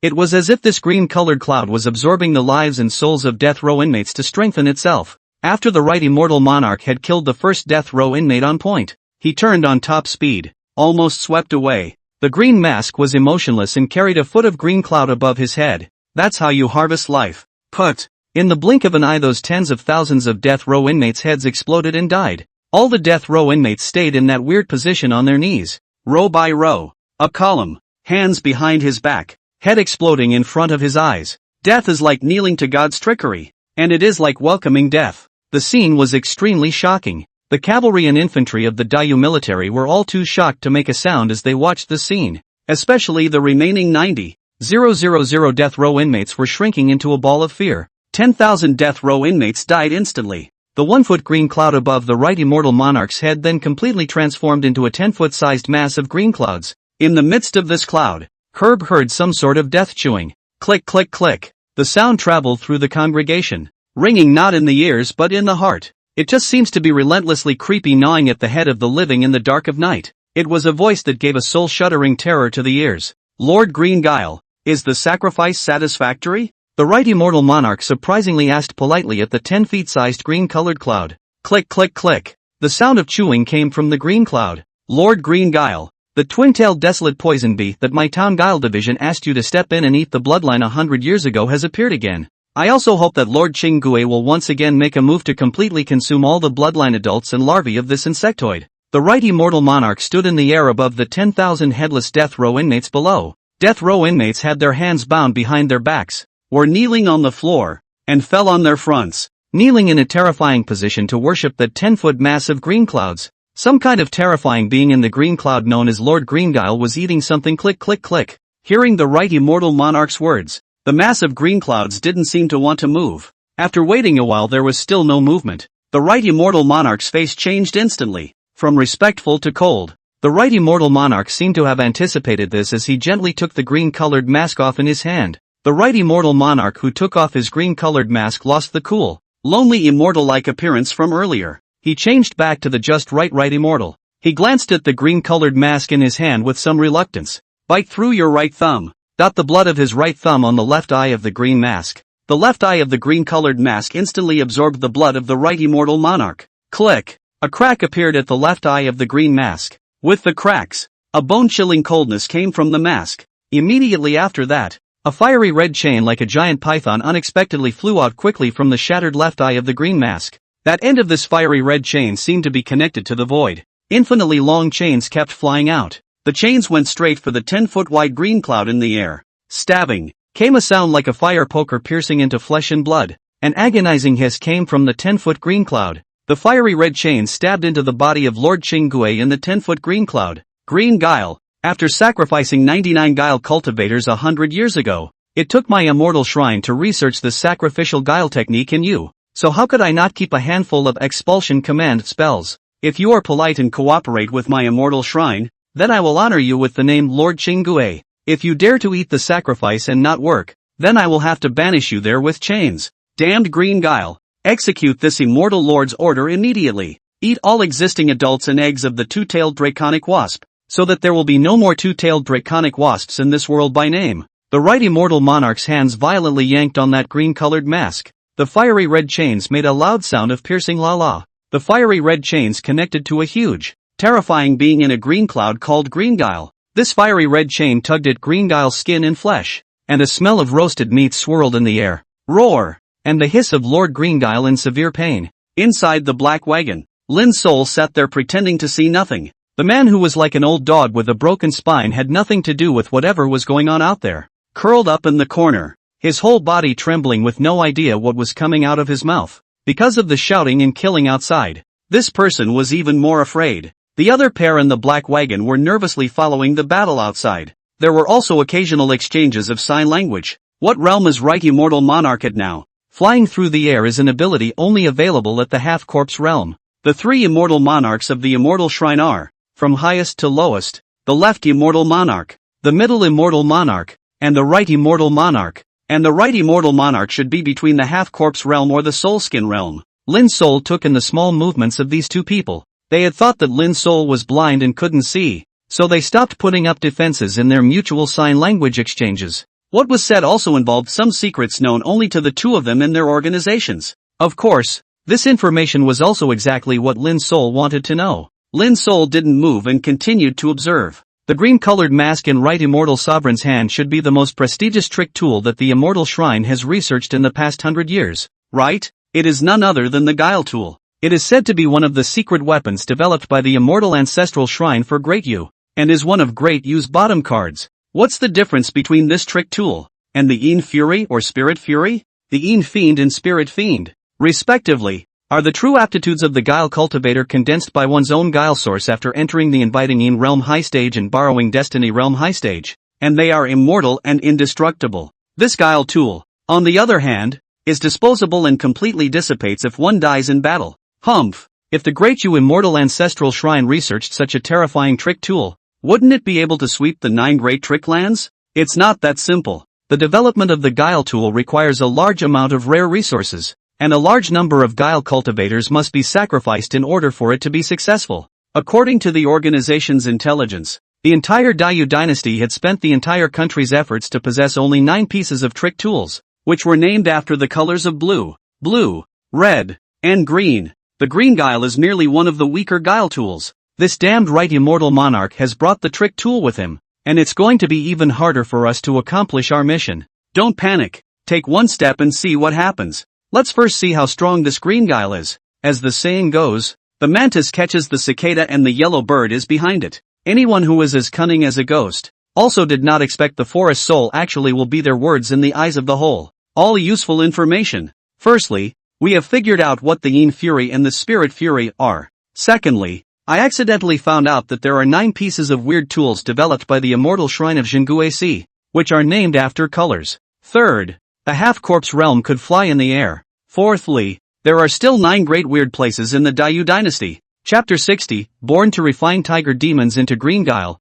Be Queen and Tiger Devourer Present in Dan. Lin's soul secretly memorized these things in his heart. At this moment the situation on the battlefield had once again radically transformed. The Right Immortal Monarch tugged hard on the green-colored mask in his hand. With the fiery red chains, he heavily educated the Green Guile who was hiding in the 10 feet of green clouds. Sacrifice 10,000 fresh human lives. Let you do some work even still can't be driven. Must you do it only to be forced to eat a penalty wine? The Right Immortal Monarch said viciously to Qing Yun in the air. Woohoo! The Green Guile in the green clouds finally made a sound. A huge green-colored figure began to slowly stand up from the 10-foot green-colored cloud. Couldn't see the sample, but its stature was as tall as a mountain, giving people a feeling that they could not look directly at it. That huge figure looked like a standing green-colored tiger. The tiger was also wearing a fiery red chain. The green-colored tiger's human form stood up and glanced hatefully in the direction of the right immortal monarch. Humph, don't know how to carry yourself. The right immortal monarch clutched the green-colored mask in his hand. This is the core of controlling the green guile in front of us. With the mask in place, the green creep will not dare to make a move. Is the sharpest weapon in the hands of the right immortal ruler. But the green guile is an unruly guile, and each summoning requires the sacrifice of tens of thousands of fresh human lives. The green guile is difficult to recruit and even more difficult to tame. One must expend this precious green guile mask to bring it under control to command it to act. But there is only one green guile mask. It is a one-time lost treasure. This time, I can only drive the green guile to work for me after losing my left eye. Left eye damage. Irreversible. The number of times this mask can still be used is getting fewer and fewer. Hey, such a powerful killing weapon is really used less and less. The right immortal monarch stood in the air, emotionless as he watched Green Guile begin to cast his terrorist guile technique. At their feet crawled and crouched the bodies of 10,000 headless death row inmates. Blood flowed in rivers, seeping into the sand and quickly disappearing. The only thing left behind was dried blood, and a large area of yellow and white material was very scary. The green trickster stood up and opened his mouth to the sky above. Green Guile's tiger's large mouth opened wider and wider, showing extreme angles. Woo! It reached a very exaggerated level of grinning, finally stopping. From the mouth of the Green Guile flew a mass of green-colored figures. It was an enlarged shadow of a two-tailed poisonous wasp. The enlarged twin-tailed arachnid wasp began to shake its body immediately after it appeared in the air. It makes a buzzing sound. This sound is like the sound of tens of thousands of two-tailed poisonous bees flying together. When the shadow of the double-tailed desolate poison bee flew out from the tiger-like body of Chingue, the men and women in the black carriages in the distance began to communicate again. Why did this Green Guile turn into a tiger's silhouette? And could the bug silhouette that flew out be the twin-tailed desolate poison bee? It is said that when the immortal ancestral temple refined the Green Guile back then, it was a tiger-type demon that was refined alive as a form. And today's site basically confirms it. The bug shadow that flew out is called Tiger Devourer. It should be those perverted guile masters of the immortal ancestral shrine of the Jingue division who came up with it. Is the Jingue Sea immortal shrine this strong? Strong indeed. Each and every one of them is a bit crazy. Why else would they have refined the queen bee of the twin-tailed desolate poison bee clan that was exterminated 100 years ago alive into a Green Guile Tiger Devourer? Ah, you're saying that the so-called Tiger Devourer that flew out of Green Guile's mouth was made by the queen bee that was refined alive after the immortal ancestral shrine had exterminated the twin-tailed desolate poison bee 100 years ago? Exactly. What a whimsical thought. Using the refined queen bee of the twin-tailed desolate poison bee clan and then coming to finish off the desolate man's freshly hatched twin-tailed desolate poison bee. Humph. That's why I said that the people of the immortal shrine are all crazy. Including the top brass of the Jingue division. There isn't a single sane one. Che. Instead, I think these people from the immortal shrine are smart. The two men exchanged glances and words in sign language. It was precisely this information, which was extremely useful to Lin Sol, that was divulged to Lin Sol's knowledge in the form of sign language. Even Lin Sol listened to the conversation between the two of them and thought that these people from the immortal shrine of the Jingue Sea were really big spenders. When the tiger's two-tailed poisonous bee queen appeared in the air, issuing commands that would make the latest hatching of the two-tailed desolate venomous bee across the street irresistible to the queen. All of the newly hatched two-tailed poisonous bees no longer cared about the orders of the drowned man Drowned Guile. Like moths to a flame, they fly to their queen bee. Scramble. It's like sealing a demon. That's the powerful attraction of the queen bee a century ago. Those barren people Baron Guile after 100 years. With endless efforts to cultivate the two-tailed Baron venomous bee so one by one into the Green Guile Tiger devoured two-tailed Baron venomous bee queen bee body, the green-colored breath flowed, and all the flying twin-tailed desolate venomous bees fell into Green Guile's belly. Click click click. Chingue is not refused. Whether it is the wonderful taste of 10,000 living sacrifices or these tens of thousands of fresh two-tailed poisonous wasps ate all of them, none of them can escape the poisonous hand of the queen bee of the tiger's two-tailed poisonous bee. A few moments of work. These twin-tailed desolate poisonous bees, which were used as the ultimate weapon by the desolate guile of the desolate people, who wanted to use it to massacre the human cities of the Dayu dynasty, were all killed. Green Guile, this isn't over. Go on. The right immortal monarch looked at Chingue with a cold face and kept shaking the green-colored mask in his hand. The fiery red chains hooked up to Green Guile, searing its torso to make it suffer. Green Guile roared. Woohoo! A ball of greenish-colored stuff flew out of that tiger-like head once again. The thing dripped and spun, and it was actually a green-colored bead. What's that? Dan. Ha! What does the green trickster want with the Dan? You'll see if you look closely. Of course it's decimated. It was just as the man in the Lin Sol carriage had said, when the green-colored beads flew out of the green guile's body. A terrifying force instantly penetrated into the tiger's double-tailed desolate poison bee, Queen Bee.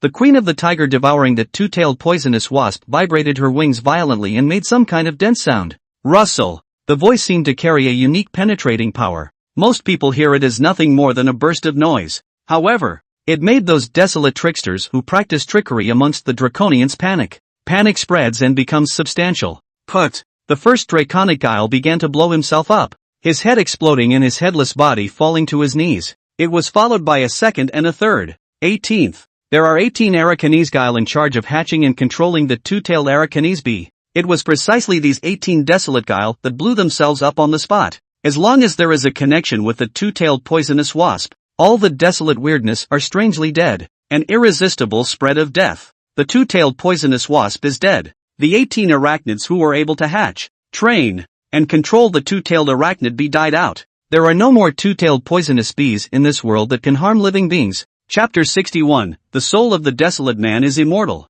Vast ocean borrows weight to live. This scene completely shook the desolate people's side. The other person, Great Yu, had only sent a right immortal monarch of the immortal shrine. It just shattered the attack plan that the draconians had been planning for 100 years. Once again, the rapid drumming sounded on the side of the draconians. Knock, knock, knock. The barren people with yellow cloths tied to their bodies heard the drums and without hesitation dove headfirst into the yellow sand at their feet and disappeared. The draconians retreated. Sand Scorpion Guard. Don't chase after them. Beware of the draconians' ambush. Everyone count their casualties and move on in an hour. Having repelled the attack of the draconians, this side of the march began to clean up the battlefield. At this moment, the green Gue also put the tiger's double-tailed desolate poison bee, Queen Bee, into his body. The huge body and the green clouds above his head began to disappear. It was eventually pulled by the fiery red chains and turned into a green light back into the green mask in the right immortal monarch's hand. The right immortal monarch had a look of fleshly pain as he gently stroked the crack in the left eye of the green-colored mask.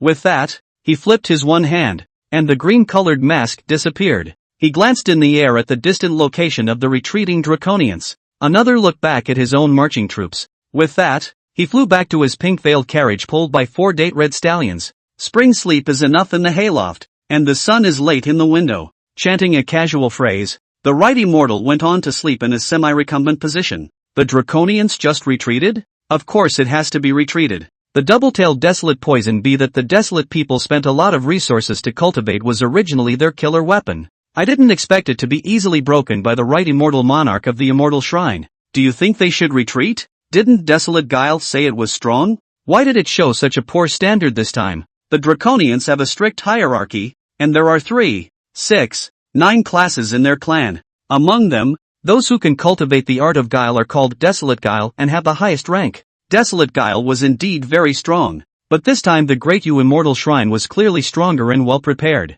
They instantly exterminated 18 of the other party's Desolate Guile, causing major losses to the desolate people. Get today's events in order and send it to the organization tonight. Good. In particular, the matter of the right immortal monarch and the green-colored mask in his hands should be reported in detail, and should not be taken lightly. These two leaned back against the wagon and squinted to rest after exchanging words as if no one else was there. Among them, the woman named Dear Spirit Feather also glanced extremely bored at Lin Sol, who didn't say a word over there. This dead blind guy. Can't get any useful information out of him. You wait. Feel you out first. If you don't have any backers, turn around and find a chance to get you killed. Unbeknownst to him, Lin Sol had gotten quite a bit of information he wanted through the sign language of the two of them. An hour later, the army pulled up and continued on its way. The destination of this trip was the pole of the eastern wasteland, which was the extreme eastern border of the Dayu dynasty. The third prince of the Great Yu dynasty is stationed at the border of the Far East.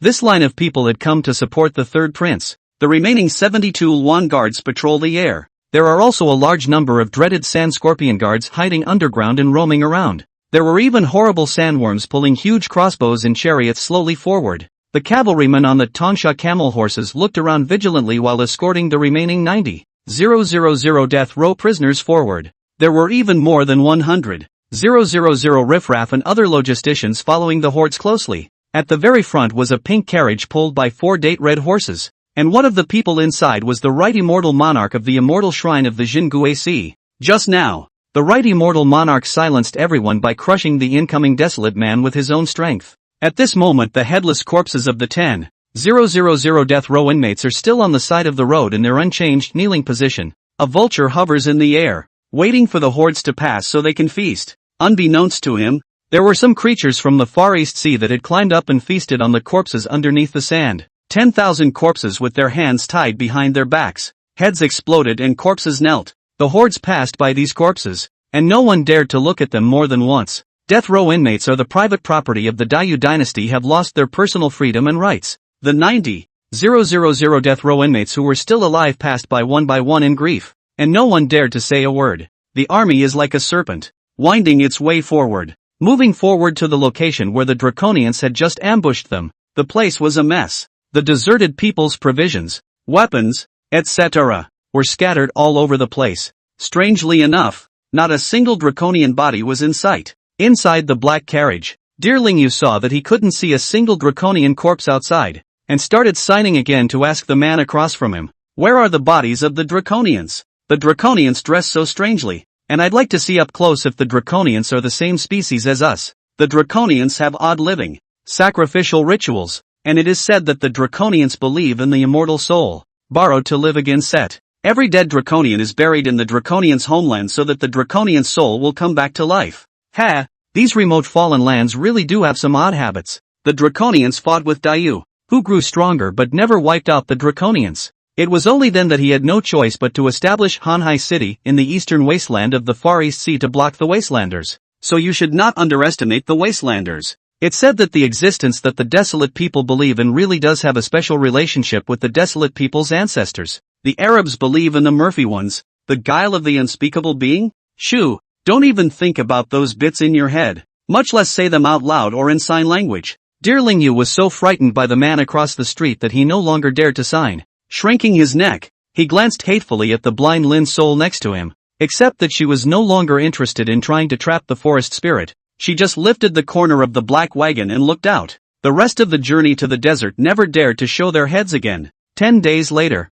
finally out of the Far East Sea, a large oasis appeared before the crowd. Tic-tac-toe. The lawn guards in the sky blew their whistles to signal everyone to stand by. Logistics opened fire and cooked, and the cavalry dismounted. A huge sand scorpion guard drilled out of the sand sea. The riders on top of it patted the sand on their bodies and stepped down from the horrible sand scorpion that shone with a black luster. After seeing the oasis in front of them, everyone's faces finally relaxed. The cavalry dismounted, and the trickster repaired to slacken, allowing that sand scorpion and burning one to go and rest to the side. The trickster cultivators, on the other hand, walked up a high beach and looked off into the distance. 10 paces beyond this beach, a large, magnificent oasis just popped into view. Deserts and oases are clearly separated. It was like an emerald in the middle of this endless desert. The oasis is vast and dotted with clear lakes. Are we there yet? Well, here it is. Ahead is the legendary source of life in the eastern wasteland, the place where the Wastelanders and the Dayu dynasty fight to the death, and the location of Dayu's vast sea city, a desert oasis given to mankind by the great unknown god. Haze City has arrived. Lin Sol used the shared vision of the 100 feet and then the eye of extreme power to look down from the air. What a divine oasis. What a big, majestic city. Chapter 62, Falling from the Sky. Wedge City, Eastern Wasteland. Divine Steed Fuziwai. Lin Sol was also a person who had seen a lot. Now seeing this vast sea and oasis of the Eastern Wasteland, there was also that majestic city that was like a human miracle. He also had to admire the strength of the Dayu dynasty. Hanhai City stood tall like a mountain, suppressing the oasis that was the Eastern Wasteland. It was like a wedge that fell from the sky and was firmly nailed to the land where the desert people had lived for generations. Take this oasis for yourself and keep the Daleks out. With this Hanhai City as a stronghold, it firmly guarded the extreme eastern border of the Dayu dynasty. However, there was a lack of natural resources here, so the Dayu dynasty would send manpower, material and financial support every so often. Seeing the oasis is in front of us, and the Hanhai City, which makes the people of the Dayu dynasty deeply revered, is also a day's journey away. Everyone naturally knew that they no longer needed to worry about the Draconians coming on this trip. One relaxed and began to talk and laugh. The black carriage opened and Dearling Yu and the man exchanged glances as they also stepped out of the carriage. Pretend they don't know each other and go in two different directions. Lin Sol also stepped out of the car to let off some steam. It was cool and breezy outside, and a moon was hanging in the sky at the moment. But although the moon was out, it was still broad daylight at the moment. Lin Sol knew that the climate characteristics and the temperature difference between day and night here should be similar to Xinjiang, where he had been in his previous life. It was after 10 p.m. and still bright as day. The logistic cooks fetched water and burned wood to start cooking, and in a short while the smoke from the cooking rose, and there was the aroma of rice frying in a big pot coming from the rice. Hundreds of mouths cooking at the same time. The scale of this can be quite spectacular.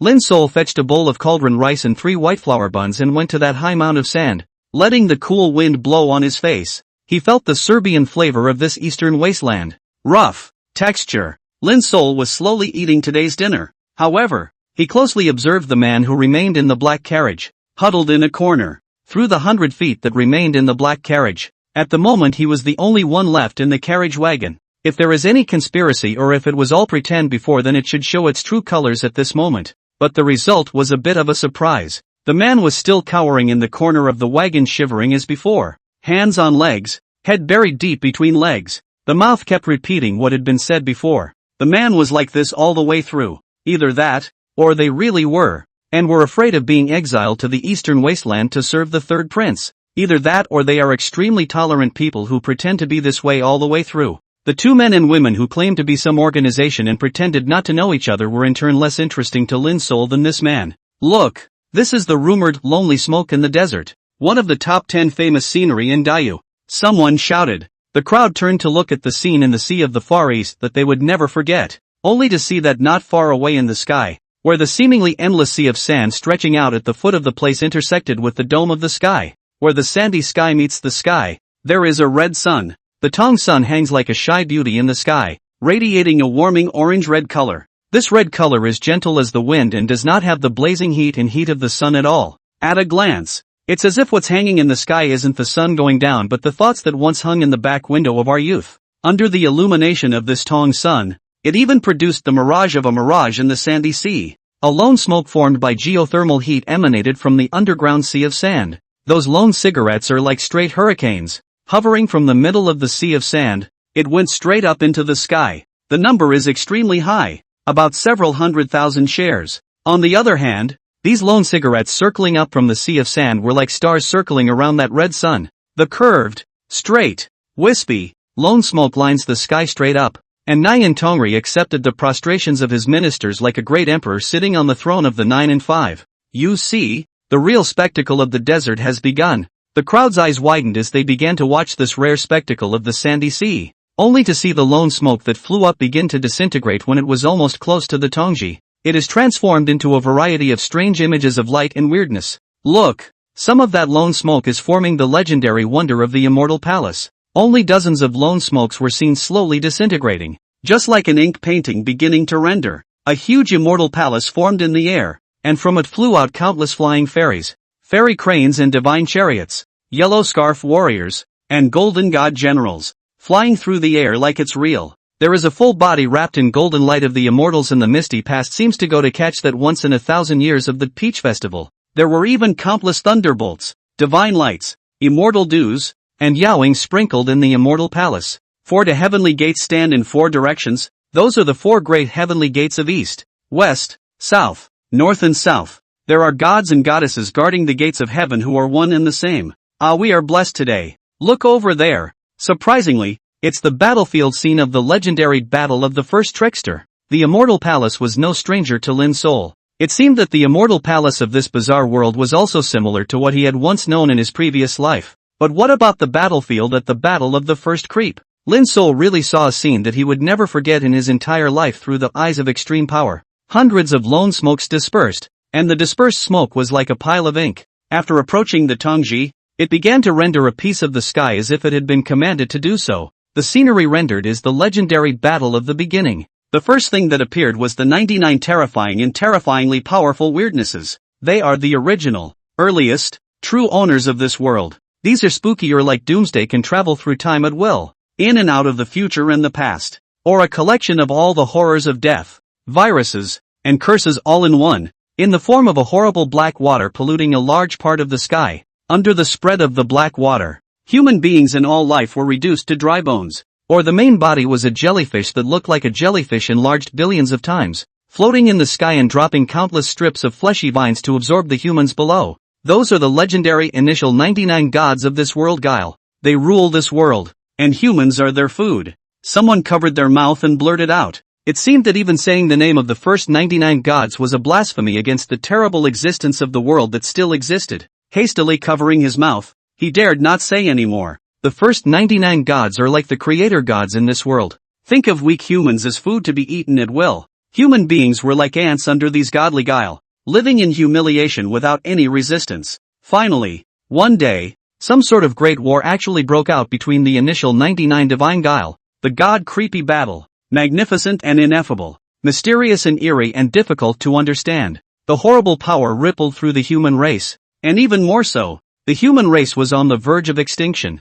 Finally, one day, a certain person in a deadly struggle mistakenly ate an organ dropped by one of the god guys on both sides of the great battle. The destiny of mankind is beginning to be rewritten. Chapter 63, The Initial God's Guile, Stopping Like Broken Water. This is the original source of the shenanigans. Since this human could survive in this environment, it meant that the flesh was very strong. After consuming the organs of that fallen divine Guile, surprisingly fused the Guile source of that initial divine Guile and began to obtain the Guile art inheritance. This is one of the earliest recorded cases of a trickster. Under the leadership of this trickster, the human race began to silently collect the trick sources dropped during the Great War. Humanity had finally gained a precious respite from the initial great battle of the 99 divine Guile. Under the leadership of the first person, more and more people began to fuse the Guile source and get the Guile art. The great war between the gods and Guile was fought for 100 years. Humans have been quietly hiding and practicing trickery for 100 years. Initially, the 99 divine Guile were heavily dead and wounded,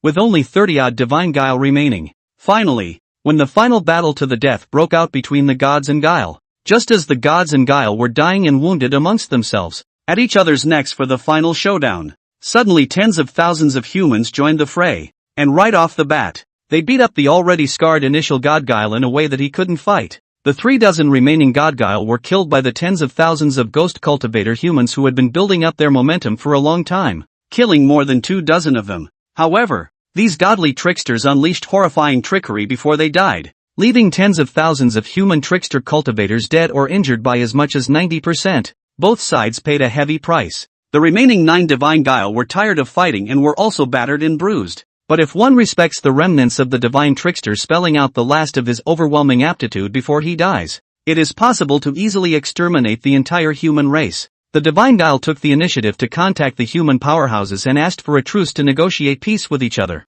The 9 divine Guile each had their own territory to fall into a deep sleep. The human race received the precious source from the 90 dead gods. Meanwhile, mankind has finally become the true masters of this world. In the unknown location of this heaven and earth, the 9 initial gods had been sleeping for an unknown period of time. To this day, it coexists with humans in this part of the world. It's called the Battle of the Beginning. Humanity's battle for survival. Humanity's battle to turn the tables. Humanity's battle to acquire Guile. Human beings have been transformed from the mundane to the powerful, acquiring horrifying weird powers. The crowd watched what was happening and couldn't help but sigh. The spectacle of the lonely smoke in the desert continues. But the rest of the scenery is not as magnificent and legendary as the Palace of the Immortals and the Battle of the Primordial Trickster. With a calm face, Lin Sol put the bowl of rice that he had eaten up at the cook's place. A furious storm had risen within him. Maybe other people didn't see it clearly, but Lin Sol saw it extraordinarily clearly. The first person to obtain the source of Guile and cultivate Guile arts ate a parasite,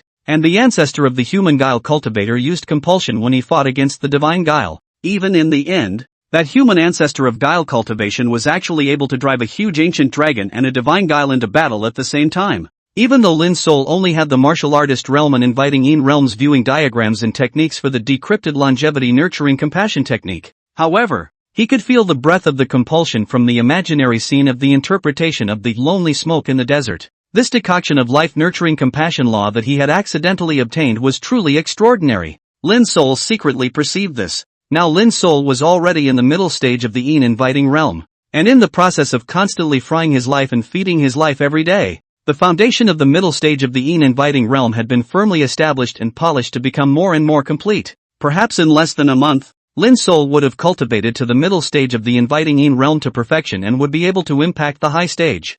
trickster crystals are needed to impact the higher segments. Cultivating the frying longevity nurturing compass method required the next realm, the life-borrowing realm. Aside from survival, that was what was before Lin Sol's eyes to do. From the conversation between the man and the woman, Lin Sol knew what Yin Fury and Spirit Fury were. In his heart, he was vaguely looking forward to what kind of Yin Fury he would condense after advancing to the high stage of the Yin realm. Lin Sol gathered his emotions and returned to his black carriage. The man across the street was still curled up in the corner like an old dog muttering something. The pair of men and women from some unknown organization also returned to the carriage one after the other pretending not to know each other. It was a night without words. By the next day the crowd was shaken by a sharp roar. Then there was the long sound of one of those huge horns blowing. Woohoo! It was followed by a roaring sound. The mighty, majestic city on the oasis in the distance opened its gates. A column of cavalry fishtailed out of the gate in neat formation. Rumble! The sound of horses' hooves rolled in from the distance.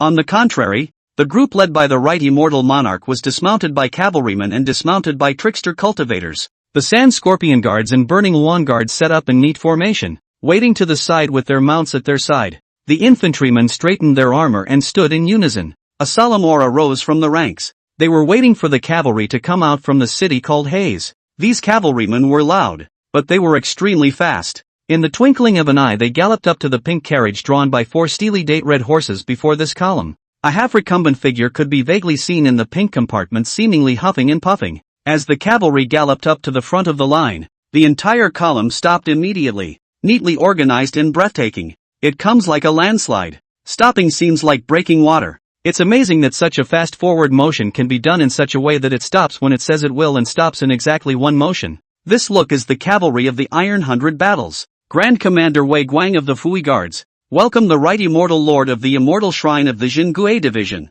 A young general in full body armor rolled over and dismounted, coming to right immortal sovereign to cup his fists and saluted. This young general had an air of irony about him, and his eyes were firm and godlike. Standing there was an arrogance. The aura on the person's body looked like it had been honed in a pile of dead people. Without 100 kills under his belt, he naturally wouldn't have such an aura. What's the situation with the rotary wing guards? Under the third prince, there are 3 major guards made up of trickster cultivators, the sand scorpion guards, the burning lawn guards, and the present-day rotary wing guards. All trickster cultivators? Wouldn't that be strong? It is indeed strong, but there is no need to be overly concerned. The organization has a response to this, and I'll tell you about it slowly. Humph, do you not trust me now? The sect leader thinks so highly of you. How could he not trust you? After all, there are outsiders in this carriage, so let's talk about it later. 3 guards made up entirely of trickster cultivators. The third prince is really big.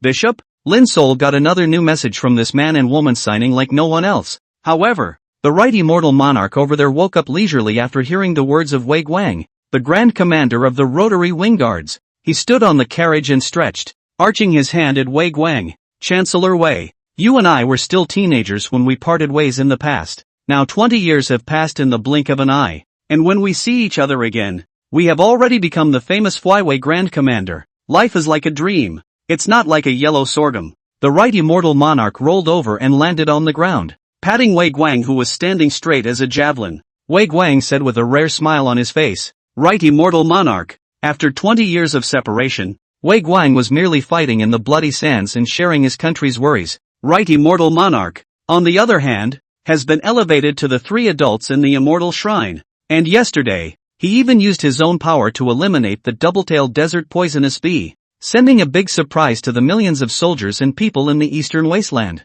The right immortal sovereign's immortal stance has long since spread throughout Hanhai City yesterday, and the people and army are all deeply grateful for the immortal shrine and for the right immortal sovereign's means. Chapter 64, The Towering City, the City of the Vast Sea. Wei Guang nodded heavily at the right immortal monarch to express his inner admiration. The right immortal monarch smiled brightly and praised once again. The third prince serves the country by guarding the Hanhai city and pinning the barbarians to death in this barren land so that they can't plague my Dayu. While you Flyway have made the greatest achievements, the battle 10 years ago even spread the reputation of Flyway all over Dayu, establishing your reputation as the guards of 100 battles. Wei Guang, your Flyway's battle achievements and the sacrifices you've made in order to guard Dayu are worthy of our hearts for you. The right immortal monarch took a step back to face Wei Guang and the 1,000 horsemen behind him, the rotary wing guards. Looking solemn, His right hand formed a fist. Pust. A right fist slapped him over the heart. All the people who had long been standing at attention behind the right immortal monarch followed suit and did the same. Put. Form a fist with your right hand and offer your heart. Grand Commander Waiguang and the 1,000 horsemen behind him, the Fui guards, looked solemn. Form a fist with your right hand and offer your heart. Guard Dayu. Guard the human race. Guard Dayu. Guard the human race. The sound is soaring, fervent, and haunting the air without receding. The majestic city looms over the vast ocean. Chancellor Wei, lead the way ahead. The supplies from Dayu to support Hanhai City have arrived. The right immortal monarch stepped forward and sprinted away. Without his feet touching the ground, he headed towards the oasis and the mighty and majestic city of Hanhai City that stood on top of it. Your escort into the city. I will first accompany the right immortal monarch to meet the third prince. Yes. Wei Guang jumped onto his warhorse and followed right immortal sovereign. It was only when he got closer that Lin's soul could see clearly and understand. Wei Guang's mount was shaped like a horse, but its hooves were like snow, and it was even like a floating duckling on water when it stepped on top of the desert. A warhorse plus the Weiguang on it as well as the cloak of armor and weapons weighed more than 700 pounds. So much weight pressed down on the desert without leaving a single hoof print. It's like the wind blowing through the snow. You can't see the slightest trace of it. No wonder this rotary wingguards had such a high rating from Immortal Lord Right. But it turns out that this is not an ordinary horse but a Fei with a special bloodline. This explains why Fuiwei is so famous. If there is a cavalry like Fuiwei in the Sea of the Far East, they can tread the sand without a trace and come and go like the wind. 1,000-man cavalry could indeed easily kill the Draconians with blood and not be able to advance lightly. Stepping on the sand like flying, this shouldn't be a horse, should it? The woman in the black carriage who claimed to be dear Lingyu also saw the strangeness of Wei Guang's mount. She asked the man across from her with a startled gesture. This is a different species of the demon race, rumored to be the offspring of a wild horse and a dragon, named Fuing. This rotary wing is a natural breed, treading sand and snow without a trace, and extremely fast can travel thousands of miles a day without getting tired. Such a Fei, wouldn't it be specially created to snipe at the desolate people? Hey, Dayu has to really have talent. This time you're right. This Fui horse is exactly what the gang of lunatics from the Great Yutansgyle Division Immortal Ancestral Shrine specifically domesticated specifically for the purpose of repelling the desolate man. It's the Immortal Shrine again. What kind of people are they? To be able to research a trick tool and tame the demon race's Fui as a warhorse. When one thinks of the Immortal Shrine, a right immortal monarch is so powerful. The slightest look of fear finally appeared in the woman's eyes. The man across the room didn't seem to see the change in the woman's eyes. He continued with the sign language. The three upper halls of the Jingue Division, the Immortal Shrine, are full of drifters in the practice of guile, each one of them a madman. Only a madman would devote his life's work to a particular field of study. In terms of internal management talent and intrigue, of course the Shady Sparrow Hall was the strongest. For mystery, it's the Buddha Hall. At the moment the carriage outside had begun to move forward. The man and the woman never said more. This line finally entered the Hanhai City one after another at noon. Entering Hanhai City, it was only then that he realized how majestic the city was. The entire Hanhai City was surprisingly built on top of a whole large mountain. That is to say, Hanhai City itself was a huge mountain with no boundaries, being moved here with the power of the heavens and the earth, carving towns, cities, dwellings of the inhabitants, etc. on the great mountains. What a big deal. No wonder from a distance this Hanhai City felt as thick as a mountain. It turns out that Ben is a large mountain that was moved with an entire mountain and carved as a whole. That's what gives it a mountainous feel. People are supposed to be a mountain. All those who entered Hanhai City for the first time were deeply shocked by the scene in front of them. There is no need to set up additional walls. Following the original rolling hills can protect the enemy outside the city. The city required no additional construction, and was carved out along the original mountain. The ground is all mountain stone, and there is a reassuring hardness and thickness to stepping on it. The soldiers and civilians lived in houses carved out of stone, which were warm in winter and cool in summer and also free of insects and snakes. What was even more divine was that there was a waterfall flying down from the highest point of Hanhai City. Provide clean water and a warm winter and cool summer environment for the entire Haze City. The whole city was in order, with the army and the people doing their jobs. Some caravans carrying large quantities of goods on sandworms could even be seen waiting at the gate to be inspected and admitted. There's still a commercial flavor to this heck of a place. I just don't know if there can be any specialties in the middle of the desert in this extreme East Sea. Lin's soul took it all in. A whole new appreciation for the fact that Wei Fakan had exiled him to serve here for 3 years. Is the commander-in-chief of the flyway named Wei Guang related to Wei Fakan? This black carriage of theirs was drawn to a compound located at the foot of a mountain. The sign Tingguan Yuan hangs at the entrance. This compound covered a good deal of land, with a rough estimate of more than 100 premises. From time to time, there were people dressed in the same black clothes as Lin Sol weaving in and out of them. Get off. Chen Han. The residence is the one at the end of the east side. Someone lifted the black cloth of the compartment and first glanced at the 4 men inside. With that, he glanced at the roster in his hand and began shouting for people to get off. The man huddled in the corner shivered in fear, then looked up timidly. The man was just over 40 years old, with a wrinkled face, harboring a face full of pain. Chen Han, get out of the car quickly. The man with the roster saw that Chen Han was not moving and frowned as he shouted again. That Chen Han was so scared that he nodded his head like a chicken eating rice, hurriedly holding his head and jumping down from the carriage. The man threw a sign into Chen Han's arms. Hey, hey, hey, Chen Han, that's the north side, the one at the end of the east side where you live. The sign is your identity nameplate, and any future merits you earn are credited to this sign. But it was that Chen Han who went in the wrong direction in his panic. The brow of the man with the roster in his hand furrowed. That Chen Han ran to the east row of premises with his tail between his legs. Yu Linglu, the place where she lives is the one at the end of the west side. Zhao Dongshang, the place where he lives is the one at the end of the south side. Lin Sol, the place where he lives is the one at the end of the north side. The man with the roster in his hand then assigns residences to the 3 remaining people in the black wagon. Each person is handed out a wooden plaque with his or her name engraved on it. Lin Sol rubbed the wooden tablet in his hand, and the word Lin Sol was engraved on the front. The back is blank and nothing special. Sure enough, the deer spirit feather that the woman had blown up before was a fake name. The woman coldly glanced at Lin Sol and thought, Blindy, I knew your name Makun was a fake. Lin Sol, I'll remember you. Yu Linglu and Zhao Dongsheng stepped out of the carriage one after another, each going to where they lived. Lin Sol, on the other hand, was the last one to walk down without any panic. Taking his cane, he pointed the path toward the row of tenements to the north. Chapter 65, The Desolate Man's Seventh Altar. Fiend Spirit Fiend Condensation.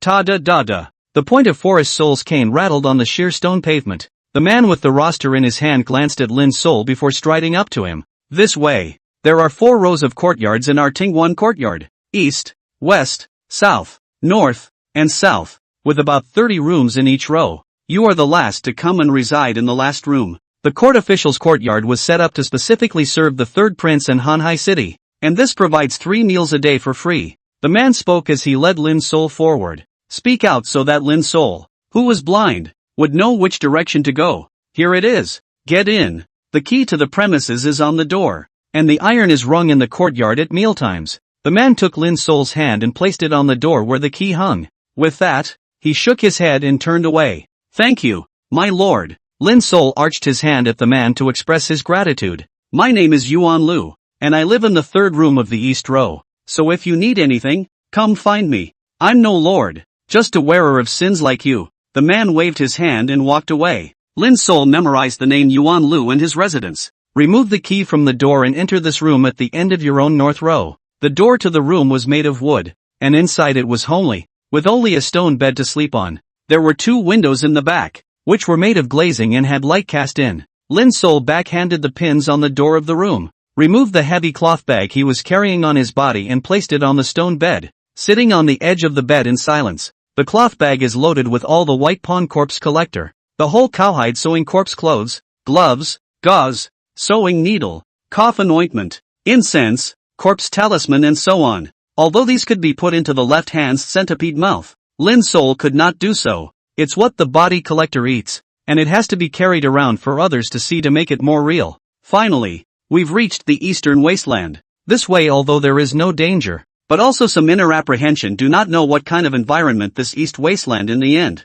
Today, when I arrived at Hanhai City, I realized that there is a world beyond the sky. Lin Sol gently ran his hand over a stone bed that was embedded throughout the house. This is naturally like this tenement, also carved out of the mountain in a raw manner. The stone bed was originally one with this premises and even this entire Haze City. Coarse, thick, this Haze City really does have an unspeakably rugged aesthetic. Surprisingly, Lin Sol had a feeling of vaguely liking this environment. Here in the sea of the extreme east, in the middle of an oasis that looked like it had fallen from the sky, in the city of Hanhai, carved out of an entire mountain, there's always a feeling that the pattern of life has been opened up. Leaving Nijinguase heavenly prison was something that had to be done for Lin Sol, but I didn't realize that being exiled to the eastern wasteland had some unexpected rewards. For example, from the mouths of those two men and women who were traveling with him, they knew quite a lot of very useful information about cultivation in this side of the world. The stone bed was a bare slab, not even a bedding. Lin Sol simply lay down on the stone bed. Perhaps because he had slept all the way on the carriage, his body could not be stretched. Lying on this hard stone bed was surprisingly quick to fall asleep. In sleep, the spiritual world of the forest soul opens up. After that, one heavenly grinding wheel appeared. Lin Sol began to invest his 7-colored lifespan. Getting the precious 7 drops of green divine liquid kept increasing his strength. Lin Sol vaguely felt that his cultivation at the middle stage of the inviting in realm was on the verge of consummation. The next stage was to impact the high stage of the pleasing realm. Trickster crystals. One had to have a guile crystal in order to impact the high stage of the pleasing realm. And Lin Sol secretly expected that after entering the high stage of the Yin realm, he would be born as a Yin Fury. First the Yin Fury, then the Spirit Fury. Having seen the power of the cloaked mantis Spirit Fury and the electric eel Spirit Fury, Lin Sol had quite high expectations for the Yin Fury. Dang! The pounding of iron blades sounded outside. It's the iron chip signal for the Tingguan yard to eat. Lin Sol rolled up from his bed of stone and took his cane and pushed out the door. After thinking about it, he locked the wooden door and tossed the key into the mouth of the centipede. Playing the whole game, Lin Sol deliberately stood still with his ears twitching. With the sound of pounding iron, people came out from various premises and hurriedly ran in one direction. That must be the dining hall for meals. He tapped his cane on the ground and headed for the place where people's footsteps converged. Walking out of the place where the people live, there is another cave here. It was only at a higher altitude, with a flight of stone steps circling upwards. Lin Sol with the crowd slowly holding the handrail up the steps, into the second floor in front of the eyes open up. It was a huge grotto, except that the grotto was carved into different sections. At the entrance is the dining hall and next to it is a large bathhouse. Further in, Lin Sol even saw more than 30 practice rooms used for seclusion. It's really something else. Lin Sol walked into the dining hall and followed the crowd in line to get his food. The meals are relatively simple, but they do have meat and vegetables that are nutritionally balanced. At the moment the dining hall was filled with people eating in piles to the east and piles to the west. Seeing Lin Sol serving rice with his left hand and pointing the ground with his cane with his right hand, the crowd looked over. Someone muttered in a low voice, "4 people came in this wave, and one of them is blind and one is a cutie. What an eye-opener. Hurry up and eat. These people won't live long in the eastern wasteland. Did you hear? The people who went to explore the 7th altar of the desolate people died quite a bit, and the bodies were badly damaged being transported back. What? Is the 7th altar of the desolate people so treacherous? I hope we won't be sent there. This merit badge comes with blood. It's better to wait for the next chance. Eat. We are all wearing a guilty body. If we can make a merit to get enough merit, naturally can be acquitted, but also can earn Gue crystals. Go back to petite wives and beautiful concubines. Is not it beautiful? Better be careful. Don't have a life to earn but no life to spend. Although merits and crystals are good, it's only good if you can stay alive. And it's said that the 7th altar of the Wastelanders is really weird this time. The voices they exchanged were small,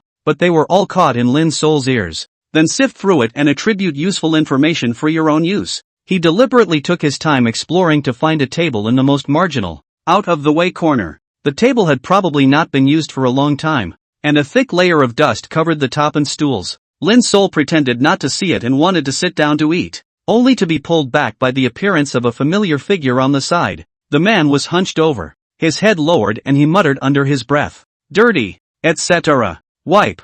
From his pocket he pulled out a very clean handkerchief. Very carefully wipe all the dust from this table and the 4 stools. Only then did he pull the corner of Lin Sol's coat and said in a voice that only Lin Sol heard, "Sit." Lin Sol froze on the spot, because he knew this man who had come out of nowhere to wipe his desk for him. It was the same man who had come with him in the black wagon, like a drenched old dog. I remember that Yuan called him by his name, Chen Han. Chen Han sat across from Lin Sol, his spine bent like a bow, his head as low as a rice ear. As if he had done something terribly wrong, he cowered and ate with his head down. Chen Han and Lin Sol, the two most special people, chose this most remote table to eat at the same time. Oh, I become a marginalized person too. Lin Sol laughed to himself and lowered his head to eat. Chapter 66, 9 Worlds of Collecting Bodies to the House of the Living. Blind Cutie. The Fringe. A blind man and a cutie. Lin Sol and Chen Han. a pair of marginalized people, sat down to eat together. Again, it sparked some minor chatter in the dining hall. However, people quickly focused their conversation on all the horrors in the seventh altar of the desolate man. Chen Han ate quickly, finishing his meal in 3 bites. After eating, Chen Han very carefully wiped clean the rice grains and soup stains that had fallen off the table in front of him, then pick up the eat-up tray and leave. The entire time, he didn't even look up, didn't exchange even a single word with Lin Sol. How odd indeed. Lin Sol remembered what this person had muttered in the black carriage. It's over. I'm going to be eaten. I'm going to be eaten. The barbarians are savage and eat human flesh in the raw. The barbarians feed the creeps, ghosts, and their souls have no return. I don't want to be exiled here. It's a place of 10 deaths, and I'll never be able to go back to see my Aliang mother. Lin Sol couldn't figure out whether these 3 words of Chen Han were true or false, but suffice it to say that serving in the eastern wasteland is treacherous. Lin Sol ate slowly. He wasn't in a hurry. He was almost the last person to finish eating. It may seem like you're moping around, but you're actually gathering the most useful information from everyone's conversations. The thing everyone talks about the most is the deaths and the frequency of accidents while exploring the seventh altar of the Daleks. There was also the fact that Lin Sol knew from these people's conversations that they would earn Guile crystals if they took part in exploring the seventh altar of the desolate man. This one allowed Lin Sol to catch a very important clue. You can earn trick crystals here. Lin Sol combed through this information he had heard, selecting the useful parts of it to store this before leaving the dining hall. Walking down to the second floor to return to the courtyard on the first floor, he heard a rush of galloping horses in the street before he could return to his premises. The sound was extraordinarily shrill, covered by the fact that the entire streets of Haze City were made up of complete mountains and rocks. The sound made by the horses' hooves on the rocks spread throughout the city. Tap tap tap. The horses' hooves made a very, very loud sound as they touched the rocks. It's back. This batch of people who explored the seventh altar of the desolate man has returned. Quickly go out and take a look. A total of 13 people went to this batch of our Tingguan Academy. I wonder how many will come back alive. Stop it. Can't you see that everyone who came back was blue and wounded? And the wagons in the back look like they're full of corpses. Anyone who wants to accumulate merit needs to fill it with lives. The people of the Court of Justice flocked to the streets to see the returning procession. As the sound of the horses' hooves got closer and closer, the returning cavalrymen were seen to have serious expressions on their faces one by one. Many of them still bore bruises of varying severity on their bodies and faces. Several wagons behind them were covered with a white cloth that bulged high underneath. There are bodies all over the place down there. There are hundreds of them. Wow. A huge black burning lawn fell from the sky and landed outside the court official's courtyard. One of the trickster riders on it shouted with a sign in his hand. Where is Lin Sol? Come out quickly and follow me to the courtyard of the past life. The voice was urgent, and it spread through all the premises of the Tingguan yard. Lin Sol said in his heart, come alive. I didn't expect this to happen on my first day. He quickly hung the body collector's distinctive cloth bag on his body. Pushing out the door, he shouted to the burning lawn guards at the door. Lin Sol is here. The burning lawn guard with the sign also froze when he saw Lin Sol's cane in his eyes. I didn't realize that the body collector who came in this batch was blind. But at this moment, time was urgent and his rank was low, so it was not his turn to question Lin Sol's identity. Come forward quickly. Take your sack and follow me to the house of the living dead. The black burning lawn under the feet of the burning lawn guards flapped their wings, creating gusts of wind. The crowd at the court official's courtyard who were watching the spectacle turned around and looked at Lin Sol, who walked out in shock. To the house of the living? So that blind man is the new body collector? It must be. Is it possible for a body collector to be blind? Anyone who can be sent to the eastern wasteland by the Jingui Sea is not the best in their respective professions. This blind man must have something to offer. Lin Sol patted the cloth bag he was carrying and said, it's ready. That burning lawn guard froze again. I didn't realize that this teenage-looking body collector had already prepared a cloth bag in his possession. Come on up. Lin Sol groped his way forward and slowly stepped onto the back of the black burning lawn. The burning lawn guard handed him a rein, signaling him to hold on to it firmly, not to fear the airborne flight that would come in a moment. Up! The burning lawn guard softly shouted, and the burning lawn guard rose up in the air and swiftly flew away. The gale force wind came in and blew away Lin Sol's long hair. This was the first time Lin Sol had flown since entering this world. It only felt like the huge black burning lawn under his feet was keeping his body very smooth in the high-speed flight. The burning lawn kept ascending into the air and soon arrived at the halfway point of Hanhai City. There's a large building with a sign that reads, The House of the Living Dead. Burning lawn landed and was immediately greeted by an elderly man with rolled-up sleeves and wearing clothes sewn from cowhide. Did the body collectors come? The man asked anxiously. Back to Lord Jin's words, here it comes. It's none other than this one by his side, named Lin Solman. The Burning Luan guards had respect for this person and replied by pointing at Lin Sol. That old man known as Lord Jin glanced at Lin Sol was also stunned. A teenager? Blind? Lord Jin was also a bit surprised by Lin Sol's eyes. But on second thought this was a corpse collector sent by the town Guasi surely can't be bad. Then also no longer care. Lin Sol, right? Come with me quickly. Lin Sol jumped off the Burning Luan and did not hide the fact that he was a martial artist. There were so many martial artists among the white pawns that this was not at all out of place. Lin Sol still utilized the ability of compulsion sacrifice to hide his cultivation from the middle stage of the Yin invitation realm to the high stage of the martial artist realm. Easy to act. Lord Jin. I'll take my leave. Well, good. Hard work. Lord Jin waved his hand at the Burning Luan guards and turned his head, about to pull Lin Sol's cane to lead the way. Lin Sol shook his head and said, no thanks to Lord Jin. I have exceptionally good hearing and martial arts skills. I only need Lord Jin to lead the way ahead, and I can catch the wind and follow Lord Jin's footprints. In the eastern wasteland, this extremely unfamiliar place lost the shelter of the heavenly prison of the Jinguasi. Everything had to rely on oneself. Putting yourself out there properly is also a way to protect yourself. Oh, surely the corpse collector sent by the town dial division has something to offer. By the way, old man's name is Jin Z, a steward of the Past Life Academy. How is little brother addressed? Lin Sol replied. Greetings to Lord Jin. My name is Lin Sol, and I come from the White Pawn of the Heavenly Prison of the Jingue Division, a White Pawn family of the 9th Dynasty. Oh, good. The White Pawn collector sent by the Town Guile Division is surely skillful in his craft. So come with me quickly as I have urgent matters to attend to. 9 generations of the White Pawn family have been able to pass on their legacy without breaking off their heirs. Sure enough, the people sent by the Town Guile Division are extraordinary. It is important to realize that white pawns are exposed to ominousness all day long, and most of them are short-lived species. It is not uncommon for a family to lose its heritage and descendants. 9 generations of legacy. Not bad for a white pawn. Jin Z led the way ahead, deliberately not walking fast at first. It turned out that Lin Sol was able to step on his forward steps without missing a step. Only then did Jin Z nod and quicken his pace forward. No matter how fast or slow Jin Z's pace was, Lin Sol always followed him 3 steps away, without the slightest deviation. Every step was in his footprints. This made Jin Z feel more and more that Lin Sol, the young corpse collector, was trustworthy. This was what Lin Sol deliberately displayed for this Lord Jin, the steward of the Academy of the Past Life. To see, survival here is wild and rugged. He was unsupported and new to the country, and there were endless dangers lurking in the shadows. Leaving the shelter of the Jingue Sea, every step must be planned. The House of the Living Dead. For Lin Sol, the corpse collector, this might be his main workplace in the future. Appropriately displaying one's strength to allow Steward Jin Z to trust him would completely help him gain a foothold in Hanhai City in the future.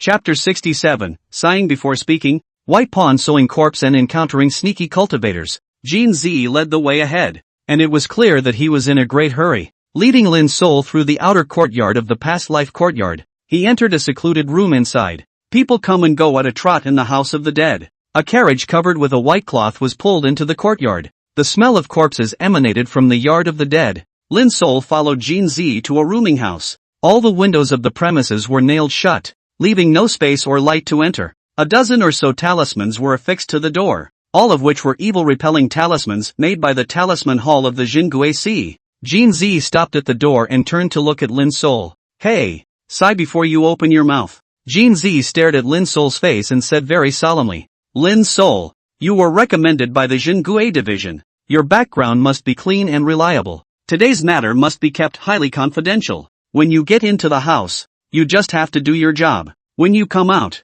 everything you know is to be forgotten. This mission today is urgent, and if it can be accomplished successfully, it will accumulate 1 merit. This was already the 3rd time in a row that Lin Sol had heard the words accumulating merits. He nodded and turned to Jin Z. Please rest assured, Lord Jin, that my craftsmanship is also excellent among the white pawns of the Jingue Sea. My ancestors have been hereditary white pawn collectors for 9 generations, and my family is clean. My late father taught me from a young age, and it is only natural that I should know the weight and more about what to say and what not to say. I hope that Lord Jin will give me more support. I, Lin Sol, am still young and am definitely going back. By the way, Lord Kim, may I ask what a meritocracy is? Lin Sol first stated that he had been a white pawn for 9 lifetimes, and that his family was clean and his roots were straight. And then the questions you want to know. Jin Z first let out an "oh," surprised that Lin Sol didn't even know the basics. Later, when I thought that Lin Sol was an ominous corpse collector and had just arrived in Hanhai City, I was relieved. Quickly answering, the so-called merits refer to the soft gold that is commonly used in Haze City. Accumulate 800 merits and you will be exempted from the death penalty, and will be sentenced to a lighter sentence and reconvicted for a crime not punishable by death. Accumulate 300 merits and you will be exempted from the crime of exile and restored to civilian status. So it is. 800 merits can be pardoned for death. 300 merits can be pardoned. But even though Lin Sol was also a wearer of sins, he had the promise of Wei Fakan. As long as he lived for 3 years in the eastern wasteland, he would step in and absolve him of all his sins. Then wouldn't this merit badge be useless to Lin Sol? Lord Jean, why do you say merit is common soft gold in the city of Hanxi? Kim Z replied, that's the last question. And if you have any questions later you can come in when we're not busy. The so-called generalized soft gold is simple, because you can also take this merit and exchange it for supplies. Even guile crystals and guile sources in Hanhai City. Merits can be exchanged for trickster sources and trickster crystals. A lightning bolt flashed in Lin Sol's heart. It could still be like this, instantly allowing Lin Sol to find a direction to work towards. For others maybe merit badge is a gold medal to regain free agency or to be spared from death. But for Lin Sol, this was a great opportunity to obtain the guile crystal for himself. Thank you, Lord Jean. I know. Good. Go in. There are many mutilated corpses of those who died at the 7th altar of the Draconians. Try to finish it early. After Lin Sol entered this house that was windless on all sides and covered with black cloth, Jean Z began to shout. The new white pawns from the town guile division over here are in place, and the bodies can be pulled over. At the sound the Mei Sang ward began to get busy, with people rushing this way pushing the bodies. Lin Sol turned to survey the room, then smiled knowingly. The room was airtight and the windows were covered inside and out with black cloth. The room was lit with a dim lamp and a table for sewing corpses in the center. Phew! Lin Sol stepped forward and blew out the lamp, plunging the entire room into absolute darkness.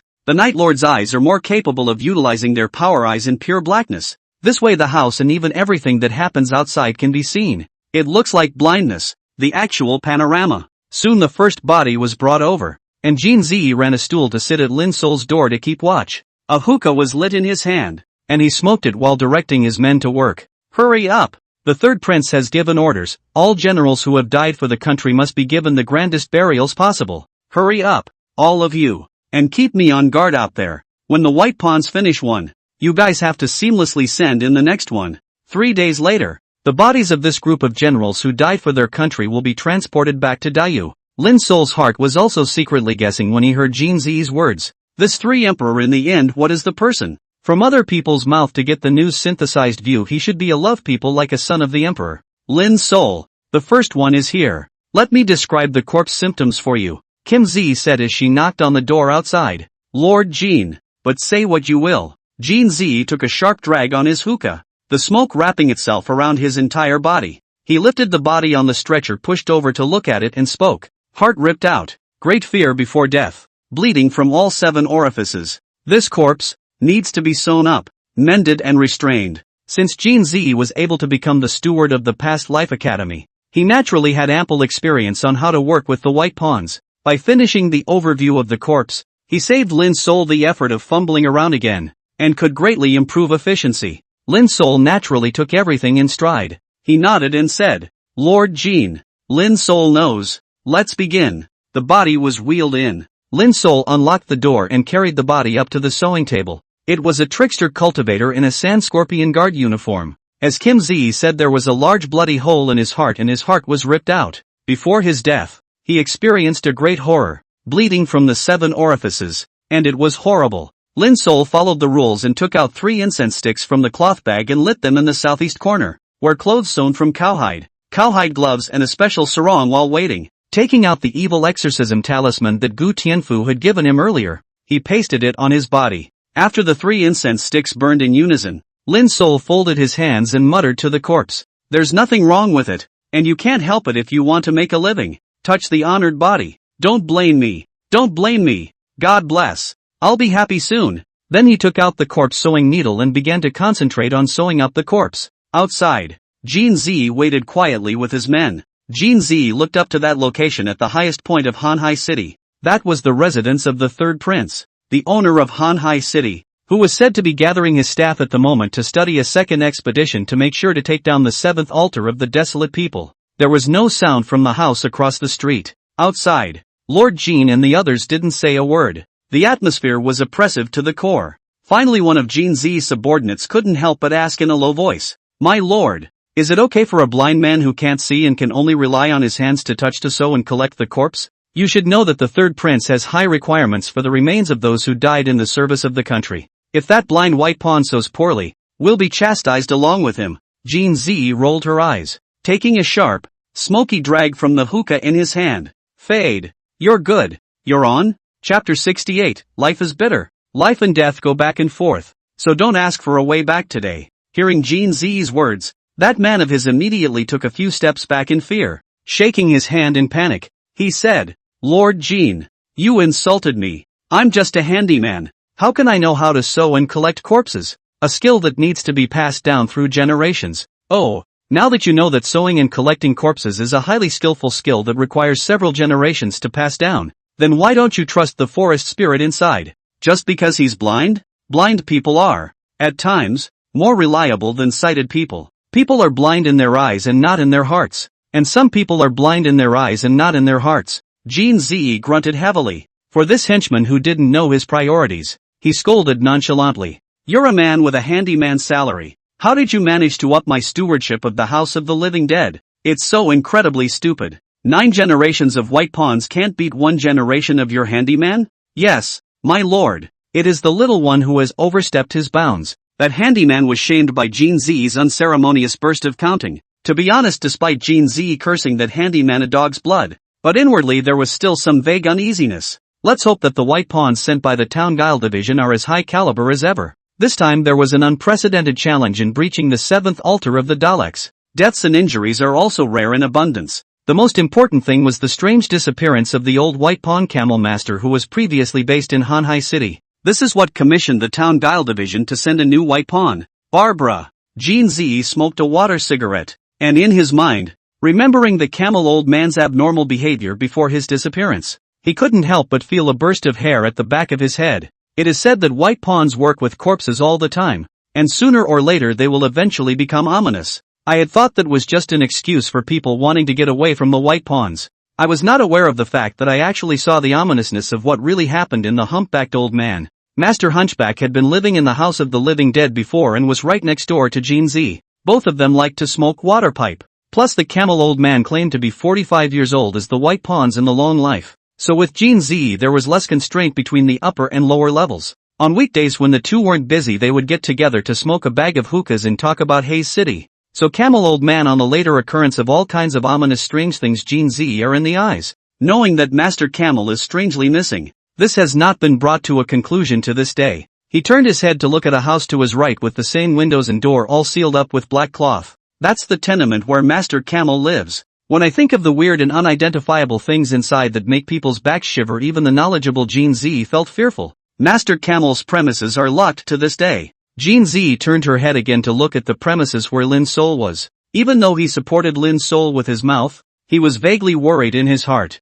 How are the hands of such a young white pawn? These are bodies that can require superb, comprehensive white pawns to collect, sew, and collect, among other crafts. We'll see what happens. Kim Z had no other way. After all, there was only one white pawn in the entire Hanhai City today. One can only trust him unconditionally. The sophisticated Jin Z's heart actually had low expectations for Lin Sol. A hairy young man would burn a hole in his head if he could be half as good as Old Man Camel. Let's get through this current difficulty first. Even Jin Z had thought about it. If Lin Sol's craftsmanship didn't meet the third prince's requirements, he would personally put in a good word for Lin Sol, so that the third prince would lower his standards for corpse collectors. Anymore, it's a white pawn with blind eyes. Barbara. The hookah continues and the smoke rises. Once Lin Sol entered the procedure of sewing corpses, he became distracted. He knew that there was still a hint of testing himself by Jin Z outside today's matter. That's why the moment you see a corpse you enter the pure realm of the object and the self.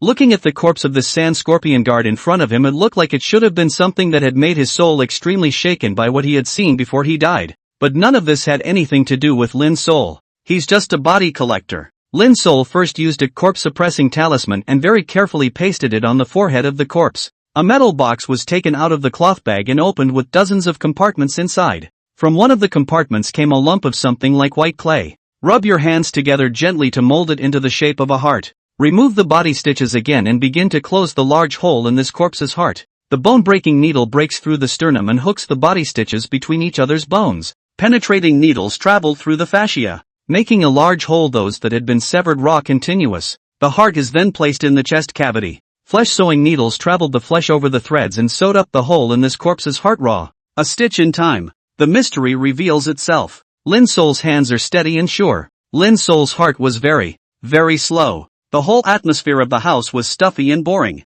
Only the sound of Lin Sol's breath that could be slowed down and the slight sound of threading a needle could be heard. Lin Sol sewed the corpse quickly. After repairing the corpse's heart, he began to collect the body's face. This body had endured great horrors in life. With bleeding from the 7 orifices and a terrified face, Lin Sol took out the 3 most mysterious 3 needles of God shaping, which were even thinner than a strand of hair. His hands were like butterflies, rapidly pointing over the 72 major acupoints of the corpse. These large acupuncture points were in a specific order, and after the points were made it was obvious to see the body's otherwise gruesome expression loosen up. The face became calm and gentle, no longer hideous. The cloth was then used to gently wipe away the black blood that had long since solidified in the 7 orifices. The cloth was dipped in White Pond's special potion, and the limb parts of the corpse were carefully cleaned without the slightest bit of dirt. Apply the special ointment made by the astringent corpse on the face and neck and hands. Then, he took out a calibrating pan and carefully leveled and traced the stitches in the heart that had already been sewn.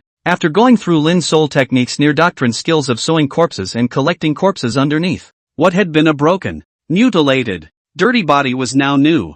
The amiable face, which looked as if it were asleep, lay still. The forest spirit dresses the corpse in mourning clothes. Light a small piece of sandalwood incense to add a serene sandalwood scent to remove the smell of blood from the body. Once again, he clasped his hands together in a gentle bow to the body. Life is suffering. Life and death go back and forth. Return today and ask no questions about the way back. Lin Sol was about to push it out. Wow. But it turned out to be the corpse's long, loose hair cascading down. It is common for men in Dayu to wear their hair long, only to realize that he had just forgotten to brush the corpse's hair. Taking a mahogany comb from the cloth bag, he began to comb the corpse's head and tie up his hair. Lin Sol's hand suddenly touched a small piece of something as it passed through the corpse's long hair. It was cold and tingling in my hands. Lin Sol took it out, only to find that it was a piece of something sharp that had been inserted into his scalp. It was not gold or iron, silver or copper, and it was impossible to tell exactly what it was made of. The size of 1/3 of a melon's skin is not visible if you don't touch it with your hands and hide it in your long hair. Just as Lin Sol wanted to throw it away, from this bizarrely sharp flake came an energy fluctuation that made Lin Sol's heart palpitate. This is creepy gas. A terrifying scene suddenly appeared in Lin Sol's spirit world. Chapter 69, 8-touch chapter Remnant of God Guile, transforming dragon into bone beginner's guile. The endless grassland is rich in water and grass, cattle and sheep. The grassland was as boundless as an ocean. It is home to a group of indigenous people who have lived here for generations as nomads. One day the sky collapsed and the sun and moon were lost. A terrifying gap cracked open in the ground, and a god trick crawled out of the ground. With an octopus-like body, 8 long octopus tentacles with full of suckers slapped the ground. Only this octopus-like god guile was earth-colored all over. There were hundreds of wounds, large and small, that were gurgling blood outward. Seeing the patches of natives in this grassland, the god guile let out a horrifyingly shrill sound. Suddenly, earth-colored rain fell from the sky. When it fell on these natives, it was only then that it became clear that this was not rain but a grain of yellow sand. Yellow sand fell from the sky. Death came suddenly. At first the natives of the prairie were curious to see what special weather was beyond the sand falling from the sky. The sand fell on the natives and was able to melt bone and blood. In an instant, a living person was reduced to a puddle of yellow sand. The sand falls on those cows, sheep, etc., and melts them into yellow sand in the same way. Hundreds of thousands of people who had lived countless lifetimes in this land of rich soil and water were melted away alive by the terrible sand that fell from the sky. Human death. Hydrilla death. All life forms begin to die. What was once a grassland became a terrible desert. The endless green grasslands of life became a sea of desert. Click click click click. The wounds on that octopus god Guile's body were nevertheless healing at a speed visible to the naked eye. With each human devoured, God Guile's wounds healed partially. After finally devouring the lives of hundreds of thousands of humans and millions of horses, cows, sheep, and other livestock, the octopus god Gue finally recovered completely. The sea of sand was endless. God is weird and scary as hell. With his own strength alone, he had turned the entire grassland into a sea of sand. The power of a single inhalation. Even Ra ate millions of living beings as their own energy. The scene continues to play out. The air roared as a 100-foot bone dragon flew in the distance. The dragon is dead. The bone dragon is standing. This is one of the most profound compulsion art. Controlled by compulsion, can turn decay into magic. Atop the head of the bone dragon stood a human man of the warp. The man looked at the octopus god Guile that had killed and destroyed hundreds of thousands of humans, and his face showed a strong sadness. When he opened his mouth, it was a faraway kind of word. Lin's soul couldn't understand a single word, yet he managed to reflect it into his mind to understand its meaning. Desolate. According to our previous agreement, this land of the extreme east is given to you as a place of slumber. As a price, desolate, hand over the original Guile source and recognize humanity as the lord of this side of heaven and earth. The human man said as he stared at the octopus god named Iraq. The octopus god named Desolate glanced hatefully at the 100-foot bone dragon sitting on the man. It was obvious that this octopus god Guile was very jealous of the might of that 100-foot bone dragon. He owed those horrible wounds on his body to this bone dragon. Could be. A heart-like mass flew out from the octopus god Guile and landed in the hands of the man on top of the bone dragon. The man examined it carefully before he left with a cold snort, writing a 100-foot bone dragon. And that octopus god Guile's 8 tentacles waved. His emotionless eyes coldly looking at the departing human man. More than 10,000 points of light were released from those very nasty suckers. The points of light fell to the ground and slowly turned into a set of desolate people with human body and appearance. The men and women were each half. After glancing at each other,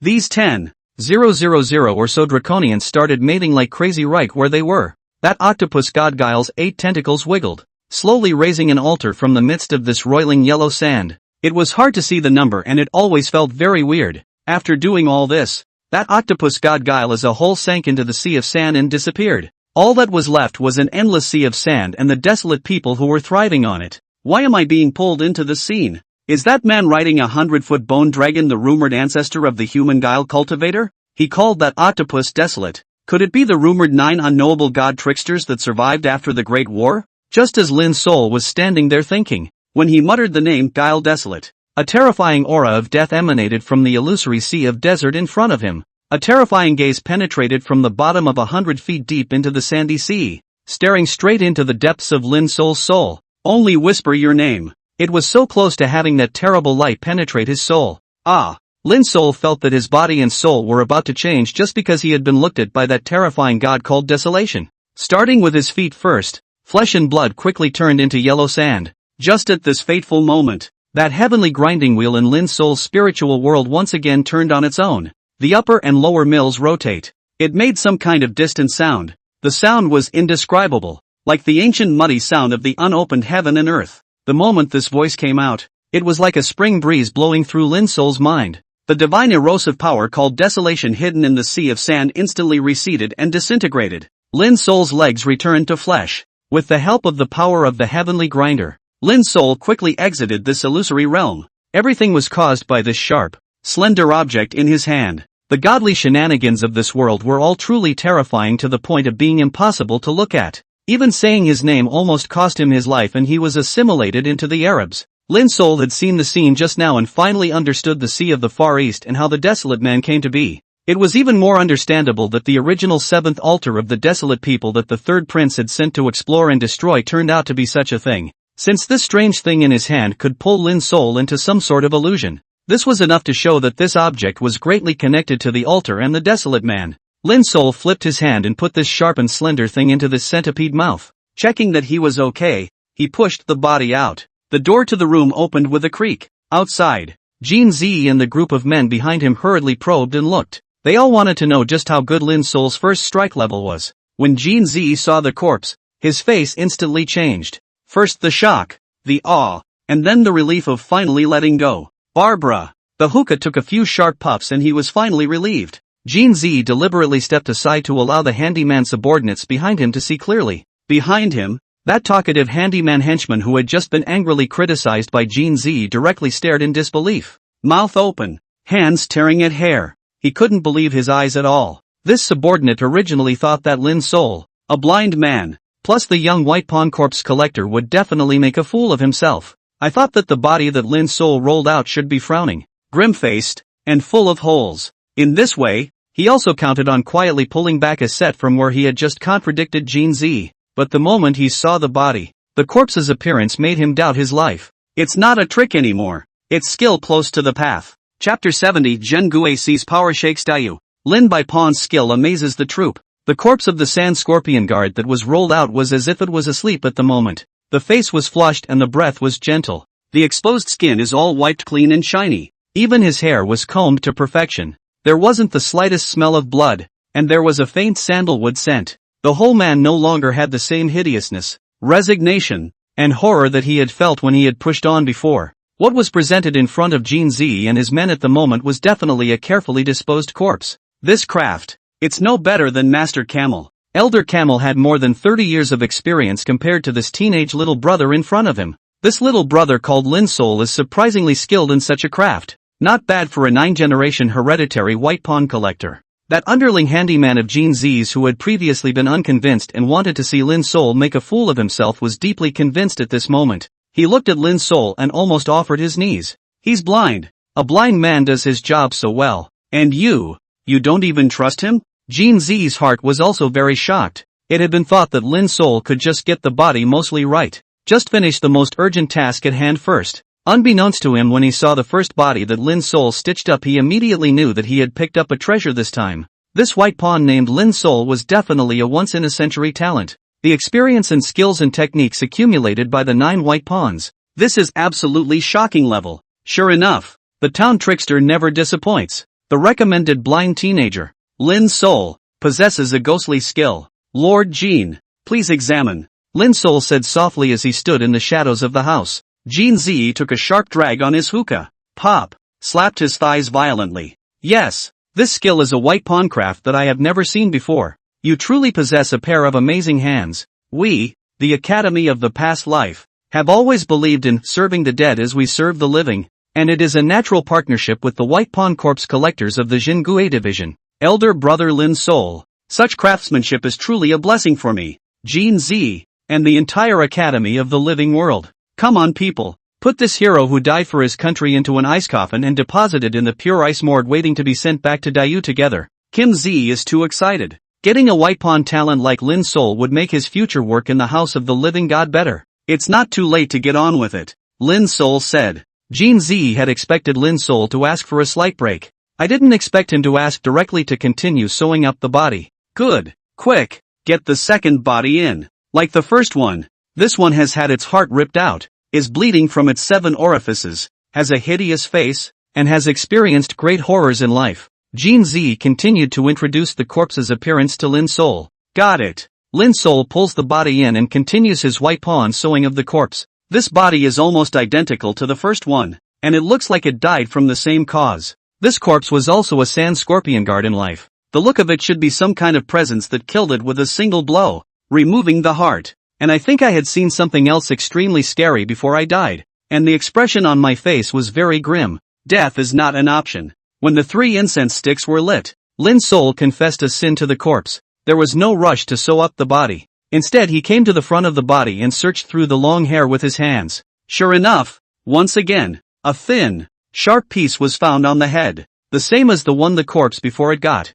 It was going to be pulled into a kind of illusion just upon contact. Lin Sol had expected this. Just as his spirit was forced into the illusion, Lin Sol concentrated on his mental observation. Shoo away. The heavenly mill in the spirit world appeared, and slowly and distantly started up again, crushing that yet-to-be-opened illusion with ease. Lin Sol gently incorporated the unknown object into the centipede's mouth. Save it up and see what happens first. But found that when the second piece of slender sharp things into the centipede mouth after the first piece of tightly adsorbed together, catching, it was like 2 magnets sucked together. This? Lin Sol placed the 2 small pieces that had been sucked together in the palm of his hand and pondered confidently. At the moment it was clear to see that this would be a small fragment of some kind of item that had shattered. It was one, but it shattered for some reason. At the moment the two fragments attracted themselves and merged into one. The pieces of what exactly are not visible at the moment. After all, there are only two small broken pieces to get a full glimpse. It is capable of forcibly pulling a person into the illusionary realm where the original god of this place,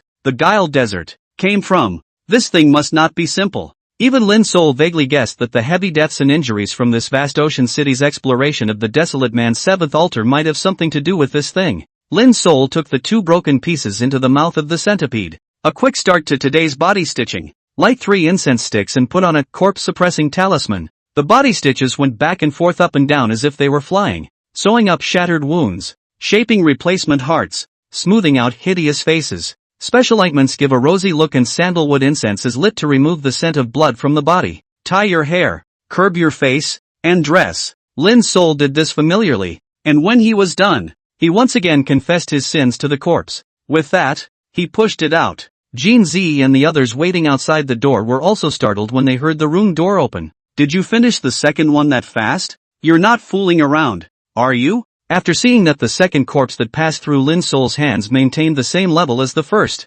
Jean Z was completely relieved, thoroughly reassured by Lin Sol's craftsmanship and skill. This son has a great future ahead of him, possessing such craftsmanship and being so young. Should we find a way to use the back door to keep him in the Haze City Sangha? Well, it's a matter of taking things slowly, and finding a way to sweeten the deal first. After all, he's still here for a few more years. Slowly drawing closer to him in an effort to keep him in the house of the living dead, Jean Z had a small plan in her heart at this moment. Put. The henchman and handyman behind him suddenly knelt down to Lin Sol. Little brother, please accept my knee. Just before, I questioned your craftsmanship, not realizing that you would possess such a divine white pawn craft. I really have eyes to see. I am truly damned and guilty. Bang, bang, bang. The guy kowtowed 3 times to Lin Sol. Please rise. Mr. Lin really can't afford it. Lin Sol hurriedly humbled himself. Jean Z inhaled a mouthful of water pipe and said faintly, counting you as someone who knows what's wrong and can correct it.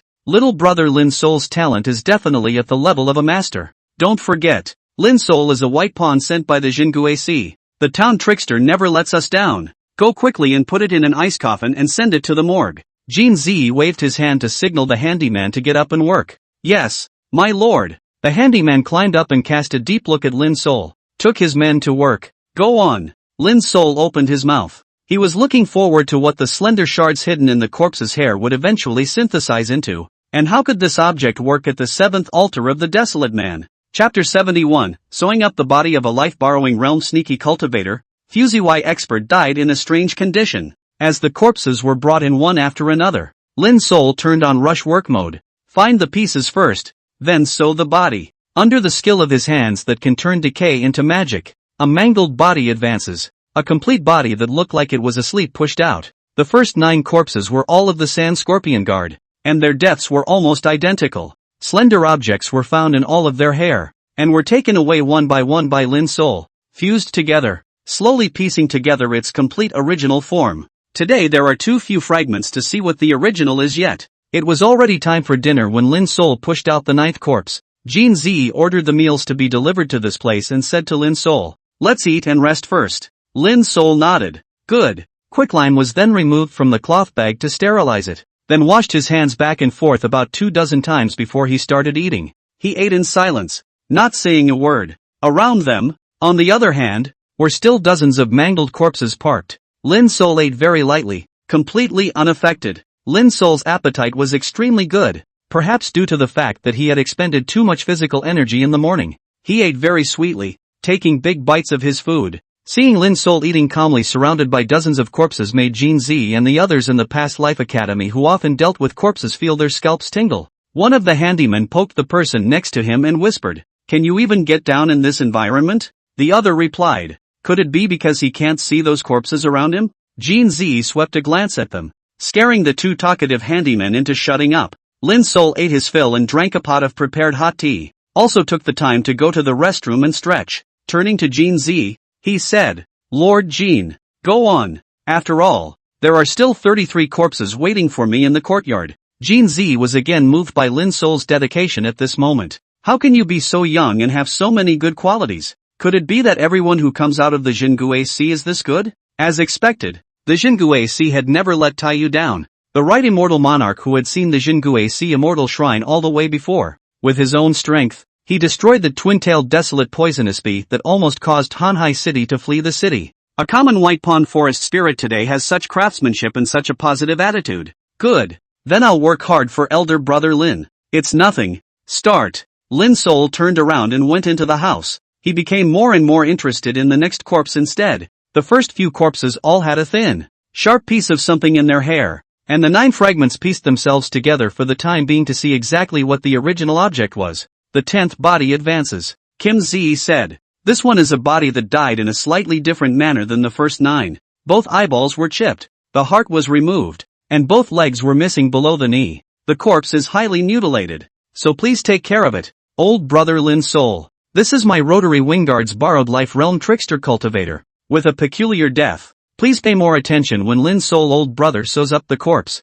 Surprisingly, it was a life-borrowing realm flyway. The previous 9 corpses were all sand scorpion guards, and this was the first time that the corpses of Fui guards had appeared. Lin's soul nodded and said, "Got it, Lord Jean. Mending this highly mutilated corpse will require golden wood. Have you prepared it on your side? Repairs below the knee on both legs must be gilt wood only." Previously, they were all readily available in the Jingue Sea, but now they needed to ask for some in advance when they arrived in Hanhai City. Jean Zi said as she turned around and fetched a large piece of goldenrod and handed it to Lin's soul. "Naturally, these are given ready." Lin's soul nodded and said, "Then everything is ready to begin." The body pushed in and the door closed from the inside. Jean Zi coldly glanced at the 2 henchmen over there who were just muttering, coldly drinking. "You 2 brats, watch what you say from now on. Just because Lin's soul can't see it doesn't mean he can't smell the corpse. He clearly knows that he is eating among 33 corpses, but people are in a high realm and don't care." Hearing Jean Zi's words,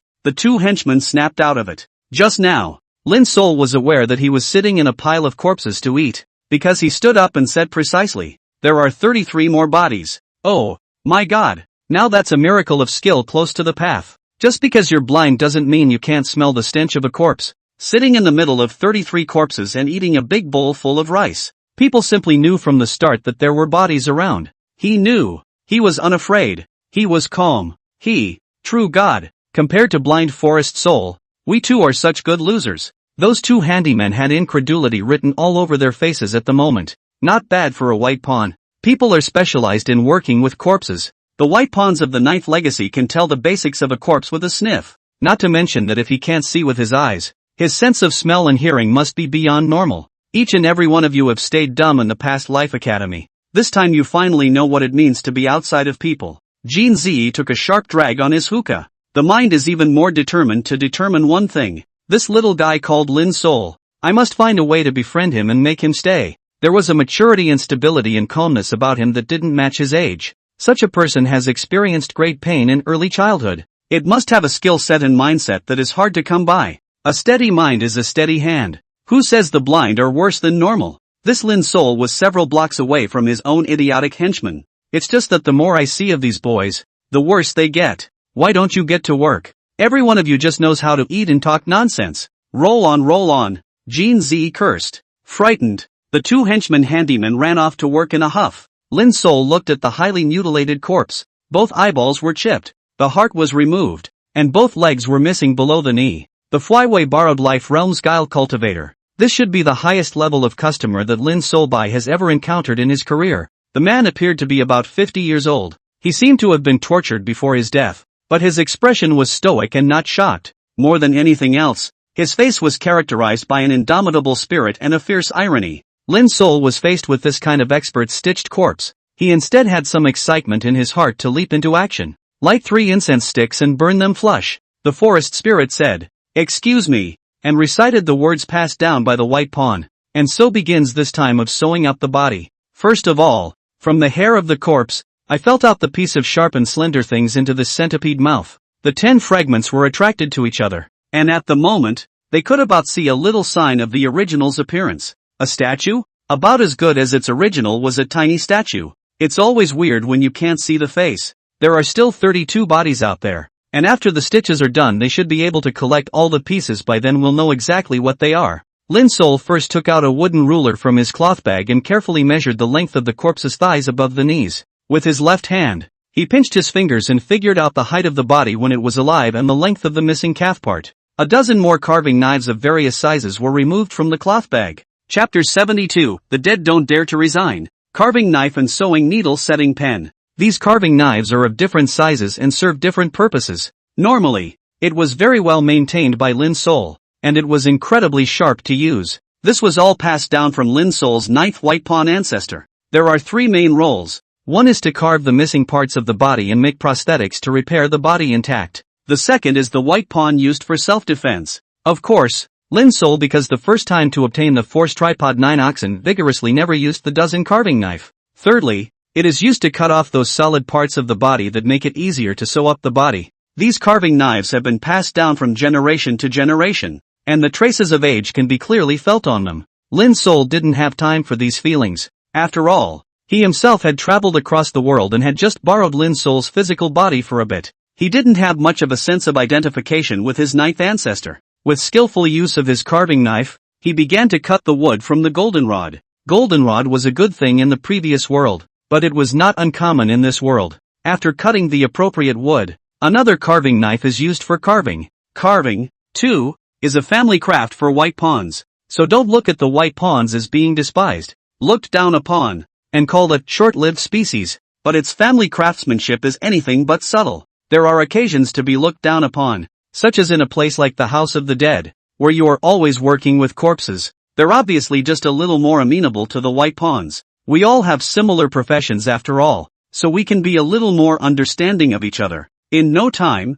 Lin Sol carved out a pair of prosthetic limbs. It was placed on the legs of that body and measured, and some detail leveling was done with a very small carving knife. This should be fine. Lin Sol took out another iron box from the cloth bag. Opening the iron box, there were 30 small compartments spread out inside. Each compartment contained something special. Some were special ointments boiled down from some corpses. Some were even powders ground from some corpse bones, and so on. The missing parts of the legs can be solved by carving a prosthesis out of goldenrod and applying a salve to create the texture of the skin. Then the lack of eyeballs in both eyes is the only way to go. Lin Sol once again used the carving knife to dig out two eyeball-like round shapes on the goldenrod. After carefully comparing the size of the cadaver's eyeballs, the round shape is carefully carved to a satisfactory size dimension. Then from one of the cubbyholes a glob of white oil was gently wrapped around the round shape carved from the goldenrod. Then take the black powder from one of the cubbyholes. The powder fell into the white oil on the round shape and immediately a strange change took place. A black and white eyeball was born. Lin Sol then took out the corpse sewing needle and gently sewed up the broken fascia around the corpse's eyes. Using a white cloth to clean off the blood stains around him, Lin Sol placed two eyeballs that could be faked as real into the corpse's eye sockets. This eyeball is in the eye socket, and because of the lubrication of the white oil even turns the eye. Just the moment the eyeballs are put into their sockets, miracles happen. The original corpse with empty, dead eyes actually slowly closed them. The unyielding, ironic, and fearless emotion on his face actually slowly calmed down into a look of contentment that is slumbering. This situation of the corpse's performance was not fraudulent, and Lin Sol was not afraid of it. The corpse closed its eyes. No regrets. This is something for the white pawns to brag about for a long time. The fact that the body was able to close its eyes on its own meant that the original aura of death on the body had been calmed away. This is a testament to the skill of the white pawn's hand, that even the corpse cooperates voluntarily. Thanks a lot. Thanks a lot. Lin Sol once again clasped his hands together at the corpse and gently bowed. Just as Lin Sol wanted to continue sewing up the corpse's heart, the empty heart position of this corpse, but a big, delicate black flower was suddenly born. This large flower appeared suddenly and was presented to Lin Sol. The large black flower slowly bloomed, and when it was all bloomed there was a small cloth bag in the center of the flower. This? Lin Sol's expression became rich. Looking at the large black flower in front of him that clearly had no will to attack himself. There was also this cloth bag that was clearly a trickster cultivation storage bag. Lin Sol was vaguely happy in his heart. I can't believe this good thing happened to me. White pawns have taboos, one of which says, the dead give, and dare not resign. What do you mean? Quite simply, in the work of white pawns collecting corpses, sewing them up, stitching them up, resisting them, and so on, one sometimes encounters something forbidden. One of them is that if a corpse offers to give you something, it's a great honor to be a white pawn. There is absolutely no excusing it, and it must be taken immediately. Could this large black flower be the trickery of this life-borrowing realm's fui guards? That cloth bag in the center of the large flower was the corpse's gift to Lin Sol. Lin Sol stepped forward and took the cloth bag from the Black Dahlia with both hands. Holding the sack high above his head, he addressed the corpse politely. Many thanks for the gift, the White Pawn Forest Soul, the 9th White Pawn of the Jingui Division. Now that I have been blessed with this gift, I will use it well and not profane the goodness. Lin Sol gently opened the cloth bag and also took a deep breath when he saw what was inside clearly. 33 full crystals, a large wilted black flower, a piece of parchment scroll that had been seen before. One could almost guess that these 3 items were definitely the most valuable treasures of this borrowed life realm corpse during its lifetime. The latter two not to mention. Just the first one of those 33 weird crystals is exactly the kind of thing that Lin Sol has been thinking about for a long time. 33 grains were enough to help him break through to the high stage of the inviting Yin realm. Earned. Lin Sol put this precious cloth bag into the centipede's mouth. The large black flower that grew from the corpse slowly withered when Lin Sol removed the cloth bag. It eventually turned into powder and fell to the ground. Lin Sol pressed down his excitement and took out the corpse sewing needle to sew up the heart part of this corpse. Shape the replacement heart and then trace and level it with a leveling pen. Remove the salve and apply the texture and color of the skin to the pair of prosthetic limbs carved from goldenrod. Secure it gently to the legs with a body stitch to ensure it is secure. Use ointment to blot out all traces of walking stitches and threads, so that you can't see a single stitch. Clean the blood from the body and light sandalwood incense to give the body a nice natural smell. A corpse that looked like it was asleep was presented in front of Lin Sol. Thanks again for the gift. It will be put to good use. Lin Sol once again bowed and pushed this body out. When the door opened, Jin Zi and the others saw this previously badly broken body appear before them as if it were a newborn. The admiration for Lin Sol had truly reached its peak. The double calves that had disappeared were now intact as before. The eyeballs, which had originally burst, now reappeared slightly bulging between the closed eyes. The original unyielding iron blood expression, at the moment a piece of relief like a deep sleep. The respect for the departed can be said to be at its peak with this teenage White Pawn. Godly. White Pawn Forest Soul. Chapter 73 Blood Umbrella. Flesh Ganoderma. Movie discs and tricky nests. The hookah in Jin Zi's hand didn't even smell good anymore. While looking at the body, he looked at the young White Pawn standing in the shadows of the room. The heart became more and more filled with the emotion of cherishing talent. Make sure you keep him. Do whatever you can to keep him. Satisfy all of his demands to leave Lin Sol behind as well. Lord Kim, let's continue. Instead, Lin Sol's heart was really filled with anticipation at the moment. The remaining 32 corpses could give themselves more surprises or not. For the first time, Lin Sol felt satisfied with the profession of White Pawn. Wouldn't it be very beautiful to get resources for cultivation from corpses? Eating corpses by corpses. Lin Sol finally had a great deal of recognition for his profession. Lin Sol finally had great expectations for the professional object he was about to face. It can be kept in the town of Guasi or Hanhai City, but also can be quietly nourished without letting any living people know. It really was a cultivation path that suited him as an eldritch. Hearing that Lin Sol had asked to continue working, Jin Zi's evaluation of him and her heart rose once again. What a dedicated young man. Okay, go ahead. This corpse is also a borrowed life realm guile cultivator, and was likewise a flyway in life. These dead trickster cultivators in the back die in almost the same way, with their eyes gouged out, their hearts cut out, and their calves or arms disappearing into thin air.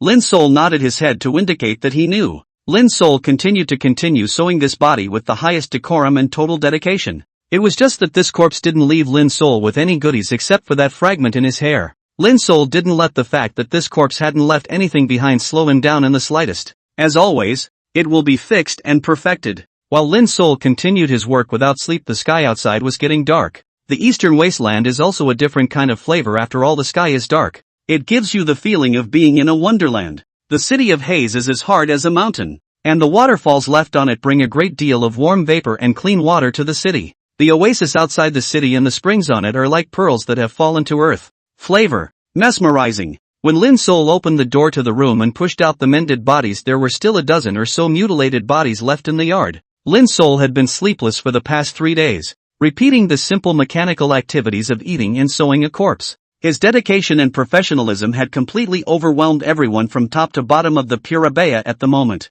Seeing Lin Sol's still-spirited face, Jin Zi said with concern, "How about a break?" Lin Sol shook his head and said, "The deceased died in the service of his country and should not be out in the open for too long with a crippled appearance. I, Lin Sol, have been a White Pawn for 9 generations. and have been favored by the state of Dayu for generations, so naturally I must do my duty with all my might. Lord Jean. I'm also at the high stage of the martial realm, and I haven't stopped for a moment to hammer my body on weekdays, so my body can still handle it. The third prince has strict orders, so naturally we must strictly carry out the third prince's orders. Lin Sol spoke with great righteousness, causing Jean Zi and the others to nod their heads as they listened. Sewing the body continues. Jean Zi changed a bag of water cigarettes. Really, the more he looked at Lin Sol, the better he looked. Why don't we report to the third prince and pass on the stewardship of the Past Life Academy to this Lin Sol? Hey, no, I'm not even close to retirement age. Why do I think that? The main thing is that this Lin Sol is too good. I really love talent. And look at me taking in all these no good guys. It's a real people pleaser. Roll on, go prepare a midnight snack for Lin Sol. Jean Zi shouted at the henchmen. Those few men didn't know what was wrong with Lord Jean today, that he was suddenly angry without moving. He didn't dare to say anything more, so he had to fart around and go prepare a midnight snack for Lin Sol. Lin Sol was killing mad today. Who would have thought that sewing corpses could be addictive? Today's Lin Sol became really addicted to sewing corpses. Turns out sewing corpses can be so cool. In the past 3 days Lin Sol had completed a total of more than 20 corpses. It turned out to be very rewarding for him. Surprisingly, 5 of these 20-odd corpses had something left in them for the corpse collector. Lin Sol. They were the first one's Black Dahlia, the second one's Fleshlingji, the third one's Shadow Butterfly, the fourth one's Blood Umbrella, and the fifth one's Hair Ghost. All is in the first one. After Lin Sol had perfected the body by sewing and mending it with all his strength,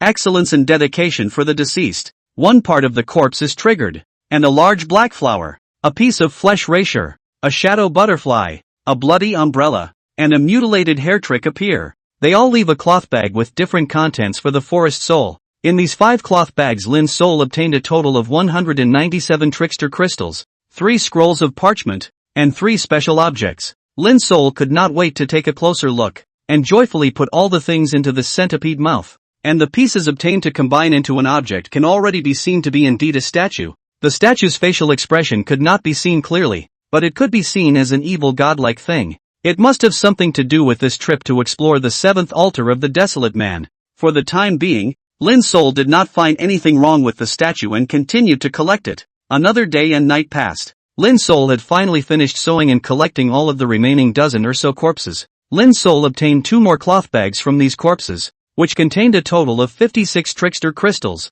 but there were no other objects such as parchment scrolls in these 2 cloth bags. Gathering all the pieces to make up the full extent of that statue, it was clearly a statue of an evil god. It was too late to take a closer look, and all of them were put into the mouth of the centipede. So far, after 4 days and nights of sleepless, all-out work, Lin Sol completed all of the corpse sewing and corpse gathering tasks commissioned by the Academy of the Past Life. He also became rich overnight. In total, he obtained 253 trick crystals, 3 scrolls of parchment, and the objects that went with them. Lin Sol had never experienced such a time of great wealth. There's always the feeling of picking up a big wallet on the side of the road. When Lin Sol finished sewing and collecting the last corpse and pushed the door open, outside it was already daytime and the big sun was scorching the earth. The vertigo of happiness washed over me. Lin Sol and Jean Zi and other people in full view decisively tired fainted.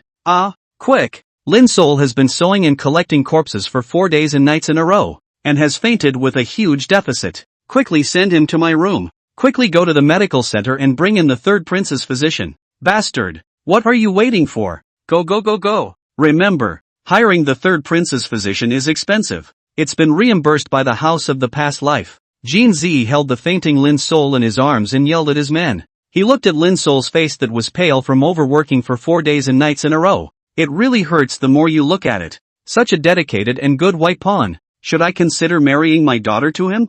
Hey! Although white pawns are a short-lived species, it's usually the white pawns that intermarry with each other or by barbarian landlady. But how come I, Jean Zi, feel that the more I look at this teenager, the more I think he's excellent? Forget it, my daughter is too fat for this future teenager. Jean Zi hugged Lin Sol while ordering his men to hurry up and call a physician. Chapter 74, Flower Poison Method. Flower Bone in Fury. Rotten Flesh Chi, Flesh Spirit in Fury. Jean Zi placed Lin Sol next to the room that was second only to him in terms of location in the past life courtyard. Soon the physician from the medical center rushed over, checking Lin Sol's pulse and prescribing medicine. No harm done, but it's just overwork and a weakened mind. His physical quality is good. The martial artist realm is very solidly polished. And he can be cured after taking these 3 doses of nourishing spirit solid soup medicine and resting for 3 days. The old physician fetched a pen and paper and brushed down a prescription. Men, quickly go and get the medicine and boil it. Jin Z ordered his men to grab and boil the medicine.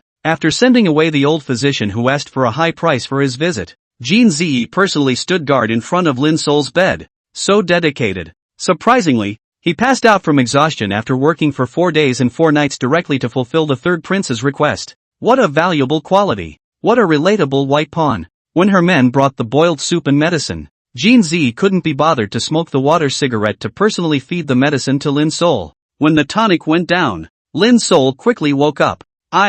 Old brother Lin. You finally woke up, but I've been scared out of my wits. Old brother. Jin Z's name for Lin Sol also became intimate along with his admiration for him. Lord Jin. What happened to me just now? I only felt a wave of dizziness, then my eyes went black and I lost consciousness. No harm, no foul. Old brother Lin.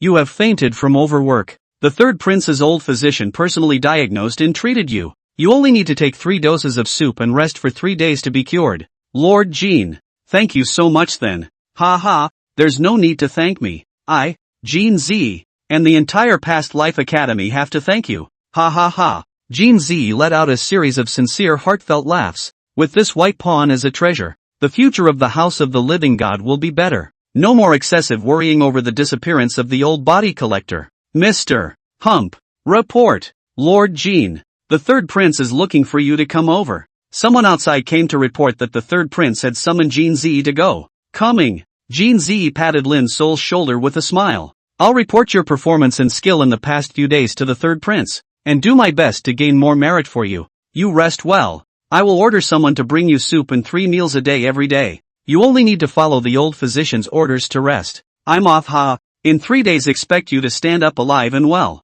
At that time, the old man will set up a table and reward you properly. Ha ha ha. Jin Z patted Lin Sol's shoulder, signaling him to lie down and rest. Instead, he smiled cheekily and brought the door to the room for Lin Sol. Maisie pulled out the water pipe and smoked a mouthful, then went to find the third prince to collect the reward. Claiming the reward, of course. This time the Academy of the Living Future had over-delivered on the task explained by the third prince. Every broken body was handled properly by Lin Sol's ghostly hands. This was a beautifully done job. So of course Jin Z should be rewarded. Naturally, Jin Z was also pondering all the way through how to ask for merit for Lin Sol and how to keep him permanently in Hanhai City. But Lin Sol waited for Jin Z to leave and then got up from the stone bed with a huff. He quietly released his 100 feet to guard it. Then he opened his eyes of extreme power to take in the situation of the house he was in. After making sure no one was watching him, Lin Sol took out 3 cloth bags. Wow! Pouring out a large pile of guile crystals. There were 253 guile crystals.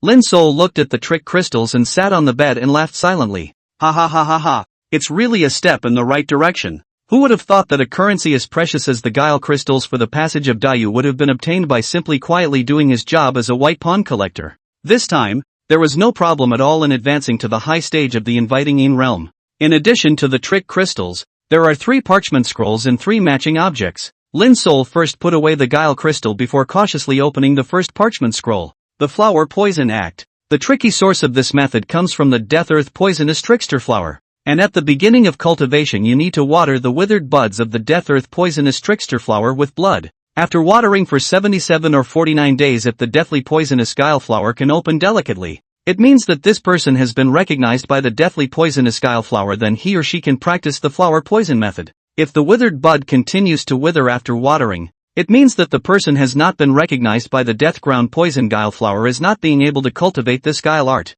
The first step in practicing the flower poison law is to warm the buds to produce a delicate flower. Insert the delicate flower into the heart and let it suck the blood from the heart. If such a person can survive for 3 days without dying, then this art is complete. If he dies, all is lost. The flower poison law can give birth to the flower bone in fury. The in fury advances to the flower demon spirit fury, and the flower demon spirit fury advances to the flower dan. This was surprisingly a piece of trickery cultivation. Taking the object that accompanied it, as Lin Sol had guessed, it was exactly a withered large black flower bud. The great black flower pod is the source of guile, and the parchment scroll is the method of cultivation. This dharma has the realm of inviting the in and the realm of borrowing life, and there is nothing further up the line. Lin Sol put it aside and picked up the second parchment scroll to look at it. The rotten flesh sneaky cheese act. This method's bizarre source comes from the rotten flesh guiji, and at the beginning of its cultivation one needs to feed the withered rotten flesh guiji with 1/10 of one's own weight in flesh.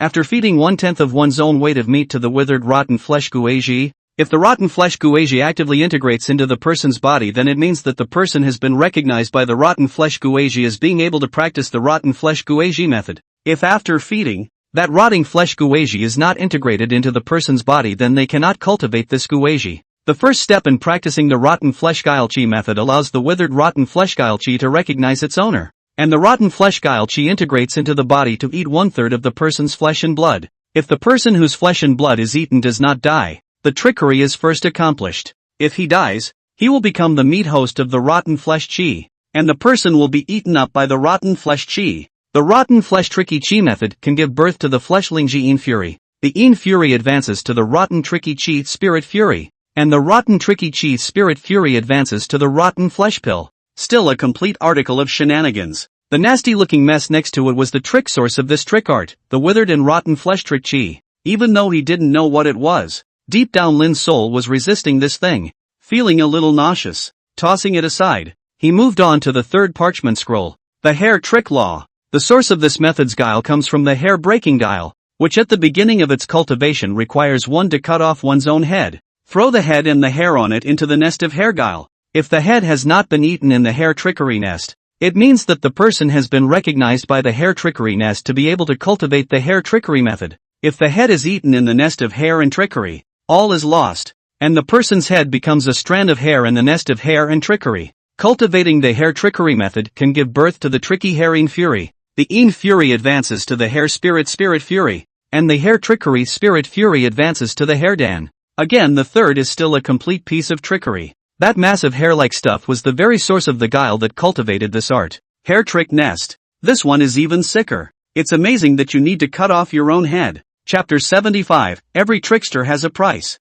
These three pieces of trickery really opened Lin Sol's eyes. No wonder only these three corpses among his own stitched corpses had left behind a complete set of guile sources, feats, and guile crystals. But it turns out that cultivating these three techniques basically requires 9 deaths before they can be refined. Or as in the case of the rotten flesh tricky cheese method, whose cultivation process is incredibly treacherous, requiring human flesh to be fed to the tricky source. Or, as in the case of the hair trick law, which is even more perverse, one needs to cut off one's own head and put it into the hair trick nest for cultivation. That is, the flower poison law is a little bit more normal. Need to blood to pour 77-49 days to verify whether it can be cultivated. These three tricky arts revealed evil and treacherousness everywhere. Could it be that this is the prevailing law in this weird world? Humans would have to pay an extremely high price if they wanted to obtain the guile source and cultivate guile arts from guile here. For example, the decoction longevity nurturing compass method that he had accidentally obtained. Surprisingly, he had to feed his lifespan as a price in order to cultivate and advance.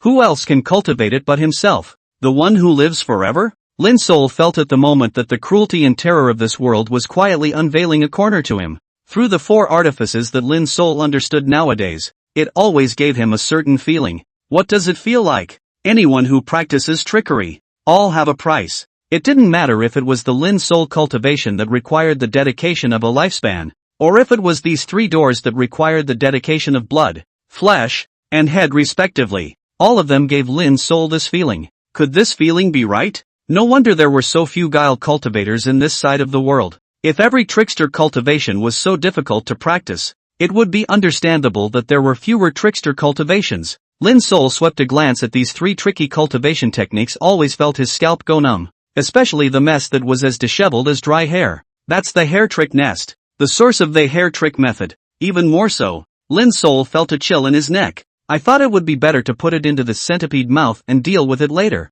Another small statue was taken out of the mouth of the centipede. The statue was about the size of an adult's palm, and the whole thing exuded a strong evil aura. Non-gold, non-iron, material used in making it is unknown. It seemed to be a smile, with an expression of uncertainty. The evil spirit of the statue is unknown. The face is completely disfigured and the length of the facial features is unknown. The face cannot see the 5 senses. And I do not know whether it is intentionally not carved, whether later was rubbed off the 5 senses, completely unable to see the appearance. Sitting grandly on top of a throne with one hand on his cheek, He looked provocatively ahead. It was clearly a man's likeness, but the statue wore some sort of strange dress underneath. 8 flailing octopus-like tentacles poked out from under the skirt. The tentacles had a sucker on them. Like a grim eye gazing ahead, 2 lance-like weapons were stuck behind the statue. The weapon radiated a strong murderous aura outward. It was as if those 2 lances were the decapitators of 10,000 people, with countless dead souls under them.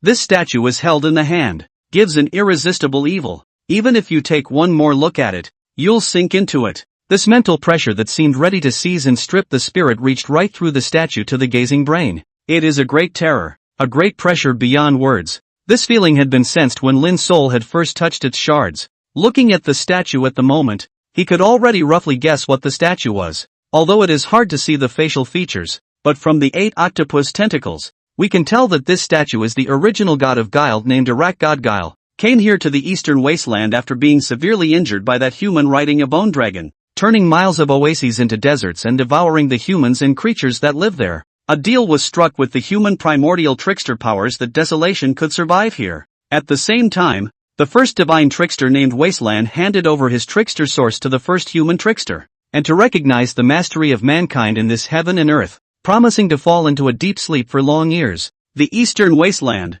after all, is the land of wasteland. Those who survive here are just the descendants of the desolate. That was why it was not surprising at all for Lin's soul to find out that those desolate people were actually able to sink into the sea of sand and escape when he saw them defeated the last time. Why did this statue break into dozens of pieces before? In terms of which bodies? Some are missing hearts, some are missing arms and legs, and some are missing eyeballs, to name a few. Then what is the existence that hides in the 7th altar of the desolate people and kills so many Fui guards and sand scorpion guards? What purpose does this statue serve now that it is intact? These questions flashed through Lin's soul's mind. He then smiled. Curiosity killed the cat. I'm better off staying honestly in the dark. Sometimes it's easier to deal with corpses than with people. Find a chance to throw this evil-looking statue far away. Don't get yourself in trouble. As for the possibility that the statue could be a key or secret key to unlocking some treasure trove of resources, not interested at all. Everyone stares at the good stuff. What if you have the life to take it but not the life to use it?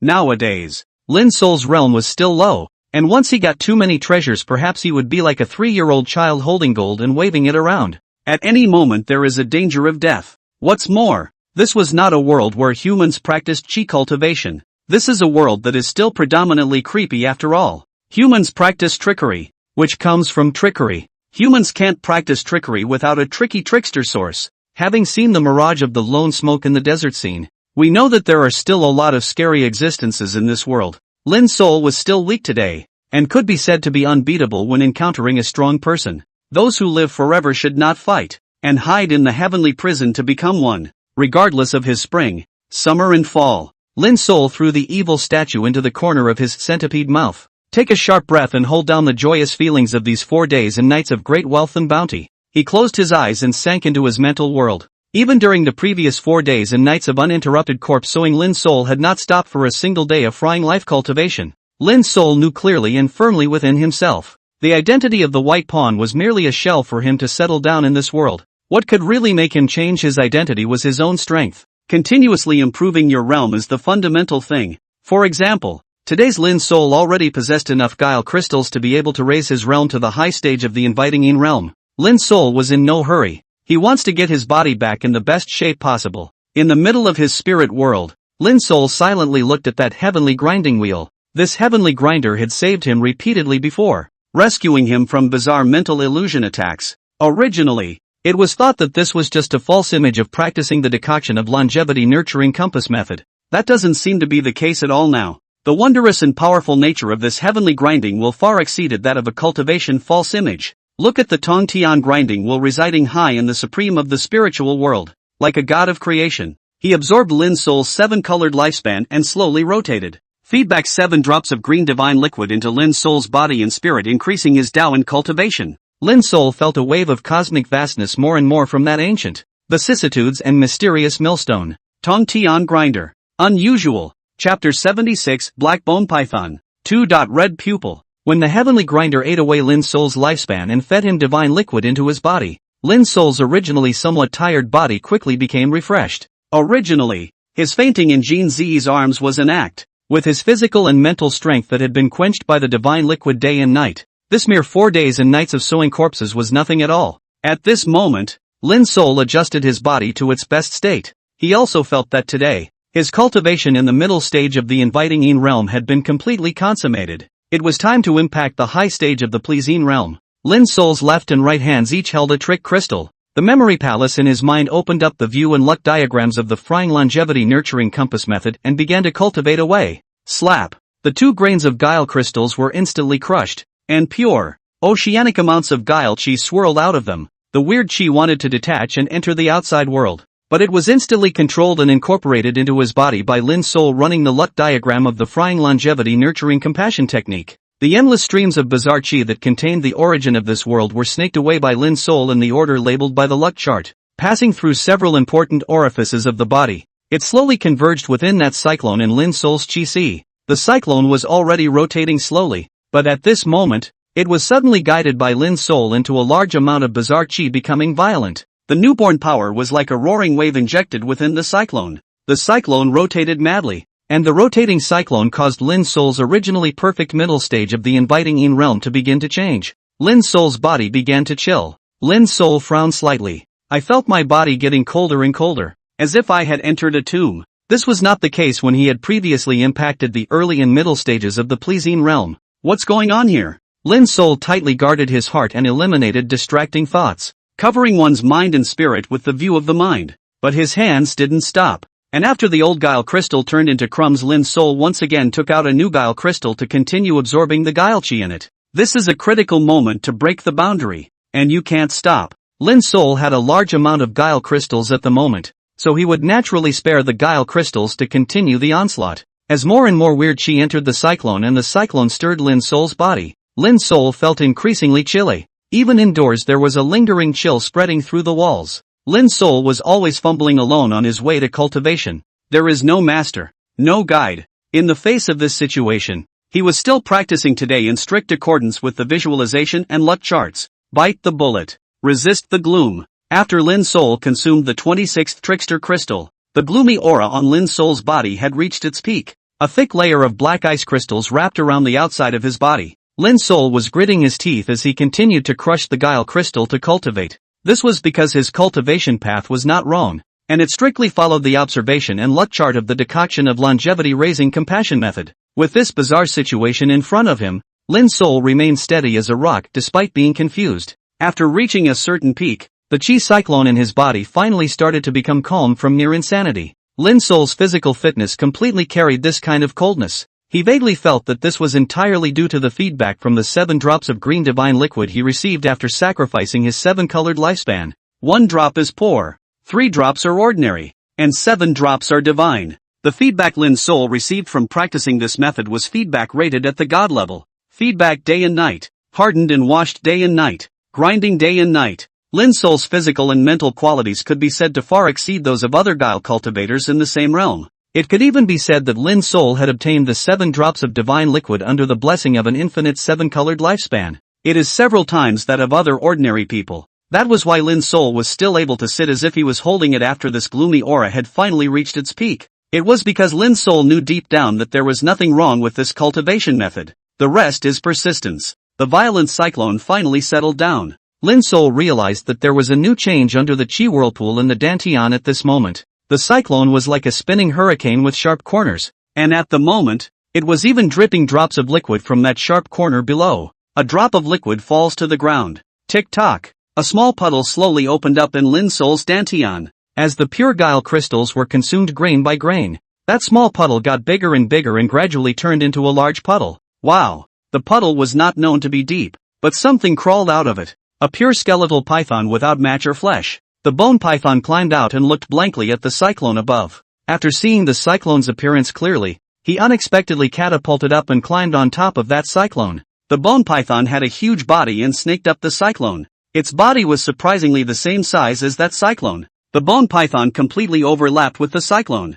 Gobble gobble gobble. A sound of an old cow drinking water came from the bone python. Lin's soul was also shocked when he saw it clearly and understandably. That bone python even absorbed the entire cyclone all into the bone python's body. The cyclone gradually became smaller, filling the visible body of the bone python. The cyclone was surprisingly absorbed by the newly born bone python. The bones of the bone python that had absorbed the cyclone began to change color, from bleak white to gray. But that's not all. The bone python's body that had absorbed the cyclone became a whole circle larger. Lift your head and look into the air. It seemed that the black sockets of those eyes could pierce through Lin Sol's body to see the outside world. The bone python opened its large mouth, which was already good at swallowing, and sucked violently into the air. A terrifying suction force came, and Lin Sol only felt that the gloomy aura that was originally spread all over his body was instantly sucked away. Even the cold breath inside the house was inhaled by the gray bone python. The gloom was swept away and swallowed completely by the bone python. The color of the bone python also began to change, slowly turning from gray to black. The body grew larger and became 3 feet long. Hissing, "It's not over." The black bone python actually transmitted a thought to Lin Sol. Hungry. Hungry? Lin Sol felt that he shared the same mind as this black bone python. Immediately, he knew that this bone python wanted to eat the guile crystal. Lin Sol decisively crushed 10 guile crystals to feed the bone python. That majestic guile chi entered the body and was devoured by that black bone python as much as it could. Click. Lin Sol could only hear a shattering sound coming from within himself that only he could hear. Advancement success. Enter the high stage of the pleasing realm. And Lin Sol was blessed with a clear idea of what that black bone python that had just been born was at the moment. It's his Yin Fury. So it is. It is not the case that Yin Fury will be born only after advancing to the high stage of Yin realm as I heard before. Rather, it was the birth of the Yin Fury first that fueled the advancement to the high stage of the Yin inviting realm. Phew! The black bone python Yin Fury after eating the trickster aura cyclone, eating up the cold breath in the house, and eating the 10 trickster crystals. At this moment 2 points of red pupils burned up in those originally empty and lifeless eye sockets. Black bone python. 2 points of red pupils. The emotionless, ice-cold, red-pupiled vertical eyes gave off a terrifyingly murderous aura. Lin Sol's Yin Fury was extremely extraordinary. Chapter 77 Yin Fiend Bone Python emerges. Divine power penetrates bones. At this moment, the coldness and ice in the room and on the surface of Lin Sol's body were all absorbed by the red pupil bone python. The house was back to its original temperature. Lin Sol succeeded in advancing to the high stage of the Yin inviting realm, and had given birth to his own Yin Fury. The underworld bone python is out. The avatar comes through the bones. After Lin Sol borrowed the high stage of the inviting Yin realm today, the Yin Fiend bone python gave him a new ability, anaconda hunting. This is the innate aptitude of the Yin Fiend bone python. Can be very keen sense within 3 feet of the air, airflow, sound, movement, breathing, heartbeat, etc. Should be the smallest changes, calm judgment and a killer strike. If you don't move, you will be killed. Normally as motionless as a cold-blooded boa constrictor. The truth is that they have a good grasp of the changing environment around them. Any movement within 3 feet can't escape the python hunt. After obtaining the python hunt, Lin Sol's sensory ability was greatly enhanced. Originally, he was a blind man. His sense of hearing and smell is greatly stronger than normal people. Very developed. Now under the bone python Yin Fury's python hunting enhancement, Lin Sol's perception ability has even gotten a terrifying boost. Even if you close your own eye of power and the shared vision of the 100 feet. At this moment, Lin Sol can also fully rely on the superb perception of the python hunt to grasp all the wind and grass within 3 feet. Lin Sol stood up from the stone bed and shook off the dirt on his body. With a movement of his mind, a 3 feet long black red pupil bone python appeared in front of him. Red pupils,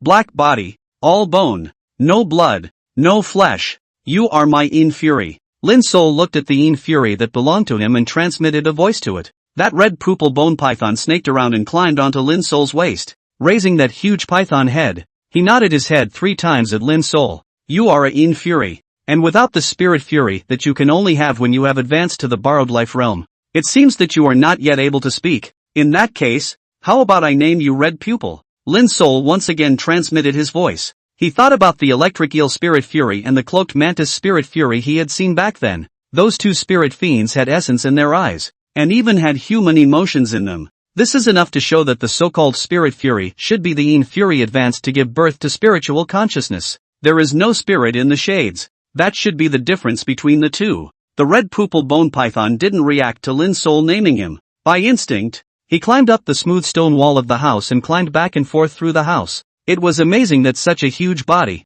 or a purely skeletal body, could travel up and down the stone with ease. This Yin Fury is bound to have its own strengths. It doesn't feel like the Yin Fury is very useful. It seems to have about the same ability as the 100 foot. Maybe it will only become stronger more after advancing to Spirit Fury. Having a spirit fury by your side is like having an extra battle helper. Lin Sol's mind moved, and the red pupil disappeared into the large puddle that had just been born within Lin Sol's dantian to rest. By the way, the cyclone disappeared and there's one more big puddle. According to the frying longevity nurturing compass method, this is where the born storage of bizarre chi is located, named Sea of Chi. Right now it's a puddle. Later on, if the realm gets higher and higher, we'll gather the puddle into a sea and become a sea of chi in the true sense of the word. The Gue Chi absorbed in the future can be transformed into liquid form and enter into this puddle sea of chi in the dantian. Lin Sol saw that Red Hitomi had gone to rest, and he once again took out 2 guile crystals to start consolidating the high stage of the Een realm of invitation. It turns out that the so-called Een realm of invitation has a twofold meaning.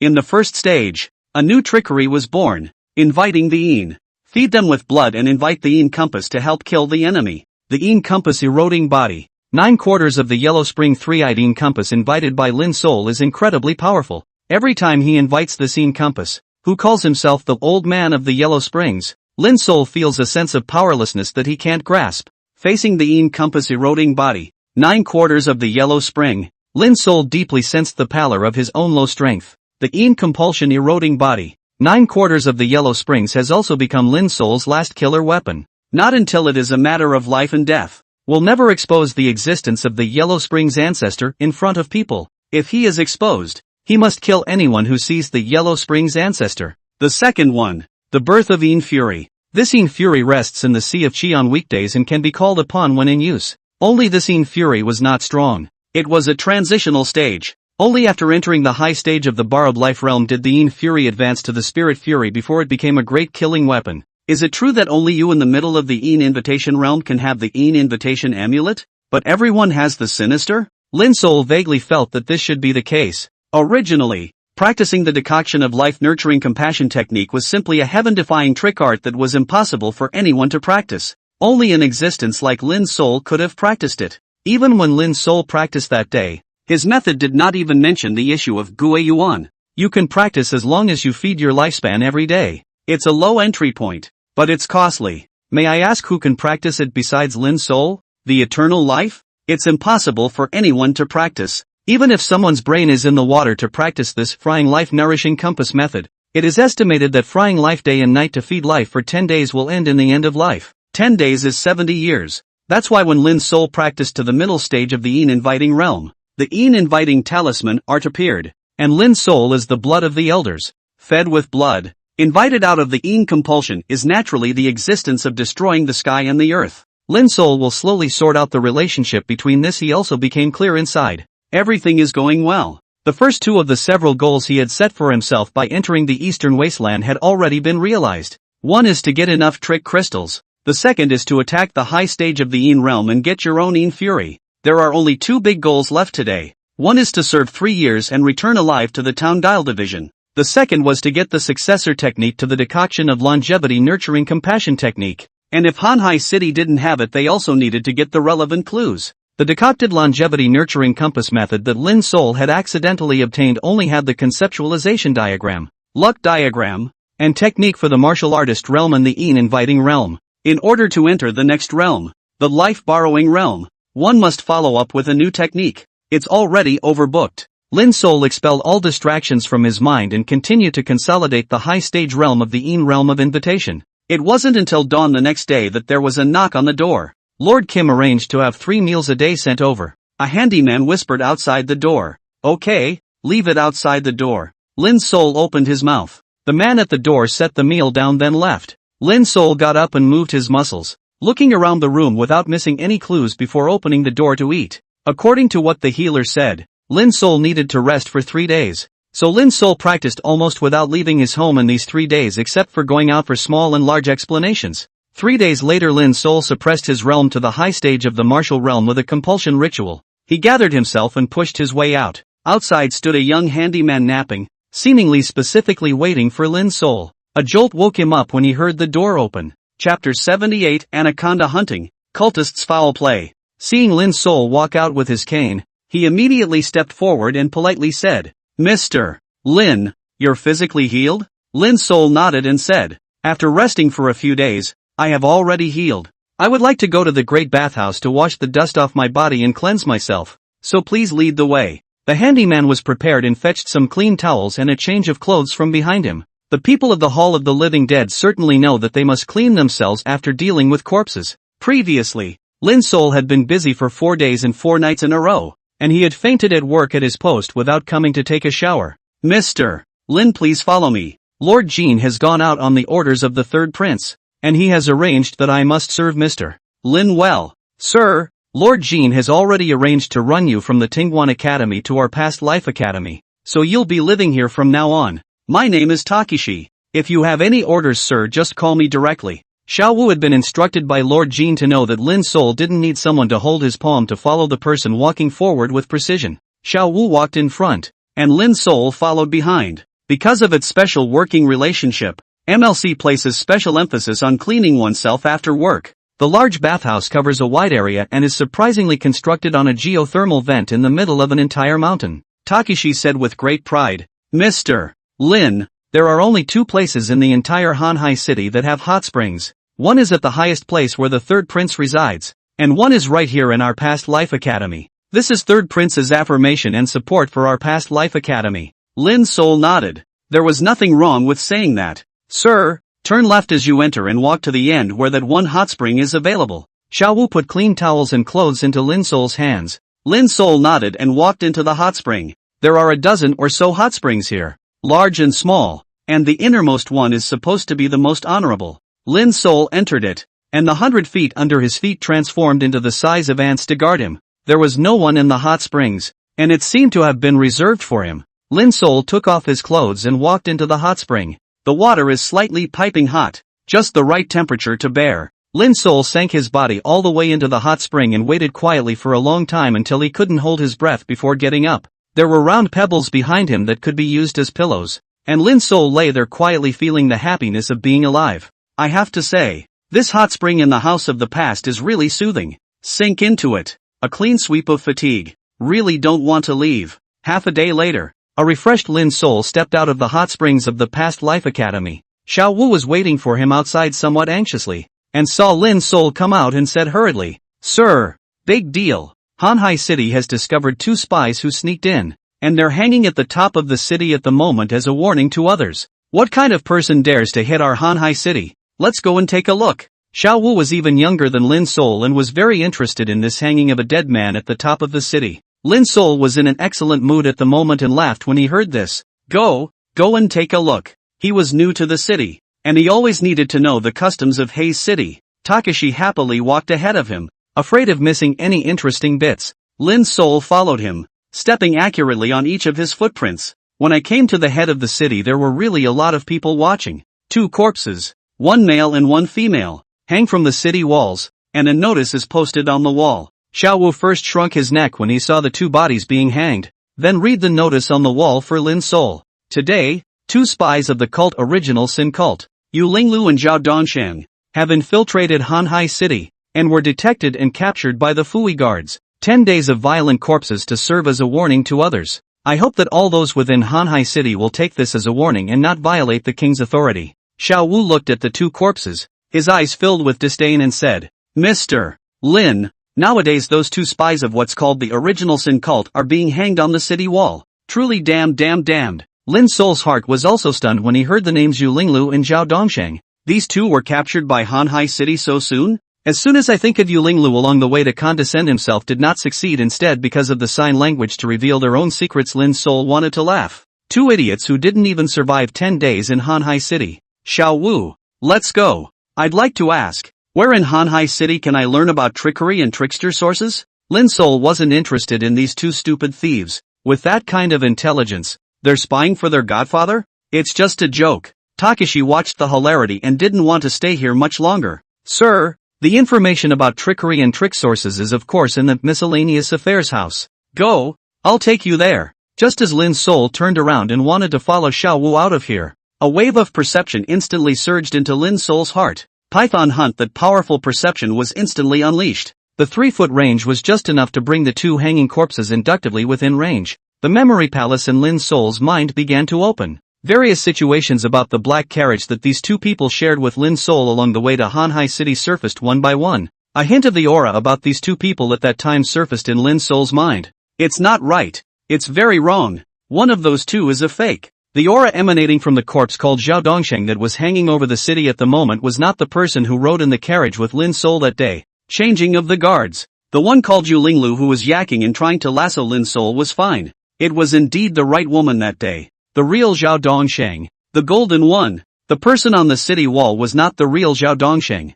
I didn't realize there was such an episode. Lin Sol merely paused for a moment and then left the place as if he knew nothing and nothing had happened. Never do anything rash when you first arrive. Just wait and see what happens. A mere cult is not enough. Takeshi led the way as Lin Sol zigzagged upwards. One very interesting phenomenon in Haze City is that the whole city is winding upwards. Some important organizations such as the Miscellaneous Affairs House that Lin Sol is going to right now is located in a pure stone building that resembles an iron barrel formation halfway up the hill in Hanhai City. On top of this iron barrel formation are some guards watching over it. The House of Miscellaneous Affairs is called Miscellaneous Affairs, but it is so tightly defended. It seemed like there should be something here that Lin Sol wanted. Sir, this is the House of Miscellaneous Affairs. Let's go. I'll take you to register. Xiao Wu led Lin Sol to a small door here in front of the Miscellaneous Affairs courtyard. A scribe was reading a book with his head down when he heard someone coming, looked up and asked, "May I ask what the two of you are doing here at the House of Miscellaneous Affairs?"